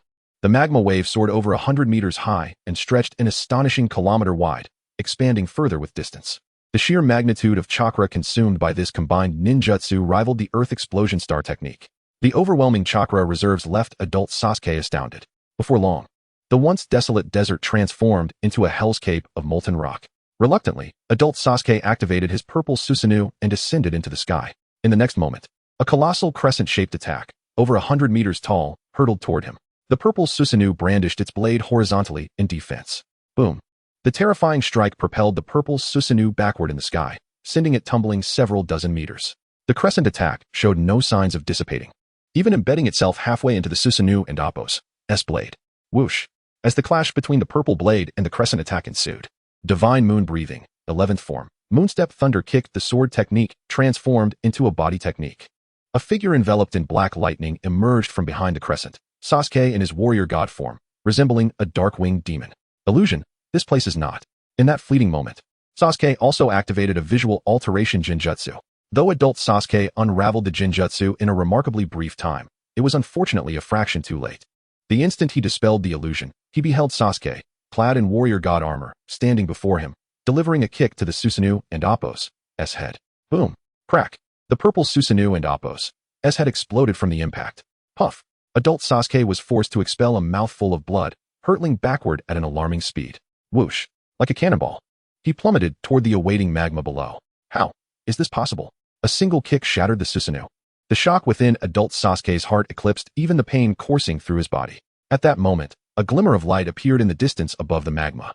In the next instant, this glimmer caught adult Sasuke, who found himself supported by Naruto, whose wind membrane allowed him to soar through the air.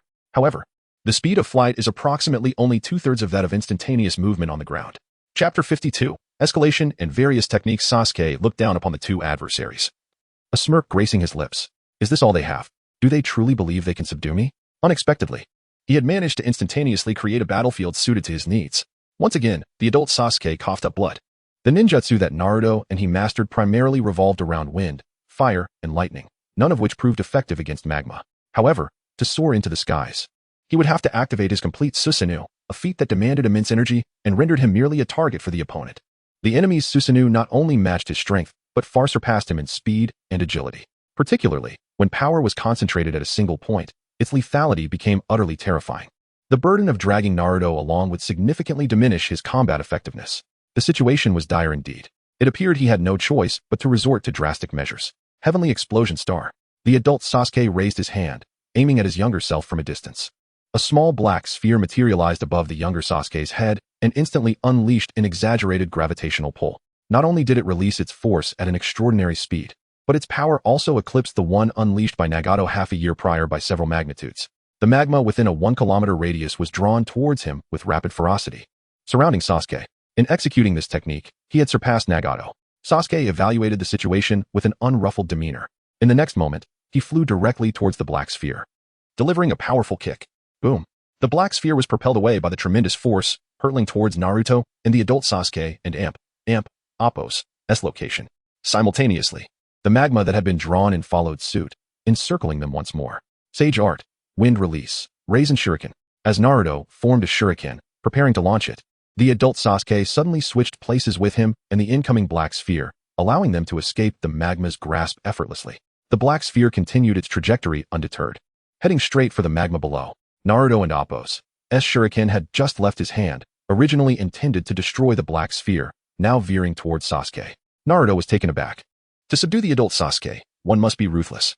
Sasuke scoffed, as if it were as simple as being heartless to conquer him. Breath of the Moon, 12th form, Crescent Moon Slash. Sasuke's sword was enveloped in black flames as he swung it with remarkable speed. The black crescent slash rushed towards the Raisin Shuriken in a flash. In the next instant, boom! A terrifying explosion of energy erupted from the center of their clash. A second later, the black crescent continued its relentless flight towards Naruto and the adult Sasuke. The adult Sasuke and Appo's pupils constricted. The technique was augmented with the power of Kagaya and Appo's earth, rendering it indestructible. In a battle of attrition where energy was lacking, he could not afford to lose. However, the black flames were easily extinguished by the adult Sasuke. His eyes bore the ability of black flames, and he was undoubtedly among the fastest in the ninja world at extinguishing them. Boom. The adult Sasuke activated his purple Susanoo, which absorbed the impact. Boom. The Susanoo barely managed to withstand the force of the black crescent, being shoved downwards towards the ground. As it fell, the black flames visibly dissipated. At that moment, both combatants beheld a massive, gaping chasm formed in the magma below, precisely where the heavenly explosion star had passed. The depression measured 2 to 3 kilometers wide and hundreds of meters deep, with only hard rock visible. No magma or sand remained. Disaster. His true intention was not to force them into aerial combat, but rather to create a solid ground to employ the Flying Thunder God technique. The adult Sasuke and Appo's expression shifted dramatically. Before the magma cooled, he aimed to exhaust both him and Naruto in aerial combat. Once the magma solidified, it would become a sturdy surface, allowing the use of the Flying Thunder God. At that point, both he and Naruto, having depleted their energy, would be rendered sluggish, while the younger Sasuke would only grow faster. Faced with this strategy, the adult Sasuke found himself momentarily at a loss for solutions. Illusion. This place is not what it seems. Simultaneously, Sasuke unleashed a Jinjutsu upon both of them. Breath of the Moon, 11th form, Moonstep, Thunder Slash. He transformed into a lightning dragon, surging towards Naruto in an instant. Heavenly Force.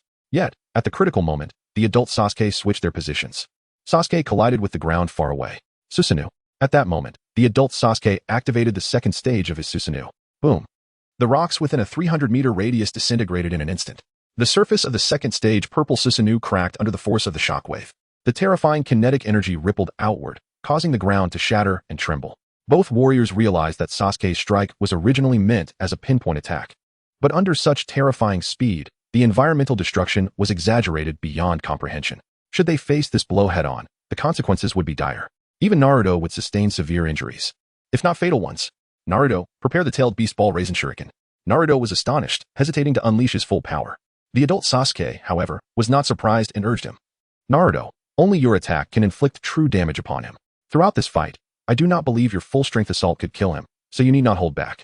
Only by delivering a significant blow can we hope to subdue him and protect Konoha. With a heavy heart, Naruto nodded and ascended into the sky, raising his right hand above his head. Sage Art, Wind Release, Tailed Beast Ball Raisin Shuriken. The core of this shuriken was a pitch-black, tailed beast ball, while the 4 curved blades spun rapidly, resembling a luminous disc. The adult Sasuke, fully enveloped in Susanoo, soared into the sky, ready to add support or retaliate at any moment. Deep underground, Sasuke entered a state of demonization. Unlike the previous instance, he did not reach full power instantly. It took about a second to regain his peak state. The disparity in strength between day and night was no longer as pronounced as before. Sensing the shuriken in Naruto's hand, Sasuke felt a tinge of apprehension. His forte lay in Jinjutsu and close-quarters combat. Now, his most potent long-range technique, the Crescent Moon Slash, had been countered by the adult Sasuke. Engaging in a ninjutsu contest with Naruto would yield little advantage. Instead, he could utilize Kamui for a direct confrontation. He was reluctant to reveal Kamui just yet. Thus, he resolved to test Naruto's strongest attack against his own defenses. Having made his decision, Sasuke formed a hand seal. Earth Release, 100 Dragon Mud Bombs. The earth trembled violently. Countless clods of soil and debris coalesced into over 100 massive mud dragons, launching themselves skyward towards the two combatants. Damn it. He is undoubtedly hiding within one of those mud dragons, attempting to close the gap. Unfortunately, the Susanoo and Appo's slashes would only hinder his search. The adult Sasuke discerned the opponent and Appo's intent, but found himself helpless. The Susanoo and Appo's slashes would not suffice. The lightning Kirin could not annihilate them all. The heavenly explosion star took too long to prepare. Sasuke clearly employed this earth technique to counter Naruto's tailed beast ball Raisin Shuriken. Understanding this, Naruto decisively discarded his Raisin Shuriken. In the next moment, an earth-shattering explosion reverberated, reminiscent of a nuclear detonation. The shuriken imbued with Naruto's Rasengan transformed into a rapidly expanding sphere of ultra-dense energy. This brilliant, luminous entity continued to swell until it reached a diameter of nearly 2 kilometers before finally ceasing its expansion. The terrifying shockwaves and gales radiated outward, reaching even more distant areas. Orochimaru and Appo's six companions were swept into the air by the force of the tempest. Fortunately, they regained consciousness while suspended in midair, gazing uneasily at the distant orb of explosion. Suigetsu, drenched in cold sweat, exclaimed, "What is this? What have I just witnessed? Is the target at the epicenter of the explosion?" Sasuke, Chapter 53, What constitutes sufficient strength? Naruto focused his training predominantly on the Rasengan. Fortunately, the Rasengan did not disappoint his affections. Its power was indeed extraordinary. Although the epicenter of the explosion was in the sky, a massive crater emerged on the ground, plunging over 300 meters below the surrounding terrain. Such destructive force was beyond the capacity of any ninja village to withstand. Even more terrifying was the fact that Naruto could unleash multiple Rasengans in one breath. Beneath the surface, hidden from view, Sasuke and Appo's divine armor had nearly vanished. Blood trickled from the corner of his mouth, his complexion pale, and he had lost half an arm, presenting a rather tragic sight. When the energy bombarded the ground, the earth above him had instantly disappeared. His spectral form had transformed back into that of a human in that fleeting moment. It appeared his defenses were woefully inadequate. He could not withstand even a mere-tailed beastball Rasengan. In the next instant, Sasuke became a mere shadow, reappearing from the side, completely unscathed. This was the technique Izanagi. Since he was to attempt it, he had to ensure his safety. The Izanagi activated in his left eye could last for up to 10 minutes. Within this time frame, all adverse factors would be transformed into mere dreams. Many online users prior to his journey had misunderstood this technique, believing that one eye equated to one life. In truth, one eye represented a period of invincibility. During its effect, regardless of how many times one died, they would resurrect. However, Sasuke did not wish to reveal this just yet. Nor did he need to maintain it for so long, so he limited its duration to half a minute. As the dust lingered, everyone hesitated to make a move. Sasuke waited patiently for his left eye to go blind. Both Naruto and the adult Sasuke felt reassured that he would not perish, yet they were still slightly concerned. Further away, Orochimaru and his companions engaged in their own dialogue. "Let me go. I must rescue Sasuke," exclaimed Karen. "How terrifying. Such a monstrous battle," murmured Suigetsu. "If your interference leads to Lord Sasuke and Appo's injury, I shall end you," warned Yugo. "It's all right, Karen. If Lord Sasuke truly sacrifices himself, we shall accompany him in death," replied Yugo. Orochimaru licked his lips. "If Sasuke should fall, I will resurrect him." Kabuto adjusted his glasses. "Lord Orochimaru, I hope you speak of true resurrection." After several seconds, amidst the dust, Sasuke's left eye finally went blind. He then used Doton to burrow underground. In that instant, his left eye restored itself. Following that, with a swift motion, Sasuke plucked out his left eye and promptly reinserted it into its socket. This technique, Izanagi, possessed unique properties. Although his spectral form could restore the eye, the unique ocular techniques, ocular power, and vision could only be revived after extracting the eyeball and reinserting it. Sasuke likened this to a computer encountering a bug that required reinstallation. The interval of plucking out one's eye amidst fierce combat posed a significant risk, representing the sole theoretical flaw in his invincibility. At that moment, the dust finally settled. The crowd beheld a tattered but intact Sasuke. Was this fellow truly unharmed? No, that was impossible. Could he have employed Izanagi? The adult Sasuke felt bewildered. It was evident that he had utilized Izanagi, yet the Sasuke below had both eyes intact. Naruto was equally perplexed. Though concerned for Sasuke's safety, witnessing him unscathed was a heavy blow. Both understood that even in such dire circumstances, Sasuke remained unconquerable. The situation had reached a stalemate where neither side could best the other. Naruto began an earnest attempt at persuasion. "Adult Sasuke, what did you experience during the mission in the Land of Waves? How do you know so much?" Sasuke, growing anxious, retorted. "Do you not realize that continuing down this path will lead you to become the second Uchiha Madara?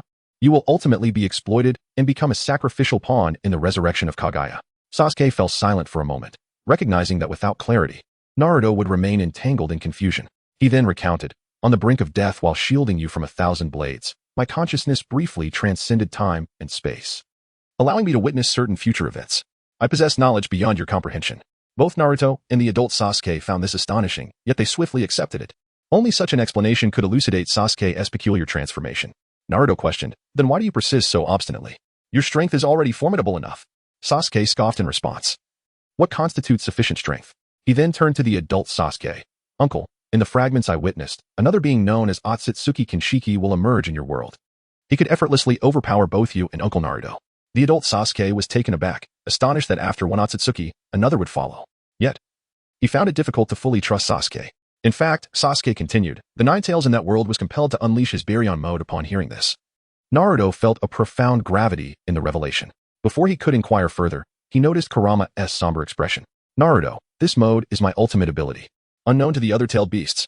What he claims may indeed be true." Naruto's expression shifted to one of seriousness as he regarded Kurama. This mode must come with a hefty price, does it not? Kurama remained silent for a moment before responding. It's manageable. Naruto perceived Kurama's intent to conceal the truth and subsequently turned to Sasuke. What are the consequences of this mode? Nothing much, except the complete disappearance of Kurama, Sasuke replied, continuing, then Uncle was blinded in his Rinnegan by the peach of the body technique within the Otsutsuki. The ninja world plunged into chaos once more. Both Naruto and the adult Sasuke's pupils contracted. Sasuke mockingly challenged, Naruto, now tell me again, what constitutes sufficient strength? The two were rendered utterly speechless. After a moment, Naruto lifted his head once more, declaring, I will grow stronger. I will seal away Baryon mode forever. I will protect Konoha, safeguard Kurama, and shield everything. However, Sasuke, your approach is misguided. Sasuke revealed another contemptuous smile. Naruto, your conviction and confidence stem from your continuous growth and strength. Your life experiences thus far have taught you that effort yields reward, growth, and hope. But is reality truly so? Do you work harder than Lee? Your efforts, when compared to his, are negligible. In fact, even I surpassed you in effort. Whether in this world or in his own, Sasuke pointed at the adult Sasuke, the same held true. Your strength derives solely from the bloodline of the Vortex clan. You possess the Nine Tails and are the reincarnation of an Asura. These are the fundamental sources of your power, enabling you to surpass the limits of ordinary individuals. Each time you experience even a slight growth, your abilities allow you to eclipse many others. Thus, you believe you can conquer any adversity. However, these advantages are not without their boundaries. When you come to realize that your strength can no longer advance, while others continue to surpass you one by one, that is when disappointment will begin to set in, followed by despair. Chapter 54. So this is another perspective. Adult Sasuke found himself at a loss for words. His cognitive abilities and understanding were already quite advanced and open-minded, honed by years of experience. He could truly relate to Sasuke's words. Especially after both he and Naruto had lost the power of the Sage of Six Paths. The feeling of their strength plummeting and never recovering left them both disheartened for a prolonged period. However, at this moment, Naruto was still far from grasping the significance of those words. Adult Sasuke inquired, what is your true objective? Sasuke replied nonchalantly, my wish is quite simple, to hunt down the Otsutsuki clan and become the ruler of the universe. Adult Sasuke was taken aback by Sasuke's vision, determination, and ambition. Hunting? Had the Otsutsuki become mere prey? While he and Naruto had only aimed to protect the shinobi world, here was Sasuke, contemplating actively pursuing the Otsutsuki clan. Naruto cautioned, Sasuke, your actions will only incite greater crises. Understanding one another is crucial. Sasuke retorted, we can discuss this after you completely defeat me. After a brief pause, Naruto made a promise. I will believe in myself. I will prove it to you. Keeping my word is my ninja way. Seeing Naruto's earnest plea, Sasuke felt an inexplicable anger. It was as if Naruto's Navi words were an affront to him, akin to an inexperienced novice lecturing on life's challenges, or so-called experts suggesting one should simply rent out their home for extra income. They understood nothing of his struggles yet believed themselves wiser and more adept at solving problems. It was as if they were implying that his predicament stemmed solely from his own foolishness, that he was less intelligent than they.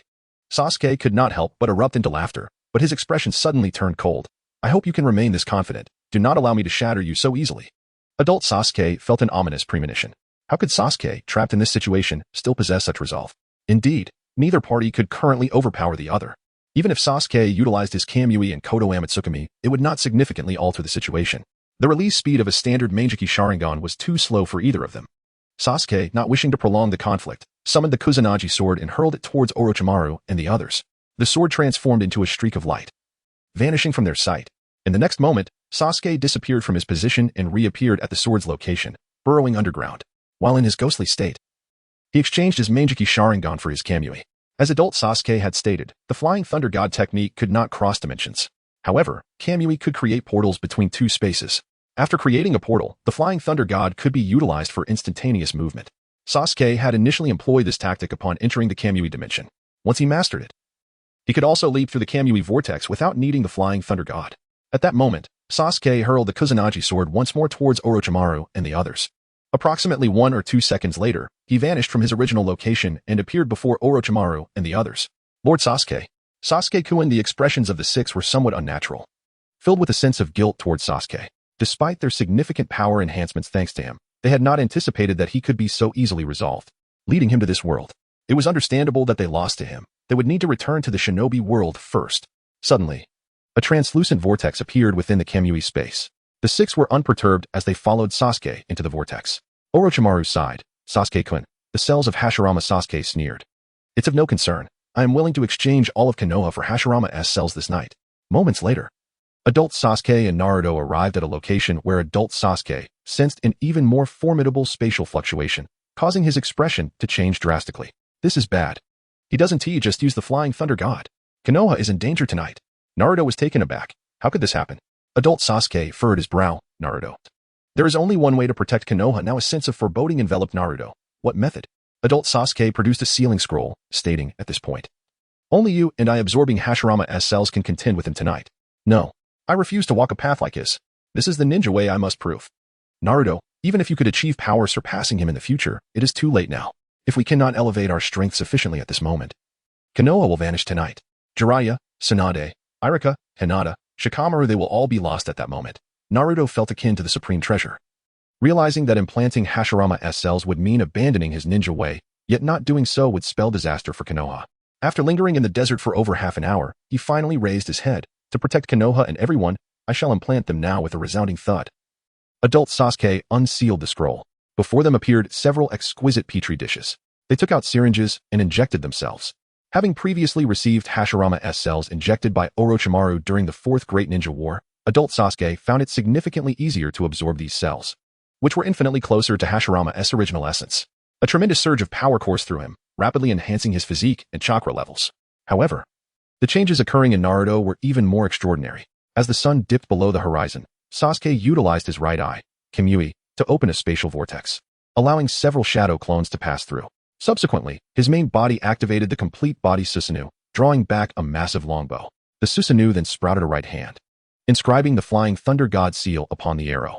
With a whoosh, the enormous black arrow, resembling a bolt of black lightning, soared into the night sky. In the next instant, Sasuke stood atop the arrow through the Flying Thunder God technique, preparing to fly from the Sound Ninja Village to Konoha. Minutes later, Sasuke on the arrow could see the Hokage rock of Konoha. Suddenly, a colossal tree erupted from the ground at the outskirts of Konoha, blocking the arrow's path.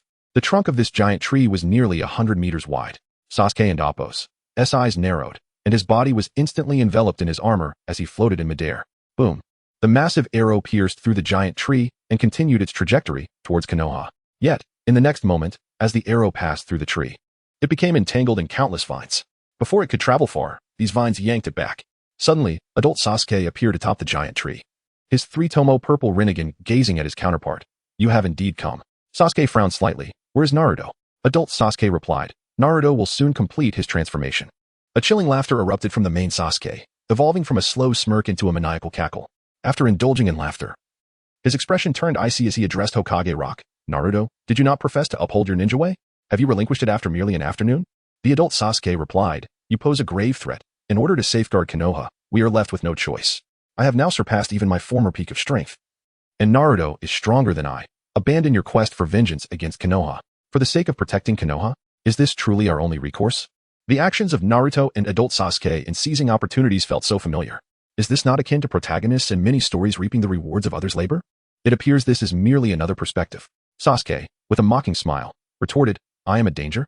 Did I ever intend to obliterate Konoha from the outset? You ventured into the Sound Village to claim the fruits of my labor, yet you insist. And Appo's, we are left with no choice. And Appo's, I now realize the hypocrisy of your kind. Chapter 55. The power of causality. Sasuke had contemplated such a scenario before. Yet witnessing the actual implantation of Hashirama's cells left him feeling as though fate had played a cruel trick on him. It appeared he was merely a misfortunate archetype of a villain, while Naruto, basking in the radiance of the protagonist, had unwittingly inherited the spoils of fortune. This adult Sasuke had even indulged in a bit of the proverbial soup. Shinra Tensei. In an instant, Sasuke unsheathed his blade, unleashing a colossal crescent slash of black energy, spanning over 100 meters in length and several meters in width. The slash expanded rapidly during its initial flight. However, as it neared adult Sasuke, the inky flames dissipated at an alarming rate, and by the time it struck before him, it had transformed into a mere shockwave. With a swift motion, adult Sasuke hurled a shuriken skyward. Tenshin SHT. Suddenly, the massive crescent slash exchanged places with the shuriken, soaring directly upwards. In the next moment, Sasuke materialized beside his adult counterpart, his right hand wielding the Kusanagi sword, mere centimeters from the latter's throat. Shinra Tensei. Without warning, an overwhelming repulsive force surged through Sasuke and Appo's entire being. His attack seemed to be frozen in time. The might of this Shinra Tensei far surpassed Nagato and Appo's version, exponentially magnified. A second later, boom, both were propelled away by the force. Sasuke reverted to the normal size of his complete Susanoo, vigorously flapping its wings to counter the impact. Yet he was still flung nearly a kilometer away. Adult Sasuke, on the other hand, crashed through the towering tree, disappearing into the distance toward the other side of Konoha. Remarkably, the injuries he sustained from the collision began to heal at a rapid pace, inheriting Hashirama's remarkable regenerative abilities. Though the scope of this Shinra Tensei was not overly extravagant, its localized power had already surpassed that of Pain's Shinra Tensei in the original narrative. Truly, the infusion of Hashirama's cells was formidable. Nevertheless, it appeared that adult Sasuke had yet to acclimate to this sudden surge in strength. Shinra Tensei, 11th form, Moonlit Thunder Slash. A tremendous thunder was infused into the complete Susanoo. In an instant, a black Susanoo appeared before a purple one. The long black blade in its grasp poised at the forehead of the purple Susanoo. Yet, within the confines of the purple Susanoo, there existed a wooden golem. This was a first, a Susanoo encasing a wooden figure, and its strength rivaled that of Madara's beasts. Nonetheless, the adult Sasuke atop the wooden figure was still taken aback, astonished that Sasuke and Appo's Susanoo could perfectly replicate the mobility of a physical form. Tenshin SHT. Boom. The head of the purple Susanoo and the wooden golem were cleaved asunder. In the next moment, the wooden figure extended 2 wooden dragons and hundreds of thick vines, ensnaring the black Susanoo. Upon contact, these wooden appendages began to voraciously absorb chakra. Shinra Tensei, 5th form, Lunar Catastrophe. The black Susanoo remained motionless. Yet hundreds of massive crescent slashes suddenly manifested around its body. These slashes were densely packed, forming a colossal vortex, accompanied by countless crescent blades. The technique, executed by the complete Susanoo, amplified its range 1,000-fold, with commensurate energy consumption. Only the incredible regenerative capabilities of the ghostly form allowed for such a feat. The terrifying slashes enveloped an area nearly a kilometer wide, severing the wooden vines and dragons into chunks of varying sizes that plummeted toward Konoha. Even the purple Susanoo and the wooden golem became riddled with wounds. Yet, these injuries healed at a visibly rapid pace. Within the wooden golem's mouth, adult Sasuke felt a surge of relief. He had narrowly escaped being bisected. However, he now possessed a profound understanding of nighttime Sasuke and Appo's capabilities. It seemed that in a battle of attrition, he might not necessarily triumph against Sasuke. Yet, Sasuke and Appo's movements did not cease. Shinra Tensei, 10th form, Crescent Moon Slash. Earlier, he had nearly dismantled adult Sasuke's Susanoo with this technique. The black Susanoo swung its sword, cleaving 2 circular saw blades, each several hundred meters in diameter. These saw blades spun rapidly, accompanied by countless crescent blades ranging from several to over a dozen meters in length. Adult Sasuke's pupils constricted, sealing technique, absorb all. The massive purple Susanoo extended both arms, a gigantic light membrane materializing around its surface. From the perspective of Konoha, the purple Susanoo resembled a luminous colossal deity. The citizens gazed up at the conflict unfolding in the sky, feeling an urge to prostrate themselves in reverence.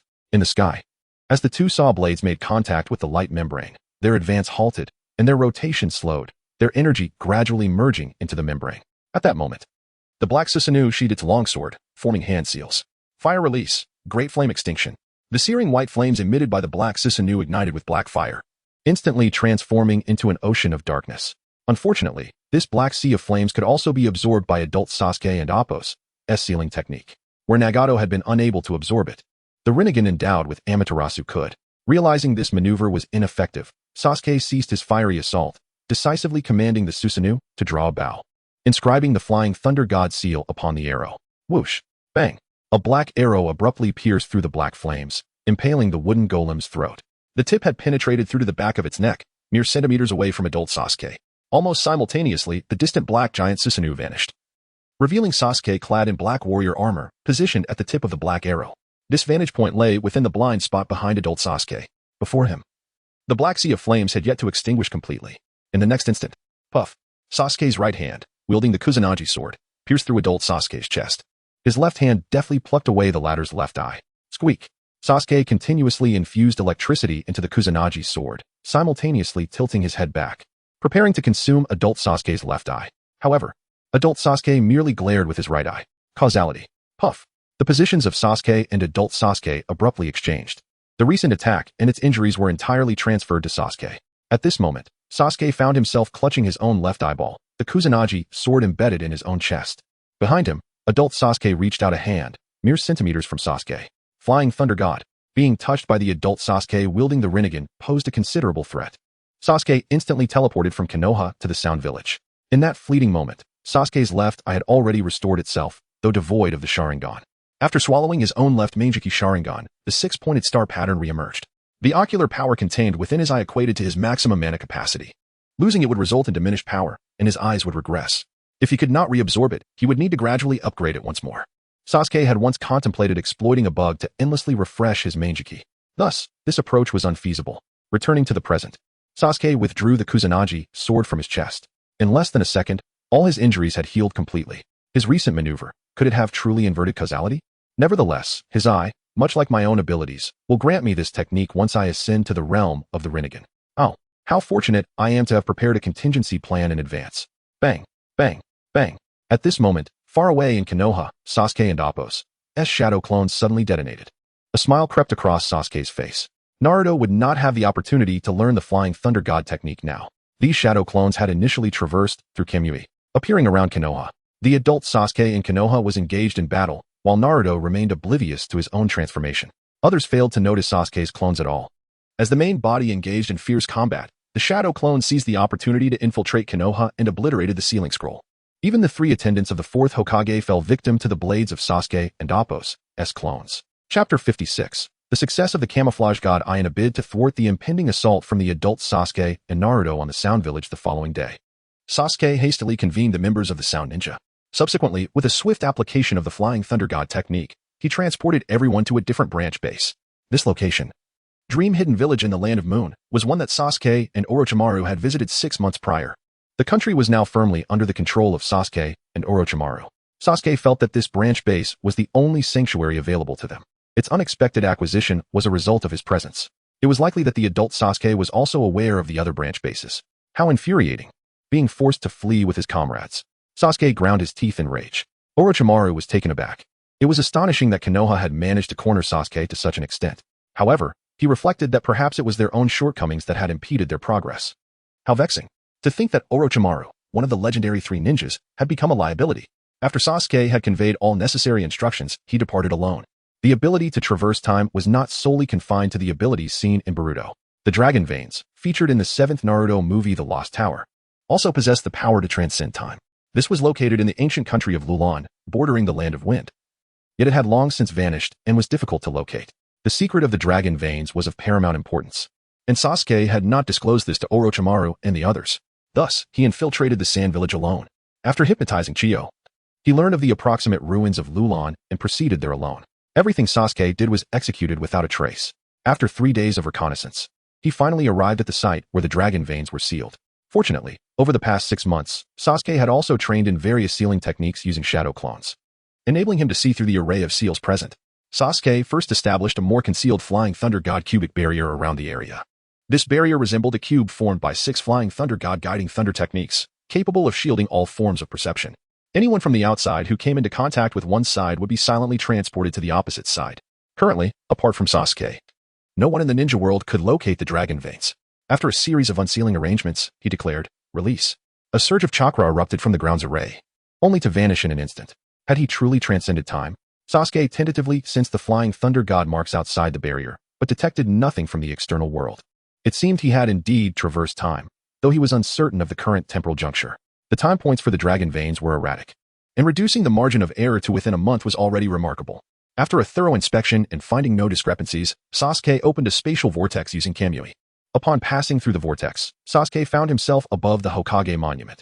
The monument bore no signs of damage. The statues of the 1st, 2nd, 3rd, and 4th Hokage were impeccably sculpted, while the 5th Hokage, Tsunade's statue, had only just begun to take shape. Indeed, this was another parallel world. The theory of time paradoxes was evidently non-existent. Sasuke recalled the time paradox he had once encountered, someone traveling to the past to kill their grandmother. Prior to the journey, it felt implausible that such scenarios could exist within the universe. The true timeline could not be traversed. What was referred to as time travel merely involved moving to the past of another parallel world, even if that individual were to kill their grandmother in that parallel universe. Upon returning to their original timeline, nothing would truly change. This was truly magnificent news. He could once again eliminate Danzo and see Shirsue's eye and Kakashi's Kamui. However, these matters could wait until he had completed his primary objectives. Transforming, Sasuke stealthily navigated through Konoha. As he proceeded, he witnessed the young Naruto bidding farewell to Sakura, giving a thumbs up and promise. Outside the gates of Konoha stood Neji, Shikamaru, Choji, and Kiba. A slight smile crept onto Sasuke and Appo's lips. So, he had traversed to this particular moment in time the original Naruto and Sasuke's first confrontation at the Valley of the End. Silently, Sasuke followed these young ninjas. Shortly thereafter, Choji voluntarily stayed behind to engage in a one-on-one duel with Jirobo. Sasuke left a shadow clone behind to watch the match. After a while, Neji also chose to remain and duel with Kidamaru. Soon, Kimimaro made his appearance. The parallel Sasuke leaped from a bamboo tube, rushing towards the sound ninja. Lee arrived just in time to battle Kimimaro, while Naruto urgently pursued the parallel Sasuke. Everything transpired just as it had in the original narrative. Subsequently, the main Sasuke, utilizing earth release techniques, concealed himself within the statue of Madara to observe the battle between Sasuke and Naruto. Watching the event unfold, he found it devoid of the original Sasuke's memories. The entire confrontation flowed seamlessly. Naruto unleashed the Nine-Tails chakra while Sasuke transformed into his three-tomo form. Naruto donned the cloak of the One-Tail while Sasuke activated his second state. The two then engaged in their final clash. The black Chidori collided with the purple Rasengan, creating a powerful shockwave that severed the waterfall. After a considerable duration, the waterfall resumed its flow. Ultimately, Sasuke managed to narrowly secure victory in the contest. Observing their battle, the main Sasuke couldn't help but muse. This was the level of strength that children should possess. Sasuke knelt before Naruto, gazing ambiguously for a moment before staggering off towards the Sound Village. The main Sasuke observed in disbelief. What was this absurdity? The one line "there was not Tsunade."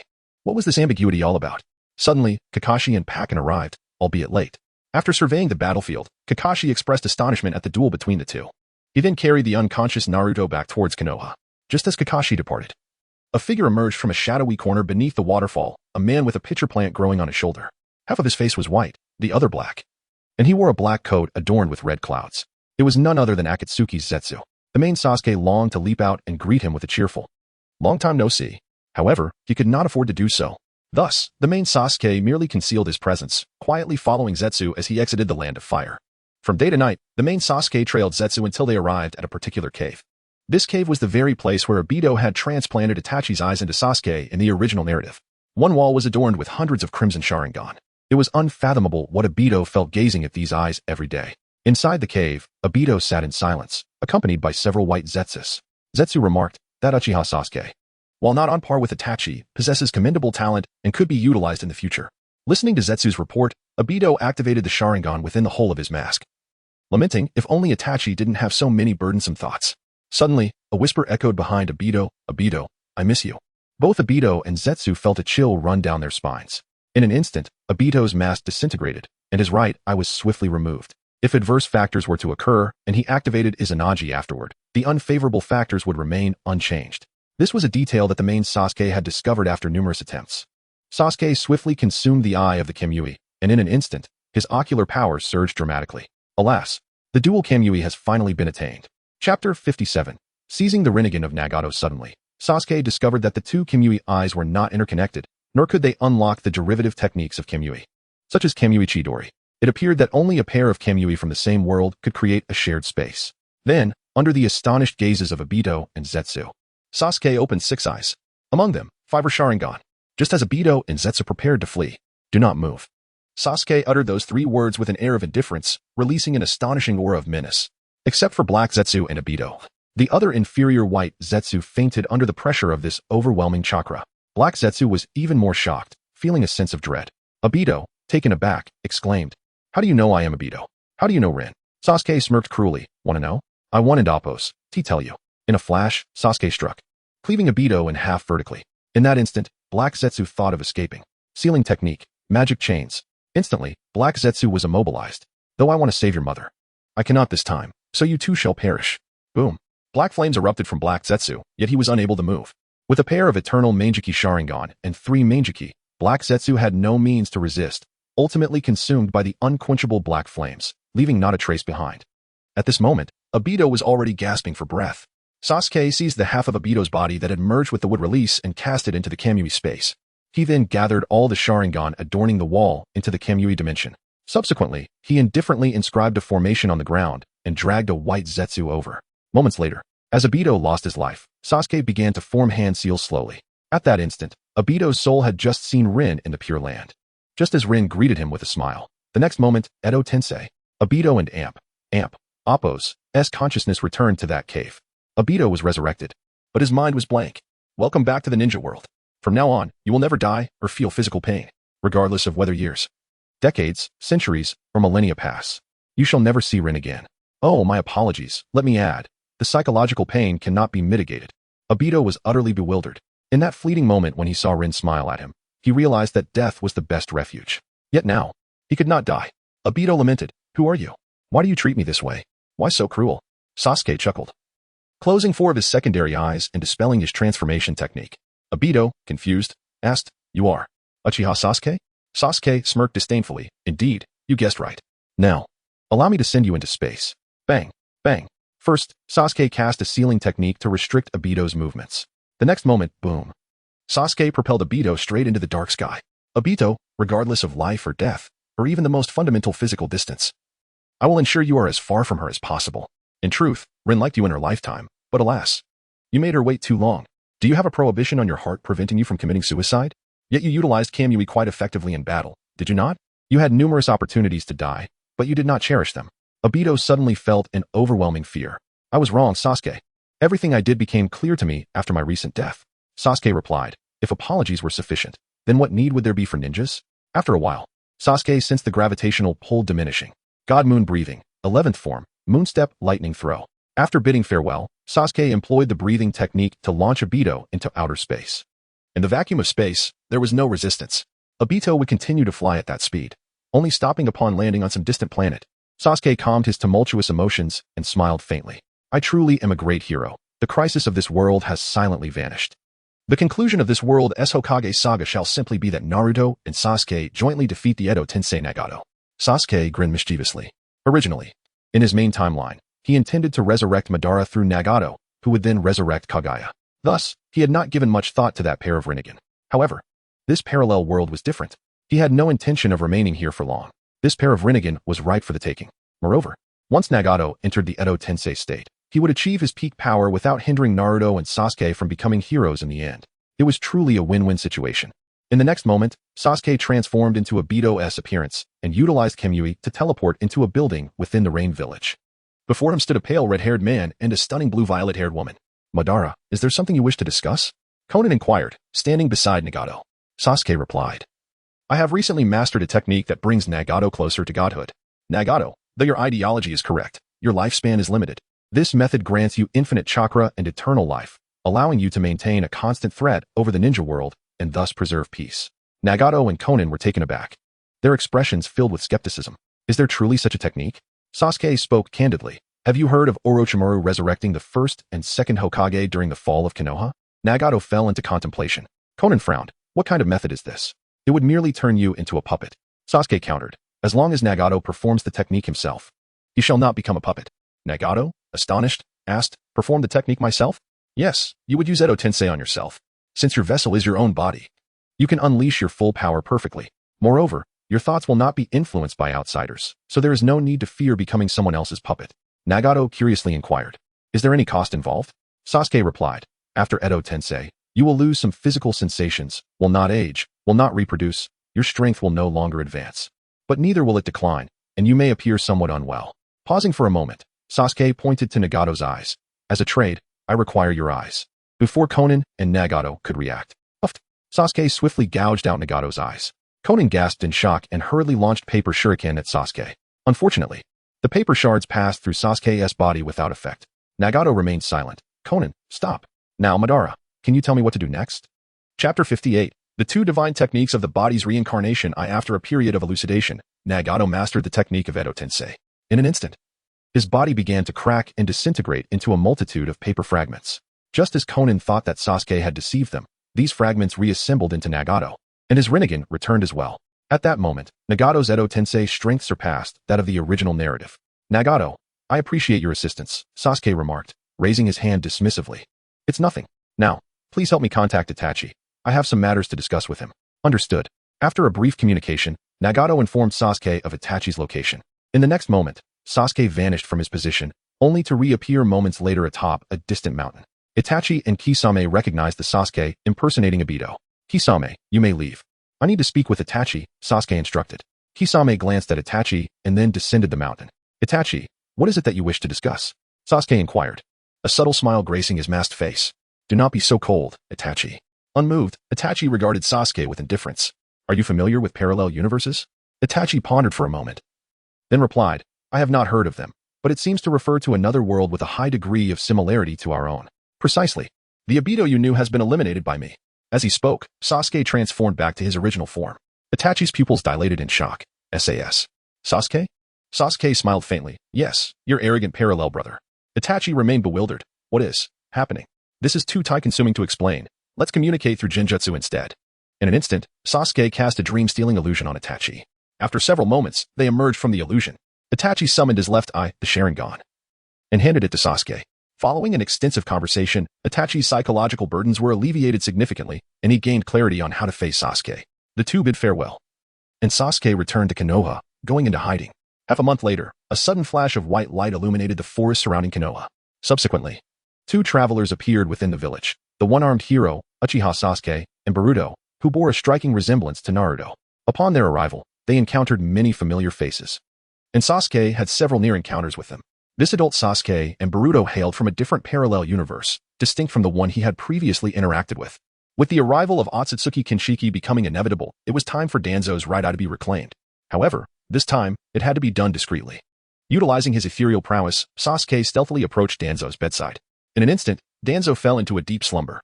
Sasuke swiftly removed Danzo's right eye, Kodo Amatsukami, along with all the Sharingan from his right arm. He then replaced them with glass orbs and injected him with Kinshiki's blood, which contained a debilitating virus. With this affliction, Danzo's future would be quite unpleasant. Based on Orochimaru's previous research and experimental results, Sasuke deduced that for the first 2 years, the would-release cells would help Danzo mitigate the effects of the blood disease. After 3 years, however, as Danzo's energy waned, the cells would begin to turn against him. Yet, they would not claim his life instantaneously. Instead, they would gradually transform Danzo into a true vegetative state, where his consciousness would persist. But he would be unable to communicate or act. Returning to the present, the acquisition of the true dual Kamui was still missing Kakashi's eye. The following day, Kakashi was assigned a mission, and Sasuke quietly shadowed him. Just as they reached their destination, Sasuke seized Kakashi and Appo's left eye. This time, Kakashi had no opportunity to resist. At last, the dual Kamui had been fully assembled. Sasuke utilized one of the Kamui to return to the Uchiha Underground Palace, preparing for a transformative fusion. Now, with an abundance of eyes, he began to assess his collection. The original Eternal Manjikyu Sharingan, Tsukuyami Kagetsuchi, from the main world, right eye Kodo Amatsukami, left eye Kamui, and from past parallel worlds, dual Kamui dual Kodo Amatsukami, dual purple Rinnegan. Upon reflection, the two eyes acquired from the main world seemed to be in a somewhat awkward position. Their abilities were formidable, and merely using them for the transformation of other Manjikyu Sharingan felt wasteful. After some contemplation, he decided to retain them for the time being. With a swift motion, Sasuke extracted the 2 Manjikyu Sharingan from the main world and placed them in a petri dish. Then inserted the 4 Manjikyu Sharingan obtained from the parallel world. The first version of the 6 eyes had finally come together. Next, the time for another upgrade had arrived.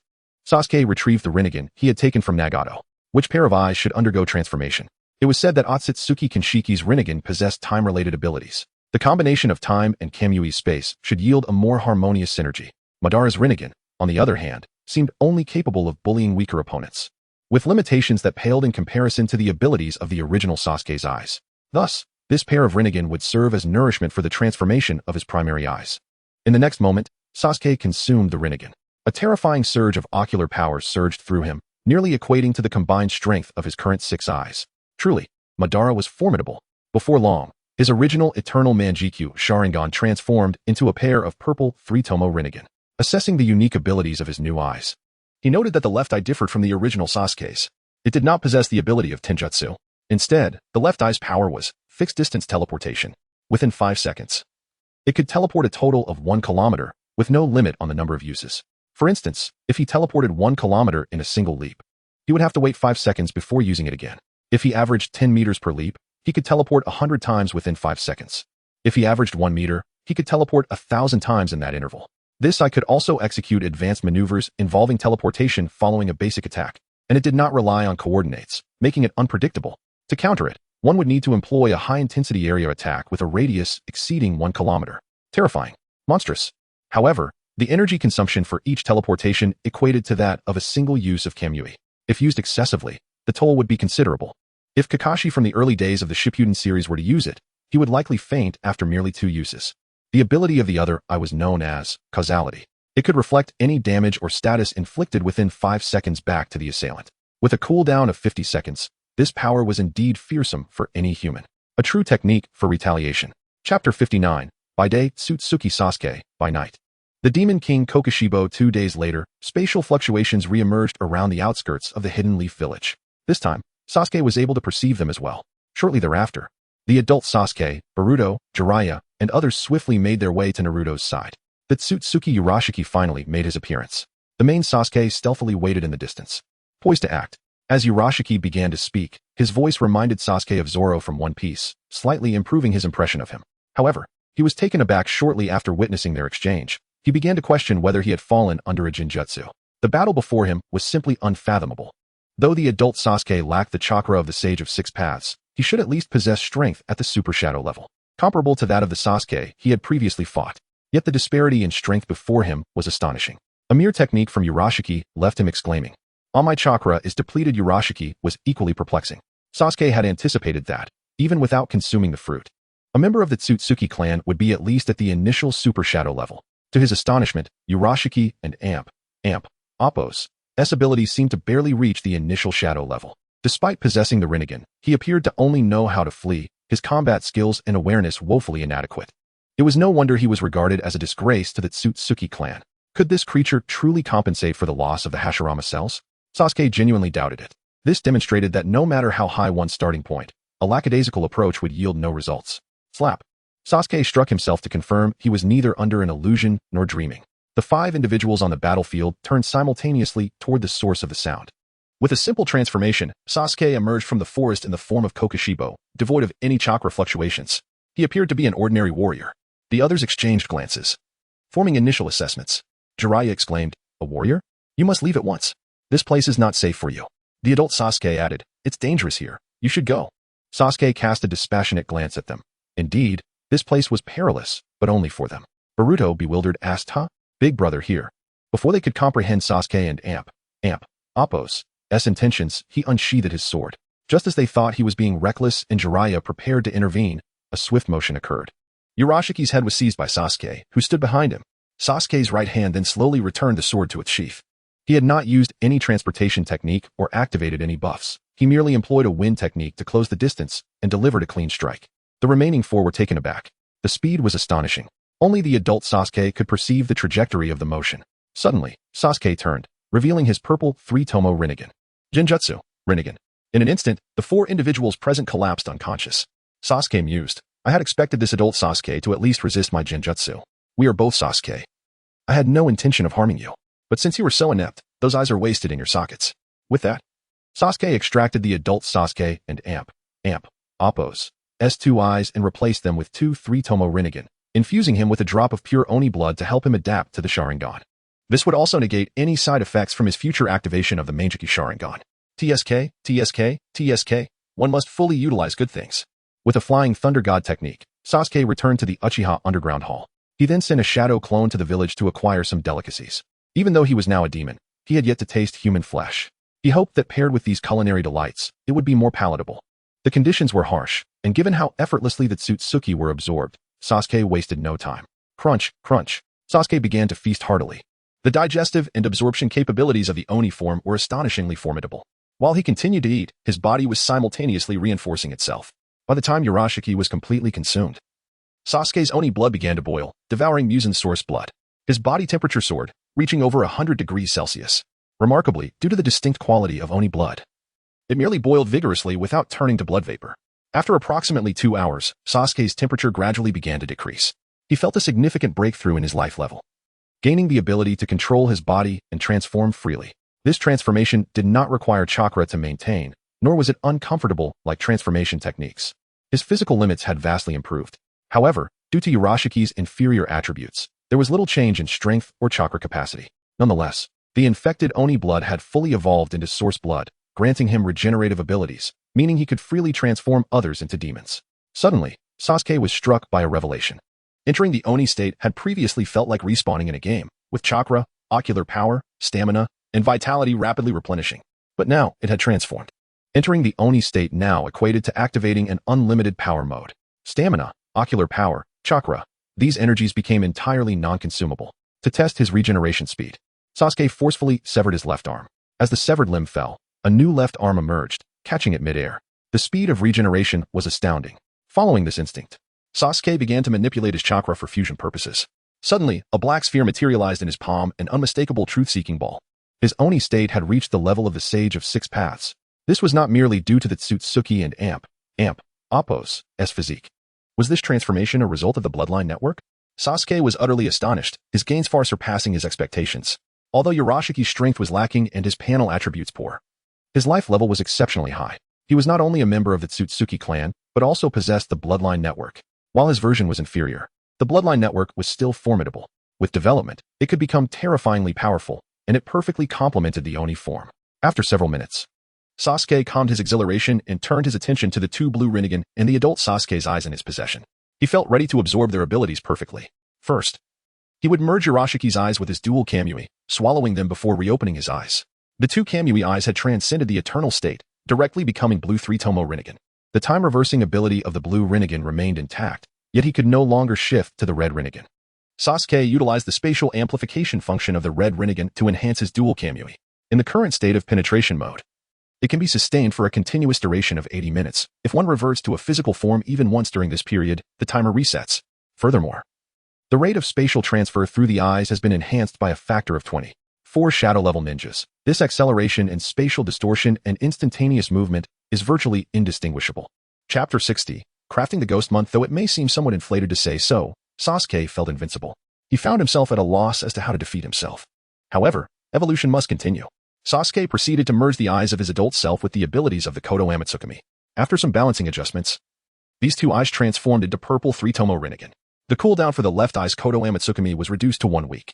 The special ability of the Rinnegan, altering permanent memories, could only be enacted when the target lacked any resistance. Furthermore, the further back the memory modification occurred, the more energy it consumed. Although it was just a fleeting moment in reality, within consciousness, the equivalent duration had to be endured. For instance, modifying someone's memory from a year prior required Sasuke to endure a year in his mind. The right eye's Rinnegan ability, altering temporary memories. The cooldown for the right eye and Appo's temporary Kodo Amatsukami was reduced to 50 seconds. These two eyes primarily served as supportive tools. Sasuke stretched his body and exited the Uchiha residence. In the sunlight, he reverted from his ghostly state and found himself unable to conjure the black orb. Now, he could only create low-grade black rods. It seemed that only by absorbing the blood of Kagaya Otsutsuki could he transform into a perfect ghost, unafraid of the sun. Nevertheless, he still inherited the Otsutsuki physique and inferior bloodline. Although the changes in his physical attributes were minimal, the constant stimulation from the lingering patterns could rapidly unlock his potential. It turned out that being invincible was so simple. Despite his desire to maintain composure, excitement glimmered in Sasuke and Appo's eyes. Since he could seize abilities, there was indeed a powerful one in Konoha. With a flick of his finger in the air, a black fissure leisurely appeared, which then tore open into a black portal. Yomi Hirazaka. Sasuke stepped through and found himself in the territory of the Karasuma clan. In the original TV plot, there was a girl named Karasuma Yakumo, possessing a bug-level genjutsu ability that could manipulate the 5 senses and even turn illusions into reality. Yakumo posed a significant threat to many, yet before Sasuke, a single teleportation coupled with a swift chop was all it took to neutralize her. In a mere 10 seconds, Sasuke had acquired Yakumo's ability. Well, having embarked on this journey, he could not overlook other secret techniques. Under the influence of his bloodline, training became a natural progression. Thus, he sought out the gentle fist of the Hyuga clan, the shadow jutsu of the Nara clan, the multiplication technique of the Akimichi clan, and the 1,000 hands of the Temple of Fire. After gathering various secret techniques, Sasuke returned to the Dragon Vein. 3 years was too long for Sasuke to wait. This time, he would directly traverse to the 4th Great Ninja War during the Shippuden timeline. A devilish smile crept across Sasuke and Appo's face. The next moment, he paused. The Dragon Vein could not facilitate a second traversal. To journey to another time point in a parallel world, he would first have to return to the main timeline. Very well then. With a hum, Sasuke released the seal and instantly returned to the main world. However, upon his return, he suddenly discovered that the power of the Dragon Vein was nearly depleted. What a surprise. Did the theatrical release not claim this was an endless chakra source beneath the earth? In a flash, Sasuke soared out of the desert, capturing a few wild animals and tossing them into the Dragon Vein formation for experimentation. After testing each one, he finally confirmed, the stronger the being, the more energy it consumed during traversal. Given Sasuke and Appo's current strength, he would need to wait over 70 years for the Dragon Vein to recover before he could traverse again. Fortunately, he was back. Had he remained in the parallel world for 3 years, he might never have returned. The so-called infinite power of the Dragon Vein merely indicated its capability for endless recovery, albeit at a very slow rate. With a snap of his fingers, a pitch-black fissure appeared in space, quickly expanding into a black portal. The land of the moon, hidden dream village. At this moment, Orochimaru was researching the fusion of breathing techniques in the sage mode of the dragon cave. Suddenly, a black portal materialized before him. Kusanagi sword, inorganic rebirth. A slender snake abruptly emerged from Orochimaru's arm, which then opened its mouth to unleash the Kusanagi sword, propelled with lightning speed. The already retractable Kusanagi, enhanced by the Dragon Cave Sage technique, moved with astounding velocity. In a flash, a hand clad in semi-transparent black armor emerged from the black portal. Grasping the tip of the Kusanagi sword, Orochimaru's attack was suppressed by this hand with absolute force. Upon seeing this hand, Orochimaru relaxed and hurriedly retracted the Kusanagi sword. Then, Sasuke dissipated the war god armor and stepped through the portal. Orochimaru gazed at Sasuke, astonished and exhilarated by the three-tomo Rinnegan in his eyes. Sasuke, it seems you have made quite the impressive acquisition this time. Exceeding expectations. With a sudden motion, Sasuke discarded a half-body fused with Obito's cells. This was a new body comprising Hashirama's cells, its purity surpassing that of Danzo. Furthermore, it was time for them to experience the transcendent powers beyond humanity. Sasuke grinned wickedly, slowly extending a finger. In an instant, he crossed a distance of over 10 meters, piercing Orochimaru's forehead with his fingertip. Orochimaru had no time to react as Sasuke's finger penetrated his brain. Immediately, a stream of liquid surged into his mind, filled with immense energy that rapidly spread throughout his body. His temperature soared, and his blood and organ systems began to boil. His once yellow irises transformed to a blood-red hue, reminiscent of the Nine-Tails' eyes. Orochimaru writhed in agony.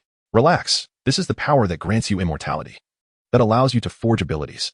After 5 minutes, Sasuke sensed Orochimaru could no longer endure and withdrew. Another 10 minutes passed before Orochimaru slowly opened his eyes, astonished by the incredible power. This strength not only propelled his body beyond its peak state, but also endowed him with a bloodline technique capable of manifesting various abilities. Sasuke remarked with a faint smile. However, this power only activates in the absence of sunlight. Suddenly, Orochimaru realized that Sasuke was indeed Kurizetsu, not merely a host for some strange entity. He smiled in relief. Sasuke-kun, it has always been you. Sasuke chuckled, and then his left eye abruptly transformed into a Byakugan. With the Otsutsuki bloodline, he could freely switch between Byakugan, Sharingan, and Rinnegan.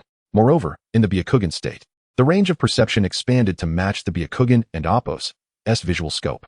Orochimaru was slightly taken aback. You possess the Byakugan as well? Give it a try. Sasuke intended to endow everyone infused with his ghostly blood with the Otsutsuki physique. Otherwise, the disparity between them and himself would be too exaggerated, rendering them useless. Orochimaru, filled with curiosity, began to manipulate his eyes with his mental energy. In the next moment, his crimson irises transformed to white, though the vertical markings remained. Orochimaru's field of vision instantly expanded to 3 kilometers. In the field of vision, D was meticulously studying the physical parameters of Kimimaro and others, occasionally comparing and contrasting them with his own data.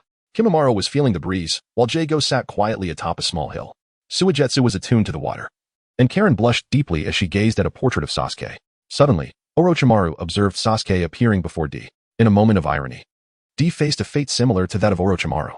Following this, it was Kimimaro, Jago, Suigetsu, and Karen's turn. Within the confines of the Sound Village, Sasuke had only infused these few individuals with cursed blood. Although he had the capacity to create more, Sasuke was disinclined to produce a multitude of subpar beings like Muzan. For his other subordinates, it sufficed to impart upon them the cursed seals and breathing techniques. Chapter 61. The Distorted God. After the core members were transformed into phantoms, they were gifted a pair of 3-tomo Sharingan. Subsequently, Sasuke, Orochimaru, and Kabuto reconvened in the meeting room. It was now time to investigate the information regarding the tailed beasts. All intelligence concerning the tailed beasts would be gathered before commencing simultaneous action. Sasuke laid out the forthcoming plan. Orochimaru remarked, Sasuke-kun, during your 3-day pursuit of power, Naruto has already notified all the ninja villages to safeguard the tailed beasts and has destroyed our other strongholds, scattering our members. This Naruto possesses formidable strength. His clones span nearly the entire ninja continent, posing significant obstacles to our plans. Kabuto added, Lord Sasuke, the 3 tails went missing 6 months ago. The 4 tails Jinchuriki from Awagakure and the 6 tails Jinchuriki from Kirigakure have also been retrieved back to their respective villages. Consequently, the difficulty and time required for our reconnaissance may exceed our initial estimations. During the hunt, we will also need to confront the entire ninja village directly. The passage of time in parallel worlds does not synchronize with the main timeline. The 3 days Orochimaru mentioned were merely the duration Sasuke spent searching for the dragon vein, during which he was unaware of the external circumstances. However, Sasuke remained unfazed. It matters not. Time is on our side. Your strength has ample room for growth. Moreover, humans are prone to forgetfulness, and with the passage of time, they will inevitably grow complacent. As the meeting concluded, Sasuke exited the conference hall, greeted by the twilight. I shall postpone visiting Konoha for now. First, I will head to the Rain Village to complete the 12 demon moons. Once the 6 members of Orochimaru reach their peak strength, each should be capable of annihilating a major nation. Nevertheless, the world had already experienced a butterfly effect. Furthermore, the whereabouts of Obito and Zetsu remained unknown. For safety's sake, it would be more prudent to proceed in pairs. Fortunately, the remaining members of the Akatsuki were conveniently arranged into 3 pairs. With a snap of his fingers, a pitch-black portal materialized in the air. In the Rain Village, within the highest edifice, the room was shrouded in darkness, devoid of sunlight. Nagato appeared to be in poor health, while Konan quietly kept him company. Suddenly, a dark rift tore through the space. The two had never encountered such a bizarre method of entry. Through the obsidian void, they felt an overwhelming pressure. Konan, we must leave. However, as Nagato turned to push Konan away with Shinra Tensei, he was startled to find Sasuke standing beside her, grinning. Is it our first meeting? Or has it been a long time? In a flurry, Konan transformed into countless paper shards, retreating to Nagato's side. Both remained on high alert, fixated on Sasuke. If you know everything, why persist with the Eye of the Moon plan? Sasuke furrowed his brows, deducing, you have encountered Naruto, haven't you? Nagato replied, if it is truly for peace, I would willingly sacrifice my life. However, I had not anticipated that you sought to resurrect Kaguya. Nagato's admission tacitly acknowledged Sasuke and Appo's query. As he formed a hand seal, in an instant, the 6 paths of pain materialized before Nagato and Konan. Sasuke smirked disdainfully, his eyes narrowing. The 3-Tomo Sharingan transformed into the purple Rinnegan. Nagato and Konan were taken aback. Another pair of Rinnegan exists in this world? And with Tomo? In the next moment, Nagato saw Sasuke blur for an instant. With a series of swift motions, the 6 paths of pain split in half simultaneously. Konan was pulled back to her original position, with Sasuke's right arm wrapped around her slender waist. As she regained her composure, she realized her chakra was rapidly depleting, her body rendered powerless. This was the ability of the hungry ghost path to consume chakra. Confronted with this overwhelming disparity in strength and with Konan now a hostage, Nagato relinquished the thought of continuing the fight. The notion of a peaceful world built on mutual understanding relied on the inherent goodness of humanity. But is humanity inherently good? As he spoke, Sasuke subtly adjusted the positioning of the Rinnegan. At that moment, his pair of 3-Tomo purple Rinnegan became the dual Tsukuyami. When activated simultaneously, they could impose a permanent alteration of will on all targets within range. The command he implanted in them was one of utmost trust. The reason for instilling the directive of utmost trust rather than absolute loyalty, a more tyrannical command, was deliberate. Although this ocular technique might appear enigmatic, it was not as invincible as it seemed. Its effects were not solely determined by the target's ocular strength but were significantly influenced by their depth of thought, experiences, and character. The deeper the understanding and broader the experiences, the more challenging it became to alter their will. If the command diverged too greatly from their own cognition and intentions, the risk of breaking free from the Tsukuyami increased. Even if the command were not immediately countered, a strong psychological backlash would likely ensue once the task was completed. To enhance the success of the Tsukuyami, long-term ideological guidance was often required. For instance, when Itachi was tasked with exterminating the Uchiha clan, he experienced profound anguish before ultimately taking action against his family. Although he complied, he would later be plunged into an abyss of regret and sorrow, leading to doubt and resistance towards the mission. When Itachi was commanded to kill Sasuke, extreme emotions could shatter the control of the Tsukuyami. Of course, these were merely illustrative examples. Whether Itachi had ever fallen prey to the Tsukuyami remained a mystery. Another significant risk factor lay in one and Appo's personality. Some individuals exhibited erratic temperaments. For such people, the Tsukuyami could only maintain control for a limited duration, as their inherently capricious nature would quickly enable them to break free from the illusion. For example, a person earnestly committed to losing weight might abandon their efforts after 2 or 3 months if they perceived no results. At this moment, Sasuke silently unleashed the Tsukuyami. But to ensure the establishment of utmost trust, further dialogue was necessary to reinforce the technique and Appo's potency.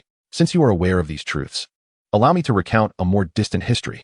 Thereafter, Sasuke narrated the disillusionment of Naruto and Appo's idealism, the invasion of the Otsutsuki clan, and explained that Kaguya and Appo's true intention was, in fact, to protect this planet. Although her methods were clumsy and brutal, they were inherently closer to Nagato's original philosophy. Both Nagato and Konan comprehended this readily, ultimately succumbing to Sasuke's influence. I shall not unleash any calamity upon unsealing Kaguya, for I will surpass her in strength. I will bring her into the fold of humanity. His other objective was to transform into a truly perfect being. Now, let you both experience this power. With a swift motion, Sasuke, still cradling Konan, appeared instantly before Nagato's throne, his fingers piercing the space between their brows. Chapter 62. The search for Scorpion. Nagato and Konan believed they were on the brink of being slain by Sasuke. Yet, in the next instant, an overwhelming surge of vitality coursed through their bodies.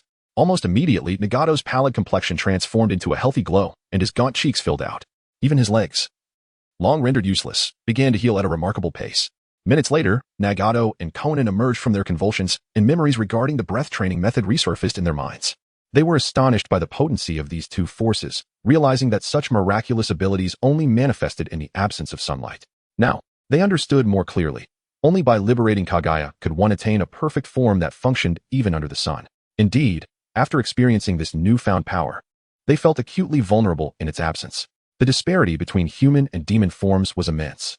Sasuke slowly adorned himself with Orochimaru and Appo's sky ring and convened a meeting, instructing the remaining members to report their locations. Nagato nodded and began to form hand seals.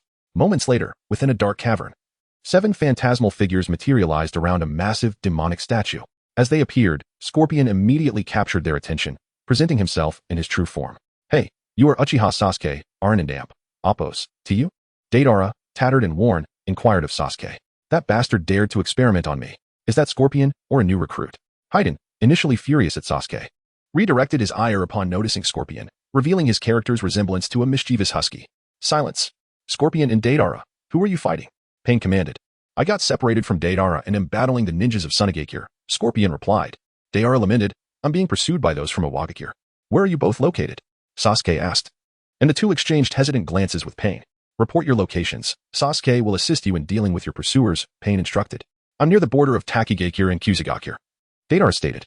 "I and Appos am in the land of grass." Scorpion began, but his projection abruptly vanished, clearly having encountered an attack. "We are currently within the newly established base in the land of rice," Kakuzu noted. Sasuke nodded, and the phantoms instantly disappeared. In the next moment, he opened a black portal before Nagato and Konan. Stepping through, Sasuke found himself behind Haiden and Kakuzu, who were oblivious to his presence. "Hey, Kakuzu. Why were you so silent just now? You aren't an Appos, afraid of Sasuke, are you?" Haiden jested. "Shut up. Keep talking, and I and Appos, kill you," Kakuzu retorted. Haiden grinned. "You can't do that."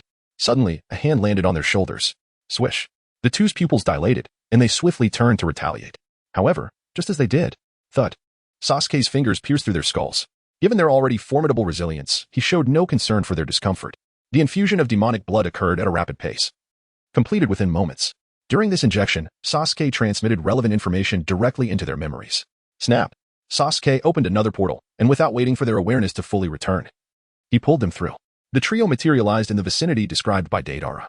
Although Sasuke's Byakugan allowed him to perceive a 5-kilometer radius, locating Deidara proved to be a challenge. Thus, Sasuke activated his Rinnegan, conjuring a small black orb in his palm and casting it into the sky. Moments later, the earth within several kilometers ahead began to fracture and ascend toward the heavens. Minutes later, a colossal sphere nearly a kilometer in diameter materialized in the sky, its surface depicting Deidara with outstretched arms and 3 mouths sticking out their tongues. Under a tree 10 kilometers away, Deidara gazed in awe at the enormous orb. "ISN and Appos, see that a bit excessive?" Boom. In the next instant, Deidara hastily summoned a white giant bird made of clay and soared toward the massive sphere. Further away. "Is this ninjutsu? What kind of monster is Deidara and Appos as companion?" Indeed, the opponent that Naruto values so highly is not to be taken lightly. Deidara will undoubtedly head there. We must hurry to catch up. The trio of Akatsuki members, consisting of Kakuzu, Haiden, and the others, rushed toward the gigantic sphere. However, running could not match the speed of flight. 2 to 3 minutes later, Deidara arrived near the colossal orb, slightly entranced. "This is truly magnificent art." In the next moment, "Damn it, I'm doubting myself again." A soft sound of footsteps echoed behind Deidara. Art is inherently diverse. It is not limited to a single form. Deidara spun around, encountering Sasuke. For a fleeting instant, he mistook Sasuke for Itachi. "You do bear a striking resemblance to Itachi, but your words are far more agreeable." Thud. Suddenly, before Deidara could finish his greeting, Sasuke stabbed his brain. "Ah!" Deidara shrieked, convulsing uncontrollably. Sasuke then seized Deidara and instantaneously transported him to Haiden and Kakuzu's side, who were regaining their consciousness. Snap! With a single gesture, the four traversed through the black portal. The floating celestial sphere began to disintegrate as it lost its chakra supply. When Kakuzu and the others arrived, they could only witness the spectacular sight of the grand sphere plummeting. In a cavern located at the center of the land of grass, a dark fissure appeared, and 3 men emerged, with Deidara slung over Kakuzu's shoulder. Haiden, slightly exhilarated, gazed at Sasuke. So, true gods do exist in this world. Sasuke glanced at Haiden. You should all now possess the ability to fly and have acquired the Byakugan. Split up to search for Scorpion. Once you locate him, contact me. Kakuzu and Haiden both replied eagerly yes. Whoosh. With their words barely spoken, they launched themselves forward, experimenting with their newfound ability to fly. Initially, their flight was clumsy, but they quickly adapted. Minutes later, his Deidara inhaled sharply as his awareness slowly returned. Memories of demonic blood and the breathing technique filled his mind.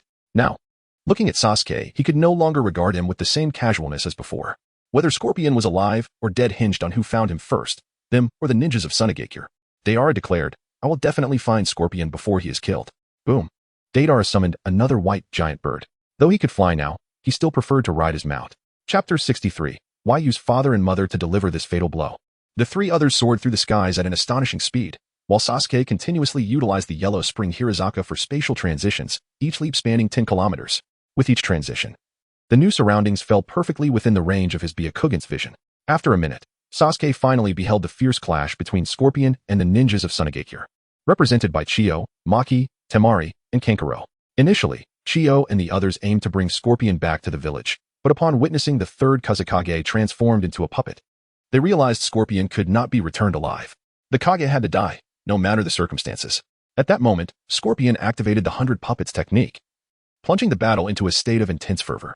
Kankuro proved to be utterly useless, likely brought along merely to broaden his horizons. Although Temari's wind release had some effect, she exhausted her chakra after a few uses. Following a series of battles with Chiyo's Chikamatsu 10 puppets and numerous sand ninjas, Scorpion prepared to utilize the fourth scroll. However, just then, Chiyo maneuvered the two puppets, father and mother, to envelop Scorpion from both sides. Both puppets wielded sharp blades. And while even a Nin could evade such an attack, Scorpion hesitated for a fleeting moment. The onlookers watched in horror as the blades of the two puppets approached the regeneration core in Scorpion's chest. Clang! To their astonishment, the sharp blades of father and mother suddenly shattered. What? How could this be? Dozens of sand ninjas stood in disbelief, unable to comprehend the scene unfolding before them. No, this isn't his ability, Chiyo murmured gravely. The crowd too recognized the anomaly and scrutinized the regeneration core in Scorpion's chest. They observed a mysterious black fissure emerging just a centimeter in front of it, which gradually expanded until it reached the size of the courtyard's entrance. Fear gripped everyone, as even Chiyo had never witnessed such an eerie phenomenon. Is this a spatial ninjutsu? To control it to such an extent? This must be an unprecedentedly formidable individual. Never before had they heard of such a presence in the ninja world. A foot stepped through the black portal, and with a resounding thud, silence enveloped the scene. In the next instant, Sasuke emerged from the yellow spring Hirazaka, his left hand in his pocket and 3 fingers of his right hand delicately grasping 2 broken blades. Sasuke, Temari, and Kankuro were struck with terror. Sasuke's reputation had spread like wildfire since the fall of Konoha, compounded by Naruto's clones warning all major ninja villages to remain vigilant against him. Initially, many dismissed these warnings. But after witnessing Naruto's clones demonstrate their prowess, no one dared to underestimate Sasuke. Consequently, the mere sight of him sent cold sweat trickling down the brows of those present. Chiyo struggled to focus her aging eyes, realizing, is this Uchiha Sasuke? I never expected him to attain such strength. Maki felt a bead of cold sweat at his temple, yet dared not wipe it away. Indeed, it is astonishing. Sasuke had once overwhelmed Naruto, and now, one could only wonder to what extent he had grown. The crowd gasped, recalling that the Naruto who had visited Sunagakure was merely a shadow clone. Just how powerful must the real Naruto be, and how formidable must Sasuke be in comparison? Sasuke slightly raised the broken blade in his right hand. While I understand the intent to besiege Scorpion, why resort to using father and mother for this decisive strike? Both Scorpion and Chiyo were jolted by the realization. Indeed, this was akin to delivering another true stab to Scorpion's heart. Scorpion felt an unprecedented sensation, realizing that someone could so intricately resonate with his own emotions. He stared blankly at Sasuke's back. Chiyo's face reflected sorrow, it seemed. I have grown senile again. Suddenly, Kakuzu and Haiden descended from the sky, landing directly beside Sasuke. Lord Sasuke, shall we eliminate these nuisances? Great God, may I offer them as sacrifices to you? Immediately thereafter, Deidara appeared in the air on a white giant bird, proclaiming, let me show them the fleeting nature of art. With a crackle, the broken blades in Sasuke's hands were crushed, and the opposition was hardly worth calling a battle. This was Scorpion's affair, and he would handle it himself. The sand ninjas felt a deep sense of shame. How could they allow him to leave so easily? One individual, unwilling to relent, began forming hand seals. Sasuke simply beckoned with a finger. Thunder rumbled. A bolt of lightning, 10 meters in diameter, descended from the sky. This lightning struck with divine precision, directly hitting the ninja. Unfortunately, the 3 nearest sand ninjas were caught in its wake. As the lightning fell, None of those present perceived any ominous signs until the earth trembled, and rocks shattered into fragments. Only then did the surviving sand ninjas realize what had transpired. After a moment, as the dust settled, Sasuke and his companions had vanished without a trace, leaving behind a 10-meter-wide crater. Was this still ninjutsu? Just what kind of power is this? This must be the lightning Kirin from before. Temari glanced uncertainly at Maki. It should be this technique. I just never expected such a move could be executed instantaneously. In truth, Sasuke had not unleashed his full power yet. Following a yellow spring Hirazaka, Sasuke and his group appeared before Nagato. He then thrust the broken blade into Scorpion's regeneration core once more. Minutes later, Scorpion's regeneration core and puppet body underwent a transformation. The original wooden structure morphed into metal, while the core shrank to the size of a walnut, concealed deep within the puppet and amp, Appo's core. Oh, I initially thought Scorpion would gain minimal benefits, yet it seems he has fared rather well. Scorpion, being a puppet, lacked the Otsutsuki and amp, Appo's physique, and his potential was likely inferior to most. Sasuke had anticipated that Scorpion might become the least significant among them. However, he was pleasantly surprised. The regeneration core was now hidden within the puppet and amp, Appo's core, and since the puppet and amp, Appo's exterior didn't and amp, Appo's entirely constitute a bloodline technique. Scorpion remained in his ghostly state even during the day, somewhat compensating for his limitations. Lord Sasuke, Scorpion said calmly as he regained consciousness, not out of excitement for power, but rather with a composed bow of respect. Sasuke smirked slightly. We are all rogue ninjas, no need to adhere to the rigid norms of the great ninja villages. Indeed, being a rogue ninja is quite liberating. Others relaxed considerably, understanding that their lives and fates were firmly in Sasuke's grasp after being infused with his blood. They could also surmise that Sasuke had become the new leader. Initially feeling some trepidation, they now felt much more at ease. Chapter 64. Revenge is a rule the sun had set. Sasuke gently moved his neck and the joints of his body. Are you seeking revenge against Konoha? Conan inquired.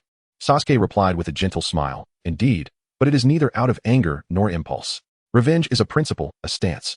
Only those capable of executing precise and effective retaliation will evoke caution and respect from others. Without the ability to retaliate, even the strongest will still be bullied.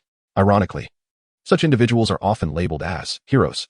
Alas, they overthink their lofty ideals, neglecting the fact that effective revenge is the most fundamental, simplistic, and correct guideline of social behavior. Consequently, they become mere tools, easily threatened by the opinions of the weak.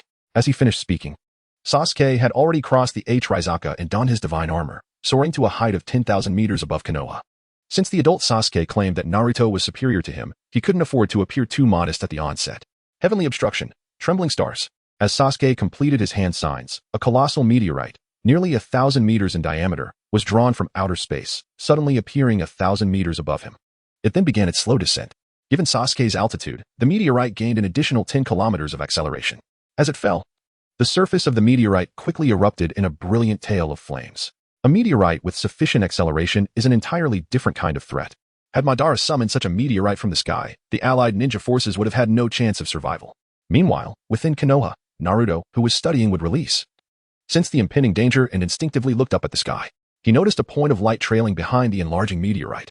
At the same moment, the adult Sasuke, engrossed in his training of the Raijin armor, also sensed something amiss and gazed into the dark night sky. The Raijin armor he wore was learned from Kakashi and Appo's scroll. Suddenly startled, adult Sasuke realized with alarm, this is bad. While Naruto may not recognize it, the adult Sasuke was well aware of the technique. In the next instant, Naruto and adult Sasuke appeared on the rooftop of the Hokage building, soon joined by Tsunade, Jiraiya, and Guy.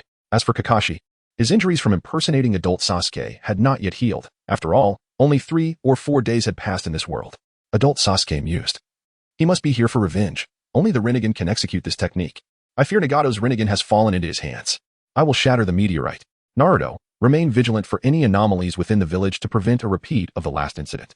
The others recalled the last time Sasuke sought revenge, when he stealthily destroyed the sealing book and eliminated the Minato's guard squad. Many areas within Konoha still bore Sasuke's flying thunder god marks. Ultimately, it took the entire Hyuga clan and thousands of Naruto clones working tirelessly for an entire day and night to eliminate them. Naruto and Appo's expression darkened. Understood. Tsunade and Jiraiya looked up at the increasingly bright point of light, pondering, is this even ninjutsu? We truly cannot keep up. Whoosh. Adult Sasuke activated his complete Susanoo, soaring directly towards the night sky. As the distance between them shrank, adult Sasuke's perception of the meteorite sharpened. The impact of the meteorite was immense. Adult Sasuke furrowed his brow. Boom. The purple Susanoo swung its colossal sword with all its might. delivering several slashes before the meteorite could collide with him. The thunderous explosion drew the attention of the villagers in Konoha, who looked up in awe as fireworks erupted in the sky, transforming into hundreds of meteors trailing flames. Shinra Tensei. As the meteorite passed through adult Sasuke, the formidable repulsive force he unleashed sent most of the meteor fragments hurtling further into the forest. Suddenly, hundreds of massive trees erupted from the edges of Konoha, rapidly spreading towards the center of the village. In the blink of an eye, a colossal wooden shell enveloped Konoha, plunging the village into darkness. Countless villagers were engulfed in fear. Jiraiya decisively unleashed a large fire release to illuminate the surroundings, while Naruto entered Sage Mode, radiating a brilliant light that instilled a strong sense of security among the villagers. Seconds later, fragments of meteor debris began to collide with the wooden shell above Konoha. Boom, boom, boom. Each impact resonated with deafening thuds that echoed within the wooden enclosure, producing powerful sounds that generated faint shockwaves. Some villagers even bled from their eardrums. Seizing the opportunity, Sasuke's clones swiftly placed flying thunder god marks in various locations throughout the village. At that moment, the real Sasuke had silently reappeared atop the newly sculpted head of the third Hokage, cradling several black orbs in his hands, which he then hurled in different directions around Konoha. The instant these orbs left Sasuke and Appo's palms, the sensing ninjas were immediately alarmed. Yamato urgently contacted Naruto, Tsunade, and Jiraiya. Startled, they realized the gravity of the situation. Naruto swiftly dispatched dozens of wood clones, appearing at various locations within Konoha, conjuring defensive wood release techniques. The ninjas quickly evacuated the villagers, and one by one, the gravitational orbs were detonated by Naruto and Appo's wood clones. Sasuke and Appo's clones were also swiftly dispatched by Naruto and Appo's wood clones. Though Konoha's response was remarkably swift, the village still suffered significant damage, with many bustling areas reduced to ruins. Behind the cliff of Hokage Rock, several Narutos appeared as Sasuke turned to gaze back at them, his Rinnegan swirling with 3 Tomo, leaving them in shock. Sasuke, you truly obtained the Rinnegan. Why would you target Konoha? There are still many villagers there. One of the Narutos questioned angrily. Sasuke extended his hands, feigning ignorance. What? Do you regret destroying Orochimaru's base? Shinra Tensei. Boom. An invisible, overwhelming repulsive force surged toward the Narutos.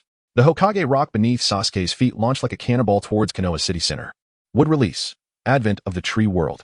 From the rocks near Hokage Rock, hundreds of colossal trees erupted with astonishing speed. These trees gleamed with a metallic sheen and grew at an astonishing rate, enveloping the surrounding Naruto clones in an instant, while also securing the crumbling Hokage Rock in place. Bang, bang. Even beneath Sasuke's feet, several giant trees shot up instantaneously. Distance control, instant transmission. Sasuke, while continuously unleashing Shinra Tensei, suddenly appeared behind Naruto. The closer the repulsive force was, the stronger its power became. Moreover, Naruto was already straining forward to resist. The sudden assault from behind overwhelmed him. Whoosh. Naruto shot towards the Hokage building at a speed surpassing that of a meteor. Sasuke withdrew, swiftly unsheathing the Kusanagi sword. God Moon Breathing. 12th form, Crescent Moon Heaven Piercer. The power of Sasuke and Appo's 3 Tomo Rinnegan had multiplied several times over. The Crescent Moon expanded rapidly in pursuit of Naruto. As I approached the Hokage building, a mere 100 meters away, the Crescent Moon and Appo's width seemed to envelop nearly half of the Hidden Leaf Village. Chapter 65, Instantaneous Transfer, Debut Boom. A sudden gash appeared on the wooden shell above Konoha. The moment the gash emerged, Heavenly Hand Power. The adult Sasuke and a fragment of stone atop the Hokage building exchanged positions. Immediately, adult Sasuke concentrated his ocular power, swiftly extinguishing the black flames. As he eradicated Amaterasu, a foreboding sensation crept over him. Could it be that Madara's Rinnegan also possessed the ability of Amaterasu? Adult Sasuke found himself engulfed in doubt. After all, during the Fourth Great Ninja War, Madara had not exhibited his own Sharingan abilities. He merely countered Amaterasu with ease when engulfed by its flames. It seemed there was a considerable likelihood that Madara possessed the ability of Amaterasu. Thunder rumbled. Suddenly, directly above the crack in the wooden shell, a bolt of lightning descended with a diameter of 50 to 60 meters. Buzz. Senjutsu. Wind release. Super large Rasengan Shuriken. Just as the lightning pierced through the wooden shell, a brilliant white shuriken spiraled towards it, rapidly expanding in flight. Boom. The two forces collided, erupting once more into a blinding light akin to daylight. In an instant, numerous villagers were dazzled, their eyes filled with stars. The fissure in the wooden shell was ravaged by the overwhelming energy, creating a vast hollow expanse of nearly 400 to 500 meters. The night sky reappeared before the people. Divine Moon Breathing, 11th form, Moonlit Thunder Slash. Thunder rumbled. A 10-meter-wide lightning dragon blinked into existence, soaring from Hokage Rock to stand before adult Sasuke. Observing that adult Sasuke was about to unleash Heavenly Hand Power, Sasuke initially intended to disrupt him with Moon Poison. However, He soon realized that the consciousness viruses in adult Sasuke and Naruto had already been eradicated. Moon poison could indeed be dispelled, but the process was excruciating, akin to undergoing a surgical incision. Moreover, the afflicted must remain fully conscious, for once awareness is lost, it is as if a computer has been shut down, rendering the virus undetectable. At this moment, adult Sasuke and Naruto had mastered Guy and Appo's technique, which allowed them to battle merely by observing the feat. There was no opportunity to cast illusions now. In the next instant, adult Sasuke successfully activated Heavenly Hand power, teleporting Sasuke to Naruto's side. The lightning dragon that had enveloped Sasuke was swiftly devoured by adult Sasuke using the Hungry Ghost path. Naruto had anticipated this and had already would release, Thorn Killing Technique. However, unlike the original work where Yamato's technique ensnared, here, the wooden bindings transformed into a dragon as thick as a thigh. Furthermore, these wooden dragons possessed formidable chakra absorption capabilities, alongside astonishing speed, strength, and hardness. Just as these wooden dragons made contact with Sasuke, instantaneous transfer, Sasuke shifted 2 meters to the left. The Kusanagi blade sliced through Naruto and Appo's side. The horrifying wound revealed the spine. What was that? Instantaneous transfer. Shouldn't he have acquired Madara's Rinnegan? Why was his ability not limbo, border jail, but rather instantaneous transfer? Adult Sasuke was more astonished than Naruto, Jiraiya, Tsunade, and Guy. Is this Rinnegan truly an evolution of your own? Adult Sasuke questioned, simultaneously reminding Naruto and the others that Sasuke's abilities and plans diverged. When they previously cleansed the consciousness viruses from adult Sasuke and Naruto, they had already deduced that Sasuke and Appo's left eye and Appo's ability differed from that of the adult Sasuke in the parallel world. It now appeared that Sasuke's Rinnegan's left eye ability was also distinct. Although both pertained to spatial movement, the conditions and limitations for activation were entirely different. Guess what? Instantaneous transfer. This time, Sasuke reappeared behind adult Sasuke, stabbing him through the chest. Sasuke and Appo's voice overlapped with the sound of the blade piercing flesh. Causality. Adult Sasuke hastily activated the ability of his right eye. The injuries and positions of the two Sasukes instantly exchanged. In this manner, he could force out Sasuke's right eye's causality. Subsequently, he and Naruto could heal their injuries with wood release and then defeat Sasuke. Adult Sasuke thought this in an instant. But Sasuke's injuries healed in a flash. What? The expressions of those present turned to shock. The wound had merely flickered and healed. The speed of recovery was even faster than Naruto's. Both adult Sasuke and Naruto possessed the ability to self-heal without hand seals through wood release. Adult Sasuke's recovery speed had already surpassed Tsunade's creation rebirth. Naruto's healing speed was even swifter. They had initially believed Naruto's recovery speed to be grotesquely abnormal. Yet Sasuke's current rate of recovery illuminated the concept of dimensionality reduction strikes. Sasuke smirked, my regenerative capabilities have finally been discovered by you. Truly not easy. Whoosh. In astonishment, adult Sasuke retreated, attempting to distance himself from Sasuke to comprehend the situation. Bang. Suddenly, someone pushed adult Sasuke from behind. Be gentle. You and Appo's, re-bumping into someone Sasuke teased from behind. In the moment of shock, suddenly, the long blade adult Sasuke collided with pierced his throat. Heavenly Hand power. Injured. Adult Sasuke exchanged positions with another fragment of stone beside Naruto. Whoosh. Sasuke instantly followed. This time, Sasuke intended to pierce through both. However, the Kusanagi blade was caught by a wooden hand extending from Naruto's shoulder after penetrating adult Sasuke's waist. Almost simultaneously, Naruto's main body formed hand signs, creating a 1-meter thick spherical wooden shell around adult Sasuke. The wood was engraved with several wooden dragons. Sasuke intended to withdraw the blade to continue his assault. But Naruto and Appo's chakra-infused hand possessed unfathomable strength. Even with all his might, Sasuke could only make Naruto and Appo's hand tremble, unable to break free. 3 days prior, when Sasuke donned the armor of the war god, his strength had been comparable to Naruto's Sage Mode. However, it was daytime then, and now it was night. His power was seemingly inferior to Naruto's. Damn, this inadequate Uchiha. Although his life level had risen, his numerical values had scarcely increased. His panel stats had been surpassed by Naruto, who had integrated Hashirama's cells. If it came down to a contest of panel strength, Sasuke would be forced to reveal the secret of the 6 eyes. But at present, he felt no need to do so, since he couldn't match in panel numbers. He would resort to combat through ability mechanisms. Whoosh. Sasuke. Naruto furiously delivered a punch to Sasuke's chin, demanding, what are you thinking? Boom. Naruto and Appo's punch, like a cannonball, soared into the night sky for dozens of meters. Unfortunately, Sasuke was currently 100 meters away. Naruto, I want to ask you, how is the adaptation to Hashirama and Appo's cells going? He remarked, a deal is a deal, ISN and Appo's at your ninja way? What? Can and Appo's endure it now? After exchanging 3 sentences, the cooldown for instantaneous transfer had elapsed. It seemed that in future battles, it would be prudent to engage in more chatter. This way, the cooldown of his instantaneous transfer would be less likely to be detected. Chapter 66, Numerical Anomaly Naruto. Crackling, the wooden sphere surrounding the adult Sasuke slowly cracked open, revealing the intact figure of adult Sasuke stepping out. Naruto, lend me your wood release to forge an armor. Through the wood release, adult Sasuke transformed Naruto and Appo's wooden sphere into a wooden dragon armor strikingly similar to Susanoo. Naruto and Appo's wood release exhibited a strength far surpassing that of adult Sasuke, even exceeding that of Hashirama himself. Adult Sasuke had tested this. Even his Chidori-infused strike with the Kusanagi could not sever the wooden staff created by Naruto. It felt akin to an ordinary person striking a rolling pin with a machete. While it may not rival steel implements, it is not easily cut through. Moreover, this would possess remarkable regenerative capabilities. Sasuke and Appo's power is overwhelming. This Kusanagi can no longer return to his grasp. Naruto proceeded to create several more tightly woven wooden dragon armors to envelop Tsunade, Jiraiya, and Guy. Is that so? This is no trivial matter. After all, how could I easily part with such a fine weapon? Sasuke slightly opened his right hand and grasped the air. Flying Thunder God, summoning. In an instant, the Kusanagi in Naruto's hand reappeared in Sasuke's grasp. Since his return from the alternate space 6 months prior, Sasuke had begun studying reverse Flying Thunder God techniques. This technique allowed him to teleport objects marked with the Flying Thunder God seal to his side, albeit only within the same timeline. Recalling the memories of being overwhelmed by Sasuke, Naruto, Kuden, and Appo's help, but smiled faintly. Indeed, Sasuke was not so easily dealt with, and it was evident that he was not adept with a sword. In the next moment, Naruto was enveloped in wooden dragon armor, with 2 wooden staffs extending from his hands, each over 60 centimeters long and 3 centimeters in diameter. The staffs were intricately carved with dragon designs, and the tips bore dragon heads.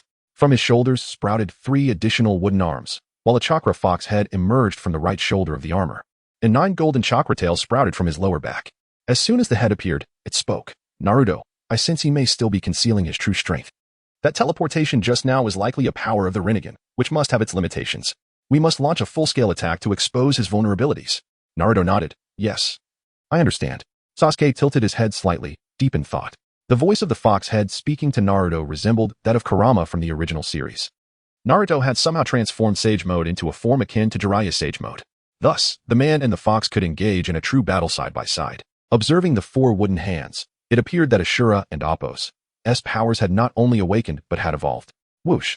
In an instant, Naruto crossed 100 meters and stood before Sasuke. This speed exceeded that of Sage Mode by several folds. Sasuke, aided by the buffs of the 3 Tomo Rinnegan and the transparent world, nearly failed to react. It was hard to fathom that at this level of power, one could further amplify their strength exponentially. Naruto's enhancement mirrored Sasuke's experience when confronting pain, gaining insights into the Susanoo armor. Although it release did not directly increase speed, a significant increase in power naturally led to heightened speed. Do not forget, the effectiveness of the wind release body flicker technique intensifies with greater strength. In an instant, Naruto's speed surged to an entirely new echelon. While it was anticipated that Naruto would surpass the peak Hashirama, the extent of his surpassing was unanticipated. Sasuke estimated that Naruto's current capabilities were no less than those of the 6 Paths mode in the original narrative. With both hands, Naruto's wooden staffs lunged toward Sasuke's torso. Above him, 2 tails gathered chakra to form Rasengan, blocking Sasuke and Appo's retreat. The other 4 wooden hands reached for Sasuke and Appo's neck, elbows, and the Kusanagi. The remaining tails encircled Naruto's form, preventing any surprise assaults from Sasuke. The pressure emanating from Naruto in close combat was unprecedented, if not unparalleled. God Moon Breathing. 5th style, Moon Spirit Disaster Vortex. Before Sasuke could swing his sword, swirling crescent slashes materialized around his body, accompanied by countless irregular crescent blades. Ding, ding, clang, ding. In a heartbeat, a cacophony of impacts rang out. However, it could not breach Naruto's defenses. Sasuke's swordsmanship had met its first setback.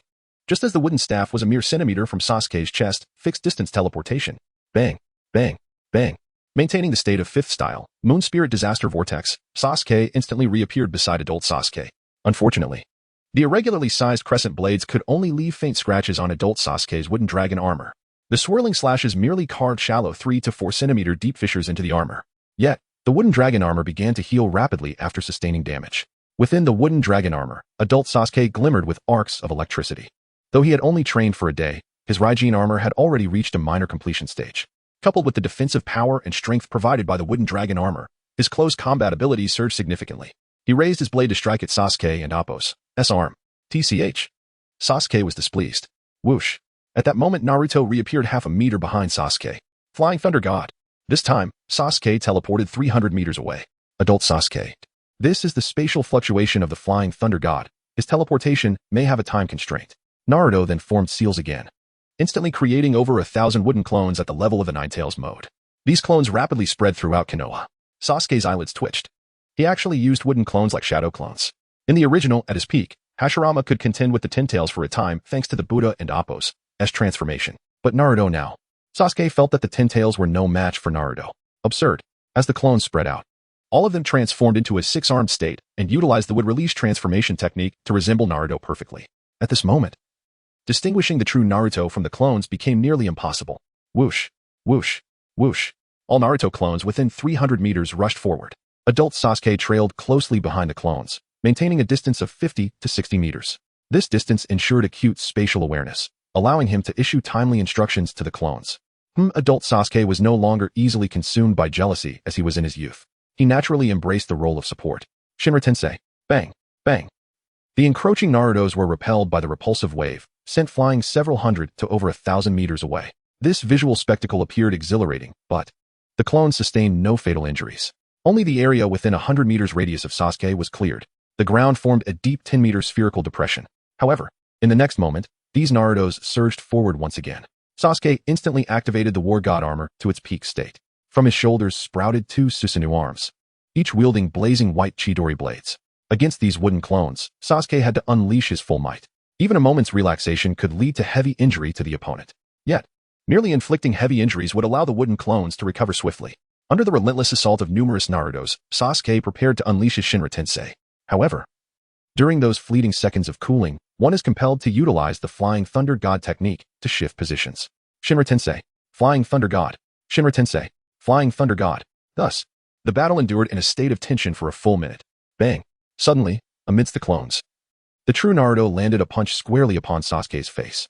Crack. The sound of bones fracturing echoed from Sasuke's cheek. Chapter 67. Unveiling six eyes with a swift motion, Sasuke was struck forcefully, penetrating deep into the earth. In the blink of an eye, he found himself transported from the bustling heart of Konoha to its eastern gate, carving a gaping chasm several kilometers long in his wake. Had he been defeated? Such strength! Although the chaos of battle obscured his vision, the sheer destructive power was undeniable. What manner of conflict was this? Did Naruto manage to rescue Konoha from that fiend? Naruto, the hero protecting Konoha. The numerous ninjas and villagers within the protective barrier of Konoha stood in stunned silence, their admiration for Naruto transcending even that of the Hokage. On the Hokage building, Tsunade, Jiraiya, and Guy, though mentally prepared, were left speechless by the unfolding spectacle. Guy exhaled, realizing that there was no need for him to open the 8 gates. The vibrant green leaves were already flourishing, even before the red leaves had fallen. Jiraiya, regaining his composure, chuckled. Well, he is my disciple after all. Such excellence is only natural. Tsunade shot him an enticing eye roll. TCH. Shouldn't we thank Sasuke from another world and my grandfather SLs for this? Ah, cough cough. But my guidance played a crucial role as well.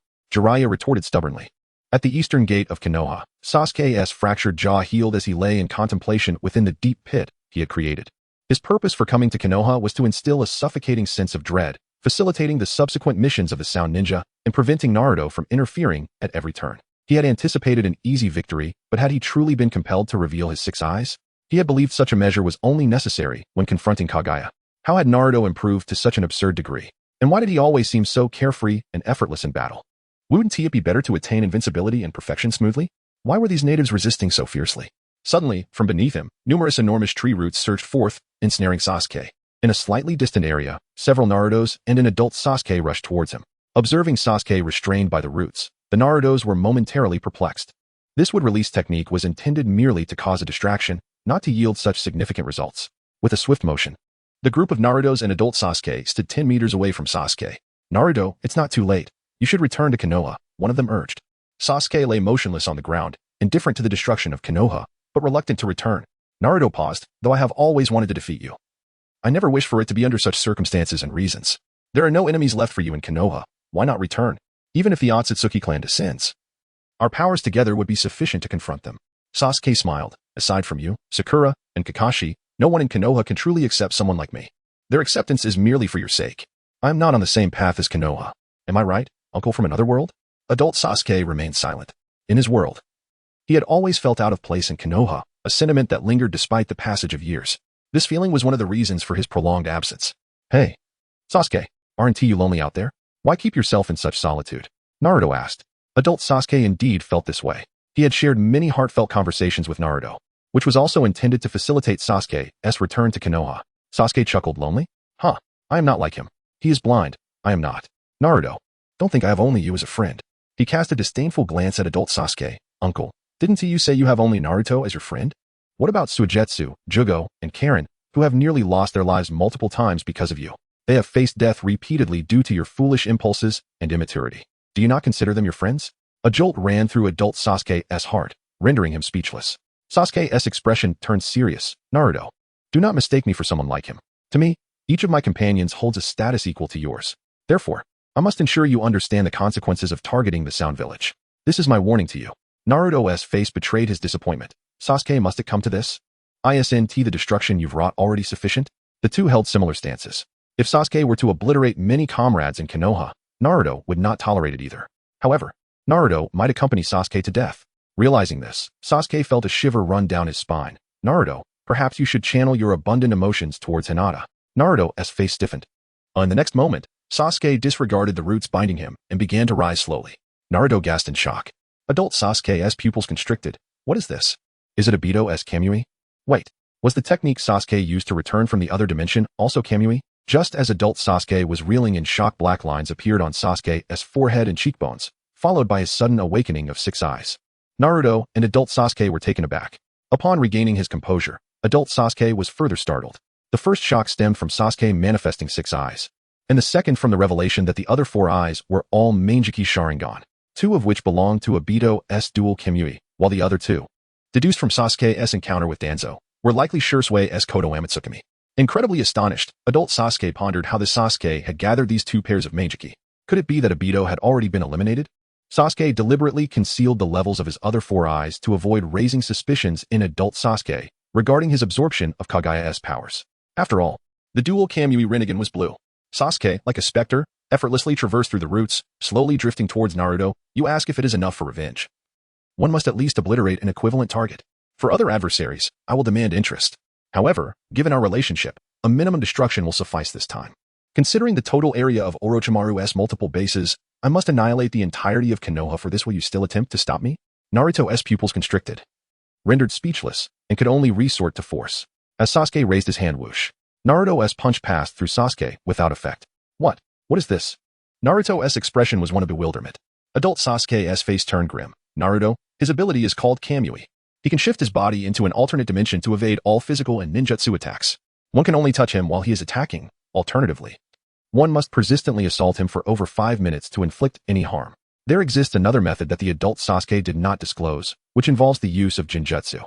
However, neither of them dares to meet Sasuke and Appo's gaze at present, thus rendering the Jinjutsu ineffective. Sasuke reveals a sinister smile, chuckling softly. Perhaps that is indeed the case. If he were to reveal to the adult Sasuke that he can become intangible for 80 minutes, it would likely be beyond his comprehension. Truly, I am quite the benevolent soul. Chapter 68, Divine Moon Breathing, 13th Form, Void Severing Moon Slash in the Night, even with just his 2 eyes open. Sasuke's ocular prowess equated to the sum of 6. However, previously, in a bid to remain undetected, he had only utilized a single pair of eyes. Now, Sasuke was eager to test the magnitude of power the 6 eyes could unleash through the divine Shinto. Flying Thunder God fixed distance instantaneous movement. The 2 teleportations were executed almost simultaneously. In an instant, Sasuke found himself hovering 600 meters above the heart of Konoha. Alas! Wood release, Advent of the Forest. Wood release, Floral World. The adult Sasuke and Naruto unleashed 2 expansive techniques designed for environmental manipulation. Both techniques possessed a dual nature of offense and defense. The distinction between Floral World and Advent of the Forest lay in their density. The trees of Advent of the Forest stood predominantly vertical, with spaces between them, whereas the roots of Floral World sprawled like vines, horizontally encompassing the area. The juxtaposition of their techniques created a formidable defensive barrier. Let everything return to nothingness. Divine Shinto. In less than 3 seconds of gathering energy, a radiant glow emanated from Sasuke and Appo's form. Boom! A translucent repulsive wave expanded outward at supersonic speed. From the ground of Konoha, countless colossal trees and vines erupted. Towering forests shot up from the earth, reaching heights of 100 meters, while the vines spread laterally, intertwining with the trees. In less than a second, Konoha transformed into a colossal forest reminiscent of a fairy tale. Yet, as this forest emerged, crack, crack, the upper halves of the giant trees in the core area of Konoha splintered and flew away, propelled by the unyielding force of the repulsive wave, which continued to devastate distant trees. Simultaneously, the dense layers of vines below were forcefully pressed downwards.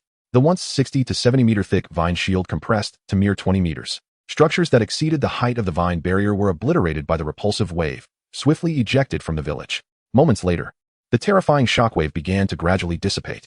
Amidst the lush green vine shield, many buildings remained intact, and the earth itself suffered no severe damage. Sasuke gazed down at Konoha, feeling somewhat dissatisfied with the outcome. Despite his ocular prowess surpassing Naruto's chakra, the resulting devastation was minimal. The crux of the matter was that while the divine Shinto possessed immense destructive capacity against the environment, its lethality against formidable individuals was comparatively diminished. This was why both Madara and adult Sasuke seldom employed this technique in later stages. Engaging in ocular confrontations offered little advantage in the short term. A chakra clash would only yield more awkward results. In the immediate time frame, he was no match for Naruto. It appeared he would have to resort to mechanized combat. Roar. Whoosh. From the vines, 6 colossal wooden dragons, each nearly 30 meters in diameter, spiraled into the sky from various directions. Each dragon was densely populated with Naruto clones. Since I cannot reach you, I cannot allow you to continue destroying Konoha, one of the Narutos shouted. Following this, hundreds of Narutos began forming hand seals. Sage Art, Wind Release, Vacuum Sphere. A torrential barrage of vacuum spheres rained down upon Sasuke from all angles. The gaps within the assault were so minuscule that not even a sparrow could escape. Whoosh suddenly. Sasuke vanished from the sky, reappearing at the eastern gate of Konoha. His body descended slightly, left hand grasping the sheath, right hand caressing the hilt. A thought struck him. The next technique would be named Divine Moon Breathing, 13th form, Void Severing Moon Slash. As the Narutos and adult Sasuke turned their attention to the eastern gate of Konoha, they witnessed Sasuke execute a swift draw and slash. The crescent wave of his drawn blade was exceedingly thin, its hue faint. The arc of the crescent expanded proportionately as it moved away from the sword, spanning 150 degrees before him. Though it appeared slow, it traversed Konoha in an instant. The entire process was remarkably light, devoid of any hindrance or sound. In the aftermath of the slash, Konoha showed no immediate signs of change. However, Naruto, adult Sasuke, Tsunade, Jiraiya, and others with keen insight found themselves rendered speechless in shock. On the outskirts of Konoha, the ninja engaged in battle were engulfed in confusion. How could this strike produce no sound whatsoever? The Hyuga clan members, utilizing their Byakugan, took a moment to comprehend. This is the ability to sever space. In the next heartbeat, all objects within Konoha, at a height of 1-2 meters, simultaneously shifted. Vines, giant trees, buildings, rocks, Hokage rock, all were neatly sliced in half at precisely that height. Rumble Konoha began to collapse. This time, Hokage rock was utterly obliterated. Except for the eastern side, which remained unchanged, the giant trees in the other 3 directions began to topple. Countless villagers were thrown into a state of panic. Soon after, all the ninjas began to navigate the falling branches to shield the villagers. In the sky, adult Sasuke reminisced about his battle with Kaguya, recalling how Kakashi, having temporarily acquired the dual Kimui, unleashed Kimui Raikiri, which had effortlessly wounded Kaguya. The spatial severing power that disregarded defenses, the phasing Kamui that ignored attacks, combined with the elusive nature of teleportation. This individual was invincible. Naruto, in this battle, our utmost priority is to preserve all villagers and comrades. For the first time in a long while, adult Sasuke felt the weight of despair creeping back. Yet, even in the face of defeat, surrender was not an option. Naruto nodded gravely. I understand. I had considered the improbability of easily overcoming Sasuke, but I never anticipated it would come to this. Creek Sasuke smiled and raised his Kusanagi sword. Be careful. This sword is exceedingly dangerous now. The Chidori blade affixed to the Kusanagi transformed into a deep black hue. Indeed, it was the Kamui Chidori blade. Initially, Sasuke had merely intended to offer Konoha a free demolition before departing. However, Naruto's would release piqued his interest. Naruto's would release surpassed that of Hashirama. If he could directly obtain Naruto's cells, this venture would prove immensely profitable. Observing Sasuke prepare for battle, adult Sasuke surmised what was afoot. Naruto, be cautious. He may have set his sights on your body. Naruto froze, disbelief etched on his face. What? Adult Sasuke, albeit puzzled, elaborated. He is undoubtedly interested in your wood release. Sighing in relief, Naruto responded, you scared me. I thought you meant something else. Flying Thunder God. Fixed distance, instantaneous movement. Poof. In an instant, while still conversing with adult Sasuke, Naruto found his left arm severed. Chapter 69. Hidden corners with a sudden thud, Naruto's left arm was severed, and the stump gradually transformed into wood. Sasuke, however, was not particularly surprised. Despite often appearing dazed, Naruto was quite cunning beneath the surface. The figure he had been conversing with was merely a wooden clone. In an instant, the wooden clone unleashed several tendrils that ensnared Sasuke. The vines passed through him without any sensation. Sasuke sidestepped and swung his blade upward. With a sharp sound, the clone was cleaved in two. To Sasuke, it felt as if he had struck nothing at all. His Chidori blade was honed to an edge that offered no tactile feedback. Surveying the multitude of Naruto clones scattered throughout Konoha, Sasuke let out a silent sigh.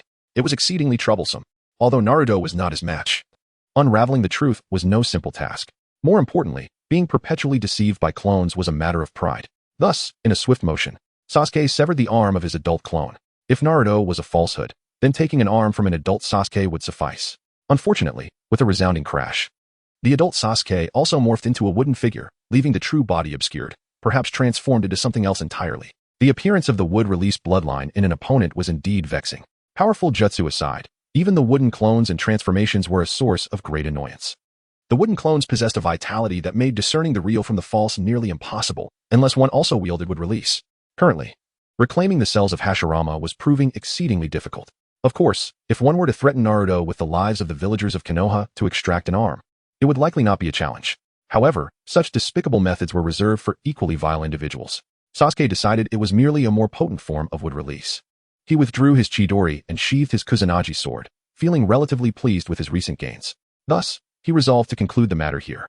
Yet, even the Buddha's smile has its limits. Sasuke's expression gradually hardened. If they continued to impede him, the next course of action would not merely entail a simple demolition. A transparent vortex began to manifest in the space around him. Just as Sasuke was about to vanish, a Naruto, accompanied by Sakura, rushed forward. It was quite perplexing. Sakura's erratic thoughts were one matter, but how had this Naruto truly brought her here? Sasuke, Sakura and Appo's eyes widened in horror upon noticing the 6 eyes on Sasuke and Appo's face, and she instinctively recoiled, her complexion paling. Sasuke chuckled, "I told you. You do not truly understand me. Do you have a compelling reason to see me now?" Sakura had initially intended to confront Sasuke verbally, but fear rendered her speechless. Sasuke smirked mockingly. "If you feel inferior due to the disparity in our strength and choose to stand aside, that is somewhat understandable. Yet, you inexplicably insert yourself into this conflict. Even Tsunade knows she lacks the qualifications to intervene. Indeed, it is you, Sakura, a foolish woman, oblivious to her own ignorance." As the vortex dissipated, a brief silence enveloped the scene. Naruto and the others looked at Sakura, wishing to console her, but at a loss for words. The truth of the matter was undeniable. The gap in strength was significant, even with a lifetime of effort. Sakura would never match even a single clone of either Naruto or Sasuke. Following this catastrophe, the residents of Konoha felt the ominous specter of death looming over them. The arrival of Sasuke had wrought destruction, after which he departed freely. In recent years, the populace had hoped that with a Hokage, circumstances would improve. They believed that with Jiraiya and Appo's return, Konoha would thrive once more. Especially witnessing Naruto and Appo's newfound strength, many thought Konoha was on the brink of true revival. Yet, what difference was there from 6 months prior? Many found their sense of security once again shattered. Some families chose to leave Konoha altogether. For those who remained, the path ahead was one of rebuilding the village. The remnants of Konoha lay in ruins, collapsed structures, debris, giant trees, and vines. Rebuilding would be far more complicated than starting from a barren plot of land. After nearly an hour of deliberation, the community set forth on their reconstruction plan. First, the adult Sasuke unleashed a mighty jutsu to gather all debris into a sphere. Following this, Naruto employed wood release to conjure thousands of colossal trees. Each tree trunk bore numerous hollows, each spanning hundreds of square meters and divided into various rooms. These were truly natural high-rise structures. Konoha had transformed into an expansive forest, where all inhabitants lived like elves within their arboreal abodes. Not only was this aesthetic unique, but the defensive capabilities were astonishing. The following day, news of Sasuke and Appo's devastation of Konoha spread throughout the ninja world. Villages that had witnessed Naruto's clone's prowess felt an overwhelming sense of crisis. Meanwhile, in an obscure cave hidden from the world, a middle-aged man with an explosive hairstyle was bound to a wooden X-frame, lost in a deep slumber. The ground was inscribed with intricate symbols, and a short-haired, white-haired man stood nearby, weaving hand seals. Giant spiral technique. Suddenly, the man's lifeless eyes flickered open, and blood seeped from his skin, merging slowly with the white-haired man and Appo's form. A black hole materialized in the cave's space, and shortly after, 3 cloaked figures emerged. One wore a spiral orange mask, another bore a face half black and half white, adorned with a pitcher plant on his shoulder, while the third was a towering figure with long black hair cascading to his waist. The white-haired man, startled, prepared to interrupt his technique, but the masked figure spoke softly. "No need to stop. We harbor no ill intentions. I am called Obito, this is Zetsu, and he is Shin." The white-haired man hesitated, maintaining his vigilance. What organization are you from? What do you seek from me? The self-identified Obito scratched the back of his head, pondering. Let us call our organization and Appos, Akatsuki, and Appos. We have taken note of your potential and have come to extend an invitation for you to join us. Within our ranks lies a treasure trove of unimaginable resources, such as the Sharingan and would release. As his words trailed off, the two openings in Obito's mask revealed a pair of crimson, 3-tomo Sharingan. Simultaneously, he produced a petri dish containing 2 additional 3-tomo Sharingan. The man's pupils contracted in disbelief. Shin grinned, stretching his neck and joints. If you refuse, I may have to eliminate you. Chapter 70, Moon Landing. Unifying the Moon, Baloo squinted slightly. This organization was rather intriguing, yet he was uncertain of their true strength. Shinnong cracked his knuckles, exclaiming, Humph, hasten your technique. I can hardly wait. Moments later, as the last drop of blood merged with Baloo's body, he vanished in an instant. Whoosh. Almost instantaneously, Baloo appeared before Shinnong's, delivering a powerful punch to Shinnong's abdomen. Bang. A muffled sound echoed. However, Shinnong merely scoffed. Is that all you've got? Let me show you what a real fist is. As Shinnong's fist approached Baloo's face, a metallic sheen enveloped Baloo's visage. Yet, clang, thud, Baloo's face was deformed by the blow. Blood and teeth scattering several meters away. Boom. Baloo was sent crashing into the mountainside, buried several meters deep. This punch left Baloo utterly dazed. This was steel-infused. With a swift hand sign, countless vines erupted from the mountainside, gradually pulling Baloo back to the trio of Fei and his companions. A Fei remarked, surviving a punch means you qualify to be your companion, right? Shinnong chuckled awkwardly. Indeed, I am quite satisfied with the companion a Fei has chosen. Slowly regaining his senses, Baloo cautiously inquired, what exactly does our organization do? A Fei replied, to liberate the world from suffering completely. Baloo was even more astonished. A Fei couldn't and Appos. He helped but recall Sasuke and Appos' visage. However, there were still obstacles in the current ninja world. We must accumulate strength. Only after achieving a true transformation can we act. In a state of profound astonishment, Baloo followed the trio into a portal resembling a black hole. Moon Country, Dream Hidden Village. After numerous attempts, Sasuke became increasingly familiar with Huangquan Bilyasaka. Tonight was the moment to attempt a journey to the moon. Snap. With a finger snap, a pitch-black portal manifested in the space. Taking a step forward, Sasuke transitioned from Earth to the lunar surface. His transformation from demonic to human was instantaneous. The half of the moon visible from Earth was illuminated by the sun. Yet, the universe of the two-dimensional world was wondrous. The temperature here was comparable to that of Earth, and there was oxygen to sustain life. Before him lay an endless expanse of gray terrain, marred by pockmarked craters. Although the lunar surface appeared barren, Sasuke sensed powerful energy fluctuations emanating from within the moon. Upon entering his human form, he activated his dual Rinnegan. Like a phantom, he traversed into the moon's interior. Soon after, Sasuke arrived in an artificial world within the moon. It was a vast cavern. At its core, a man-made sun. This artificial sun had no effect on his demonic form. Venturing deeper, Sasuke beheld a colossal golden Rinnegan. This eye was slightly smaller than that in the film. It would serve as his secret base in the future. The Rinnegan could not absorb energy as it was meant for illumination, yet he could weave illusionary barriers within it. Thus, the artificial sun would possess projection capabilities. After making preparations, Sasuke departed to continue his search for the descendants of Yuin village. Shortly thereafter, he witnessed 2 factions engaged in combat on the surface. One faction bore a flag adorned with a black moon symbol, representing the Otsutsuki branch family. They had crafted a purple Rinnegan approximately 1 meter in diameter. Through subtle chakra perception, Sasuke felt disappointment in their capabilities. He had expected them to be akin to the character Sharon from the films. However, most of these individuals were merely elite jonin, with only those at the captain level attaining the strength of Kage. Their Otsutsuki lineage had diluted significantly, ranking just above the Hyuga clan on Earth.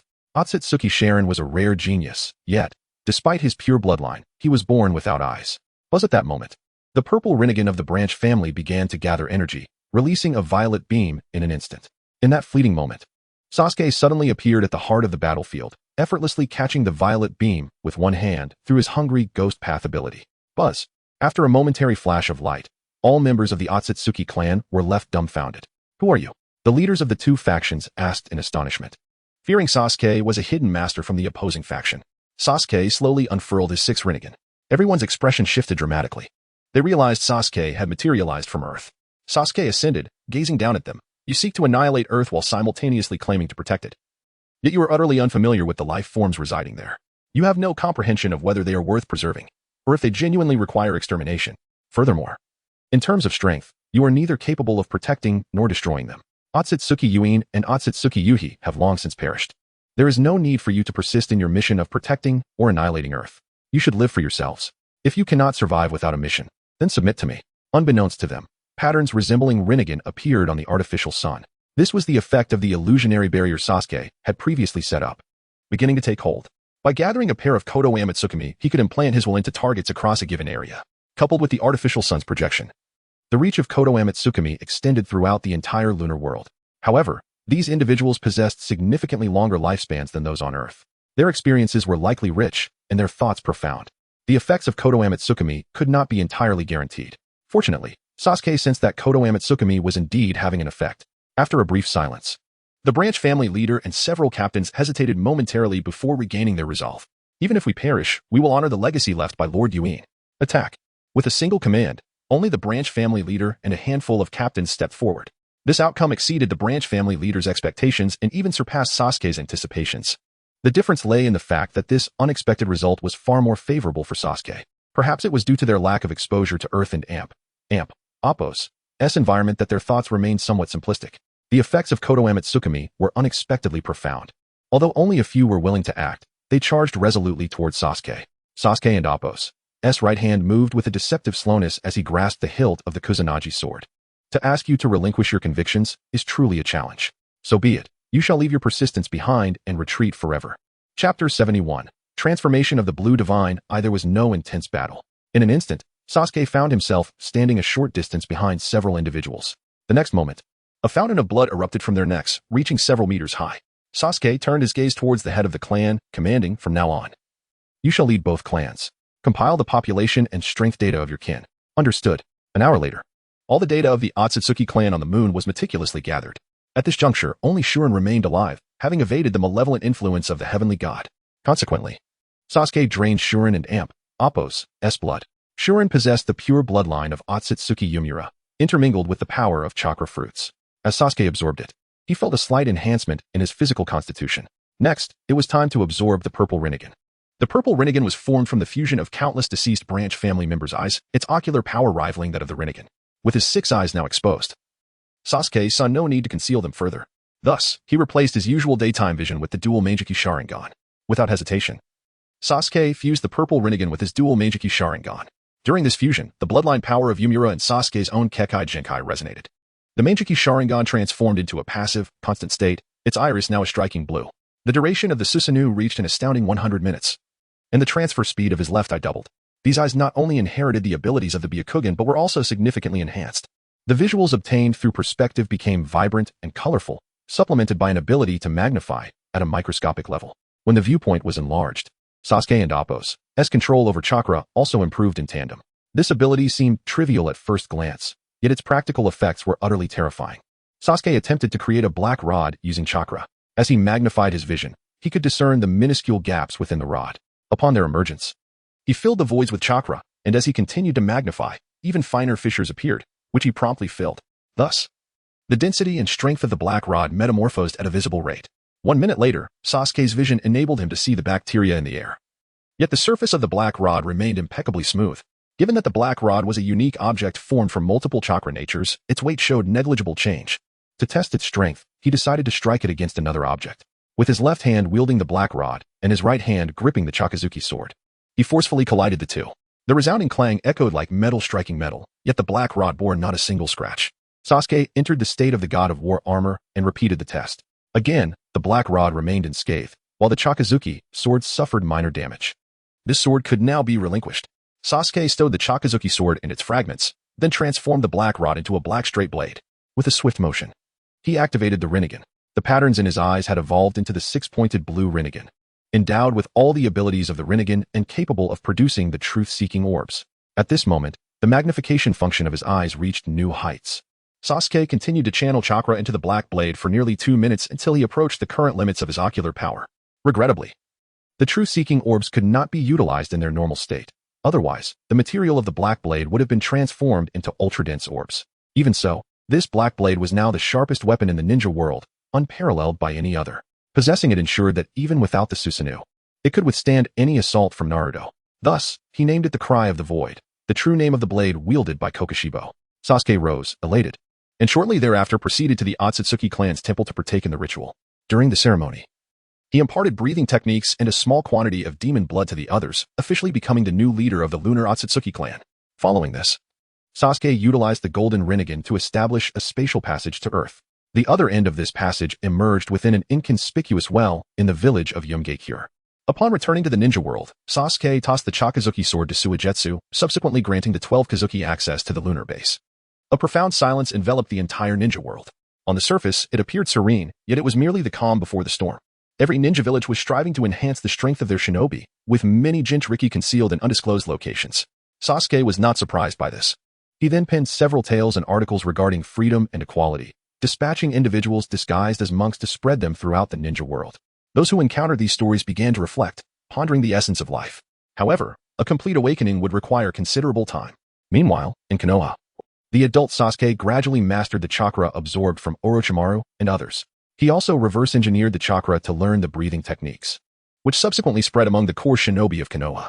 A year later, the adult Sasuke awakened the pattern. On the same day, Naruto also awakened his pattern. In the following days, Tsunade, Jiraiya, Guy, Kakashi, Boruto, and many others followed suit, awakening their patterns as well. While their strength surged, they soon discovered that following the awakening, their bodies began to exhibit signs of decay in various organs. At this rate, they would not survive beyond 3 days. Tsunade was taken aback and hastily began her research.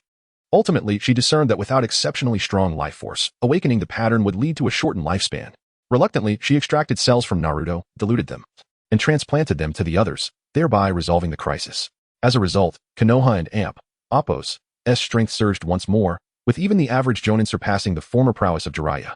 At this juncture, the role of the adult Sasuke diminished significantly. Eventually, the adult Sasuke and Boruto returned to the future. Their temporal journey yielded astonishing rewards. Thus, the ninja world continued to experience a year of relative peace.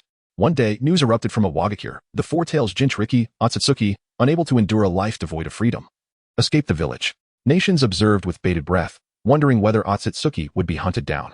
6 months later, Otsutsuki remained alive and well, prompting the ninja villages to gradually lower their guard. Sunagakure, in collaboration with Konoha, extended invitations to all ninja villages to participate in the Nin exams. Among them, Naruto and the Seven Tails Jinchuriki from Takigakure had already accepted the invitation. On the moon, within the Solar Palace, the 12 Kazuki stood before the throne where Sasuke held an invitation letter, quipping, "It seems I am still a genin, after all." Orochimaru, with a sly grin, licked his lips, responding, "According to the standards of ninja ascension in this world, indeed, that is the case." Chapter 72. The capture of the tailed beasts begins. Xiaonan. Is this a deliberate provocation from Konoha? Could there be a trap? Toby adjusted his glasses, confirming, "It is indeed a provocation. Now that all the Jinchuriki except for the 3 tails have returned to our sight, as for the trap," Nagato interjected, "To us, their traps hold no significance." Sasuke set down the invitation in his hand. "Since Konoha wishes to draw us out, we shall present ourselves for their inspection. Moreover, I need to lure Itachi and the others out as well." Thus, the hunt commenced that night. The group swiftly assigned their targets. Nagato and Xiaonan would hunt the 5 Tails Jinchuriki in the Rock Village. Kinshiki and Go would pursue the 8 Tails and 2 Tails Jinchuriki in the Cloud Village. Suigetsu and Toby were tasked with the 6 Tails Jinchuriki in the Mist Village.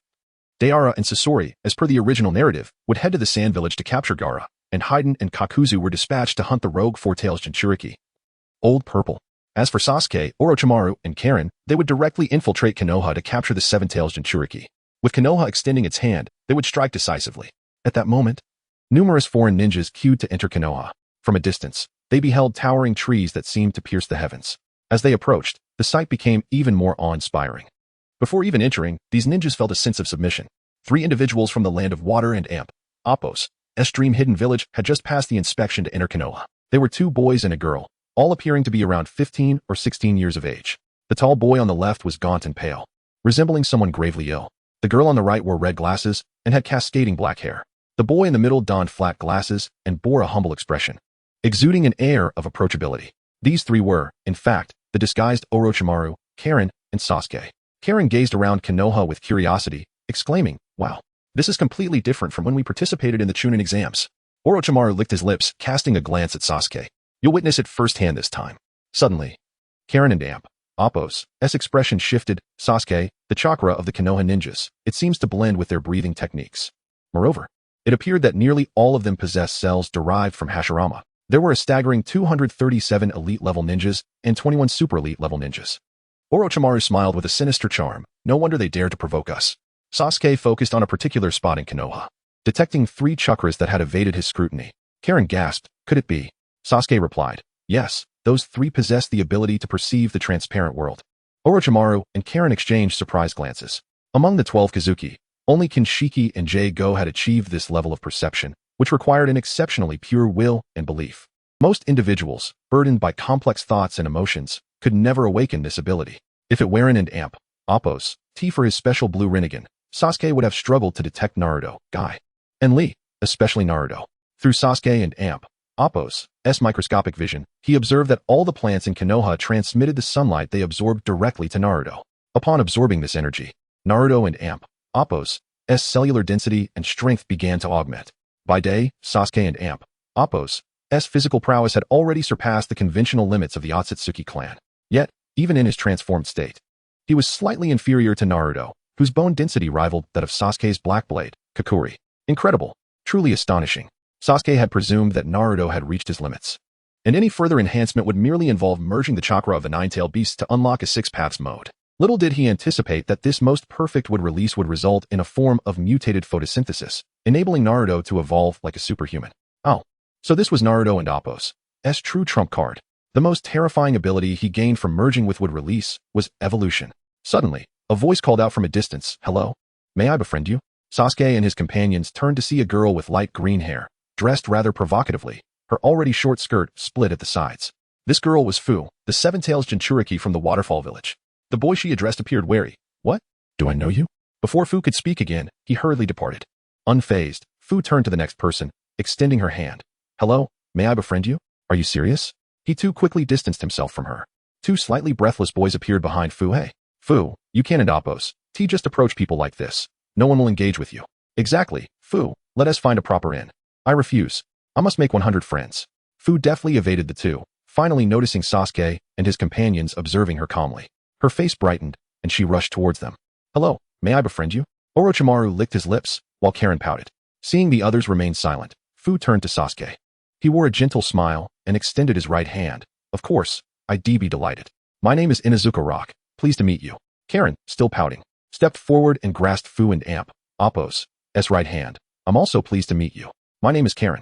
Orochimaru simply smiled. "I'm Orochimaru." Fu beamed. "Wow, that and amp, Oppos' wonderful. My name is Fu. I sensed you were extraordinary the moment I saw you. It's a pleasure to meet you." Sasuke grinned broadly. "We traveled from a small hidden village to here, and your warmth has dispelled our initial nerves." Fu blushed. "Really? I'm so glad to hear that." Sasuke adjusted his glasses, one lens glinting in the sunlight. "I must confess, I had been concealing something from you, but seeing your enthusiasm, I've decided to be forthright." Fu, curious and puzzled, asked, "What did you conceal?" Sasuke maintained his smile, yet a calm gaze flickered in his other eye, startling Fu. "My true name is not Inazuka Rock. I am actually Uchiha Sasuke." "Ah, so your name is Uchiha Sasuke, ah?" Fu responded with a smile. But as she completed the name, realization struck her. At that moment, Sasuke and amp, Oppos' left hand rested upon Fu and amp, Oppos' shoulder. Kamui, the capture of the Seven Tails is complete. Chapter 73. Half a promise. In the next moment, a tremendous explosion resonated as several Leaf Village ninjas unleashed their chakra, encircling Sasuke and his companions. They were originally tasked with covertly protecting Fu, but to their astonishment, she had vanished in the blink of an eye. The sudden surge of chakra heightened the vigilance of countless onlookers. In an instant, hundreds of ninjas from various corners of the Leaf Village rushed towards the scene, leaving those from other ninja villages in awe of their seemingly imperceptible speed. Could they all be of Hokage caliber? Indeed, there were a few whose speed surpassed the others. Yet most ordinary ninjas remained oblivious. Just as the Leaf Ninjas completed their chakra outburst, the silver-haired Kakashi and the watermelon-headed guy materialized almost instantaneously. In a mere 2 seconds, Naruto traversed several kilometers to join them. Upon seeing the trio, Naruto instinctively turned his gaze towards Sasuke. Sasuke feigned a casual inspection of his surroundings, wondering where the elder was. Upon hearing Sasuke and amp, Oppos' indirect acknowledgement, a wave of pressure descended upon the Leaf Ninjas. "Naruto, you have truly returned to our world. Do you intend to execute that plan after all?" Sasuke lifted his gaze to the crescent moon on the horizon. Though the sun had yet to set, the moon was already present. While he said nothing, Sasuke and Oppos' intentions were unmistakably clear. Kakashi remarked, "Though he has returned, the Leaf Village is not what it was 2.5 years ago." A chuckle escaped Orochimaru and Oppos' lips. "Growth is not limited to you alone." As he spoke, both Orochimaru and Karen dispelled their would-release transformation technique. The 12 demon moons possessed would-release abilities akin to Yamato and Oppos'. Their intent in merging these powers was to adeptly wield transformation and wooden clones. Orochimaru! Kakashi exclaimed in surprise. Guy and Appo's wariness towards Karen intensified. Kakashi, did you notice? Orochimaru, and that girl bear the numbers 4 and 1. Following Guy and Appo's gaze, Kakashi observed that Orochimaru and Appo's earlobes bore the characters for 4 and up, while Karen and Appo's displayed 1 and down. Though the specific meaning remained elusive, it was evident that this girl was not to be underestimated. Sasuke removed his glasses with his left hand and gently crushed them, the shards dissipating into the wind. He then ran his hand through his hair, restoring his captivating visage, which had ensnared the hearts of countless women. His eyes, freed from the transformation, returned to their striking blue with the distinctive patterns of the Rinnegan. The Leaf Ninjas gazed in astonishment. Was this truly the Sharingan? From Sasuke and Appo's left hand emerged a black fissure, from which he drew forth the void, crying, God, does anyone wish to impede my progress? Alas, it is too late. Kakashi and Appo's expression grew grave. We have no intention of obstructing you, however. You cannot abduct participants of the exam without consequence. Kakashi, Naruto, and the others understood the limitations of the Rinnegan and Appo's abilities. Although Sasuke could not teleport while in his intangible form, he could still employ Flying Thunder God to escape instantaneously. They found themselves at a loss regarding how to counter Sasuke and Appo's actions. Yet, it was imperative to demonstrate the Leaf and Appo's stance to the other ninja villages. Oh, Sasuke smirked. Since you have stated so, allow me to enact half a promise and bestow upon you half a painful lesson. In a flash, both Sasuke and Naruto sprang into action. Sasuke swung his blade towards Kakashi and Appo's left arm, while Naruto lunged for Sasuke and Appo's right hand and neck. The moment Sasuke transitioned to solid form to strike Kakashi, he too would be vulnerable to Naruto and Appo's assault. The black blade pierced Kakashi and Appo's arm without inflicting any harm, just as Naruto and Appo's hands passed through Sasuke and Appo's body. At that moment, Kakashi took a step back, realizing the gravity of the situation. Sasuke, I will keep a close watch on you. Despite Sasuke and Appo's rapid movements, Naruto managed to remain at his side, shadowing him effortlessly. In terms of sheer speed, Naruto still surpassed Sasuke significantly. However, Sasuke and Appo's methods were beyond Naruto and Appo's capabilities. Is that so? Sasuke glanced at a fortunate onlooker who dared to meet his gaze. Illusionary Chains Technique. Do not forget that Sasuke and Appo's Genjutsu is augmented by the abilities of Kuruma Yakumo. Suddenly, a Leaf Ninja collapsed, his limbs riddled with puncture wounds. What? What kind of attack is this? The crowd gasped, including Naruto. Sasuke and Appo's body remained intangible. How could he execute such an attack? More critically, if he could strike, why not target himself or Kakashi? Why attack an ordinary Umbu ninja instead? Kakashi furrowed his brow. Perhaps this is a peculiar technique that converts Genjutsu damage into reality. Everyone, do not look directly into Sasuke and Appo's eyes. What? Genjutsu damage transformed into reality. Such a technique exists? The crowd was astonished, grappling with disbelief. Sasuke feigned surprise, exclaiming, Ah, my former team leader, you truly understand with just a glance. Upon hearing Sasuke and Appo's acknowledgement, Kakashi and Appo's expression grew more solemn as he explained to the others, Red once instructed me to watch over a student named Kuruma Yakumo. I never expected Sasuke to possess a similar ability. Any Genjutsu from Sasuke could be lethal. Everyone must avoid direct eye contact with him. Sasuke disregarded Naruto and Appo's presence and suddenly assumed a sword-drawing stance. Naruto and Appo's pupils dilated. The last time, Sasuke had severed the entirety of the Leaf Village with this very technique. Though uncertain of Sasuke and Appo's intentions this time, Naruto instinctively activated his wood release. Divine Moon Breathing, 13th form, Moon Cutting Slash. Wood Release, Forest Manifestation. In the next instant, Sasuke vanished from before Naruto, reappearing beneath the Ninja Academy. As the sword-drawing motion concluded, a translucent crescent wave of slashing energy surged towards the opposite side of the Leaf Village. Simultaneously, numerous saplings erupted from the ground, sending people soaring to varying heights. As they grappled with shock and surprise, a crescent slash swept beneath their feet. In the blink of an eye, everything below them was silently cleaved in two. Yet, the severed saplings and trees began to regenerate at an astonishing rate, appearing as if nothing had transpired. Although the attack was formidable, the casualties were minimal. Boom. Sasuke observed as Orochimaru and Karen were sent flying by a single punch from Naruto. Both were formidable opponents, yet now, aside from Sasuke, no one could withstand Naruto and Appo's strength. At that moment, thousands of Naruto and Appo's wood clones emerged throughout the Leaf Village, with dozens racing towards Sasuke at multiple times the speed of sound. Flying Thunder God, summoning. In the next instant, Orochimaru and Karen materialized before Sasuke, blood trickling from their lips, disbelief etched upon their faces. They had not anticipated that anyone could inflict such damage with a single blow. Although it was still not night, It seemed the possibilities during daylight were somewhat limited. After exchanging this greeting, let us withdraw. The god moon breathing, 14th form, fierce transformation, heavenly full moon. Sasuke swung his blade, and instantly, within a few kilometers, the air was filled with countless enormous crescent-shaped, slashing waves, each adorned with a multitude of circular moon blades of varying sizes. Unlike previous techniques, these slashing waves and circular moon blades were entirely black, imbued with the spatial cutting power of divine might. Chapter 74. Night of the hunt. The residents of Konoha found themselves in the upper regions of the colossal tree. This strike was directed at the approaching Naruto's numerous candidates, and Konoha ninjas maintaining order.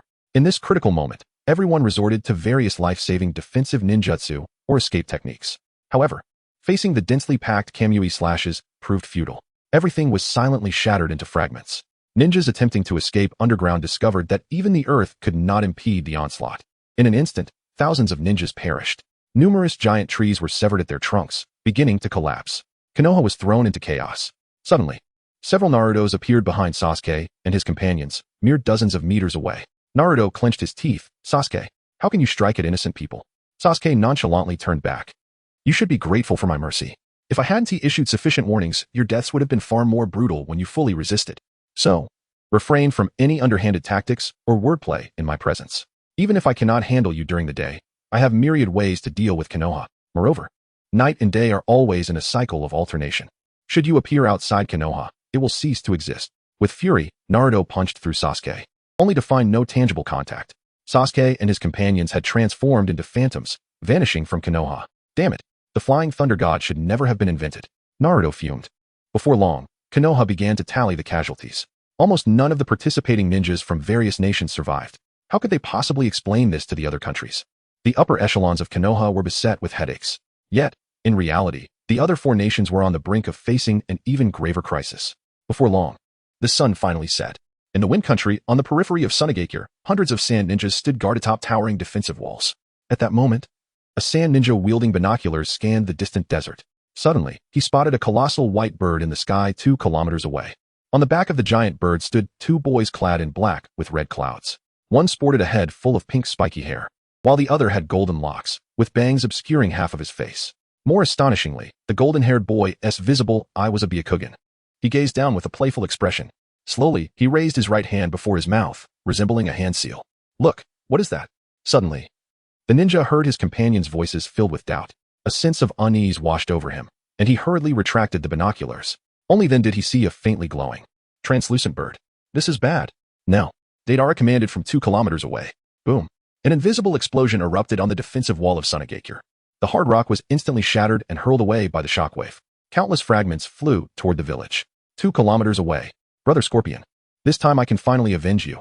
Deidara smirked. You should thank Lord Sasuke. If it were according to your previous habits, I would have run out of clay. Ah, yes. Thanks to Lord Sasuke, I can now create various different bombs. Unfortunately, in Sunagakure, besides sand, there's only the howling wind. This battle will merely unleash air bombs. In the midst of their conversation, Deidara's hands opened wide, and his mouth inhaled vigorously. Explosive clay, C2, transparent flying dragon.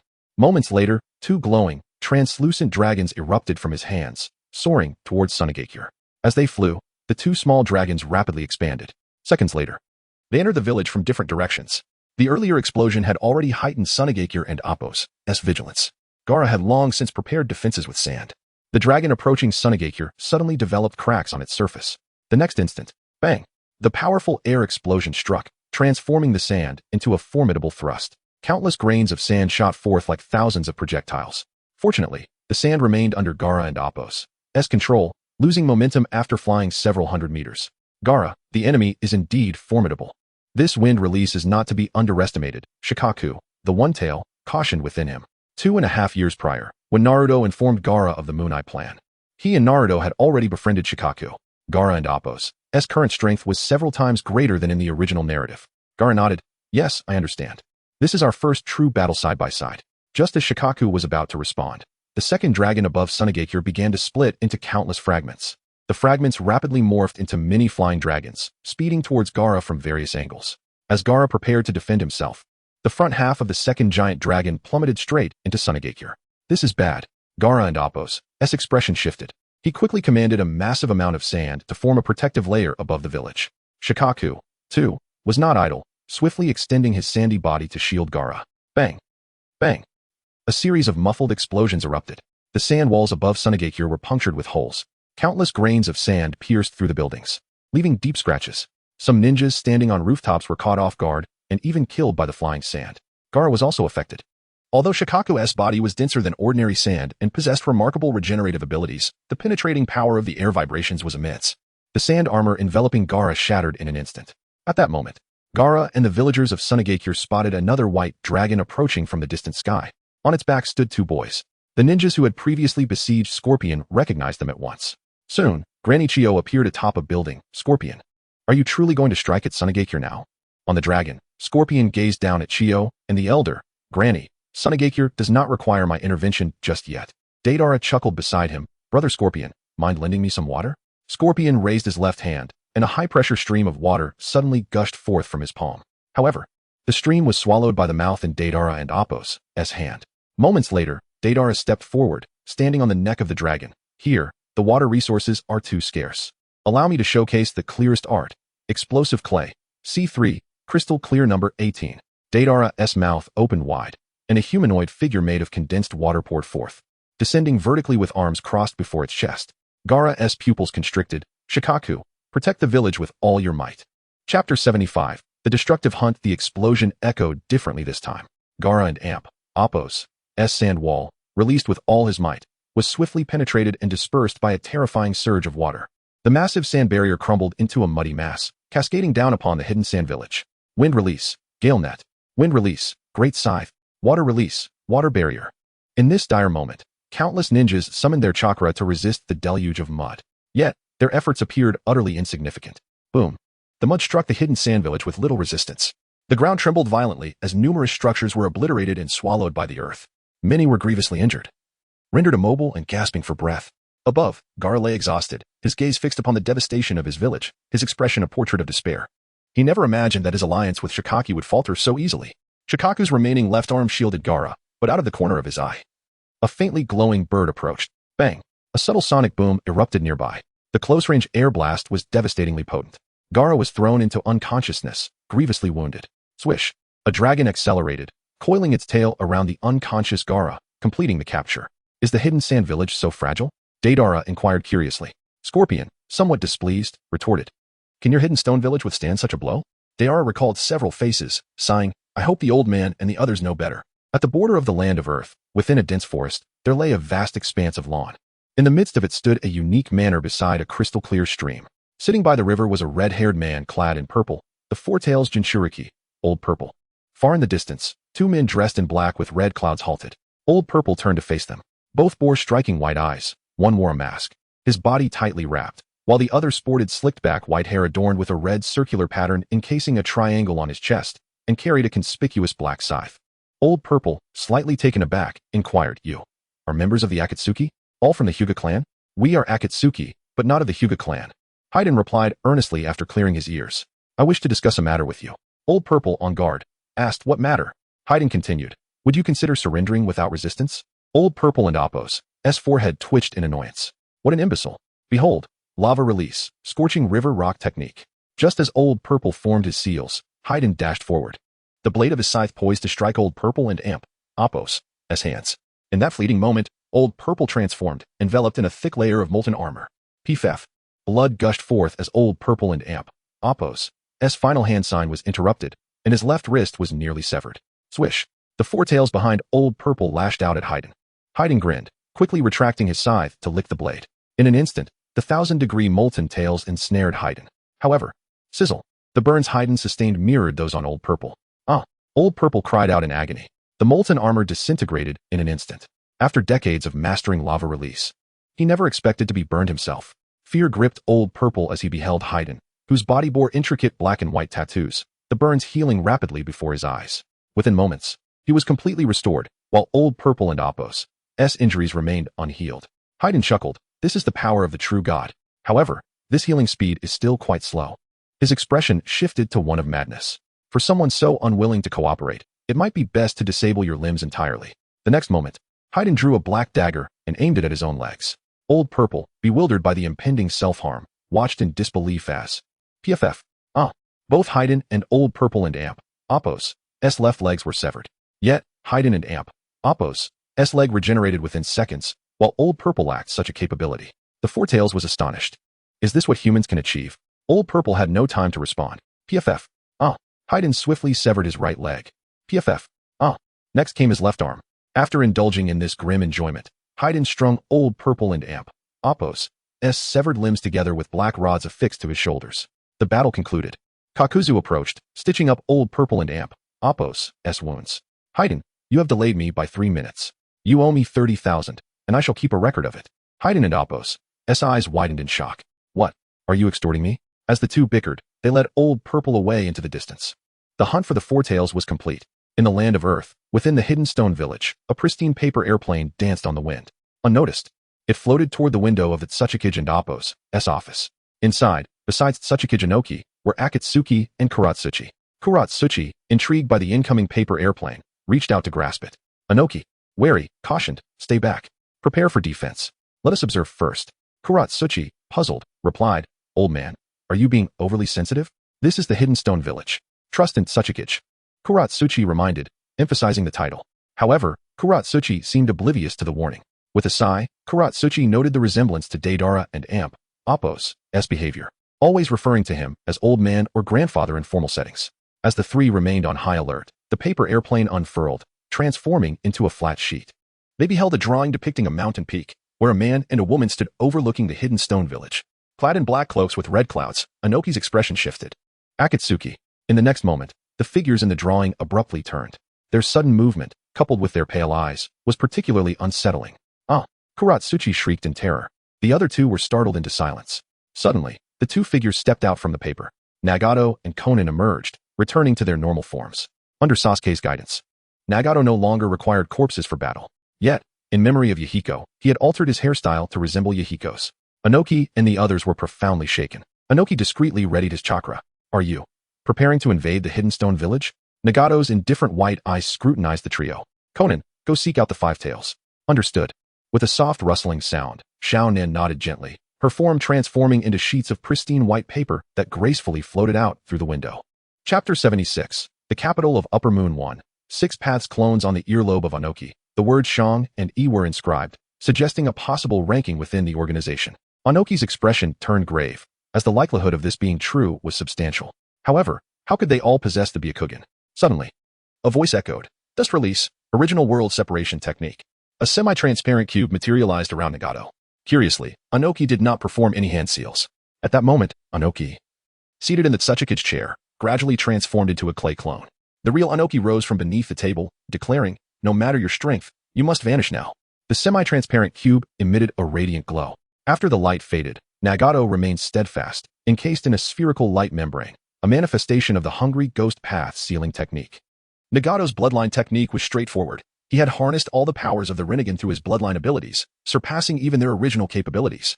During daylight, he utilized the Azura Path's powers to transform into a mechanical entity akin to Scorpion, with his core preserved within the machinery, thus remaining in a ghoul-like state at all times. He could utilize the powers of all 6 paths. As for Nagato's Rinnegan, it had been entrusted to Sasuke for future resurrection of Madara. Inoki and Kahaku were left utterly astonished. The dust release had proven ineffective? Nagato scoffed, asserting that even a great nation's shadow could resort to such trivial tricks. Earth release, rock fist. Kahaku's right hand was enveloped in rocky gauntlets, charging towards Nagato. Earth release, stone giant technique.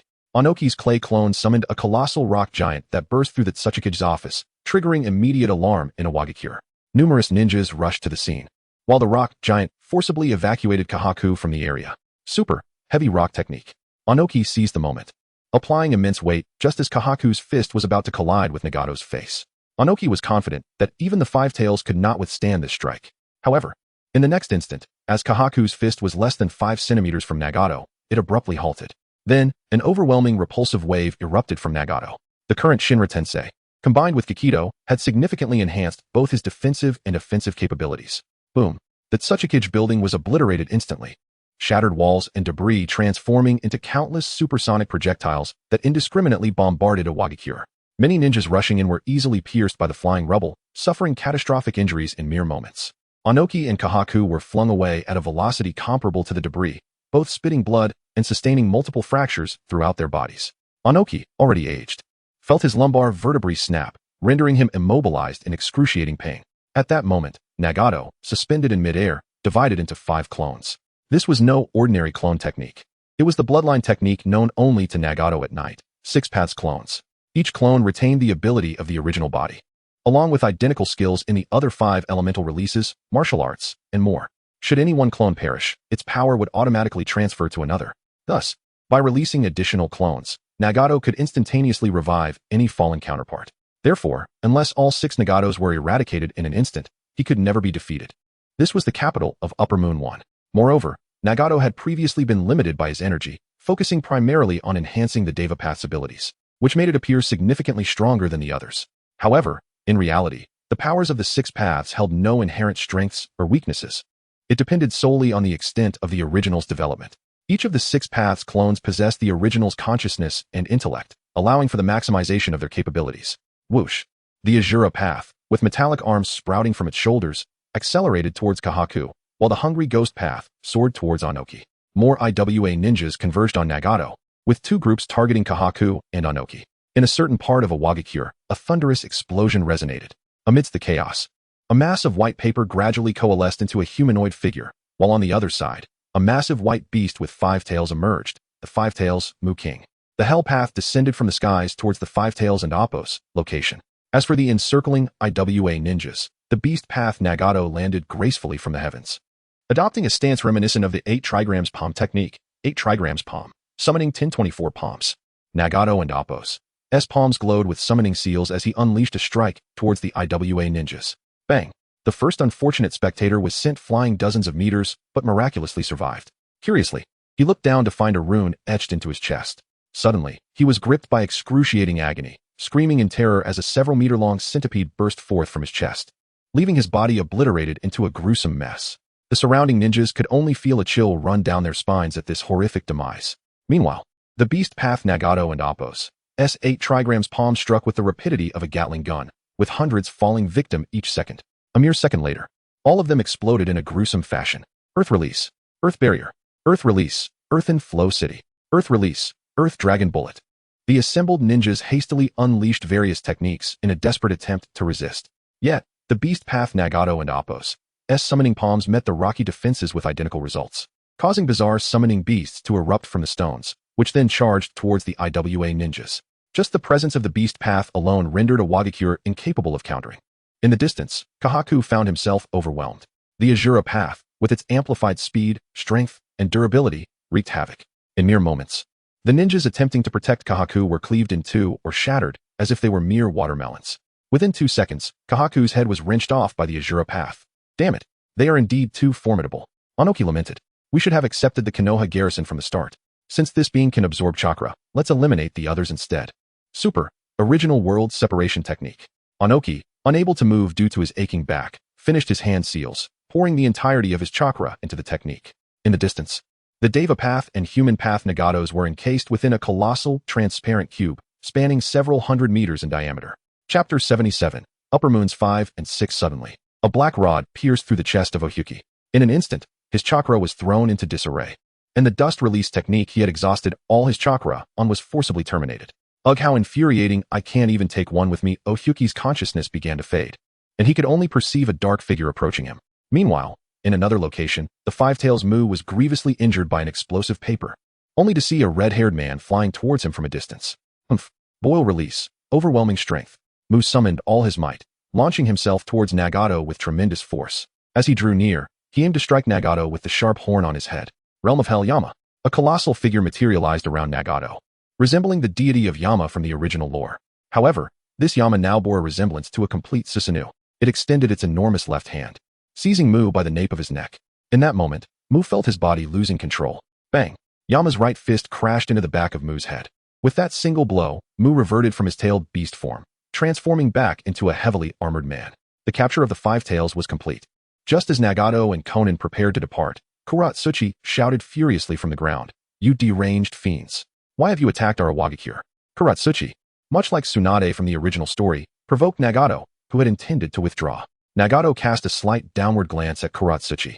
Your village has collaborated with our Akatsuki on numerous occasions. When you secretly targeted many shinobi villages, did you ever consider yourselves deranged? Moreover, during conflicts, have you ever taken the feelings of smaller nations into account? Each time, it is your great nations that instigate wars. Yet it is the small nations caught in the crossfire that suffer the most. They have done nothing wrong, yet they are wantonly slaughtered by you. Do you truly believe you are entitled to portray yourselves as victims? Your words reveal that your suffering is still insufficient as the Deva path began to gather power. Conan was caught in a piece of white paper tucked within Nagato's collar. 5 seconds later, feel the pain. Shinra Tensei. Boom. A visible repulsive force erupted from Nagato's body at supersonic speed. The repulsion first impacted the ground directly below him. Upon contact, the earth collapsed like a sponge, and the force rapidly spread outward. Buildings composed of solid rock crumbled before the repulsive wave as if they were mere foam blocks. Countless ninjas and villagers, along with debris and various objects, were violently thrust into the air. Mere moments later, Iwagakure was no more. The landscape was eerily pristine, save for a gaping pit several hundred meters deep. The nearest mountain to the Tsuchikage's office was also shattered and sent flying, fracturing smaller peaks in the distance. The fate of Iwagakure was far worse than that of Konoha in the original tale. Here, the abundance of rocks transformed into deadly weapons under the force of the blast, leaving virtually no survivors. In the land of water, at the edge of a cliff, 2 white-haired men clad in black cloaks adorned with red clouds stood. The land of blood mist, I've almost forgotten what it looks like, remarked Suigetsu, tilting his head in contemplation. Kabuto adjusted his glasses. You were still quite young back then. Lord Orochimaru was indeed ruthless. Suigetsu shook his head. I have no ties left here. Speaking of which, Orochimaru abducts orphans like me. He doesn't seem as cruel and terrifying as he appears. In this chaotic era of shinobi, isn't the chance to grow stronger what orphans yearn for? Kabuto smiled but remained silent, then drew intricate patterns in the air with his hands. To their astonishment, a rift in space was cleaved open by his fingers. With a gentle push, the rift swung open like a door, revealing the rooftop of the Mizukage building. The two stepped through the dimensional portal and arrived directly at the rooftop. Below them, in the Mizukage's office, Ao's Byakugan suddenly spotted 2 figures materializing from thin air on the rooftop. Upon closer inspection, he recognized their cloaks as those belonging to the Akatsuki, which Konoha had previously warned about. Mizukage-sama, the Akatsuki have appeared on the rooftop. These 2 their chakra exceeds that of tailed beasts. Meitarumi gasped, quickly forming hand seals in response. Water release, water dragon bullet technique. Boom. The tremendous force caused the onlookers in Kirigakure to witness a massive water dragon, several meters in diameter, erupting from the rooftop. CHJR, wielding the Hiramakari-eye, and several other mist ninjas quickly materialized around Mei. Suigetsu observed CHJR's Hiramakari-eye. Oh? Have you inherited my brother's Hiramakari-eye? Mei and Ao exchanged glances, realizing that Suigetsu resembled his brother, Mangetsu. As CHJR wore a puzzled expression, Mei spoke up. You are the brother of the Ghost Lantern, Suigetsu, aren't you? Suigetsu slowly drew the Kusanagi from his waist, a smile of excitement creeping across his face. Excellent. It seems you haven't forgotten my brother. I just wonder how much strength you possess now. Ao noticed the characters on Suigetsu and Kabuto's earlobes, quietly warning, Mizukage-sama. They have the numbers 5 and 6 inscribed on their earlobes. This may indicate their strength ranking. Mei scrutinized them closely and indeed saw the 5 on Suigetsu and the 6 on Kabuto. Very well, I will handle this, Suigetsu. You all be cautious of the one wearing glasses. Swish. Just as Mei's words fell, Suigetsu dashed toward her at breakneck speed. CHJR reacted swiftly, unleashing a chakra-infused slash with the Hiramakari-eye. To his astonishment, Suigetsu evaded the attack effortlessly, as if it were nothing. In the next moment, CHJR's chakra slash passed through Suigetsu, merely creating a splash of water. Water clone. When did that happen? CHJR pondered in disbelief. Mei suddenly gasped. Attempting to warn CHJR when Suigetsu whispered, You've disappointed me in an instant. He was already at CHJR's side, swiftly striking with the Kusanagi. CHJR's water clone deftly sliced at his neck, snatching the Hiramakari-eye away. Half a second later, CHJR's head was blown several meters high by the gushing blood. The remaining ninjas gasped in shock. That speed is astonishing. Mei and Ao were equally stunned. Suigetsu's prowess, no, even the second Mizukage, the Ghost Lantern, could not have executed the water transformation technique with such fluidity. Chapter 78. To ensure instantaneous death for one's opponent is the truest form of mercy. Boiling escape. Art of subtle mist with a swift motion. Kojiro Mei rapidly performed seals and expelled a surge of seething acidic gas. This technique could even overwhelm a standard Susanoo. However, Suigetsu smiled mysteriously as he executed the blood demon technique. Blood breath, 4th form, hot blood ripple dance. In an instant, Suigetsu's speed surged dramatically, vanishing from the sight of the gathered shinobi, effortlessly evading Kojiro Mei's attack. Not only was Suigetsu's movement rapid, but it also produced minimal noise, akin to droplets falling on a tranquil lake. Drip, drip, drip. With another swift motion, Suigetsu returned to his previous position. In the distance, Kabuto adjusted his glasses and feigned reproach, suggesting they should swiftly eliminate their foes rather than toy with them. The mist ninjas were perplexed, questioning the significance of Suigetsu's actions. Kojiro May signaled to Aoi to observe with his Byakugan. Byakugan, activate. Aoi remarked, we all bear minor cuts, each one a mere centimeter deep. Yet his technique is so refined that we hardly perceive any pain. At that moment, the others began to feel a faint ache within their bodies. Suigetsu licked his canine tooth and slowly extended his left hand, stating, I merely wish to render the land of blood mist truly infamous. Blood demon technique. Hot blood manipulation. With a hiss, the mist ninjas felt an immediate surge in the temperature of their blood, the blood from their wounds beginning to vaporize. The mist ninjas desperately attempted to resist the boiling blood with their chakra, but to no avail. They rapidly lost their combat effectiveness. Even Kojiro May was engulfed in crimson, his blood seeming on the brink of eruption. Should the temperature of their blood persist, within a minute, all J-Nin would perish. Within 2 minutes, even Kojiro May would meet his end. This was merely Suigetsu's amusement. Their wounds had been tainted with Suigetsu's demonic blood, granting him the ability to elevate the temperature of their blood to unthinkable levels. Suigetsu smirked, revealing his sharp tooth as he addressed a certain location. Six Tails Jinchuriki, you are rather tardy. They are nearly dead. Initially intending to launch a surprise attack, the Six Tails Jinchuriki, Yutaka, reluctantly revealed himself. You merely seek to capture me. There is no need to trouble them. Suigetsu slowly sheathed his blade, then come with us. As Yutaka approached within 3 meters, he suddenly unleashed a blue cloak of the Six Tails, attacking Kabuto. Kabuto, with one hand adjusting his glasses, swiftly traced several lines in the air with his other hand. Dark fissures erupted in the fabric of space. Yutaka was instantly severed into numerous fragments. Kabuto contemptuously held up Yutaka's head. Do you intend to use me as a hostage, or are you seeking an end to your own life? Regardless, you are incapable of achieving anything. Almost immediately, the onlookers were astonished to see Kabuto reassemble Yutaka. The previously severed parts merged seamlessly. However, Kabuto deliberately misaligned Yutaka's body, creating a grotesque visage reminiscent of a human-faced spider. He then conjured a black rod that pierced through all of Yutaka's limbs, completely immobilizing him. The capture of the Six Tails was complete. In the land of lightning, above the Cloud Ninja village, 2 men clad in dark cloaks adorned with crimson clouds hovered. One had pale hair with 2 red marks between his brows, while the other sported orange hair and appeared more robust. These were Kimimaro and Jago. Without uttering a word, they descended toward the village in a synchronized freefall. Midway down, the Cloud Ninja sensed the impending ambush. On the rooftop of the Rakage building, a violent crash resounded as the irate Rakage burst through the ceiling, followed closely by the 8 Tails, Killer Bee, and Darui. Damn it! Is this the Akatsuki? Killer Bee exclaimed, his expression grave. These ruffians must not be allowed to leave. The Rakage commanded. Mabui, prepare to deploy the chakra cannon. Mabui's expression shifted. Rakage. The cannon's technology is not fully matured. Firing from this position could impact the Cloud Ninja village. You must issue orders swiftly. The Rakage retorted. Mabui's expression hardened as she vanished using body flicker technique. Meanwhile, more Cloud Ninja arrived at the Rakage building, including the 2 Tails Jinchuriki, Waiki. Seconds later, a powerful chakra wave erupted from a mountaintop within Cloud Ninja village. In the next moment, a blue beam shot skyward toward the 2 distant figures. No matter how formidable the Akatsuki, those who dare invade the Cloud Ninja village must pay the price. The Rakage was confident in the cannon's might. Killer Bee remained skeptical, questioning whether their opponents could be so easily struck. In the sky, the 2 figures remained unfazed. Jago accelerated his descent, entering a cursed seal state. As the colossal chakra beam made contact with him, all the terrifying energy was absorbed. Jago's cursed seal now possessed the ability to absorb chakra with astonishing efficiency, surpassing even the Hungry Ghost path. Unlike the latter, which required active absorption, Jago's state passively absorbed chakra, rendering him immune to energy-based ninjutsu attacks. Only physical attacks, provided they exceeded the durability of Jago's cursed armor, stood a chance of harming him. After approximately half a second, the chakra beam dissipated. With a gentle breeze, Kimimaro and Jago landed gracefully on the ground, seemingly unaffected by the high-speed descent. How is this possible? They sustained no injuries whatsoever. The Cloud Ninja were astounded. Jago regarded Killer Bee and Waiki with indifference, stating, if you willingly accompany us, the damage to Cloud Ninja village can be minimized. I have no desire for senseless slaughter.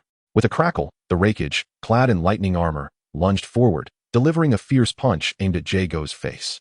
You shall not belittle the Rakage of Cloud Ninja village. Yet, with a simple motion, Jago caught the Rakage's fist in his palm, crushing it effortlessly. Lord Sasuke once said, To ensure instantaneous death for one's opponent is the truest form of mercy. Wait, you, the Raikage began to retort. But Killer Bee and Y-Key rushed in to save him. In a heartbeat, Jago's fist obliterated the Raikage's head, sending blood and viscera splattering, freezing Killer Bee and Y-Key in their tracks. Chapter 79, perhaps. This is not Earth despite their utmost caution. Killer Bee and his companions found themselves underestimating the might of the Akatsuki. No one could have anticipated the Raikage being obliterated with a single punch. A stunned silence fell over the group before Killer Bee and Yujito reluctantly accepted reality. Simultaneously, they entered their tailed beast transformations. The remaining Kumonin, consumed by fury, charged toward Jugo and Kimimaro. With a casual flick of his wrists, Kimimaro unleashed Ashbones, Sanbon. Dozens of gray needles pierced through the shinobi.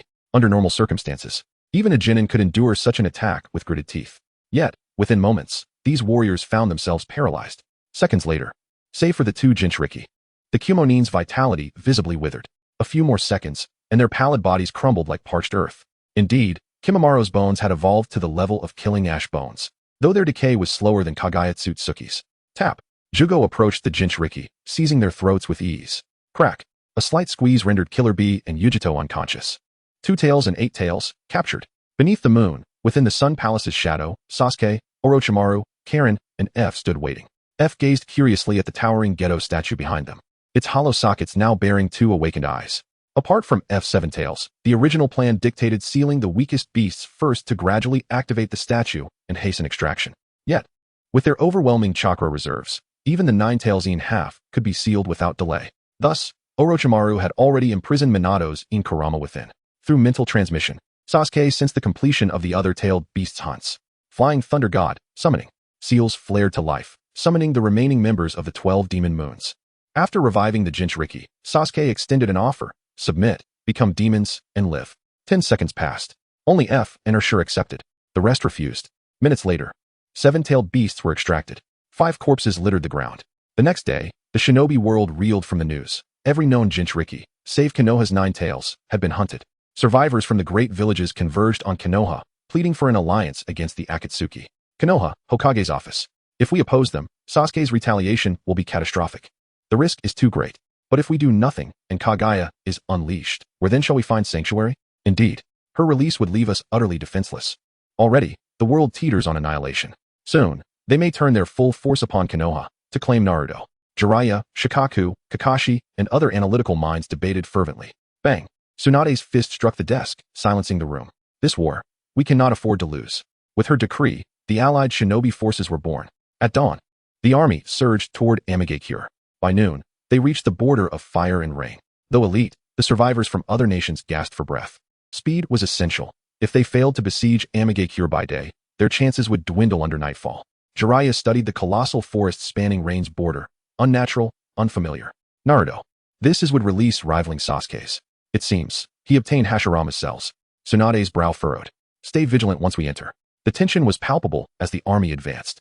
Upon stepping into the woods, all but Naruto felt their chakra being siphoned by the roots. At this rate, most would be drained within 2 kilometers. Even Konoha's shinobi would be severely weakened. Would release straw sandals. Naruto clad the army in wooden footwear, halting the drain. A close call. Fortunately, Naruto's would release surpasses theirs. Kakashi eyed Naruto. Sasuke must be confident you won't intervene. Otherwise, these defenses would be far stricter. Naruto nodded. If he set traps, time is critical. We must hurry.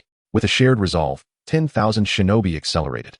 Minutes later, they burst from the forest, only to freeze. Jiraiya frowned. This should be Amigakure's territory. Shikaku's voice was grave. If this was rain, then we've been displaced by a spatial barrier. We're no longer in Amigakure. Kakashi turned to Jiraiya. Does this landscape resemble any known region? Jiraiya scanned the horizon. Unfamiliar. I've traveled widely, but never overseas. Perhaps an uncharted island. The group exchanged uneasy glances. The situation had grown dire. Suddenly, Naruto's gaze snapped upward. His body, capable of absorbing solar energy, now found the sun's rays unreachable. A foreboding chill gripped him.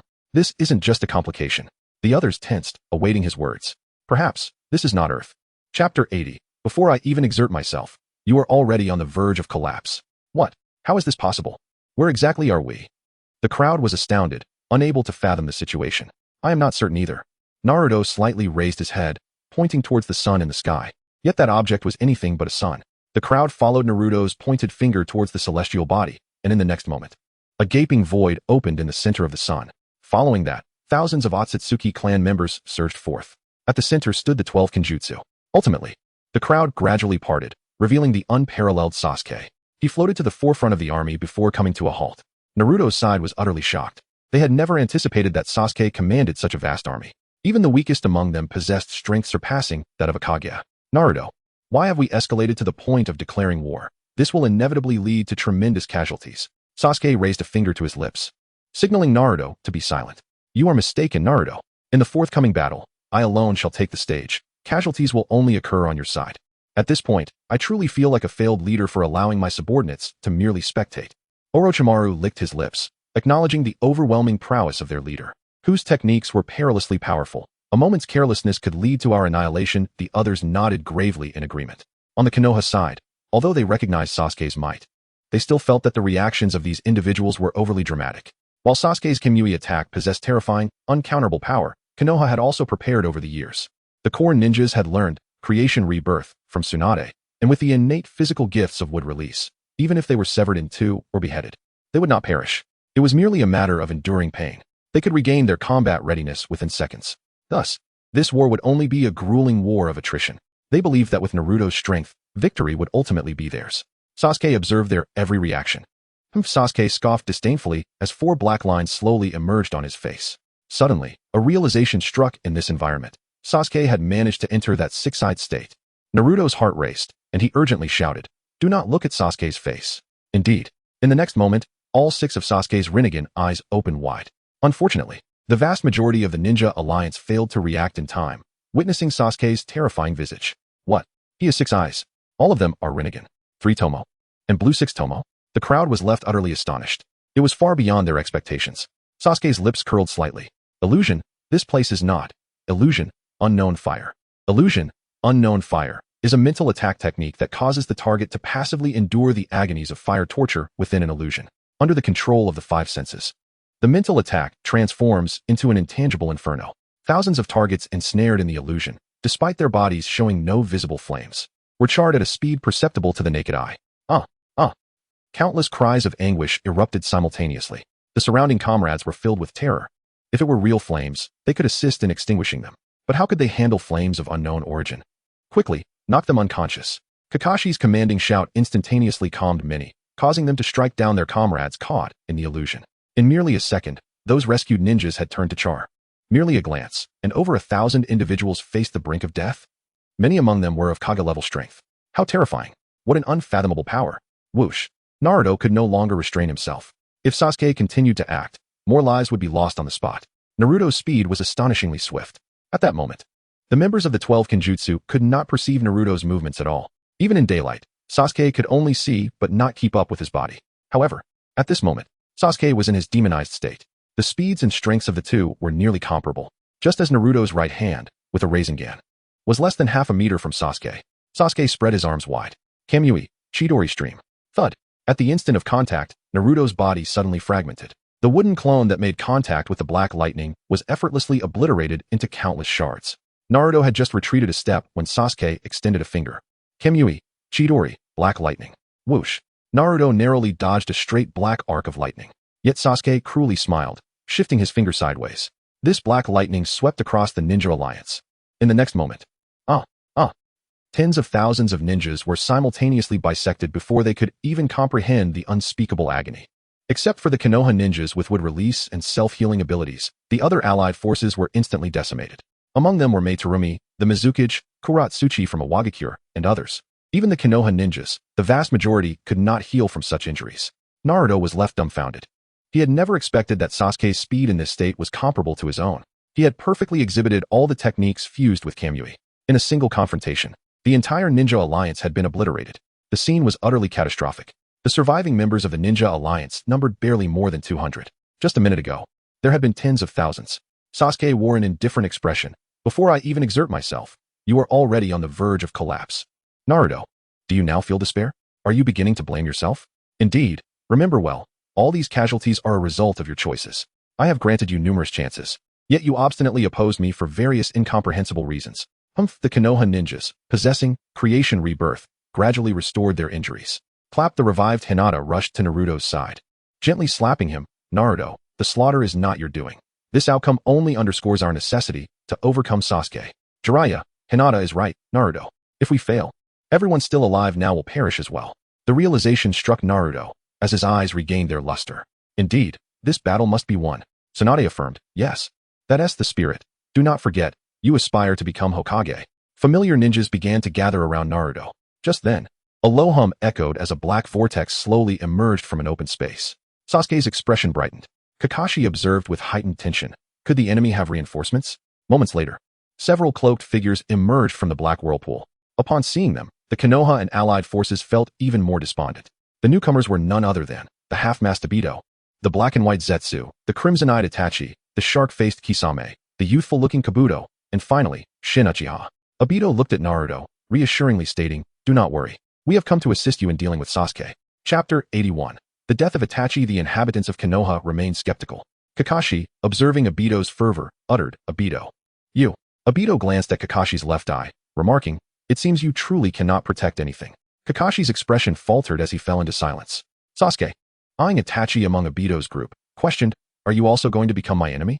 Itachi replied, Sasuke, you are overly stubborn.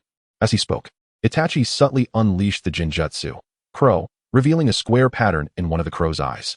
Yet, just as the crow opened its eyes, poof, its head vanished into thin air. Only a few present noticed the momentary distortion in space. Obito's demeanor shifted to one of grave concern. Kamui, has it truly achieved such a speed of transfer? Sasuke sighed. I cannot comprehend what individuals like you are thinking.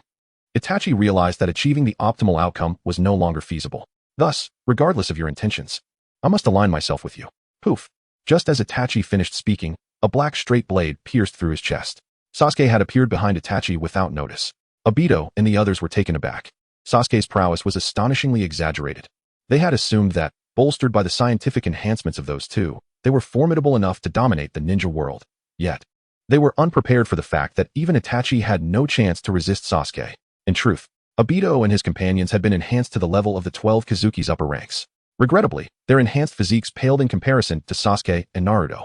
At that moment, none dared to draw Sasuke's attention lightly. With an impassive expression, Sasuke moved past Itachi and stood before him.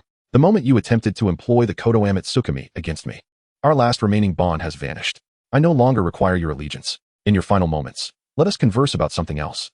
Have you ever heard the term, praise that kills? It means excessive flattery can lead one to lose self-awareness, resulting in arrogance that invites fatal repercussions. Did Hiruzen not claim that you possessed Hokage-level thinking at the age of 8, which led you to believe you had attained such intellectual heights? I suspect that your disdain for your peers and clan began at that moment. You believed your perspective and wisdom were only rivaled by sure sway, while everyone else, including your father Fugaku, was beneath you. Consequently, you ceased to trust your father and abandoned earnest communication. You thought yourself distinct from others, viewing their familial bonds as foolish. Yet you, with your Hokage-like thinking, sought to eradicate the ignorance of the Uchiha clan for the sake of peace in the village. However, there is no justification for one group to perish for the survival of another. What is the true essence of truth? People gather to enhance each other's lives. Therefore, slaughtering the Uchiha in the name of Konoha's peace is hardly a means of achieving peace. It merely serves to solidify Hiruzen's position as Hokage. They wave the banner of righteousness while pursuing their selfish agendas. And you, who fancied yourself superior in wisdom, became an excellent tool for their schemes due to these illusory concepts. What makes you such an exemplary tool? Exemplary in that other Uchiha possess only the 3 Tomo, rendering them incapable of rivaling you. Awakening the Manjiki Sharingan, your father, oblivious to your true depth, hesitated to act against you. You truly are the perfect instrument, freeing them from any blame or pressure while eliminating their greatest thorn in the side. As Sasuke delivered his lengthy diatribe, Itachi remained silent, closing his eyes early.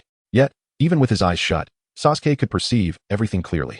Itachi's act of closing his eyes was an effort to conceal the tears and regret he could hardly suppress.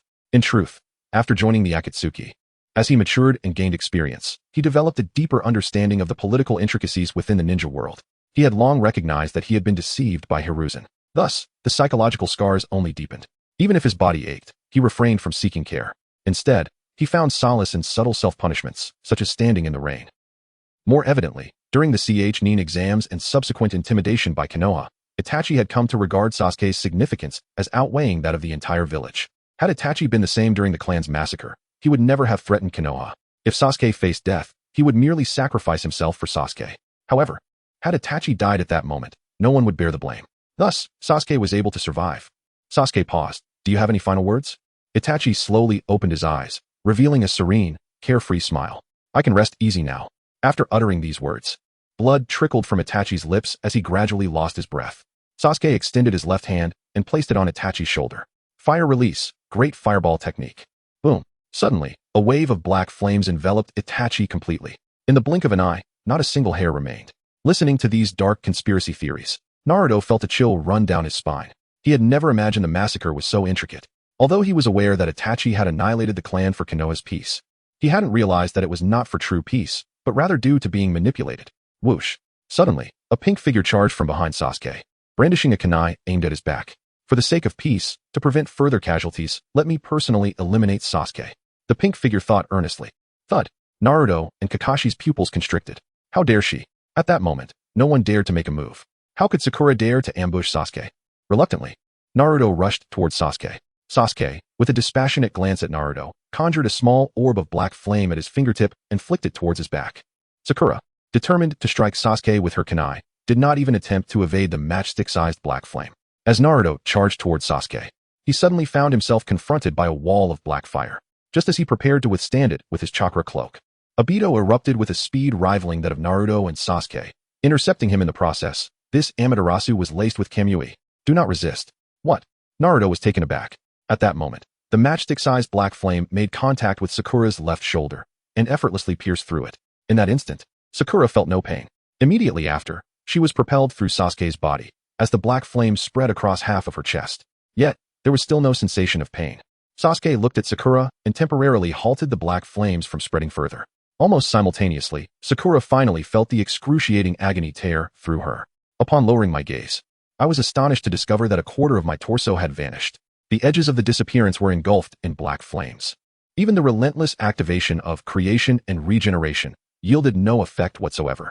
Chapter 82, Flames of Annihilation. A suffocating sense of dread and fear enveloped Sakura's heart in an instant. It appears you are not yet prepared to face death with equanimity. Sasuke's indifferent gaze held no trace of emotion.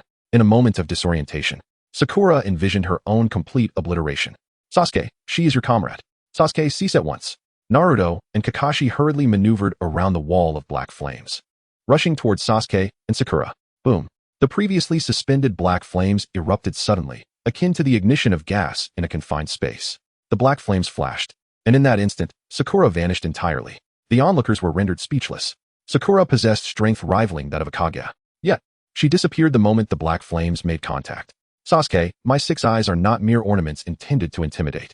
In the past, the influence of day and night on Sasuke was primarily reflected in a surge of numerical values. Now, it pertains to the integration of rule-based abilities. Is this Amaterasu fused with the powers of Kamui? Naruto, Obito, and the others were profoundly astonished. The black flames had acquired the abilities of Kamui. The distortion and cutting power of space transformed into absolute annihilation. They could incinerate any object without hindrance, and their speed was as swift as burning oxygen. Even the mightiest regenerative abilities were futile against the black flames. The only viable strategy was to avoid contact with them entirely. Once one made contact, one had to amputate the affected limb before being consumed by the flames. However, just how terrifying were Sasuke's black flames? The members of Konoha were painfully aware. Could such a wide-ranging technique truly be evaded? At that moment, everyone understood why Sasuke's subordinates were unworthy of participating in this battle. Indeed, aside from Sasuke himself, anyone who encountered these black flames would vanish in an instant. This war, from the very beginning, bore no chance of victory. The Ninja Alliance's faces were etched with despair and hopelessness. Damn it, how could this happen? What have all my patience and sacrifices amounted to? Obito glared with perplexity and resentment through his Sharingan. He had concealed himself for so long, orchestrated so much, endured countless life-threatening experiments. Not only had he attained a superhuman physique, but he had also regrown the left eye of Kamui from split cells. At one point, after acquiring dual Kamui, Obito believed he was invincible. Soon, he would become the Jinchuriki of the Ten Tails, solidifying his position as the strongest in the ninja world. Even the leader who had facilitated his scientific enhancement would be no match for him. At that moment, he could realize the Eye of the Moon plan, free of suffering. Yet, reality was cruel. Faced with such a Sasuke, there was no opportunity to prevail. All the years of patience suddenly seemed ludicrous. Sasuke formed a hand seal with his left hand. Boom. The outer path golem abruptly emerged from the midst of the Tsutsuki army. I am merely 3 tails away from fully awakening the 10 tails. The vessel for Kaguya has also been prepared. Zetsu, Do you truly not intend to join my ranks? Zetsu was taken aback. Indeed, this Sasuke was fully aware of his identity and true intentions. Though puzzled, he noticed that Naruto was still intact. Yet, the eye at the center of the golem was indeed wide open. What was more astonishing was that this Sasuke was cognizant of his true purpose and was willing to unseal his mother. What? Unseal Kagaya? Obito was equally startled, glancing at Zetsu with wariness. What does this mean? What is the relationship between unsealing Kagaya and the Eye of the Moon plan? Naruto, Obito, it seems you remain unaware of these intricacies. The Eye of the Moon plan is, in fact, a deception. This entire scheme was orchestrated by Black Zetsu. He manipulated Madara and, through him, utilized you. What you believe to be the suffering-free Eye of the Moon plan was merely a means to unseal Kagaya. Moreover, the infinite Tsukuyomi would transform everyone into puppets like White Zetsu. In truth, Obito, Rin's death was neither accidental nor coincidental. It was all a deliberate scheme by Madara to test you. Obito felt a chill run down his spine, as if his soul were ensnared in a colossal vortex. For a moment, he even forgot to breathe. What? After a long pause, Obito glared at Zetsu with murderous intent. Is all of this truly real?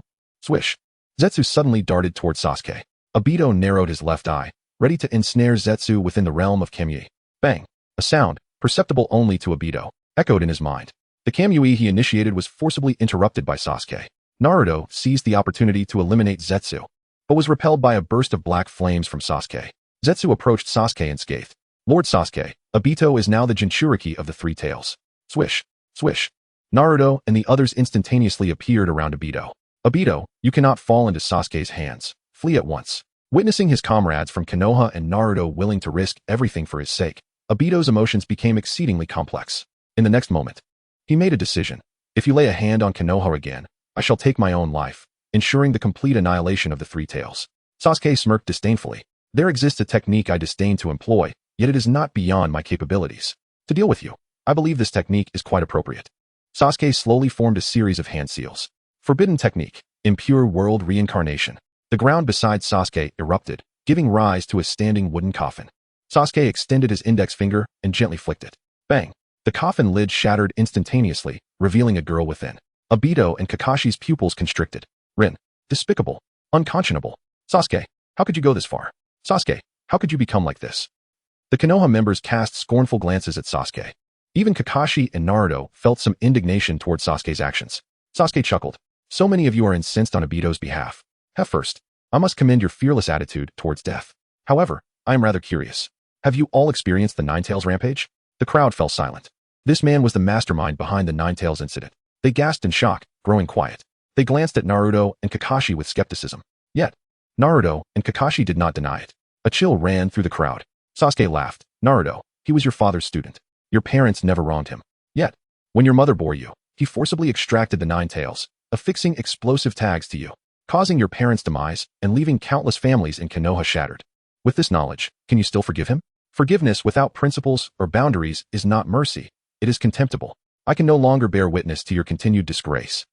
Therefore, I must intervene. God Moon Breathing, 16th form, Void Flame Moon / Chapter 83. The power of causality breaks the 8 gates of Duinjia suddenly. A phantom weeping god appeared in the palm of Sasuke's left hand, its blade engulfed in flames of destruction. In the next moment, Sasuke executed a swift draw and slash.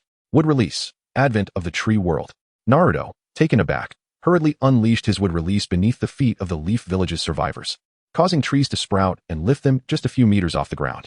Yet, before they could fully grasp the situation, a black crescent moon swiftly engulfed the surviving inhabitants of Konoha. Half a second later, the area that had been swept by the crescent was left in utter void. Apart from the previously mentioned survivors, all other injured and foreign ninjas had vanished. In the distance, half of the deep forest had silently disappeared. Some trees at the edges were left half erased, while the remaining have stood intact. Naruto stood in stunned silence, the faces of his comrades flashing through his mind. Jiraiya, Hinata, Tsunade, Shikamaru. In an instant, they were all gone. Whoosh. Sasuke suddenly appeared before Naruto. Super-tailed beast ball, multiple Rasengan shurikens. Yet Naruto reacted with boundless fury and intent to perish together with Sasuke, gathering nearly all his chakra in a fleeting moment. The mere fluctuation of his chakra caused the earth within a radius of several kilometers to suddenly descend over a meter deep. The ground beneath Naruto and Sasuke sank even further, dozens of meters into the abyss, before the terrifying power could fully unleash. Members of the Otsutsuki army in the distance were already suffering significant damage. If this force were to erupt completely, It could potentially reduce half the planet to mere dust, let alone the lunar surface they currently occupied. The 12 demon months, Kisame, Haiden, Shinra, and others, were left in utter astonishment. Naruto's move could obliterate them all in an instant. However, Sasuke calmly complimented, impressive power, indeed, stronger than my own burst. However, this is before I've employed my ability of causality immediately. Sasuke casually enveloped Naruto's Rasengan Shuriken with a layer of black flames. In the next instant, the black flames rapidly shrank, and the Rasengan Shuriken vanished without a trace. Naruto stared blankly at his empty hands. Sasuke, do you regret it? Naruto did not respond, feeling suddenly insignificant and powerless. Evening Elephant. Suddenly, a booming voice resonated from above. What? Could it be that my comrades are still alive? Naruto reacted with sudden hope and looked upwards, only to see three figures at several hundred meters in the sky: Guy, Lee, and Kakashi. A sinking feeling enveloped him. Clearly, the others were indeed lost. Naruto's heart was a tumult of emotions. With Guy's roar, a column of air that slightly warped space surged towards Sasuke. Sasuke felt the immense pressure and was mildly exhilarated. Oh, has space begun to distort from just this technique? The power of the 8 gates is exponential. The stronger the base, the more terrifying the final explosion. Guy, in his normal state, was weaker than even Haiden, the weakest of the 12 demon months. Yet upon opening the 8 gates, he surpassed even Naruto at his peak. Second gate. Guy shifted positions midair and unleashed another air column at Sasuke. Third gate. A third column of air surged forth. Fourth gate. A fourth column followed. Fifth gate. Utilizing 4 air columns to confine Sasuke, Guy instantly appeared before him, delivering a powerful punch aimed at Sasuke's head. In the next moment, Guy's attack passed through Sasuke without inflicting any harm. The spatial ability was still active. Was this level of spatial distortion insufficient? Guy was momentarily taken aback before being flung over a kilometer away. Meanwhile, Obito, observing from the sidelines, was utterly bewildered. As he watched the spatial distortion caused by the air columns, he realized that if it were to suppress him, his Kamui could very well have failed. Yet Sasuke remained unscathed. Sasuke's blue Rinnegan was far superior to his own Kamui. Naruto was equally astonished. He had not anticipated that a mere human could reach the caliber of distorting space through physical prowess. Flung over a kilometer away, Guy landed on the ground. Realizing he could only resort to his final move, Night Guy. Boom! A terrifying aura erupted from Guy's small frame, surpassing even Naruto's earlier display. This aura was not merely a chakra fluctuation. Crimson steam coalesced into the form of a blood-red dragon head. Whoosh! In the next moment, propelled by the blood dragon, Guy charged towards Sasuke with a speed surpassing lightning. Sasuke made no additional defensive maneuvers, maintaining only his intangible state. Bang! Guy's kick landed squarely on Sasuke's chest. Crack! Sasuke's body shattered into countless pieces of flesh and bone, with his head and limbs flying chaotically in the air. We did it! Guy, Kakashi, and Obito rejoiced, their faces lighting up. This terrifying demon had been defeated. However, in the next instant the onlookers beheld Sasuke's fragmented body rapidly extending out tendrils of nerves. These nerves converged, beginning to reassemble at an astonishing speed. At this rate, Sasuke would likely heal in less than a second. What? He can regenerate. Even with his head dislocated, it has no effect? The crowd was left in shock. As Sasuke's head soared through the air, he analyzed. Remarkable, he was able to breach my intangibility. This is not merely a feat of overwhelming strength and speed. Truly an astonishing technique, worthy of the legacy of the 8 Gates Buzz. At that moment, Naruto quickly condensed a tailed beast ball Rasengan Shuriken and hurled it at Sasuke's dismembered form. As the Rasengan exploded, Sasuke smirked slightly. Causality puff. Sasuke's scattered remnants suddenly vanished, only to reappear intact at the position he occupied before being struck by Guy. Meanwhile, the now utterly weakened Guy suddenly burst apart, his entire body exploding into numerous fragments, resembling Sasuke's previous state. The crowd was once again astounded, sinking deeper into despair. What manner of ability is this? To have one's body shattered into countless pieces, yet rebound all damage back to the assailant? They had assumed that they could swiftly finish Sasuke while he was unguarded. Yet unexpectedly, this had merely been a game for Sasuke. With a mocking expression, Sasuke remarked, I believe this is what they call empathy, I senti it? Naruto. With such a remarkable quality in my possession, how could you forget? Naruto froze momentarily. Sasuke was implying that he could not forget his significant ability of causality. Indeed, though Sasuke had never utilized this technique before, his adult counterpart had. Sasuke's right eye was identical to that of his adult self, and thus he must possess this ability as well. He should have anticipated this in advance, damn it. He had been careless. Chapter 84. Otsutsuki Ishiki. In a fit of rage, Shaoli sought vengeance against Sasuke, yet was firmly restrained by Kakashi. Determined, Obito resolved to take his own life, declaring that he would never allow anyone to obtain the 3 tails. Sasuke snapped his fingers, and Lin, resurrected through the reanimation jutsu, slowly opened her delicate eyes. A sudden jolt coursed through Obito's heart, halting his suicidal intentions. Lin gazed at Obito, tears streaming down her face. Obito, you have no right to threaten me. With a swift incantation, outer path, samsara technique. A vibrant green light enveloped Lin. Under its influence, the paper-like markings on her face vanished, restoring her to her original form. She was truly revived. Obito, Naruto, Kakashi, and the others were taken aback. Sasuke had indeed resurrected Lin. However, using the Rinnegan to revive another required a sacrifice of equal life potential from the caster. Even if the caster's power surpassed that of the revived, their lifespan would still be diminished. To their astonishment, Sasuke seemed utterly indifferent to this cost. Yet, before Obito and the others could rejoice, bang! Sasuke struck Lin's head with a single punch, blood and white matter splattering onto the ground before Obito. Consumed by profound sorrow, he felt neither anger nor hatred. Thus, he simply knelt, numbly caressing the warm, viscous fluid.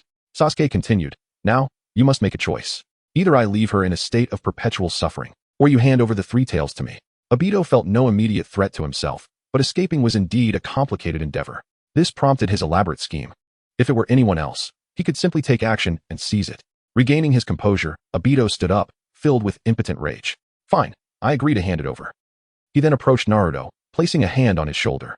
Naruto, I am truly sorry for you and Konoha. While speaking, Obito secretly transmitted the consciousness of the three tails and a small portion of chakra to Naruto. Only then did he turn toward Sasuke. Of course, Sasuke's blue Rinnegan had observed this subtle maneuver. However, there was no need to expose it just yet. Acquiring the three tails took precedence. Suddenly, a tremendous rumble echoed. The entire moon trembled violently, a reaction to a powerful force striking it. Sasuke felt an ominous premonition and instantly teleported before Obito, ready to seize the opportunity. Obito could have evaded using Izanagi, yet he chose to forsake resistance at that moment. However, as Sasuke appeared beside Obito, a swirling black vortex materialized between them. A pale arm reached out from the vortex, blocking Sasuke's path. Just as the thought of incinerating the hand crossed his mind, boom! Sasuke was struck by an unseen force, hurtling several kilometers away. In his backward flight, half of the moon was obliterated by a fierce power. The genuine sunlight from the cosmos illuminated every corner of the moon's interior. Almost simultaneously, Sasuke's four eyes slowly closed, vanishing from sight. When he finally came to a stop, Naruto, Obito, and the Outer Path's golem had all disappeared. The 12 Kazuki and the Otsutsuki army shared the same fate as Sasuke. Upon realizing that the Outer Path's golem had been taken by a mysterious figure, they had just begun to formulate a counterattack when they were met with an inexplicable assault. Although Sasuke had been flying backward, the Byakugan's capabilities allowed him to see clearly. This enigmatic figure was none other than Otsutsuki Ishiki. Dreadful, the monstrous entity from Boruto had reemerged. Yet, Otsutsuki Ishiki had indeed been lurking on Earth all along. This should have been anticipated. More bizarrely, this Ishiki appeared different from the one Sasuke had witnessed before his journey. This Ishiki bore two horns atop his head, his eyes were the Byakugan, and on his forehead rested the Rinnegan. This being had undergone some transformation. The Ishiki from Boruto was roughly equivalent to the strength of the top three in the upper moons. However, the current Ishiki's power was far beyond mere comparison, boasting higher stats than Naruto and a mysterious counterattack ability. The situation had become increasingly dire. Sasuke contemplated attempting the Flying Thunder God summoning technique, but the Outer Path's golem showed no signs of response. It appeared they were no longer in the same space. Sasuke spotted Ketsu hiding in a corner. Whoosh! In an instant, Sasuke appeared before Ketsu. Do you have nothing to confess?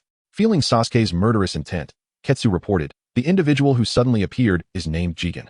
Obito and I had been searching for individuals with extraordinary abilities to gain sufficient power.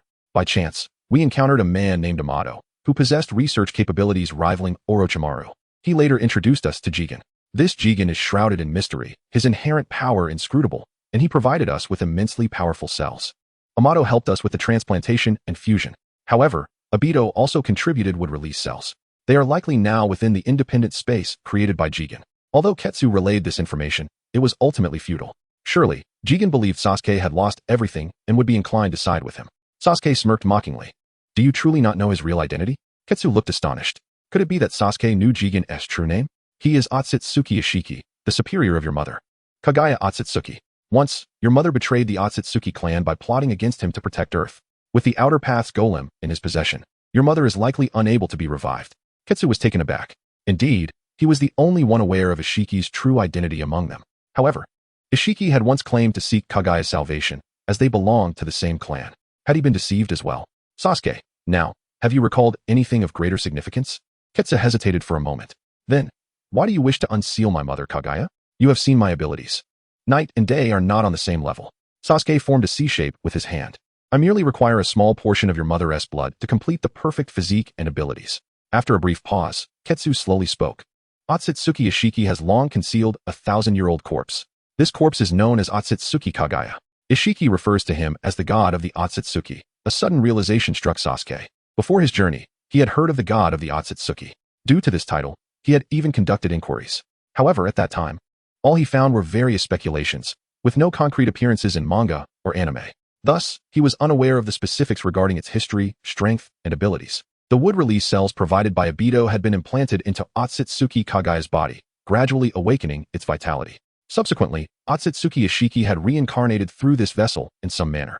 Chapter 85. The Demonized Cheyenne. Although the transformation was successful, the adaptation period proved to be exceedingly protracted. Presently, aside from possessing a superhuman physique, only 2 abilities had been awakened. Far Sight, which allows visibility up to 9,000 miles, and Counterattack, the true nature of which remained a mystery known only to him. What shall we do now? The urgency in Ju's demeanor surpassed even that of Sasuke. We must either find the spatial coordinates of that world before Ishiki eliminates your mother, or wait until Ishiki has done so and confront him when he arrives on Earth. Ju's expression darkened, caught off guard by the unexpected complexity of the situation. How could such a powerful mother be facing a life-and-death crisis? The extraordinary measures employed by Ishiki and Sasuke were simply unfathomable. Ju could hardly believe whether Kaguya's immortality was indeed genuine. Noticing Ju's impatience, Sasuke turned his attention to the other side, where Barry and Shinnom stood alongside the unflappable Kisame. The first 2 appeared exceedingly anxious, expressing their willingness to join his ranks. Sasuke glanced at Orochimaru and Kabuto, assessing their capabilities for suitable positions. Meanwhile, the blue-skinned Kisame remained unmoved. Sasuke, your hidden mist village is in need of a Mizukichi. Would you be interested? Kisame's small eyes narrowed slightly. After inheriting the village, he had pledged his allegiance to Sasuke, but given the current circumstances, this might be the best outcome.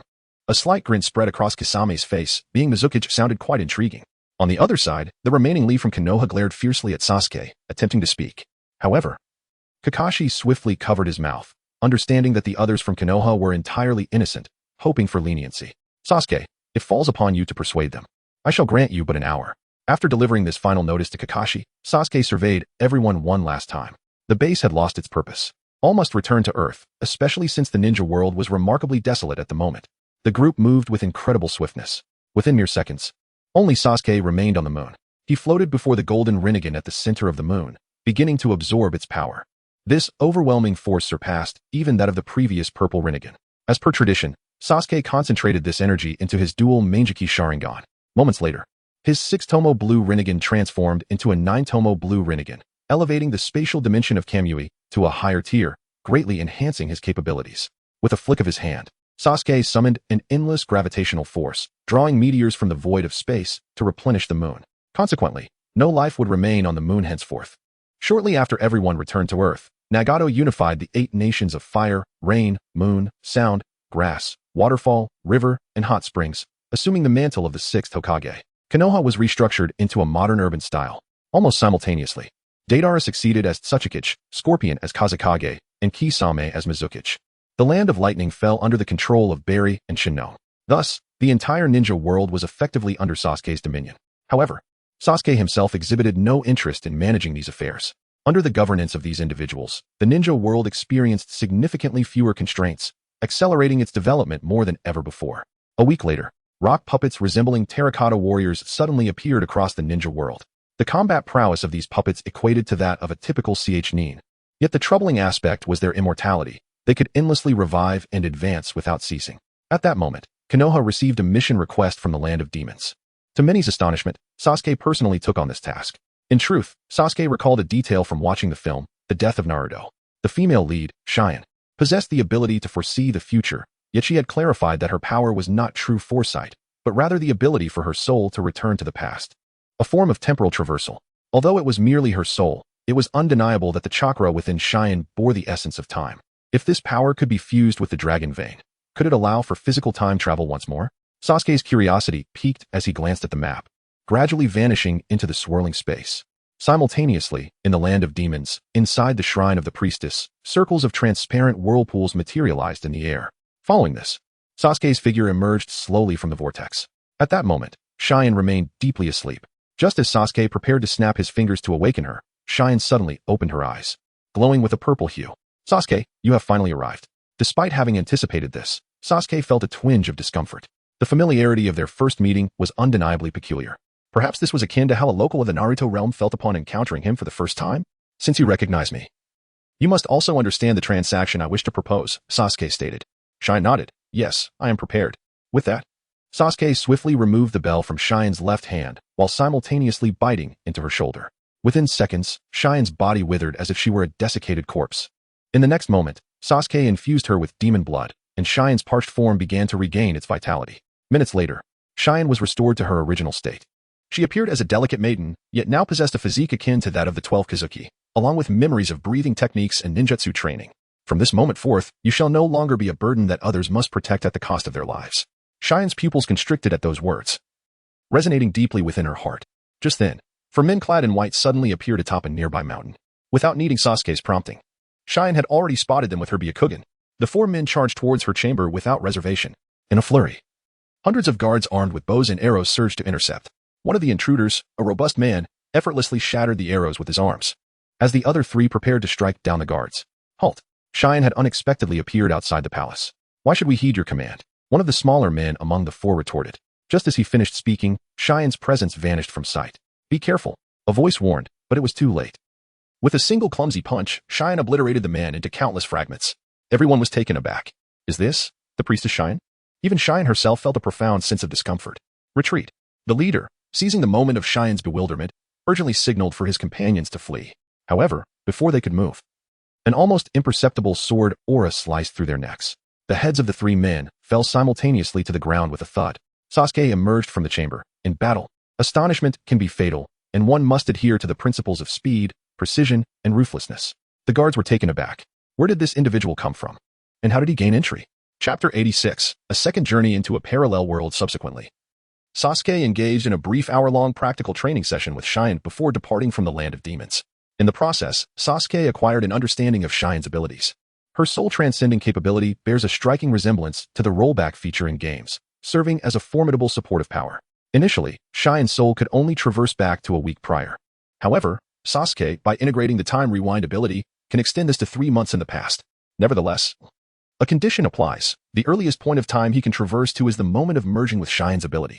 In gaming terms, this moment signifies the commencement of the journey. Within the upcoming 3 months, he may return to the present. Yet he cannot venture back to any time preceding the fusion of Cheyenne's abilities. Thus, the events concerning Naruto and Dashiki remain immutable. At this juncture, one can only hope that this chakra imbued with temporal attributes can indeed activate the Dragon Vein. In the next moment, in the land of sand, ancient Karasen, at the side of the Dragon Vein seal, a transparent whirlpool abruptly emerged within the vast expanse. Sasuke once again found himself at the Dragon Vein. Previously, he had traversed through the power of the Dragon Vein. This time, however, he needed to infuse chakra with temporal attributes into it. If the prior journey was akin to a public-funded expedition, this one represented a personal endeavor. Moments later, Sasuke indeed sensed a surge in the Dragon Vein's power. Hope blossomed within him. From now on, he would be able to traverse at will. Furthermore, he discovered an additional advantage to self-funded travel. The temporal point of departure was exceedingly clear. An hour later, the Dragon Vein had finally amassed sufficient energy.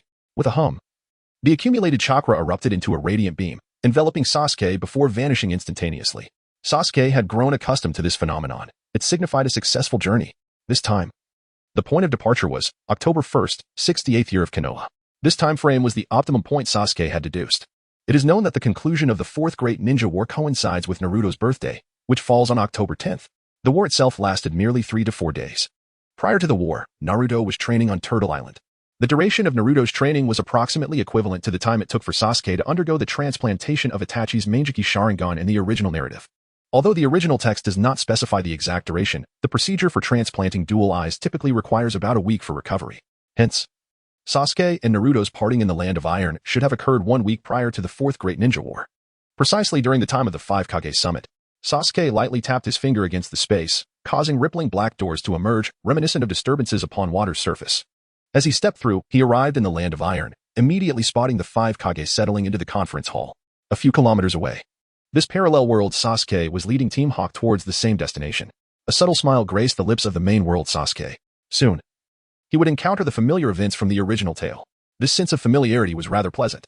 To avoid alarming Zetsu and jeopardizing the Moon Eye plan, the primary Sasuke resolved to act discreetly.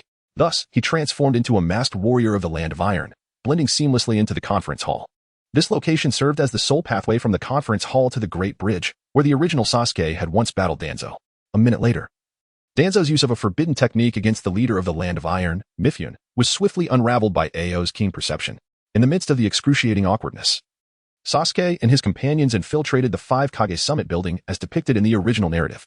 Initially, Sasuke and his team managed to infiltrate without issue, until White Zetsu suddenly appeared before the Kage and betrayed Sasuke's whereabouts. This unexpected revelation alleviated the tension in the conference hall. The Raikage, enraged, charged towards the lower hall, with Gaara hesitating momentarily before hastily following suit. But Tsuchikage and Mizukage exchanged amused glances at Danzo's retreat. After navigating a few corners, Danzo and his companions finally reached the exit. Outside lay a grand bridge, yet they were intercepted by an ordinary-looking warrior. As the shinobi from the Land of Earth prepared to eliminate the obstructing warrior, the latter merely cast a glance at them before stepping aside. Danzo and his companions displayed disdain, looking down upon someone who would not dare to act in the face of formidable foes. However, unbeknownst to them, the moment their eyes met with the warrior, they fell victim to an illusion. The warrior proceeded to extract Danzo's right eye. Strangely, Danzo exhibited no reaction or resistance to this brutal act. The warrior was none other than the main Sasuke. Yakumo Kurama's Genjutsu can manipulate the 5 senses, making it quite simple to nullify pain. Therefore, when the main Sasuke inserted a glass orb into Danzo's eye socket, Danzo remained blissfully unaware of the entire ordeal. Out of goodwill, the main Sasuke even performed restorative medical treatment on Danzo's right eye. At this juncture, Sasuke, at the cost of his inner injuries, incapacitated the Raikage's left arm and stormed into the conference room. In a critical moment, Obito appeared to rescue Sasuke. The main Sasuke noted that the time was drawing near. First, he transformed into a button and nestled within Oil Girl Tika's pocket. Subsequently, he dispelled the Genjutsu controlling Yamanaka F and Oil Girl Tika, retaining only the visual alteration on Danzo. This was primarily to prevent Danzo from suddenly realizing that he could see nothing from his right eye. In the following moment, Obito abruptly materialized before Danzo and his companions. Yamanaka F and Oil Girl Tika engaged in combat with Obito to buy Danzo time to unseal his right arm. Soon, both were eliminated by Obito's Kamui. Oil Girl Tika was drawn into the Kamui dimension. Unbeknownst to Obito, within Tika's pocket lay a truly terrifying presence. At this moment, the main Sasuke did not rush to reveal himself. Moments later, the parallel Sasuke and Karen within the Kamui dimension were shifted back to the real world by Obito. Only then did the main Sasuke slowly emerge and directly take on Obito's appearance. In the outside world, Sasuke had left a wooden clone at a distance to observe the battle. Every iconic moment of the conflict was transmitted to the main Sasuke without exception. After several minutes, Sasuke ultimately overcame Danzo. Mere seconds later, a vortex suddenly appeared within the Kamui dimension. Following this, Obito emerged, carrying Danzo. Suddenly, a voice resembling that of a playful dog echoed from behind Obito. What? My Kamui dimension. There is another living person here. Obito, filled with shock and fear, spun around in haste, only to find a man adorned with an orange spiral mask and clad in a black cloak with red clouds. This figure bore an uncanny resemblance to himself. A sense of foreboding washed over Obito as he bellowed, "Who are you? How did you get in here?" Chapter 87. Beneath the Great Bridge with an exaggerated cough, the primary Sasuke cleared his throat and spoke in Obito's voice. "I am Madara. But my true name is Uchiha Obito." Obito's pupils contracted sharply. "You." In an instant, the primary Sasuke's left hand moved, and an eyeball materialized in his palm. Before Obito could react, his vision darkened, his right eye was gone. A searing pain erupted in his right eye socket. "What? How?" Obito staggered back, overwhelmed by shock and terror. The primary Sasuke sneered. "Distance only matters when the gap in strength is small." But now, before Obito could perceive anything, his right arm was wrenched free and now dangled in the primary Sasuke's grip. Agony surged through him as he realized his limb had been torn off. The primary Sasuke shook the severed arm mockingly. "I can dismantle you piece by piece if I wish. Pity there's no time for games." Just as he prepared to reduce Obito to the brink of death, a rift tore open in the Kamui dimension from the outside. Obito lunged for the opening. Thud. A massive purple arrow, nearly 8 meters long, pierced through Obito's torso, pinning him to the Kamui's surreal ground. Cough. Is this Kakashi's doing? Blood gushed from Obito's mouth as the arrow impaled his abdomen. He was right. Outside, beneath the bridge, Sasuke and Kakashi stood locked in confrontation. Kakashi had just issued a threat when Sasuke unleashed his semi-perfect Susanoo and loosed the arrow. The projectile was too fast. Kakashi, unable to substitute, warped it away with Kamui, unwittingly sealing Obito's fate. How ironic, the primary Sasuke mused, shaking his head. Karma, indeed. That you die by their combined hand settles some debts. Obito struggled to speak, but only blood spilled from his lips.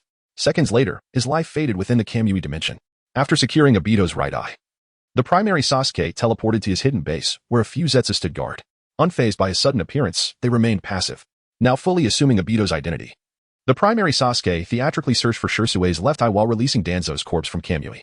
Moments later, a white Zetsu hurried over. Madara. Sasuke is in trouble, Kakashi and Naruto are after him. And Kakashi's Kamui is improving. He even redirected Sasuke's Susanoo arrow. The primary Sasuke remained silent. Instead, a powerful suction erupted from his right eye socket, dragging nearby Zetsu into Kamui. Inside, they gaped at the enormous purple arrow embedded deep in the dimension's floor. Is this the Susanoo's power? To pierce so deeply. The primary Sasuke studied the arrow. Kakashi. That I should be reclaimed. It's time to sever the past completely. The Zetsu exchanged glances. If Obito didn't implant the left Kamui eye, it would confirm Black Zetsu's theory that he sought the Rinnegan to replace Madara. Beneath the mask, the primary Sasuke smirked. Their assumptions played into his hands. With a pulse of his right eye, another spatial vortex formed, transporting him and the Zetsu to the lake beneath the bridge. There, the alternate Sasuke stood on the verge of blindness, facing Naruto, Kakashi, and Sakura. Above them, Karen lay wounded on the bridge, immobilized. Didn't I tell you to rest, Sasuke? The primary Sasuke chided. Joining Akatsuki didn't mean hunting the Nine Tails in this state. Naruto and the others eyed him warily. Though their guard was low, Obito had never shown overt hostility before. The alternate Sasuke ignored the remark. Frankly, the primary Sasuke found his counterpart's temperament baffling. Despite relying on others and being outmatched, the alternate Sasuke acted as though the world owed him deference. Naruto, undeterred by the provocation, stepped forward. Sasuke, do you remember what you told me at the Valley of the End? The alternate Sasuke lifted his gaze, waiting. About elite shinobi, Naruto continued. When two elites clash, they understand each other's hearts. We fought, we know each other. That makes us elites. Have you seen what's truly in my heart? If we fight now, we'll both die. If you attack Konoha, I'll have to stop you. Save your hatred for then. Direct it all at me. I'll bear it and die with you. The alternate Sasuke's fury mounted. He only sought vengeance against Konoha. Why was Naruto so insistent on mutual destruction? What do you want? He snarled. Why cling to me like this? Naruto smiled. Because we're friends. I haven't given up on bringing you back. If we die, there'll be no Uchiha, no Nine Tails host. No burdens. Just understanding in the next world. A breeze stirred, lifting Naruto's golden hair. Silence settled over the battlefield. The alternate Sasuke's rage dimmed. Even the primary Sasuke, who had grown ruthless in the moon's depths, slaying enemies without hesitation, paused. Watching Naruto now, a flicker of doubt arose. Killing him. Would I regret it? The primary Sasuke fell into contemplation. Chapter 88. The super shadow level body technique. Obito pondered for 3 to 4 seconds before Sasuke, the main character, relinquished the need for a choice. This realm was a parallel world, and the life and death of this Naruto would be left to the decision of this parallel Sasuke. The Naruto from the primary timeline, that could wait until later. For now, there were pressing matters to attend to. Parallel Sasuke. I do not intend to seek mutual understanding with you, nor do I wish for death. It is you who shall perish. Naruto's words carried some weight. Enough for the main Sasuke to listen. However, the words of the parallel Sasuke lacked substance, rendering them unbearable to hear. Thus, the main Sasuke stepped forward decisively, stating, enough. Let us cease this chatter. You lot are treating me with too little regard. The parallel Sasuke scowled. Hey, you interrupted me. Kakashi fixed his gaze on the main Sasuke, his right hand drawing a kunai, poised for counterattack. Naruto, too, became slightly more vigilant. They had yet to witness the true strength of this Madara. The main Sasuke smirked disdainfully. And then? You, nearing blindness, intend to attack me? Have you forgotten? Itachi's Manjiki Sharingan is still in my possession. The parallel Sasuke's expression faltered. How infuriating. This man was indeed despicably malicious. He retaliated verbally. But in your current state, you will lose a combatant with an eternal Manjiki, won't you? Main Sasuke. No matter how strong, what good is power that cannot be controlled? Moreover, after observing you for some time, I find your potential somewhat lacking. Naruto and his companions were bewildered. This Madara was actually quarreling with Sasuke. The parallel Sasuke was rendered speechless. Despite his intense anger, he dared not retort further. If Madara truly abandoned him and refused to transplant Itachi's eyes, he would be in deep trouble. Patience was essential for now. Once the transplant was complete, he would eliminate this Madara. At that moment, the parallel Sasuke fell silent. The main Sasuke scrutinized Naruto and his companions with great seriousness. The timeline in the primary world was several months behind this one, meaning that the parallel Naruto and Sasuke were a few months older than he. However, their abilities did not even match a fraction of his daytime prowess. He needed to strategize carefully if he were to engage them in battle. In the original narrative, Obito struggled significantly to defeat Naruto and Kakashi before he had transplanted the Rinnegan. Thus, he would undoubtedly exhibit combat prowess that the original Obito lacked. As for whether this would raise suspicion in Black Zetsu, in reality, the original Obito had always been wary of Black Zetsu, and the latter was well aware of this. Therefore, it was understandable for Obito to conceal some of his strength. For instance, during the Fourth Shinobi War, Obito had momentarily deceived Madara. breaking free from the control of Zetsu and Madara. Yet, in the end, they had reclaimed him. Hence, it was crucial to maintain a delicate balance so that Black Zetsu would not feel that Obito had completely escaped their grasp. Otherwise, an unforeseen butterfly effect could arise, leading to Black Zetsu fleeing or finding a way to intervene, which would be rather troublesome. As for determining that balance, the main Sasuke believed it would be best to slightly enhance the original Obito's configuration, with half of his body composed of Hashirama's cells. Acquiring Tsunade's monstrous strength seemed quite reasonable. The combination of Kamui and Super Shadow level body techniques, this strength would likely stay within the realm of Black Zetsu's comprehension. Moreover, these self-proclaimed superior beings hardly regarded physical techniques. In fact, demonstrating Super Shadow level body techniques might even put Black Zetsu at ease. After all, mastering physical techniques required an immense investment of time and energy, thus reducing the capacity to learn other jutsu like Yin-Yang release, making it less likely for someone to replace Madara. Having made up his mind, the main Sasuke slightly twisted his neck and other joints. Suddenly, Kakashi glared at the main Sasuke with his left eye, the tomo within transforming into 3 sickle patterns. Kamui. Kakashi's combat experience was commendable, allowing him to strike first. However, as Kakashi felt a brief dizziness in his mind, it was the backlash of a failed Kamui. Cold sweat beaded on his forehead. Yet, what astonished him more was that the space-tearing Kamui had actually failed. For the main Sasuke, when both parties possessed spatial abilities, the effectiveness depended on the hierarchy of those abilities. He remained tense, poised, not allowing himself a moment's lapse. In an instant, the main Sasuke appeared before Kakashi. The sheer speed rendered everyone momentarily stunned. Kakashi's Manjiki Sharingan merely caught a glimpse of a fleeting shadow. Naruto, who had not yet entered Sage mode, was slightly slower than Kakashi in reacting. Although he could not see clearly and his body could not keep pace, Kakashi's vast combat experience and previous stance prepared him. At this juncture, he infused his kunai with Raikiri chakra, extending it. Should the main Sasuke attempt to gouge Kakashi's Sharingan, his own heart would be pierced by Kakashi's kunai. In the next moment, Kakashi's kunai pierced the main Sasuke's chest, yet he felt no sensation. Similarly, the main Sasuke's hand aimed at Kakashi's left eye passed through the latter's head. Instantly, their bodies separated from their overlapping state. Although Kakashi's initial counterattack was timely, once separated, the main Sasuke's pursuit speed far surpassed Kakashi's. Barring any unforeseen circumstances, this strike would spell the end for Kakashi. However, despite Naruto being slightly slower than Kakashi, he had also caught up. Furthermore, he had swiftly entered Sage mode. In truth, Naruto had prepared his shadow clones and Mount Maiboku before heading to the Land of Iron to find Sasuke. At this moment, Naruto's overall abilities surged dramatically. Bang! The main Sasuke's left hand, reaching for Kakashi's neck, was intercepted by Naruto. Crack! The main Sasuke's wrist twisted mid-motion, turning to grip Naruto's hand. Naruto attempted to struggle but soon realized the opponent and Appo's strength surpassed his own. In shock, Naruto thought, how is this guy so quick to react? His movements are incredibly precise. And how could he possess such immense strength? Nearby, Sakura was equally astonished. She had witnessed Naruto throw a giant summoning beast, towering over 20 or 30 meters, into the sky with his bare hands during his battle with pain. Crack! A sharp sound echoed from Naruto's wrist as the main Sasuke applied joint manipulation, directly fracturing Naruto's right wrist. Though Naruto was defeated in this exchange, this brief moment allowed Kakashi to turn around. It seemed Kakashi had anticipated this. As he pivoted, his right hand gripped the Raikiri kunai, sweeping horizontally toward the main Sasuke's torso. Simultaneously, the delayed Sakura finally unleashed her monstrous strength, swinging a punch toward the main Sasuke's head. Chapter 89. The dual divine powers of Shin and the twin gods Naruto and Kakashi initially believed that Sasuke would directly enter a state of intangibility to evade the impending attack.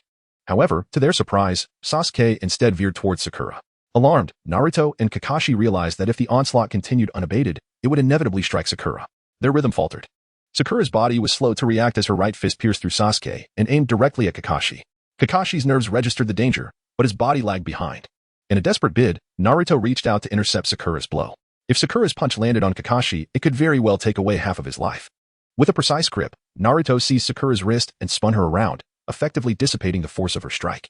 Yet, suddenly, Kakashi cried out in agony. Naruto, both shocked and furious, turned to see Kakashi's left eye being gouged out by the figure behind him, Obito. Sasuke wasted no time, slipping beneath the water's surface. Unlike typical diving, his descent was devoid of any splashes or ripples. Despite Naruto's frantic efforts to heighten his perception, he sensed nothing. Worry etched on his face, he called out, Kakashi-sensei. Are you all right? Gasping, Kakashi replied, I'm fine. If he had intended to kill me, I would have been dead just now. A mere 10 meters away from Naruto and the others, Sasuke resurfaced, holding Obito's crimson eye. This eye is wasted on you, he remarked. Fuming, Naruto glared at Sasuke, ready to unleash his words when a strange sensation surged within him, as if a living creature was forcing its way up his throat. What? When did I get cursed?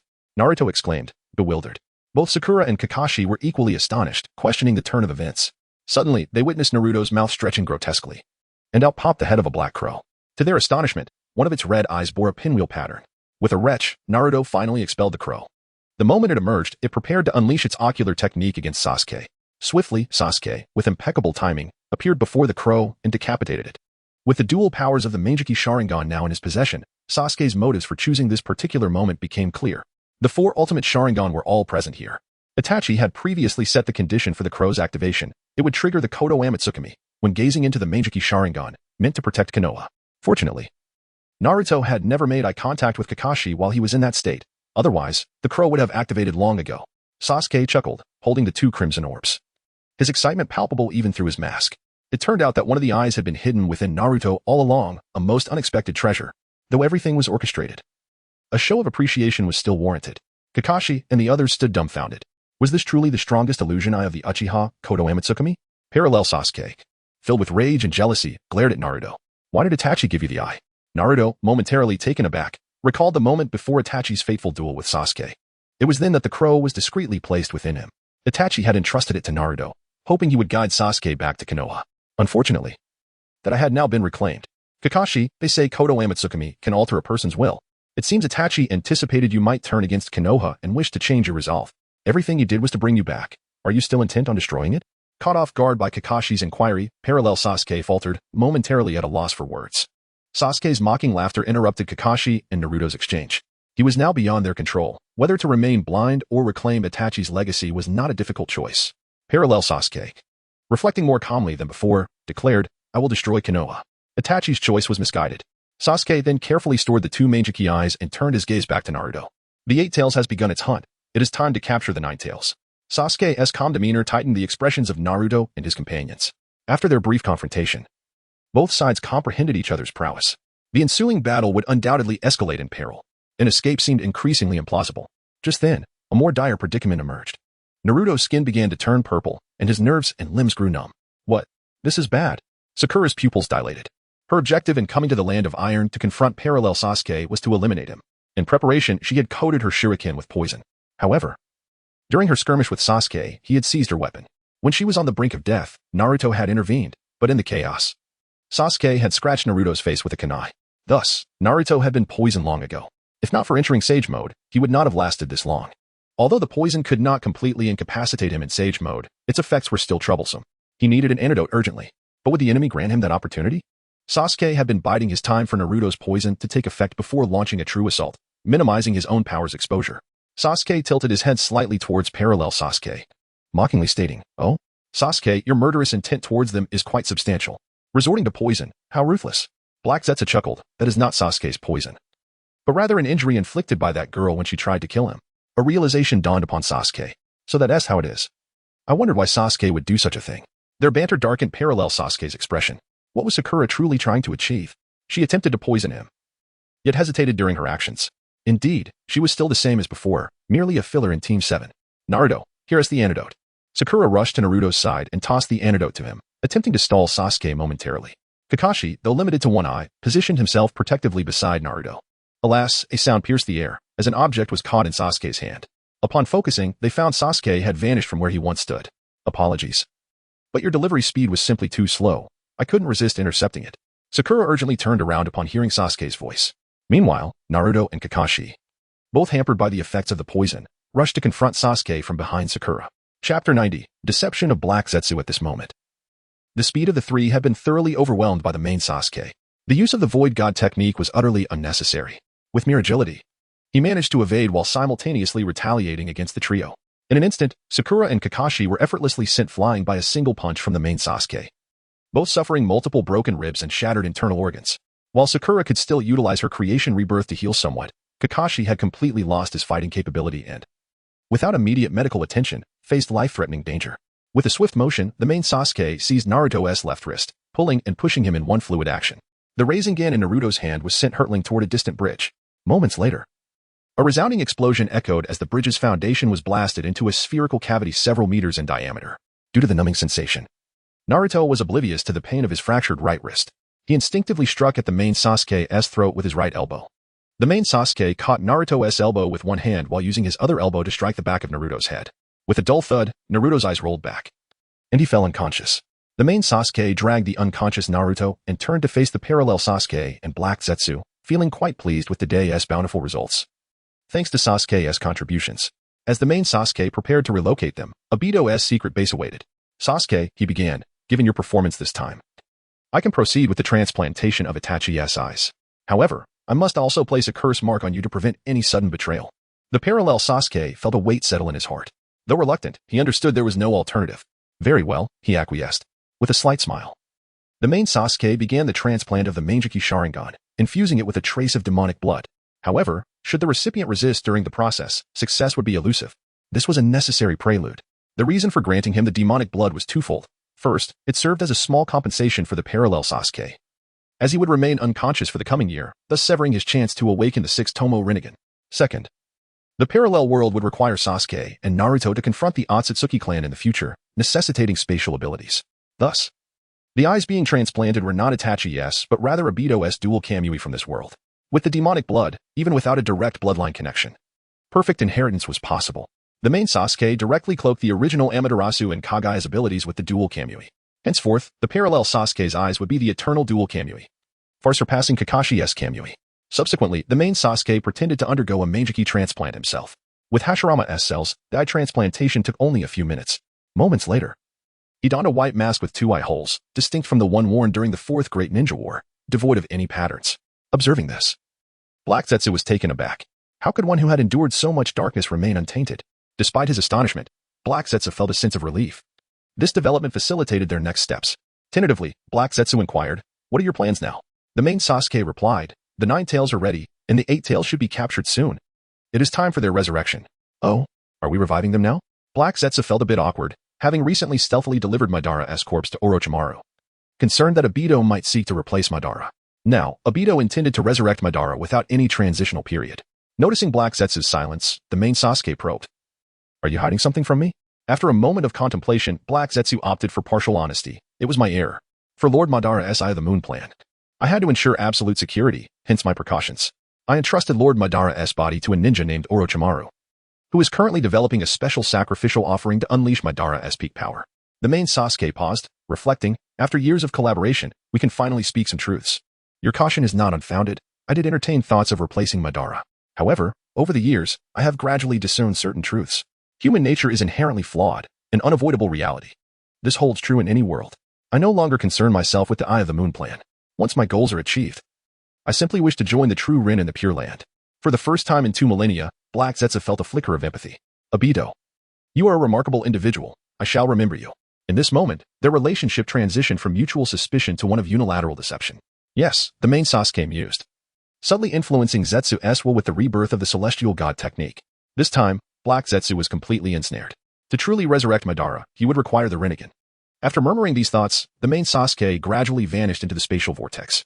In the hidden rain village, at its tallest structure, a distortion rippled through the air. The main Sasuke emerged from the vortex, and not far ahead, Konan, with her blue-violet hair, appeared as if she had been waiting for a while. Her expression was frosty. "Madara, what brings you here?" The main Sasuke responded, "I am not Madara. I am not that weak." Konan gasped. "Then who are you?" The main Sasuke, speaking in his original tone, continued, "Names are merely aliases. I will eventually depart from this place. Your inquiries are futile." Seeing that communication with this enigmatic figure was impossible, Konan summoned a pair of paper wings from her back. With a swift flap, hundreds of explosive tags surged toward the main Sasuke. However, he disregarded them completely, advancing undeterred.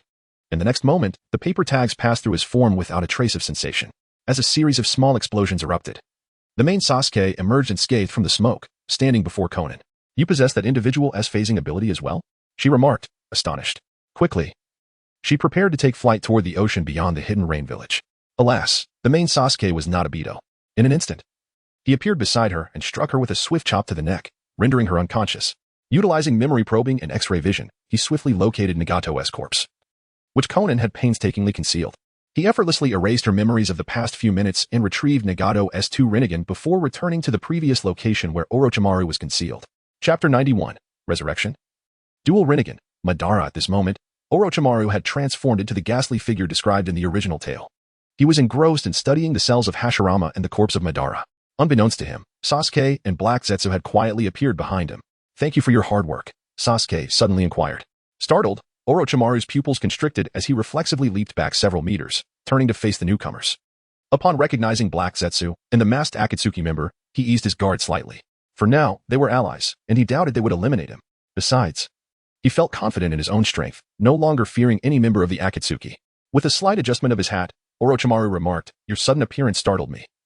It could potentially hinder my research progress." Sasuke reassured him, "It's fine. Madara no longer requires the Edo Tensei for his resurrection." With a snap of his fingers, another white Zetsu emerged from the ground. Orochimaru gazed at the white Zetsu in astonishment. "Is this the Rinnegan?" "Indeed," came the reply. As the white Zetsu revealed its eyes, those same purple Rinnegan belonging to Nagato. Without further ado, it performed a series of hand seals.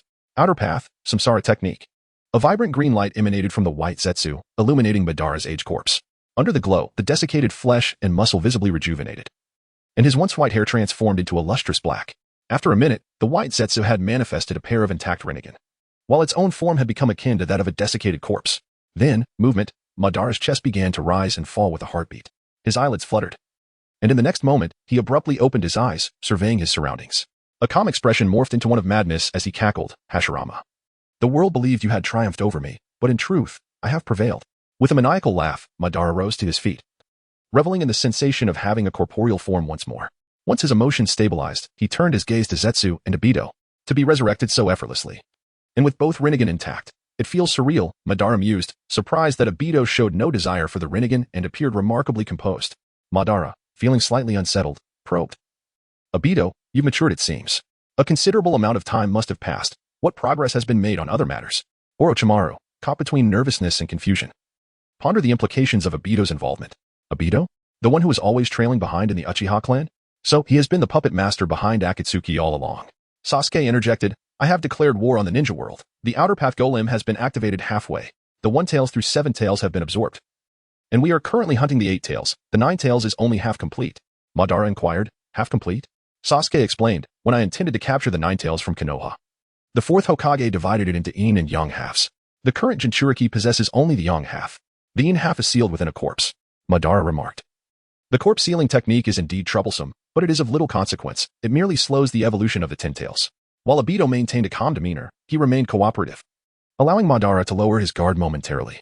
As for Orochimaru, he was completely disregarded by Madara, who considered him irrelevant. However, Sasuke had more to inquire. "Orochimaru, how well versed are you and Orochimaru in unsealing the corpse?" Orochimaru replied, "Lord Orochimaru has long studied the unsealing techniques after being sealed by Hiruzen. And he has indeed gathered some information, yet only Lord Orochimaru knows the true method." Unfortunately, Sasuke interjected, "Orochimaru isn't so easily vanquished." During the fight between Sasuke and Itachi, Orochimaru emerged from his curse mark. Although Sasuke had completely eradicated the curse mark from his body, Orochimaru likely still had a disciple who bore the heaven's curse mark. Orochimaru's eyes brightened, as if a lost youth had found home. "Are you implying that if we find Anko Mitarashi, we can resurrect Lord Orochimaru?" "Precisely," Sasuke affirmed, then turned to Madara, suggesting, "Let us not waste time. We should make our way to Konoha." At the mention of Konoha, a cold smile crept across Madara's face. It is fitting that the battlefield be set in Konoha. In an instant, Sasuke used Kamui, transporting the 4 of them to the Hokage Rock, overlooking the still rebuilding Konoha. Memories flooded back to Madara. "I will go retrieve the 8 tails from Killer Bee. I leave this to you," Sasuke stated, not waiting for a response from the others. He then soared into the skies above Turtle Island, off the coast of the Land of Lightning. In the original tale, prior to the 5 Kage Summit, Killer Bee had already faced off against Kisame. At that time, the Raikage happened upon Killer Bee, and their combined attack swiftly dispatched the transformed Kisame.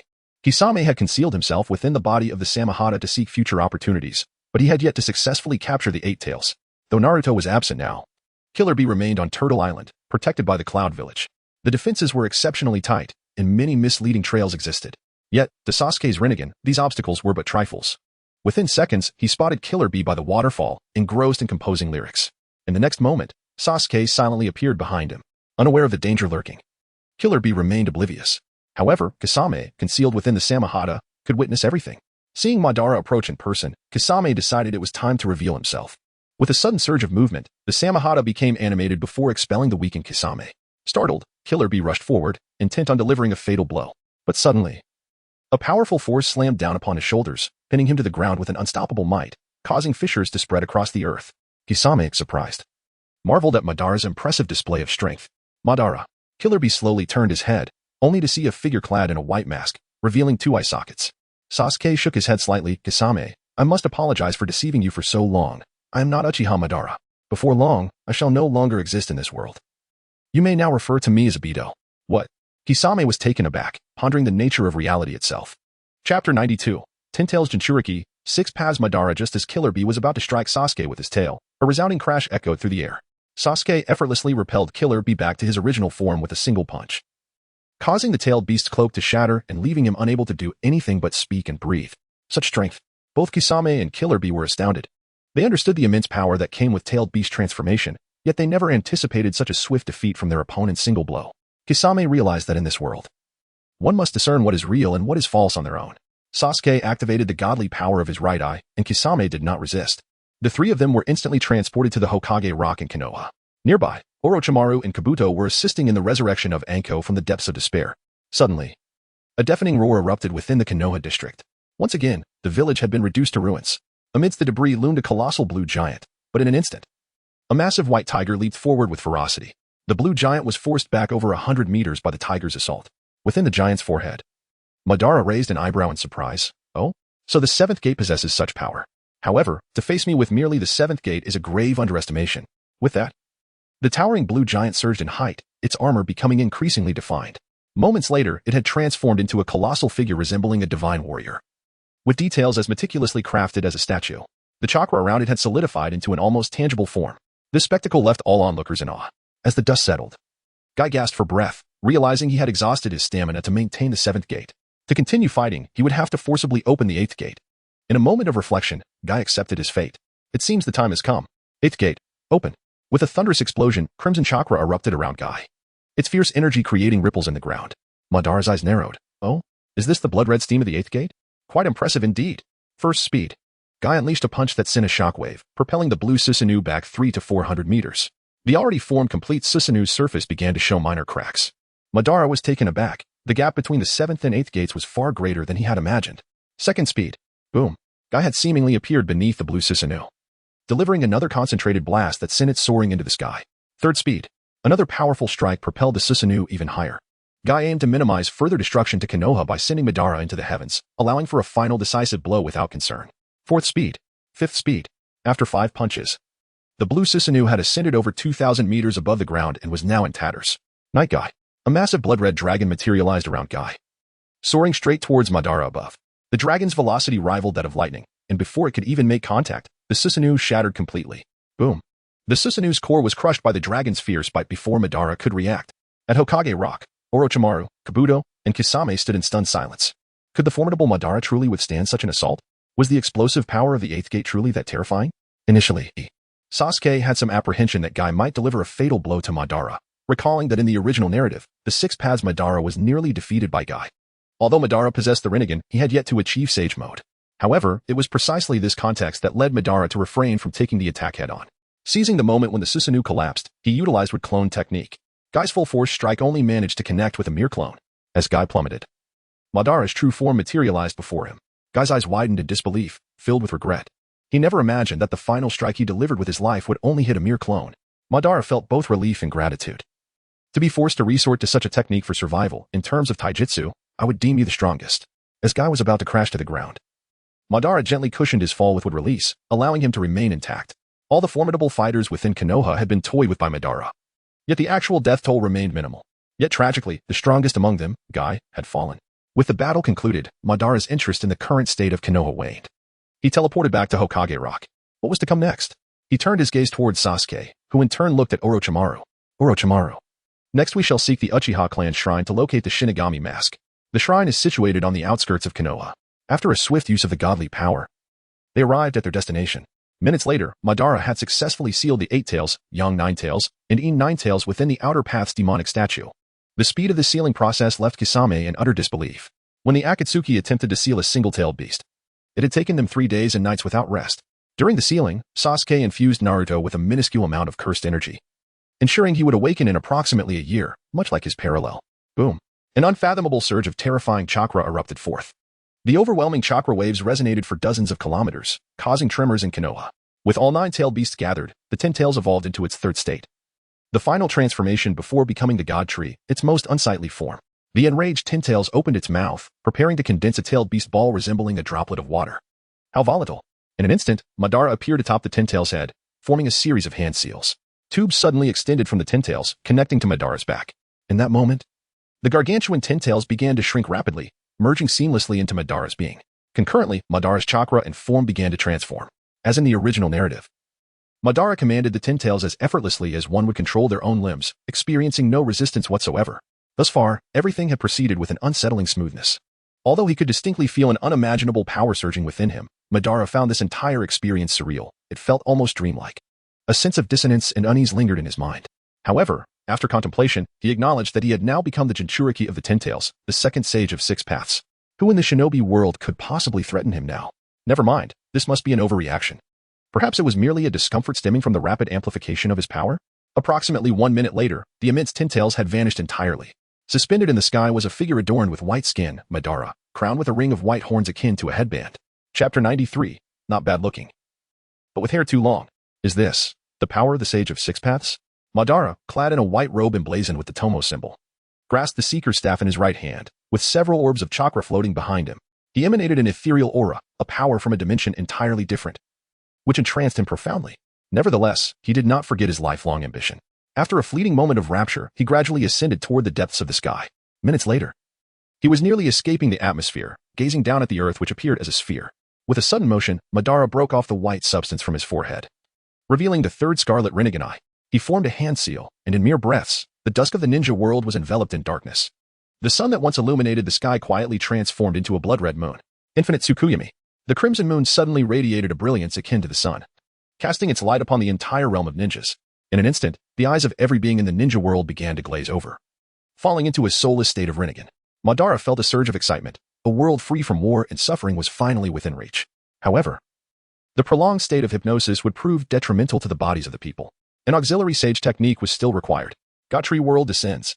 Suddenly, countless giant trees erupted from the ground throughout the ninja world. These colossal trees and their vines ensnared every living being. As Madara gently descended back to the ground, he found himself surrounded by the vines, along with Obito, Orochimaru, and Kabuto, all except for Black Zetsu. Casting a glance at Obito, Madara thought, I had my reservations about you. Yet you, well, in this dream, you shall never encounter someone like me again. The ninja world is finally at peace, Madara. Black Zetsu stealthily approached Madara from behind, unnoticed by him. What a pity that Hashirama is no longer here, and yet I cannot enter such a dream. Black Zetsu chuckled softly. What makes you think you were so special? Suddenly, a sense of foreboding washed over Madara. In the next moment, Black Zetsu pierced through Madara's heart from behind. Madara struggled to turn around, bewildered. What is happening? You are my will. How can you betray me? Black Zetsu sneered. The embodiment of will does not betray its master, but I am not your embodiment. What? Madara gasped, his scalp prickling with dread. If that were true, then had he been manipulated? Did that mean Infinite Tsukuyomi was a deception? What had he truly done? Could it be that he had annihilated his own world? The more he pondered, the angrier he became. Who are you, exactly? Black Zetsu smirked arrogantly. I am the embodiment of Kagaya Otsutsuki, the progenitor of chakra. Suddenly, a chakra presence several levels above Madara began to materialize. He beheld a translucent feminine figure gradually solidifying and becoming clearer. Simultaneously, his own body slipped from his control. Even without Black Zetsu's influence, he found himself immobilized. A laugh unexpectedly echoed from within the vine-enshrouded sphere. This laughter was laden with various emotions, anticipation, excitement, and impatience.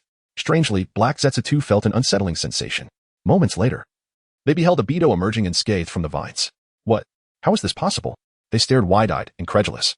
Without the Rinnegan, how could you be immune to Infinite Tsukuyomi? Ha. Obito laughed maniacally, engulfed in black flames. After the flames subsided, he reverted to his true form. Madara? Izuna? Zetsu? Sasuke? Obito regained his composure and retorted mockingly. It's merely the Rinnegan. Is it so difficult to awaken? He slowly opened 6 eyes. Both Madara and Black Zetsu gasped in shock. 2 pairs of purple 3-tomo Rinnegan and a pair of blue 9-tomo Rinnegan. They were utterly bewildered. In that moment of confusion, Madara was completely possessed by Kagaya. This was dire. Black Zetsu had previously held great confidence in Kagaya's power, but this Sasuke was evidently well prepared. Perhaps there truly was a way to confront Mother Kagaya. However, there was no need for Black Zetsu to remind him. The instant Kagaya opened her eyes and beheld Obito, she felt an overwhelming pressure. Obito's presence was infused with a complex aura and fluctuations, an essence of Kagaya's bloodline, the Otsutsuki clan, and even that of Kagaya's son. Who are you?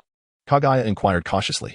Obito scrutinized Kagaya from head to toe, noting her decent appearance but overly long hair, which was understandable after 2 millennia without a trim.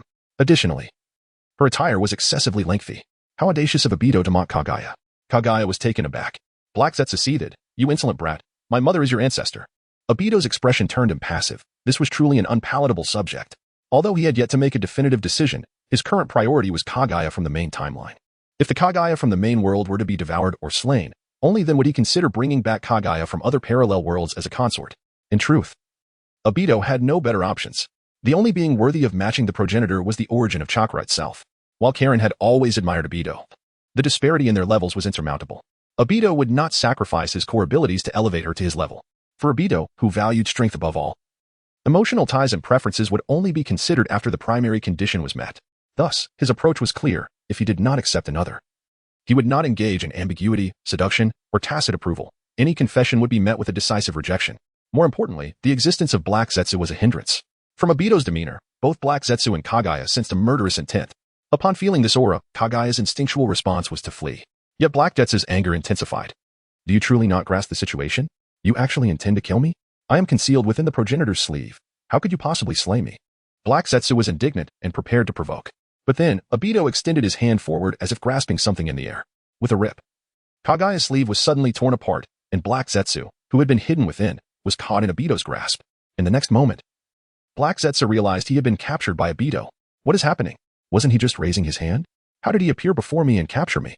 How could this be possible? Mommy save me. Chapter 94. The perfect specter. Even Kagaya stood frozen in place.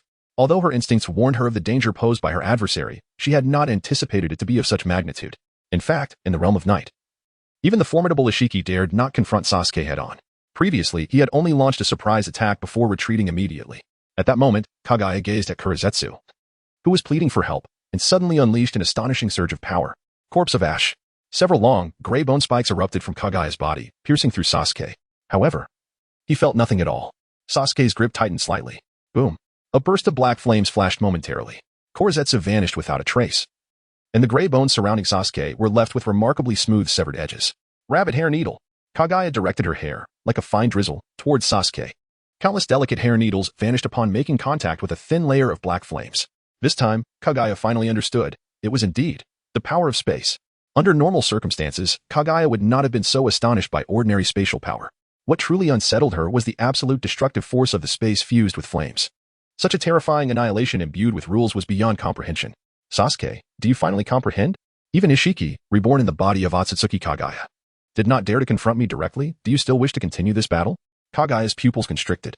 Otsutsuki Ishiki, reborn? Could it be that he has perished? Or has he ascended to the realm described in the texts? Ishiki could not have died. He was reborn in the body of Otsutsuki Kagaya? What on earth transpired over these 2 millennia? Kagaya had always feared Ishiki's vengeance. As for the likes of Momoshiki and Urashiki, she had ceased to fear them after consuming the fruit. The universe was teeming with life, yet planets brimming with power, like Earth, were exceedingly rare. It was improbable for others to have similar opportunities. Yet now, these changes were difficult to categorize as either good or bad. However, to think that this individual claimed even such an Ishiki was not his match, it was somewhat understandable. Whoever encountered this black flame found it impossible to contend with. Kagaya, what is it that you truly desire? Sasuke licked his lips, declaring, I desire you. Kagaya's face flushed crimson, her anger surging. You wretched bloodline, Sasuke added. Suddenly, a hollow bone tube extended from the palm of his hand. This bone bore a striking resemblance to Kagaya's, also gray. Kagaya gasped in shock. Yomi Hirasaka. A black portal materialized before Kagaya. Suddenly, a tube shot forth from the portal, piercing directly into Kagaya's heart.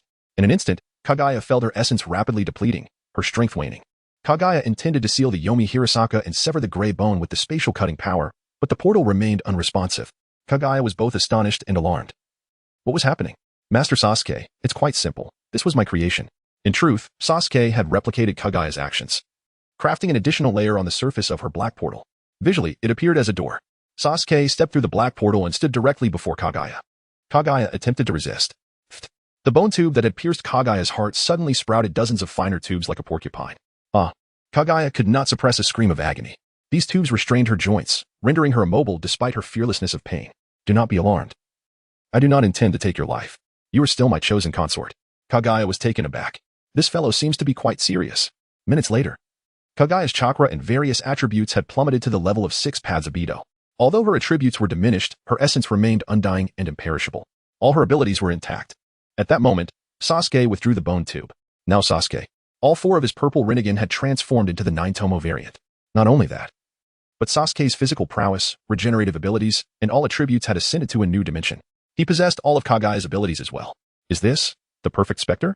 Sasuke thought, a hint of nervousness accompanying a wave of exhilaration. With a flick of his wrist, the pitch-black night sky reverted to the previous twilight. Sunlight flooding the shinobi world in an instant. After blinking, he found all six eyes still present. The specter had undergone no alterations. Haha, finally. Perfection has been achieved. Sasuke laughed with unbridled joy. Kagaya dared not interrupt. After several minutes of ecstatic laughter, Sasuke returned to his usual demeanor. I cannot guarantee that I will return here in the future. However, the impending crisis of this world must be eradicated. You need not worry. Follow me. Sasuke extended an invitation, which Kagaya felt compelled to accept. In the next moment, the two found themselves in a sealed secret cavern. Inside the cave lay parallel versions of Sasuke and Naruto. Kagaya was puzzled, having assumed that Master Sasuke and Sasuke were twins. Without hesitation, Master Sasuke infused the two with a modicum of specter blood, transforming them into young specters, inheriting the breathing technique in their memories, and evolving their attributes. The parallel Sasuke's eyes morphed into the Rinne's Sharingan, while Naruto acquired the Otsutsuki physique and the Rebirth Eye. They would be sufficient to protect the shinobi world in the future. The core objective of this journey had been accomplished. It was now inconsequential to awaken them. Moments later, the parallel Sasuke and Naruto gradually regained consciousness. They looked at Master Sasuke, bewildered, unsure how to greet him. Through the memory transmission from the specter blood, they had learned much, including details about Master Sasuke, the Otsutsuki clan, and Kagaya. They were also aware that although Naruto's chakra from the young Nine Tails had nearly vanished, his soul consciousness remained deep within. The Otsutsuki Ishiki of this world had vanished, and Ishiki had not acquired Ishiki's body, regardless of whether I return in the future. The safety of the shinobi world will pose no issue. Naruto, regrettably. Sasuke found it difficult to return to Konoha now. The parallel Sasuke had already caused quite a stir at the 5 Kage summit and had hunted the 8 Tails under the Akatsuki's banner. Now, before the 4th Great Ninja War had even begun, it had come to an abrupt end. The parallel Sasuke had lost the chance to make amends, leaving no excuse for Sasuke to return to Konoha. Otherwise, the Cloud Village would undoubtedly declare war on Konoha. Parallel Sasuke, it matters not. Even if the shinobi world permits it, I could never reside in Konoha permanently. This world has been arranged.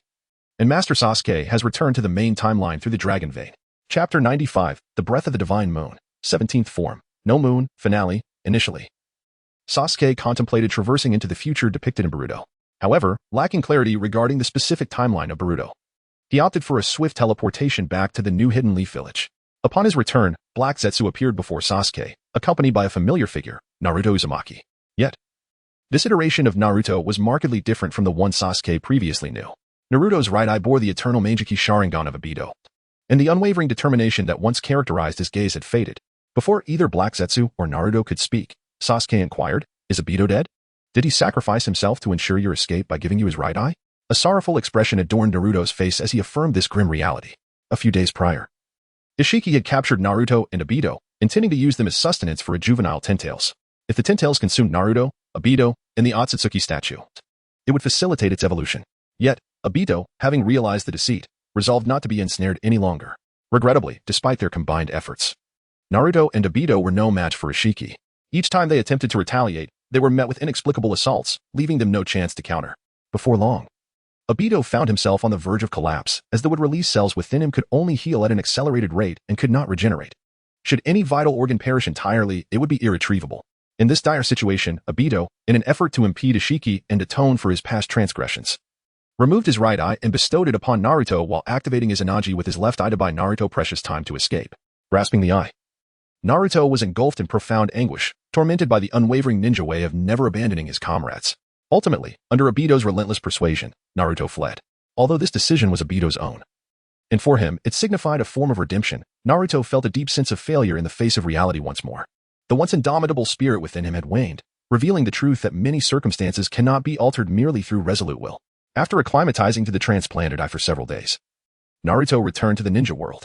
Gazing at the revitalized landscape of the ninja realm, he was overwhelmed with emotion. The former Jinchuriki of the 4 Tails, Otsutsuki, and the 7 Tails, Fu, had survived. The survivors bore little difference from their previous selves. It became evident that as long as one did not provoke Sasuke, there existed no inherent danger. Reflecting on the struggles of the past few years, Naruto was filled with regret. Had he not initially obstructed Sasuke, perhaps Sasuke would have achieved his goals sooner, sparing countless lives in the process. Though Sasuke was the one who had taken lives, Naruto felt he bore indirect responsibility as well. "Sasuke, lead the way. Let us make our return." Black Zetsu rejoiced at Sasuke's reliability. Naruto was taken aback. Realizing that the alternate space bore a striking resemblance to the one he had encountered with the future Sasuke, devoid of night, he feared. I have traversed the past and stepped into the future. Both experiences have enriched me greatly. Sasuke smirked, slowly unveiling his 6-tomo Rinnegan. A jolt of surprise coursed through Naruto as he questioned, what has happened? How has Sasuke become so powerful in such a short time? The previous manifestation of the 6th Rinnegan had appeared quite inexplicably as well. How had he achieved this? Past? Future? Did Sasuke also possess the ability to traverse dimensions? As Naruto finally grasped the crux of the matter, Sasuke's smile widened. Have you finally comprehended? Naruto stood stunned, realizing, I was never destined to prevail. Sasuke retracted 4 of his auxiliary eyes and nodded affirmatively. Indeed. Now, let us proceed without delay. Steeling himself, Naruto activated his right eye to open the Kamui dimension. Upon entering the space, Sasuke and Black Zetsu discovered the Three Tails residing there. Oh? The Three Tails remains here. This means Kaguya has not been entirely consumed. And there is still hope for salvation, Black Zetsu exclaimed, elated. In the next moment, the trio arrived in the alternate space. Simultaneously, several thousand kilometers away. Ishiki Otsutsuki noticed Sasuke and his companions. Shortly thereafter, a black vortex materialized a few kilometers before them. As the vortex emerged, a figure drifted forth. Ishiki, gazing down upon Sasuke with a slight tilt of his head, declared, I have observed you for quite some time. Your flames that can scorch through space cannot be wielded in daylight. Furthermore, no matter how potent your black flames may be, they will never reach me. Ultimately, you are but foolish humans, deluding yourselves into challenging the Otsutsuki. You remain woefully irrational. Sasuke scoffed. Is that all you have to say before your demise? Ishiki's demeanor remained indifferent. You are ignorant. You cannot even muster the thought of attacking me. How do you expect to triumph? Then watch closely. Sasuke extended his right hand. And a sphere of black flame materialized in his palm, gradually morphing into the shape of a long blade. Ishiki gasped, astonished. This black flame, how can it be wielded in daylight? In the next moment, Sasuke, with a composed expression, uttered. The breath of the divine moon, 17th form, no moon. Without having swung his sword, an atmosphere of despair and an overwhelming desire for death silently radiated from Sasuke, enveloping the vicinity in a shrouded realm of black and white. Everything in this world appeared devoid of warmth and compassion, as if all sound had vanished. The consciousness of Ishiki, Naruto, and Zetsu was consumed by a sense of surrender and a longing for death. Then, with a mere flick of his wrist, Sasuke unleashed the pitch-black flames, which silently pierced through Ishiki. This technique was a synthesis of the abilities of Kodo Amatsukami, Kamui, and Izanachi. First, the derivative of Kodo Amatsukami created an atmosphere of despair, stripping the opponent of their will to resist, no matter how powerful they were. If they desired death and did not resist, they would perish upon contact with the black flames. This was a lethal technique, guaranteed to end in victory. Even if Ishiki possessed a rebound ability, its efficacy hinged on his willingness to resist. Once Ishiki was bisected, Sasuke finally dispelled the atmosphere of despair. It was only then that Ishiki, Naruto, and Zetsu regained their senses. At that moment, Ishiki could no longer utter a word. Naruto and Zetsu, filled with dread, realized the gravity of the situation. In truth, during the battle on the moon, Sasuke had wielded no moon, but he had not anticipated Ishiki's abilities would allow his escape. In an instant, Sasuke appeared before Ishiki, extending 2 bone-like protrusions from his palms that pierced Ishiki's eyes, drawing forth the entirety of his essence. The power of Otsutsuki was indeed formidable. Sasuke absorbed it relentlessly for hours. In the absence of Ishiki's control, Naruto surrendered the Three Tails, while Black Zetsu awakened Kaguya's consciousness from the juvenile Ten Tails, akin to Kaguya's resurrection through Obito's body in the original narrative. This time, they harnessed the power of the young Ten Tails. To their astonishment, Kaguya, perhaps influenced by the young Ten Tails, transformed into the visage of a 15 or 16-year-old maiden. Sasuke scrutinized her for a moment and nodded slightly, declaring, from now on, you shall be my princess. The youthful Kaguya gazed at Sasuke with a hint of indignation, questioning, who do you think you are to speak to me in such a manner? I'm not here to negotiate. This is a statement of fact. Suddenly, Sasuke unveiled his 6-tomo Rinnegan. An overwhelming and terrifying chakra surged forth, causing the entire dimension to tremble. Just as Kaguya was about to receive a warning from Black Zetsu, Sasuke cast a glance in his direction. In an instant, Black Zetsu vanished. Though it transpired in mere moments, Kaguya felt the cataclysmic force capable of incinerating space itself. Her expression of anger swiftly softened. Meanwhile, Naruto watched in utter astonishment, pondering. Is this how one proposes? Sensing Naruto's thoughts, Sasuke turned to see his friend standing alone, contemplating, I shall marry on an auspicious day. A celebration that includes more spectators and acquaintances is essential. Before Naruto could respond, the trio had already returned to Konoha. Outer Path, Samsara Technique. In an instant, countless blades of green light rained down like spring showers. Those who had been slain by Sasuke in the battle on the moon began to materialize beside Naruto, resurrected. If one were to ponder what is the most beautiful thing in this world, it would undoubtedly be the restoration of what was once lost. Overcome with emotion, Naruto wept tears of joy, realizing, Sasuke truly is not a villain. The end.